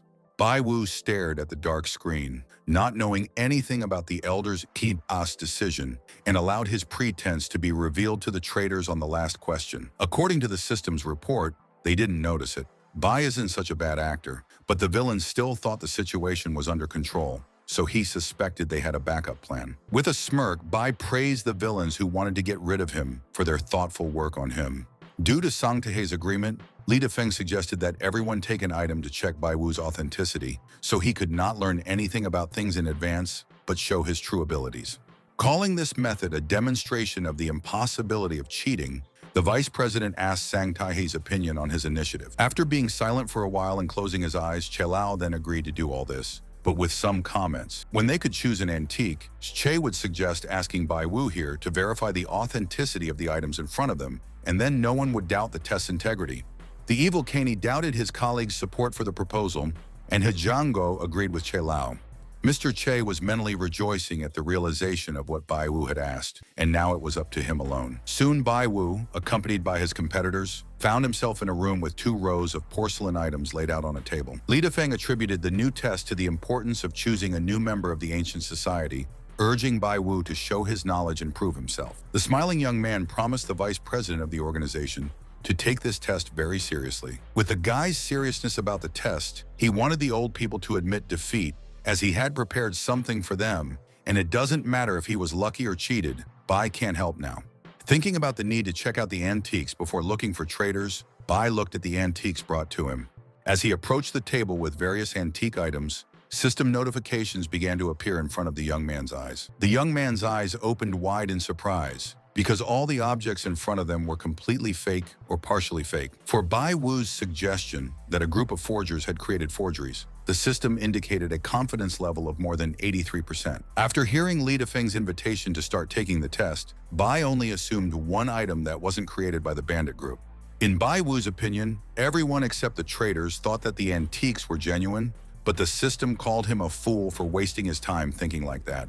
Bai Wu, who was frowning, guessed that the honest members of society had no understanding of the fake nature of antiques. Li Dafeng, who was outwardly smiling sweetly at the guy, was mentally critical of Bai Wu, who dared to go against the vice president. Li Dafeng stared coldly at the young candidate, who had a lot of hatred, arrogance, and malice in him. Thinking back on Bai Wu's performance today, Dafeng knew about his ability to respond, and telling him about the authenticity of the antiques wouldn't cause him any trouble. As long as Bai Wu talked about fake items that were considered authentic by others, everyone would see him as a crook and not believe him. Since each of the jury members could choose a different subject, Li Dafeng thought it was right to show his most precious antiques. The president of the San Taihei Antique Society, agreeing with the deputy, reminded Tom about the newly acquired antiques. Li Dafeng turned to the side and stared at Bai Wu, who was standing there, thoughtfully thinking about something else. The grinning vice president mentally waited for the start, hoping for the guy's mistake about their antiques, which would offend the old people and lose the chance to prove the truth. As Bai Wu kept his eyes fixed on the grinning opponent, he suspected that the other party was already mentally solving a problem with him. Even if this antique was proven to be a fake, the old people might resent Bai Wu and lose their votes. Even if Bai Wu thought it was all mean, he still hoped for such a development. After the notifications about partial forgeries appeared, a young candidate for joining the society had an idea. All the jury members present in the hall were looking at Bai Wu intently as he pondered about the antique items. Finally, Bai Wu, in an address to the elders of the ancient society, pointed out the presence of 4 truly authentic antiques. The guy talked about a ceramic pot with an enameled lotus from the Kangxi period of the He-Qing dynasty and a box with a pink gardenia from the Guangxi period of the Qing dynasty. He pointed to the bronze and gold Wuliang Buddha statue of the Ming dynasty's Wangel period and a ceramic pot from the Song dynasty's Zhong furnace. Master Wu and Master Che Lao stood there, their faces full of admiration, while Xia Kaido briefly confirmed Bai Wu's words. An embittered Kaney, despite the success of the guy, was sure that it was impossible to tell the candidate about his subject. After that, Bai Wu would move on to the remaining 2 antique items on the table in front of him. These 2 items were very interesting to him. They were half genuine and half fake. Hearing these words made Li Dafeng angry, while he, Yang-go, who was standing behind him, looked like he was afraid, and Sang Taihei didn't understand what Bai was talking about. Picking up the teapot, Bai explained about its assembly from celadon with carved flowers of the 5 dynasties, where the lid, bottom, and handle were authentic. Thanks to the help of the system, the guy found out about the fake shell of the item, which itself was a modern fake, and the real parts were added recently. One of the representatives of the jury of the ancient society reacted with approval to the verdict of the young man. When Bai picked up the Tang dynasty Buddha statue, the evil Cain began to rejoice, expecting to see the guy's crushing defeat. Specifying, Bai considered the exact time of creation of the statue to be in the middle of the Tang dynasty and the early years of the Huan dynasty, the middle of the Ming dynasty under modern restoration. The startled bald old man didn't understand how the young man knew about such unusual details. Bai called antiques a valuable treasure inherited by people from their ancestors, where a lot of historical and cultural information is stored. Thanks to the restoration, people can show the characteristic features of each dynasty. The sculpture itself was created in the Tang era, but it was updated many times. While wondering about the purpose of the Buddha statue being here, Bai replied by admitting that it was necessary for someone to restore it. Looking at Bai Wu with approval, the president of the San Taihei Antique Society not only noted his knowledge of antique appraisals, the young man's opponents, including Vice President Li Dafeng and others, were viciously silent, waiting for the outcome of events. Bai Wu, who was looking forward to his victory, looked at the elders with a modest smile and was about to start. Implement the plan. In front of all the assembled jury members, Bai Wu spread his hands and talked about the remaining 5 subjects. He Jiangguo, who couldn't contain his emotions, shouted after hearing about the fake things from the guy, marveling at Bai Wu's audacity to call things fake. In a cool tone, without taking his eyes off the elder of the ancient society, Bai Wu once again called all 5 items fakes. Raising his hand, Vice President Li Dafeng urged Mr. Bai Wu to stop making such terrible jokes right now. Referring to these items as the jury members' own collection, Li Dafeng asked the guy to provide proof that they were fake. An enraged Kane demanded that Bai Wu show irrefutable evidence. Otherwise, all the words of the young man would be empty space. Accepting the elders' request, stern Bai picked up a vase to confirm his own words about the fake things. In front of the members of the public, Bai Wu held the vase and remained silent, as if gathering his thoughts. Dafeng knew about the only evidence inside the porcelain, and it was impossible to prove it without breaking it. Bai broke the dragon vat, and it was unknown if he would have repeated it now. The vice president stared at the guy across from him, certain that it was impossible to break the statue by doing so. Suddenly, to the consternation of the elders present, Bai Wu abruptly released the statue and it shattered, falling to the floor. The startled Caney called Bai Wu crazy, and Li Dafeng couldn't believe what had happened, not expecting to see such confidence in the guy. An angry He Jiangguo, waving his arms, shouted at Bai Wu, accusing him of breaking his antiques. Under extreme stress, he demanded help and persistently called security. Upon hearing the screams, security personnel immediately opened the doors and entered the room where the candidate was being tested. Bai Wu, who didn't expect to see any guards here, anxiously asked the system about making mistakes here. She asked the visibly nervous young antique dealer not to worry because he could still rely on her. Wondering how Bai Wu had smashed the antique, the president of the ancient society, Sentaihe, considered it a bold move, anticipating new interesting events. Wu, who jumped up from his seat, tried to stop the attack on the guy who was not allowed to be touched, and an angry Hai reminded his colleague about the antiques that the guy had broken. To Bai Wu's surprise, the guards began grabbing his arms for further neutralization. Reminding people about their desire to get proof of the fake items, the guy promised to provide everything they need. Master Wu was trying to protect a junior comrade who had promised the elders who didn't trust him a tenfold compensation if he was wrong. Aware of the system's inability to make mistakes, the exhausted Bai Wu continued to think of himself as the right person. Allowing them to get into trouble, an angry Li Dafeng called Bai Wu too rash of a guy. The vice president, while reminding Bai Wu of breaking things without permission, accused him of having no respect for the jury, which He Jiangguo agreed with, but Wu objected, telling them to keep quiet. Xu Kaidi did not consider this act to be worthy of a young man. Lao assumed that the broken object was a forgery item, just like the dragon pattern vat. Remembering the delivery of this item to He Jiangguo, Che suspected him of being a traitor from the forgery group. Bai Wu didn't expect to see himself being captured by the guards, mentally getting angry at the elders for not giving him a chance to prove anything. Suddenly, Master Wu grabbed Bai Wu, who was not expecting this, and rudely demanded that the guards move away from the young man. After strongly scolding Master Wu, an enraged Caney began to accuse his colleague of being crazy because of his continued attempts to protect Bai Wu. Accepting the challenge, the martial artist did not consider himself to be crazy, because in this case, the villain could not talk like this to his longtime colleague. Criticizing people for not giving Bai Wu a few minutes to give evidence, Wu was willing to pay compensation if the guy made a mistake, calling such wise old people children. Sang Taihe called Master Wu a brave man in a low tone and agreed to give the guy who broke the porcelain a few minutes to prove the forgeries. The president of the ancient society even allowed the astonished evil subordinates to turn Bai Wu over to the police if he ended up being wrong. Looking respectfully at Mr. Organization Chairman, Bai didn't expect to receive any help from him at such an important moment. Li Dafeng, who tried to object, was instantly rejected by San Taihe, which was very bad for the deputy because the head of the society took the side of Bai Wu. With a sigh of relief, Bai Wu began to explain about the existence of fake antiques from ancient times. Mentioning the groups of forgers producing increasingly flawless fakes, Bai didn't want to see the elders cheated, so he apologized without wanting to offend them. After asking Mr. He about the considerable amount of money paid for the broken china, Bai received a positive response from him. Accepting his answer, Bai Wu promised to tell the elders of the Antique Society about how he found out about the fake antique items. The young man knelt down in front of the pieces of broken porcelain to pick up one of them.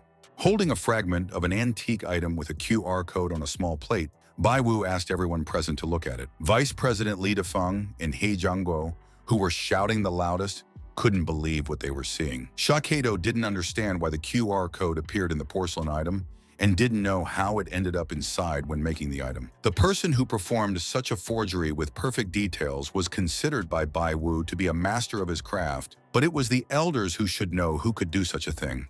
While everything was going as planned by the young man, he admired the updated version of the system. President Sang Taihe, who was still admiring Bai Wu's actions, asked him how he found out. Bai could immediately recognize the fake antiques created by this master. And right now, he was also lucky enough to recognize his fake work. While chuckling softly, Sang Taihei still found the candidate he liked to join the society to be an amazing person. Bai Wu himself realized that it was impossible to convince the chairman of the ancient society so easily. The guy found this vain craftsman funny when he hit a QR code inside each item, which indicated that he was an eccentric person. Each product had a QR code, so you could only find out about a fake by breaking it, and this information came as a shock to the jury members. Baldy Kane maliciously argued about Bai Wu's luck and advised him not to do so since success wasn't infinite. After thanking him for the reminder, Bai promised to pay everything back to the penny in case of making a mistake, although now he was right. The loss of fortune and fame might not be a big problem, as if people found out about the production and sale of fakes by the society. The president of the San Taihei organization reacted to the young man's words with a smile again. With his head lowered, Bai Wu, knowing that people weren't saints, reported everyone's shortcomings. But the producers and sellers of fake antiques were worse than villains for Bai Wu, calling for them to be found, no matter what the situation of society was. Paying attention to Li Dafeng, the guy could see his calmness, which means that the person was not directly engaged in creating fakes. After a question about the involvement of the deputy president in this process, the system confirmed the latter by 83% and a little more. Li Dafeng and He Jiangguo were horrified when San Taihei suddenly got to his feet and called Bai Wu's words a disgrace to the ancient society. Hoping for confidence in the young candidate from all the members of the jury, the president considered it superfluous to break up the rest of the subjects, asking others about it. Without understanding who was protected by the chairman, Bai Wu or someone, DPKU Guo, the guy decided to observe the head of the ancient society. Taihei urged his colleagues to check the items, and if they were not sure of their authenticity, he asked them to check with experts and not trade without making sure of their authenticity. Otherwise, they would face punishment. After listening to the president's instruction with difficulty, his deputy Li Dafeng remained silent, not saying a single word. Good-naturedly, the deputy head of the organization, folding his hands, asked Bai Wu to check one of the things he had. The young man, who didn't trust this person, couldn't understand the reason for such a courtesy in his direction. Still smiling, Li Dafeng, who considered himself a porcelain expert, was wrong when studying a new antique item. He Jiangguo instantly chimed in, agreeing with the vice president, because people tend to make mistakes. Recalling many antique dynasties, Shiakaido admitted the possibility of getting mistakes even from experienced experts due to ignorance of the details, which he agreed with. To Bai Wu, all these elderly people seemed like they were trying to disown any trouble to justify themselves. Li Dafeng tried to talk to Bai Wu further by putting his hand on the young man's shoulder to make it more convincing. Speaking of the mention of the president, Dafeng went back to talking about the item that he wasn't sure about, asking Mr. Bai Wu to confirm its authenticity. Bai Wu looked at his opponent with a peaceful smile, and Li Dafeng returned the boy's gaze with the same good-natured expression. Laughing, Bai saw the man's words as a joke, promising to make sure to visit him in his spare time. Mentally being wary of the vice president, the guy was mindful of his attempts to always be neutral and goad other people. According to the jury members, Bai thought that Dafeng had nothing to do with the fake items they bought, and he was supposedly unlucky like them. Pointing to his watch, the vice chairman talked about the lateness of the hour, suggesting that his colleagues in the ancient society hurry up. Mr. Bai Wu was reminded by Li Dafeng about the existence of the latest antiques, which would obviously be very easy for the guy to check out. Seeing the person's behavior as sly, Bai was still going to look at the mysterious item. After the guy began to look at a certain vase, the system notified him about the absolute fake of the item. Carefully examining the antique vase, the young antique dealer asked the system about the flaws of this strange thing. As a result of the analysis of an antique item, a notification about the absence of a trace element also appeared. The system confirmed Bai Wu's idea of creating a fake by other forgers, and there was absolutely no QR code in it. After learning about the perfection of the technology of creating a fake, Bai was shocked. The material of the product was slightly different, but it was impossible to prove it without the necessary tests. The nervous guy initially expected to get a much easier task from his opponent and critic. From the new notification of the system about the ownership of this item to Mr. Chairman, the guy was even more horrified by it. Remembering the repeated support from the good San Taihei, Bai was afraid of losing his favor if he was defeated. As if good-naturedly calling Bai Wu's appearance bad, Li Dafeng asked him to study the subject better, be more serious, and take his time. Not trusting the friendly tone of the enemy, Bai Wu tried to concentrate on his work, realizing the folly of smashing a new item when he couldn't prove anything by doing so. Bai Wu had to ask the system about the ability to check the composition of the material only with the help of special equipment. When Bai learned that it was impossible to check without damage, he thought about asking for permission from the president because the damage would be minor and the item would remain almost in order. By specifically creating a Bai Wu vase and testing it, he learned that Defeng understood that it was easy for a candidate to perform it, so he could fake the results of the work. Considering this a hopeless situation, as well as assuming the presence of a figurehead from Defeng in the role of an inspector who forged the results, Bai received a refutation of this. Offended by the virtual blow from the system for their stupidity, Bai didn't understand the enemy's plans against him, but technology required thinking. Offended by the system's unwillingness to help him with a serious opponent at last, Bai Wu was going to deal with the problem on his own. Looking at the vase, the guy remembered that it belonged to Mr. President, and the only proof of its falsity was the composition of the material. Bai Wu seemed like the Mr. President of the Antique Society was testing it and not deliberately creating difficulties, not understanding why he was given a perfect fake. Looking at Sang Taihei out of the corner of his eye, Bai didn't know what words the president would say to him if the item was proven to be fake. Assuming the elderly gentleman didn't know about the fake item, he didn't really believe it, since Taihei was the chairman of the organization. As he continued to think about the vase's material, Bai was sure that Deputy Taihei would come out against him and call him wrong, but he didn't know what to do next. Li Defeng was the one who carried the vase belonging to the chairman, so the villain could easily do something with it. At the suggestion of a young antique dealer about the likely substitution of the original Defeng with a fake product, the system was only silent. With a tilt of his head and a subtle smile, Bai Wu was about to quickly solve the task in front of him. Looking back at San Taihei, the boy repeated the question about the vase belonging to the chairman of the Antique Society, trying not to make a mistake. The president looked at the young man in surprise, and Deputy Li Defeng was also confused by what he heard. Bai Wu leaned close to Sang Taihei's ear and whispered something to the organization's Mr. President. In a low voice, the young man reported to the head of the society about the substitution of the antique item offered by him. Clearly not expecting to hear such a bold statement about his subject, Sang Taihei stared at Bai Wu in amazement. The vice president of the ancient society, who hadn't heard anything, was watching the scene angrily, wanting to know everything. Spreading out his hands, Li Defeng expressed his lack of understanding of the situation, suggesting that Bai Wu tell the people in the audience. Raising his hand as if to stop the second in command, Sang Taihei demanded that he not interrupt now. With a snap of his fingers, the president of the Antique Society would walk away, asking Bai Wu to follow him. Once in another room, the young candidate and the elderly head of the organization were sitting on upholstered furniture for a conversation. For the first few moments, Bai Wu and Sang Taihei stared at each other in silence, as if they were trying to find out what was going on in each other's minds. The president of the ancient society then asked the young man to tell him everything about the case. If Bai Wu understood everything correctly, then the Celadon vase of Mr. Chairman from the Yue furnace of the Tang dynasty was related to the vice president. Recognizing this fact, Sang Taihei talked about the joint purchase of the item with Li Defeng, but then he gave it to the boss. Bai Wu urged the old man to tell him everything in full detail so that he could verify his own guesses. Rubbing his gray beard, the president of the ancient society began to share the details with the boy. As Sang Taihei finished his narration, he sipped his tea, and Bai Wu, as a sign of strong respect for the man, clasped his hands and thanked him for the story. Having reminded the guy of his words about the vase in the hall being replaced with a fake one, the head of the society wanted to hear proof of this.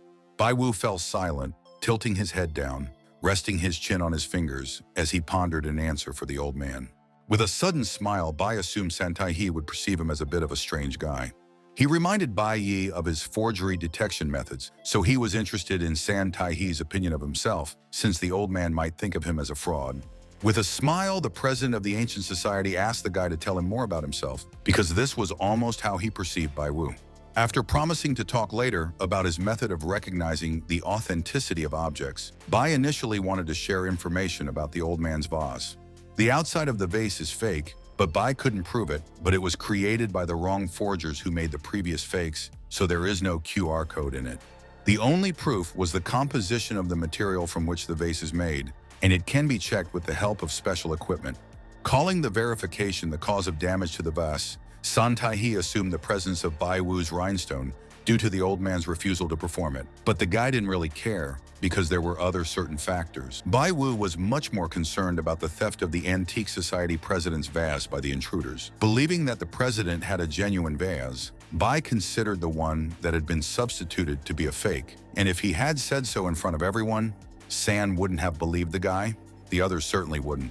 Stroking his gray beard, the chairman of the society did not agree with this. No one would oppose the young candidate with his investigation. If San had agreed with the jury to check the vase, they would have replaced the fake one with the original one, and the last one would have been damaged, and Bai would still have been wrong. To clarify, San Taihei asked the guy if he meant the vice president and his closest people. It didn't seem like an accident to Bai Wu that the vice chairman and the head of the Antique Society saw the same vase. The vice president specialized specifically in porcelain products. Seeing such a treasure, he would never give away this item just like that. Perhaps behind Sang Taihei's back, Li Dafeng wouldn't have tried to buy the vase, but in the old man's absence, he would have clearly offered a higher price than the one he claimed to be. In Bai Wu's opinion, the vice president could certainly have acquired a perfect fake of this vase before meeting Chairman Sang Taihei. That's why Dafeng gave Mr. President a real vase designed for his next plan, and it all happened right now. Knowing that Dafeng could open any department of the society with as many people as he wanted, Bai excluded appraisers and lab technicians. The vice chairman had set it up as if San Taihei had done it. Replacing the examiner, Dafeng was willing to do anything against Bai Wu. Accusing the deputy of planning the case for a long time, which the president should have known about, Bai had no proof of this and wanted to finish the test, not wanting to pass the traitors now. After seeing the system congratulate him on raising his intelligence level, Bai thought about admitting that he was right about the villains. With regret in his voice, San Taihei called himself guilty for what had happened and for neglecting the management of the Antique Society. Without taking his eyes off the organization's president, Bai Wu noticed his depressed state of mind. Turning to the guy, the unhappy old man was interested in what they should do next, having such problems. Considering it important to avoid a trap, Bai did not think about breaking the vase, but he would not allow it to be checked. But he wanted to find the original one and not prove the fake of the existing one. Looking at the young man with approval, Sang Taihei perceived him as too smart and kind of a guy. After realizing everything, the old man asked Bai Wu to hurry up and find the real vase, suggesting that they go and catch the traitors. The young man looked contentedly at the president, with whom he shared the same aspiration. As Bai Wu continued to talk to the head of the Antique Society, he mentioned the original vase again. Mr. Wu, who is Bai Wu's second competitor, was in the break room, holding the lid of a small box. Feeling very nervous, the man looked towards the opening door of the auditorium, where President Sang Taihei and Bai Wu were standing. Soon, the head of the organization and a young candidate for membership with a vase in their hands appeared on the threshold of the room to find out everything. Shakaidi didn't understand why the boy was holding the exact same vase. He Jiangguo was equally shocked by what he saw. Li Dafeng, who had witnessed the two people's return, couldn't tell if this was the vase he had hidden earlier. Approaching the table where the jury members were sitting during the testing, Bai Wu placed a vase on its surface. About to give his long-awaited answer on the vase, the guy called it an authentic celadon from the Yue furnace of the late Tang dynasty. Pointing his finger at a similar-looking vase on the other side of the table, Bai Wu called it a fake. Bai pulled out a vase from the box and stared at it, while Mr. Wu, his second competitor, was pinned down on the floor by a policeman. A jubilant Bai Wu rejoiced at the discovery of his opponent, but regretted not being able to catch him right now.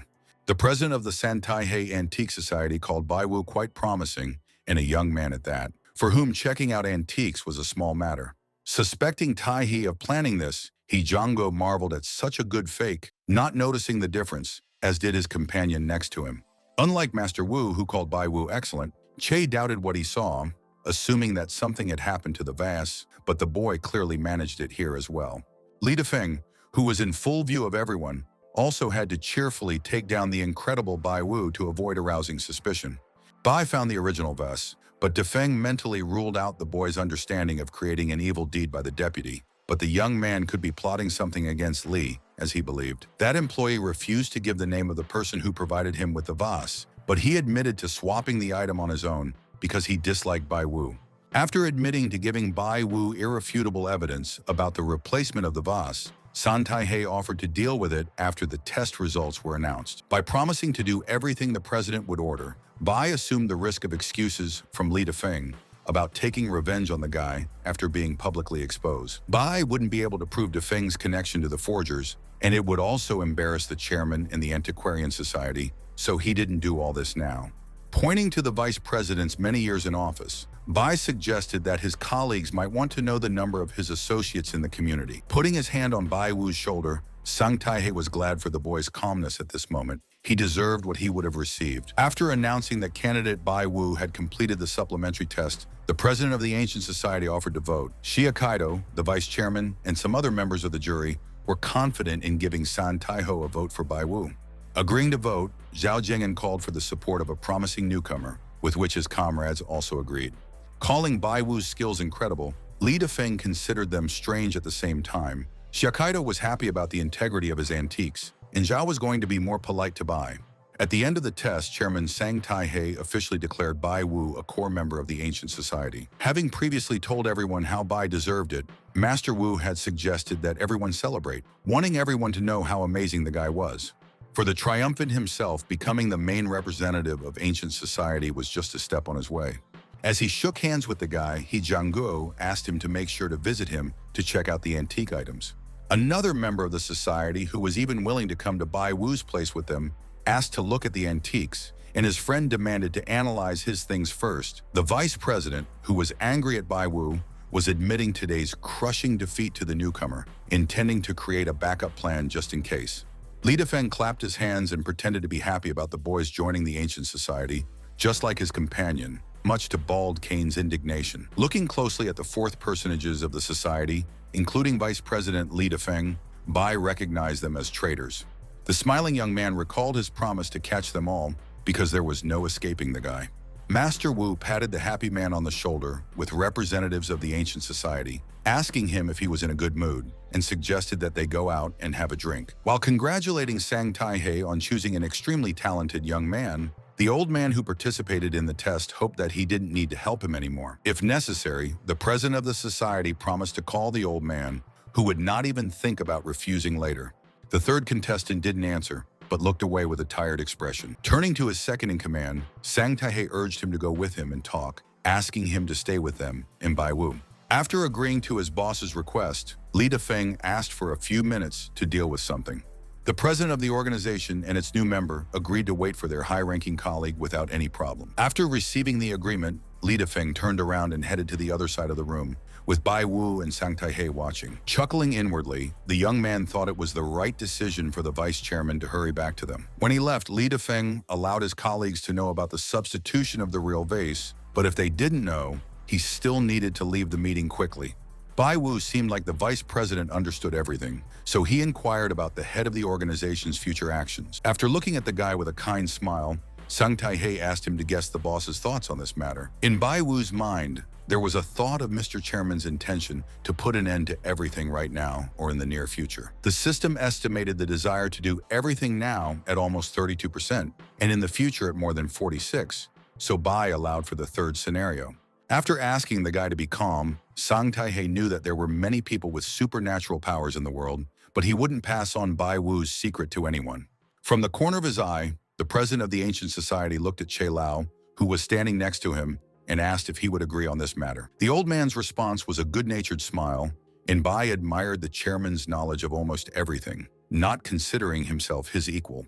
Thinking the newcomer was too modest, Taihei would open the door of the building, and Bai would regret not talking to him earlier, because then he wouldn't have had so many problems. With a worried tone, Bai Wu suggested that Mr. Chairman might have been suspicious of his deputy long before today. Sang Taihei asked his junior colleague to sit down first as they approached the sofa and table.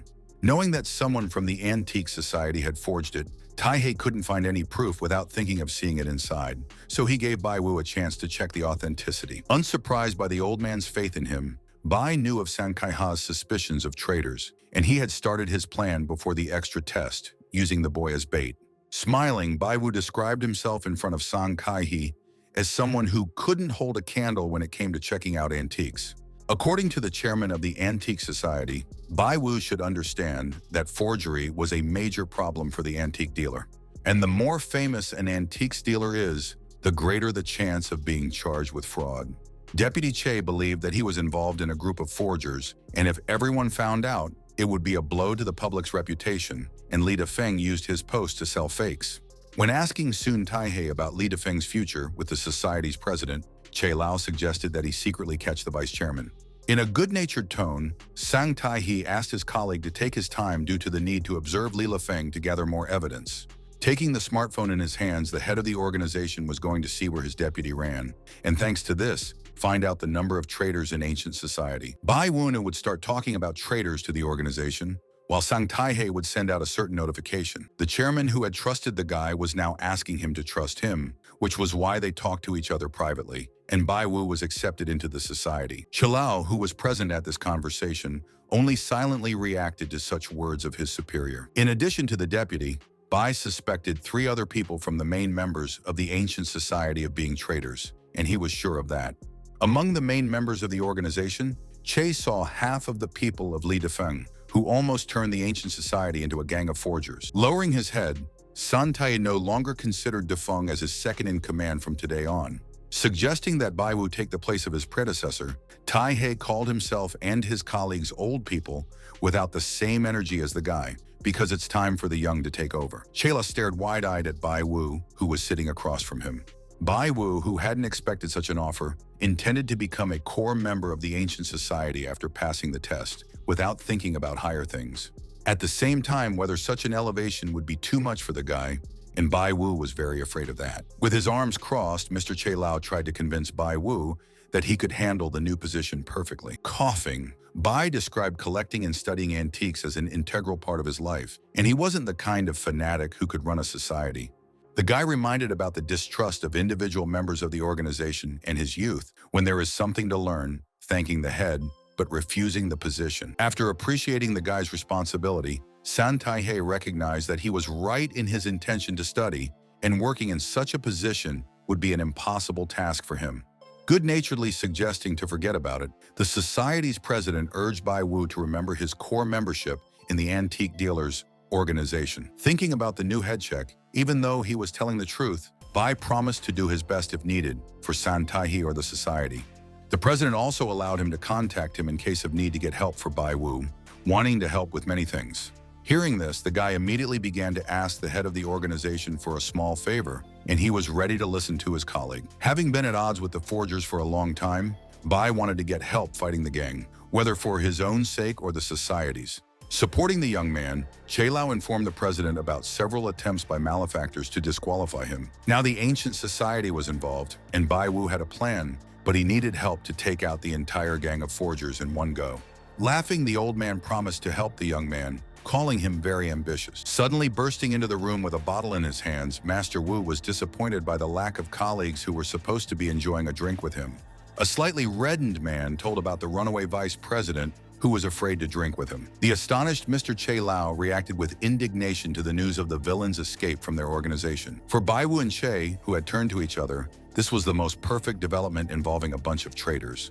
While standing near the building's exit, the man was telephoning his boss about Li Difeng's departure from the Antique Society.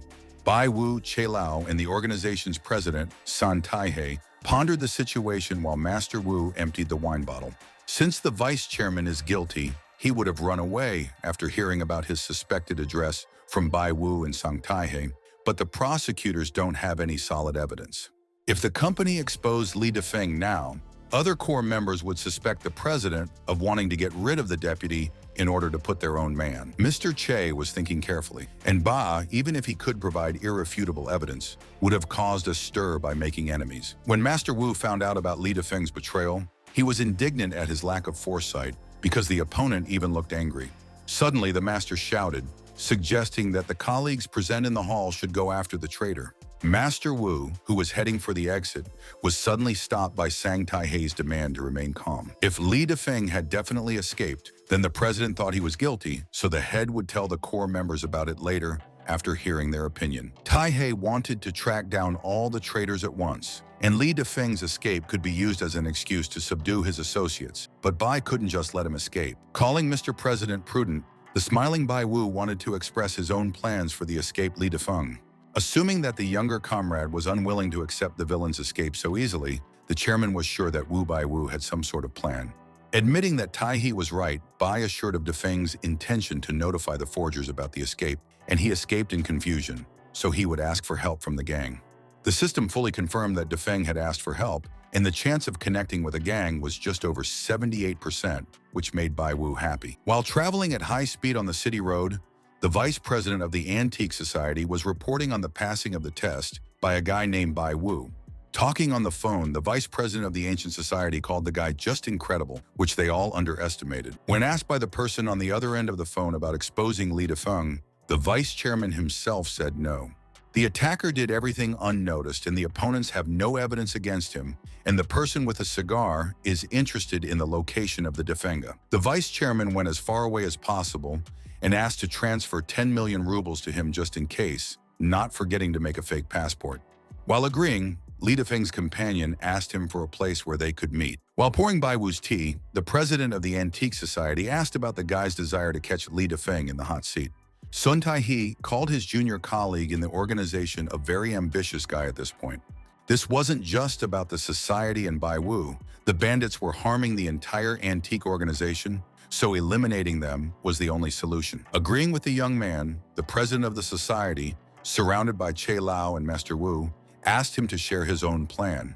Calling for the team to split up, Bai Wu suggested that one part of him go check on Li Dafeng's accounts and the other part catch the traitor himself. Doubtful about the possibility of learning anything from the accounts of the villain, the president of the Ancient Society was also interested in catching the traitor. Surrounded by the system's virtual notifications, Bai Wu was completely confident about these matters. After talking to the elders, Bai Wu drove out of the society building at high speed, pressing the gas pedal.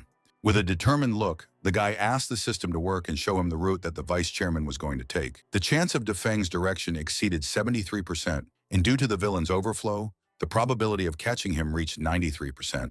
Suddenly, the probability of finding the vice head of the society dropped to 51%, although it should increase as you get closer to the bandit. At this time, Li Dafeng was stuck in traffic jams and therefore risked being late by as much as 10 minutes. Turning to the other side of the road, the vice president of the society left the place, but the comrade promised to wait for him.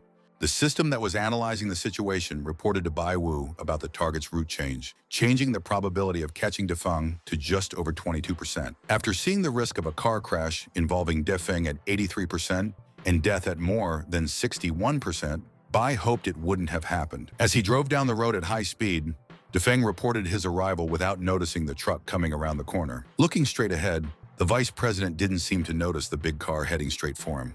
A split second later, a huge truck at breakneck speed crashed into a passenger car, instantly knocking out its windows. The vice chairman of the Ancient Society was sitting unconscious in the driver's seat, in a pile of iron that had been a car a moment ago. With the last of his strength, Li Dafeng, who had almost lost his life, barely asked his comrade how he dared to do this to him. Lowering the smartphone down, the boss coldly reminded his friend how he himself had taught him to be careful. The gang leader dropped his phone, and Li Dafeng's car was engulfed in a huge bright flame a second later. After getting out of the car, the late Bai watched the fire, and the probability of catching the target was 0 due to the death of the wanted person. The terrified Bai Wu stared at the fire with a bit of disappointment and cursed inwardly in connection with what had happened. The pondering Bai Wu now didn't know how the death of the organization's vice president could affect his plan to eliminate the forgers. Displeased with the deception, Bai reminded the system of its promise to catch Dafeng in the beginning, and he wouldn't let the villain escape if he knew this would happen. Speaking of basing the accuracy of the analysis on incoming data and replacing it every second, the system asked Bai Wu to think sensibly and not get mad at her.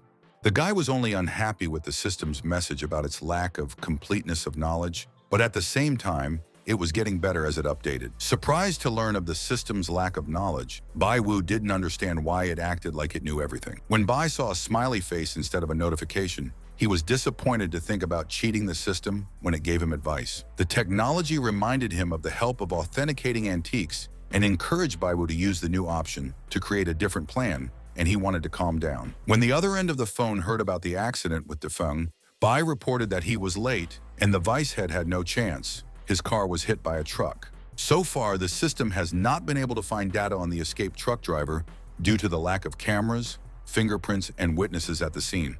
The truck was taken from a construction site nearby. It looked like an accident, but the guy suspected a rigged murder in the accident. As Bai Wu got back behind the wheel of his SUV, he spoke to Mr. Chairman about the need to do something. While in the Ancient Society, Sang Tai-hei was shocked by the news of the death of his second-in-command, Li Dafeng. Realizing the loss of the only clue about the group of forgers, the head of the organization was indignant as Bai allowed this to happen. The president's colleagues simultaneously assumed a connection between the death of Li Dafeng and the race for him by Bai Wu, but Xia Kaidi and his friend were not yet suspected. Sitting at his desk in his office, the boss was always smoking a cigar as he listened to his charges, report on their mission and departure from the city. Releasing smoke, the villain ordered the killers to temporarily hide somewhere, waiting for further instructions and promising to transfer money to their account. At the suggestion of hiding, the boss asked his henchmen not to worry because he had already managed to destroy all the evidence, so he was not in any danger. Urging the assistants to be careful with Bai Wu, the boss warned them about the unpredictability of a connoisseur of antiques. Suddenly, the doors of the boss' office opened with a bang, and a terrified Xia Kaidi and his fellow Antique Society member rushed in. The boss stared in amazement at the people who ran in, not understanding how they got here. Shakaidi talked about uncovering the fraudsters and catching Chen, as well as the accident involving the vice president when he was being chased by Bai Wu. After listening to the gang members, the boss decided to give a new command to act in a slow tone, without taking his eyes off them. So far, the two speakers considered themselves above suspicion, but for their own safety, they were going to leave the city. The boss looked at the two traitors of the ancient world with terrible eyes, as if an incredible thought had been born in his head. Standing up with a gun in his hand, the boss suspected the two of them of betraying the gang, threatening to shoot the men for such a thing. Falling to their knees, the unfortunate people, making excuses, denied the betrayal of the boss, spoke about being above suspicion, which they swore to the boss. According to Xia Kaidi, Vice President Li turned himself in because he played too much with Bai Wu, but he and his friend are neutral towards the newcomer. Bai Wu's car and the black SUV that was following it came to a sudden stop because of the police cars in front. As Bai got out of the car, he didn't know if he could be safe after the death of the deputy head of the Defeng Ancient Society. The antiques dealer next to him, Lao Wang, thought his companion was amazing. Delighted, Wang admired Bai Wu's ability to track down even the location of the forgery gang's headquarters. Turning gratefully, Bai agreed with his friend's words and reminded him of the previous help from someone else. Dejected by what he had just heard, Wang didn't understand how his friend had managed to find the criminal's office, suggesting threats against someone or bribery. Answering negatively with a smile, Bai couldn't believe that this was all Wang's hypotheses. Developing a plan before the test, Bai wanted to find the main enemy and give his people a chance to escape. They would not come running right to him, and his friends should follow the bandits. Police officers, being fully equipped and armed, were sent to detain the leader of a group of forgers. Hearing the noise of their movement, Bai Wu and his companions looked back nervously. As part of Bai Wu's final plan, Li Dafeng was supposed to be captured, but he didn't expect him to die. But it didn't matter since everything was going according to plan. Just today, a connoisseur of antique items and a new member of the Ancient Society in the company of his friends was going to destroy the gang forever. The angry boss was kicking and kicking Xia Kaidi in front of his fellow Ancient Society member. After stopping beating the henchman, the boss went out into the corridor, as if he was going to check for any other outsiders. Law enforcement officers were already occupying the bandits' building, preparing for a violent clash. On the street, Lao Wang wondered how Bai Wu had let the girl deal with the forgers while they were just standing around doing nothing. Asking a friend not to talk nonsense, the guy reminded of his readiness to simply help in the event of only a certain emergency. Surprised by this response, Vaughn reminded his companion that it was his beloved that he wasn't worried about. Gently hugging the talkative antique dealer to his side, Wu Hongtai begged the startled man to just shut up. Hoping for Che Xiaoxiao's well-being, Bai did not expect an easy fight and destruction of the gang of forgers. While Lao Wan was looking away with a bored expression, Bai Wu was asking him about the safety of his beloved Xiao Xiao. When asked about the success of the mission to destroy the gang, the system estimated the risk of danger to Xiao at 9% and the elimination of villains at 80%. Subordinates pointed out to the boss the presence of police in their headquarters and suggested that they simply shoot all the outsiders.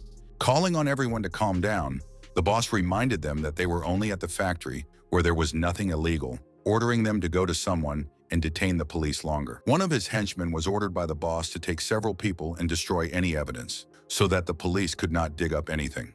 Another requirement of the boss was to look for Bai Wu, who could clearly be somewhere nearby. Two of his subordinates went through the filing cabinets and burned some of them while the boss tried to figure out what to do next, and his two culprits sat on the floor. As he got busy with his laptop, the man allowed his probable end to happen this time with a note of disappointment. The boss still had his gun in his hand, ready to use it at any moment. Suddenly, there was a certain sharp sound that made even the birds on the street take to the dark sky.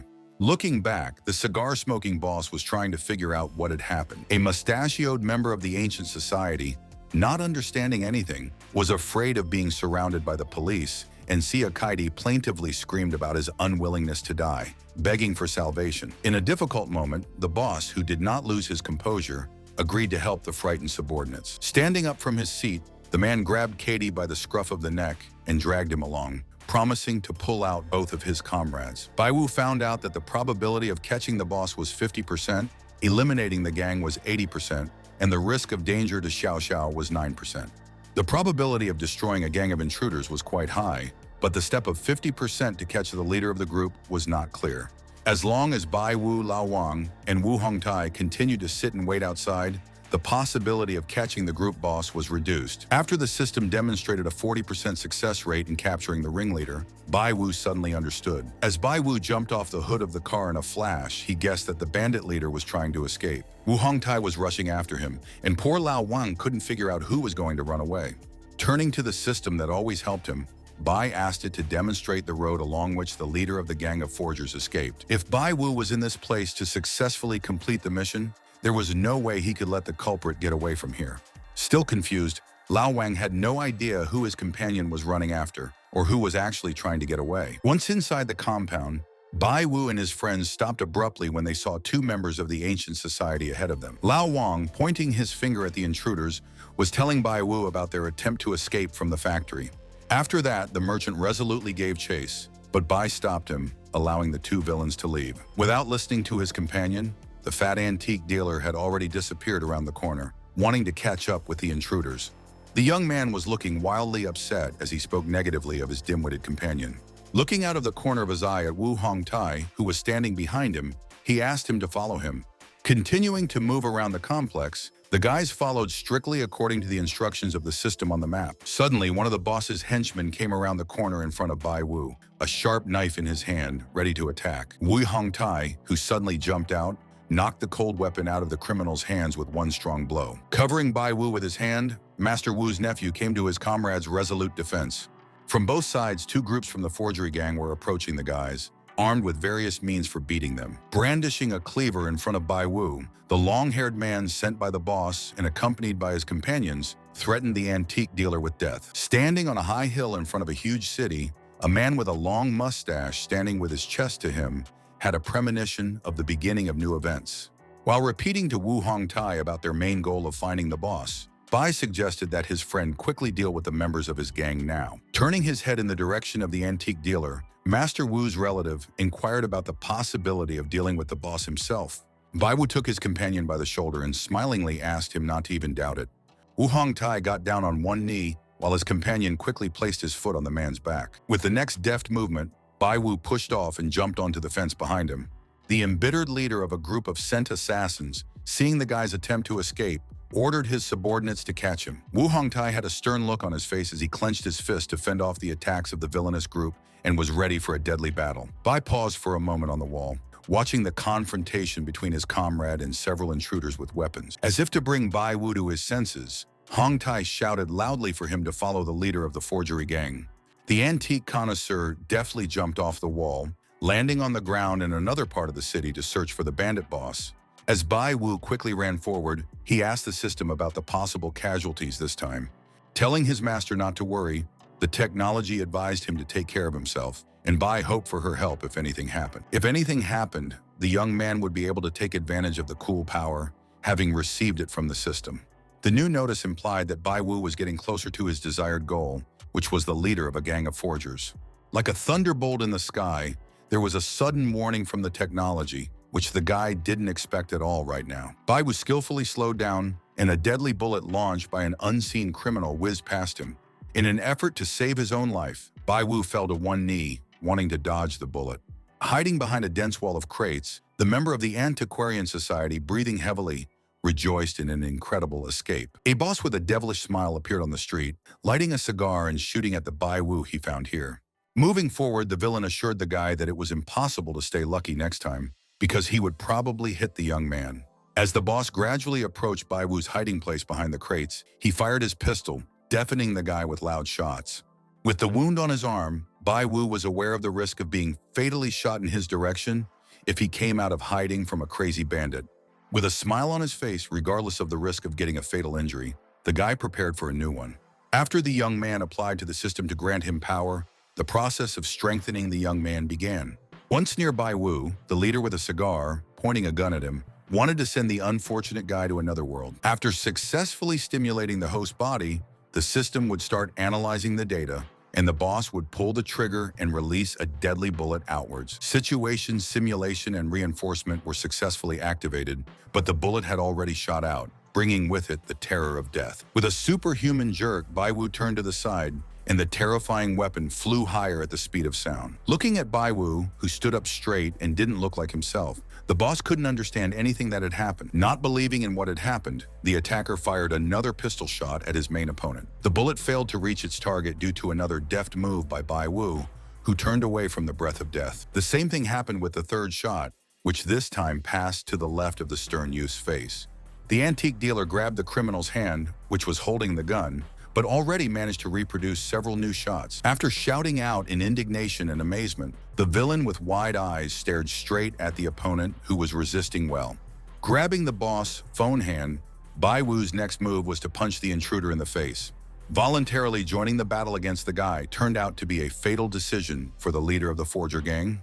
Finally, Bai threw the attacker aside with a strong kick, deciding the outcome of the duel in his favor. The boss, in the process of flying with a crash, hit a white car that was nearby. From the last effort, the criminal, almost unable to see anything in front of him, could not believe that what had happened to him was the fault of a weaker guy. As Bai approached his fallen opponent, he stared at him, but his strength was draining rapidly. The reinforcement process was deactivated by the system, and the unfortunate but victorious young man was exhaling heavily. In the next instant, Bai Wu collapsed next to the losing boss, but he didn't lose consciousness this time, even though he felt hellish pain. After learning about the system's congratulations and the increase in his stamina, the young antique dealer started to get very angry. Looking at the bandit leader lying nearby, Bai Wu thought of him respectfully. After all, this man had almost killed him a few minutes ago. Bai Wu was thinking of calling someone here faster, since he wasn't able to move around on his own right now. Having learned about the probability of catching the boss in almost 3%, the guy was horrified, assuming the remaining ability of the bandit to move. Hearing someone coughing, the guy turned his head to the left, seeing the door open, from which a man in white was coming out into the street. Looking in his direction in surprise, the antique dealer did not understand who it was who suddenly appeared on the field of the battle that ended. An old man with a long gray mustache and beard called the punishment for the boss deserved, being his uncle and the owner of this place. Unable to believe his eyes and ears, Bai Wu, who was startled after hearing such deafening information, was about to get up as quickly as possible. Trying to sit up, the guy asked the system to help him as soon as possible in front of the approaching old man. To the big surprise of the guy, the system asked him to calm down due to the complete absence of all possible threats. After standing by the guy, the elderly gentleman went to the left, in the direction where his negligent nephew lay. Crouching down next to the unconscious man, the old man placed his hand on the boss's head and called the incident his own personal fault. Not forgetting the system's notification of complete safety for him, Bai didn't know for sure if the old man was against him or not. But Bai was exhausted and didn't know how long he would have been able to stay conscious without guessing the old man's intentions towards himself. But the old man suddenly called out to him. Hearing his own name, the guy immediately responded, and the old man was already in front of him again. Raising his head, the young man suggested that he was talking to the head of the entire group of forgers. The words of the guy about the gang of forgers caused the elderly man sincere surprise. After agreeing with Bai Wu, the old man admitted to creating fake antiques here, which made this place a gang location, and he would have to take responsibility for everything. Startled, Bai Wu recognized the elderly gentleman as the famous Mr. Craftsman. Admitting that the guy was right, even if few people knew about it, the man called himself the heir of a skilled craftsman. Sitting on the ground, Bai Wu asked the man if he was actually forging antiques or not. After agreeing with Bai Wu Yi on this matter, the man decided with some sadness to ask the guest's opinion about these fake items. According to the young antiquarian, if the craftsman's heir did not introduce QR codes into things, it would be impossible to distinguish them from the original. For Mr. Craftsman, who takes into account not the most pleasant emotions at this moment, these are just fakes. Not understanding the point of making fakes, considering it wrong, Bai reminded the man about other methods of making money. Mr. Craftsman and Mr. Excellence were titles of outstanding masters that were passed down from generation to generation. Spreading out his hands, the man spoke about the need to continue working, namely to continue the craft here without options. The person then assumed that there would be no problems if they stuck to the original intent. Without missing a single word, Bai Wu speculated about the man's inability to hold back. It was not so easy for Mr. Craftsman to restrain himself because there was such an integral human factor as greed. Looking back at his unconscious nephew, the old man remembered the heir of the Excellence faction. He died many years ago in a disaster, and the old man was then the only and last heir to the Craftsman faction and was able to escape with a surviving nephew. The elderly man hoped to protect the boy without telling him anything about the craft, but it was very difficult to survive in a terrible time.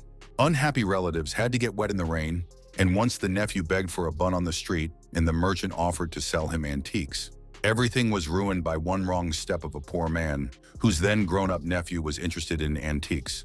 A young relative promised to take the elderly person abroad after receiving the necessary amount, where they would live a quiet life. Interested in the old man's subsequent life, Bai was confident in the old man's ability to live in peace after the production of fakes stopped and the opportunity to earn money in the antique society. After listing out the assessment skills, eloquence, and antiques trade, the old man couldn't take it all in an honest and fair way. Thinking about Mr. Craftsman's words, Bai Wu recalled how this was how he made his first money using the system.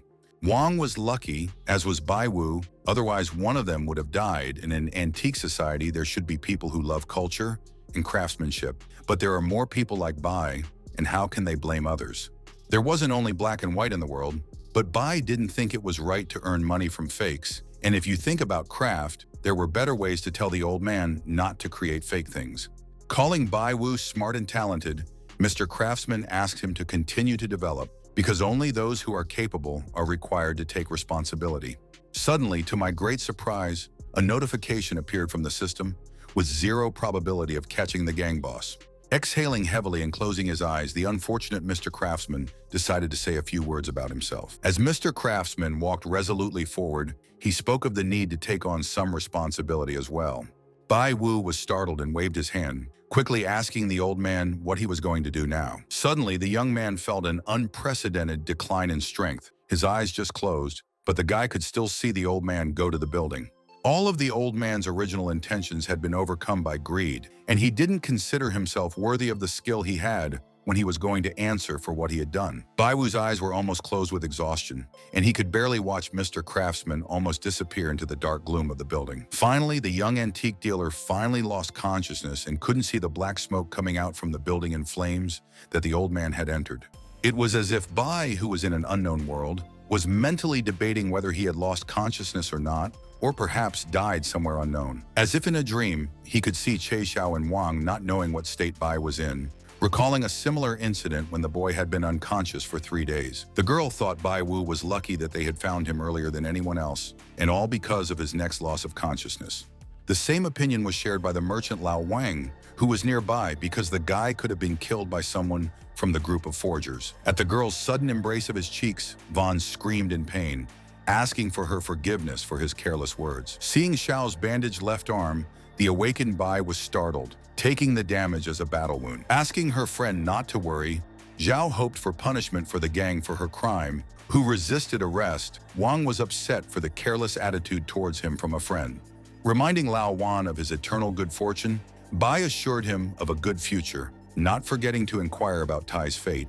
According to the girl, Wu Hongtai was also fine and had already reported to his own grandfather about everything that had happened. Bai Wu asked Lao Wang to go for a walk with the intention of telling Xiao Xiao something important, and the merchant left the room without any problems. Clearly embarrassed by her old acquaintance's words, Xiao Xiao didn't understand what Bai Wu wanted to tell her. The young man was currently extremely interested in checking the furnace.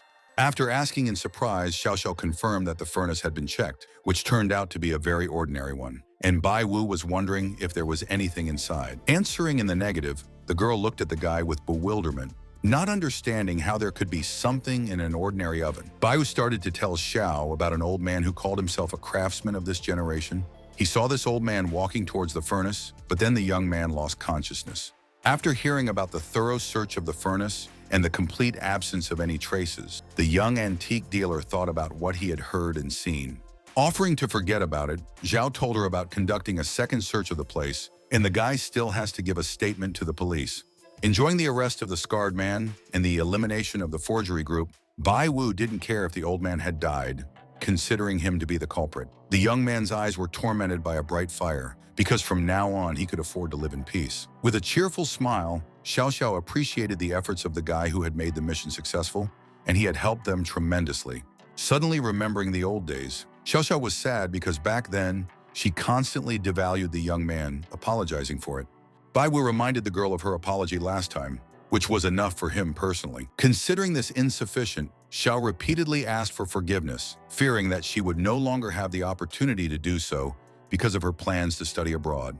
It was cool for the guy, and he didn't know if the girl was happy about it, but Xiao Xiao couldn't decide whether to be happy or not. When Bai Wu asked about the girl's concern for her grandfather, the system estimated the risk of worry at just over 81%, suggesting that he should not be afraid to go to his dream, otherwise he will regret it later. Bai talked about Mr. Che's full health, not understanding the reasons to worry about him.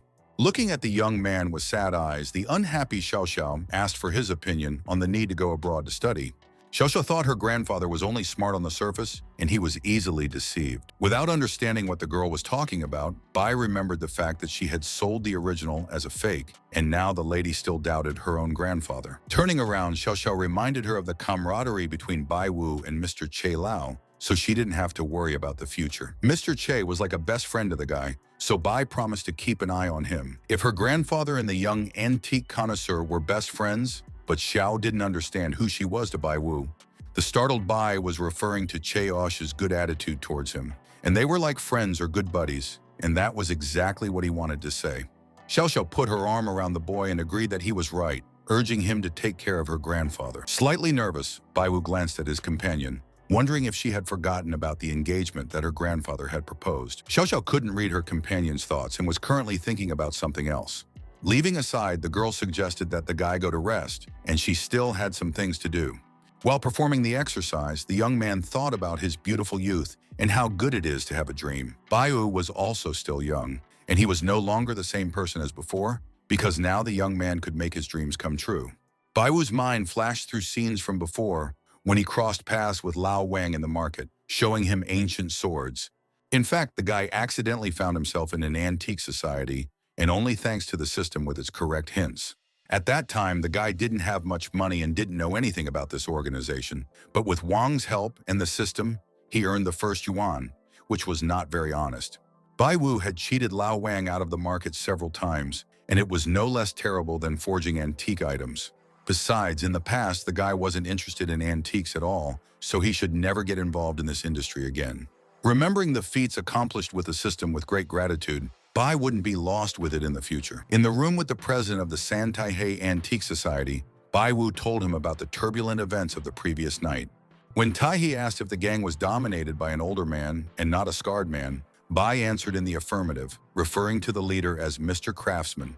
Upon hearing this name, the chairman of the ancient society immediately turned his head in the narrator's direction, recognizing the old man from the group of forgers. Bai Wu was astounded by his superior's familiarity with this mysterious craftsman that he had talked to earlier. Previously, Mr. Craftsman and Mr. Excellence were well-known masters, but then they parted ways, where the first lost his way and the second disappeared altogether. When San Taihei suspected Mr. Craftsman of being the leader of a group of forgers, he was right in his thoughts. After listening to the boss in silence, Bai Wu didn't know what to say to the old man about such details. With a sigh of relief, the president of the ancient society rejoiced at the end of all these difficult events in his life. Bai Wu enthusiastically celebrated the destruction of the group of forgers and the identification of all the traitors of ancient society.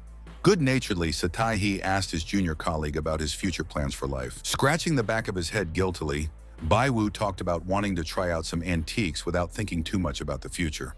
In Taihei's mind, it's always great to try your hand at something else, but it would also be sad to lose a boyfriend to an ancient society. Getting up from his seat, the guy described himself as a nobody to the organization, while San Taihei was of great importance among the society's colleagues. Kindly encouraging the guy not to talk like that, the old man encouraged him to do new things, and if necessary, do not hesitate to ask for help from senior colleagues. While shaking Bai Wu's hand, Sung Tai-hee asked him not to be too lazy to help the Antique Society if he needed his help, which the guy did not refuse. As Lao Wang and Bai Wu walked down the long corridor together, the merchant was surprised by his friend's decision to leave the Antique Society immediately after entering it. Bai Wu talked about not wanting to get involved in antiques because of boredom, asking Wang if he was tired of looking for original items every day. As if experiencing a strong emotional shock, Wang replied to his companion about the complete lack of fatigue to do this work. Bai Wu looked tired at Wang's suggestion to check out the goods that his loyal companion would find. As Wang got into the SUV, he asked Bai Wu about a new way to make money, because the merchant still wanted to cooperate with his friend. Wearing a seatbelt, the young man talked to Wang about the lack of new ideas in this regard. Lao Wang, who was not discouraged, began to tell the winner of the group of forgers about investments in shares. As Wang imagined the many banknotes around him, he predicted that Bai Wu would become the next Warren Buffett. On the spur of the moment, the antiques dealer was also going to make a big fortune as the assistant of the new billionaire. After hearing about the shares from a friend, Bai immediately asked the system about the amount of earnings for the year in the case of investments in securities. The chance of making 100 million was more than 93%, 300 million was more than 74%, and $500 million was 51%. But the guy didn't want that. Turning his gaze in the direction of the startled Vaughn, the youth reported a reluctance to exert himself so much, and on top of that, it was boring and tiring. While Wang was shouting about the constant difficulty of earning money, Bai was talking about the lack of confidence to make a profit from the stock market, and even if he could, it wasn't a fair way to do it. Bai had joined the ancient society for a living, but in the end, he was almost killed, so the young man no longer wanted to go to the huge finances. When the guy mentioned his complete lack of knowledge in mathematics, a disappointed Lao Wang banged his head on the dashboard in grief. Lao Wang, who was almost crying, wanted to ask his friend about his future plans in life. In an indifferent tone, Bai Wu announced his desire to earn money in an honest way, enjoying a wonderful life. After hearing the ringtone, the young man urged his friend to answer the call as soon as possible, since it could be something important. Lao Wang, who was angry, only remembered the scammers, because only such people could dial his phone number. Putting down his smartphone, Wang returned to their conversation, demanding that Bai Wu tell him the truth about his new life and work plan. Almost without looking at his companion, the young man asked him to calm down, promising to think of something now. Bai asked his friend to forget about investing in stocks, and Wang, remembering the role of a friend as a decision-making boss, offered to rent a fortune-telling room for the rich. In the global network, the industries with the highest revenue were internet technology, medical services, funeral homes, online education, and adult services. Immediately after studying the information about the lucrative job, Lao Wang received a call from an unknown number. On the other end of the line, someone introduced himself as an employee of Fushu's company after greeting him with an offer to invest in a funeral home. Lao Wang, who was really angry, said a few rude words to the caller and disconnected from the call. Together with Bai Wu, Wang earned a little money, but the young man repeatedly put the merchant in danger. Lao only cared about earnings, and they are not similar at all. Wang wanted to earn a living for the rest of his life, while his friend wanted to earn money fairly, and he couldn't help but ask about ways to earn that income. Looking at his friend, Bai knew that many people had a bad life, but they had more and more problems with wanting to live even better. The young man, who was suddenly encouraged, had a new idea that immediately interested Lao Wang. Pressing the gas pedal, Bai suggested creating a consulting company that would help people earn more and more financial resources.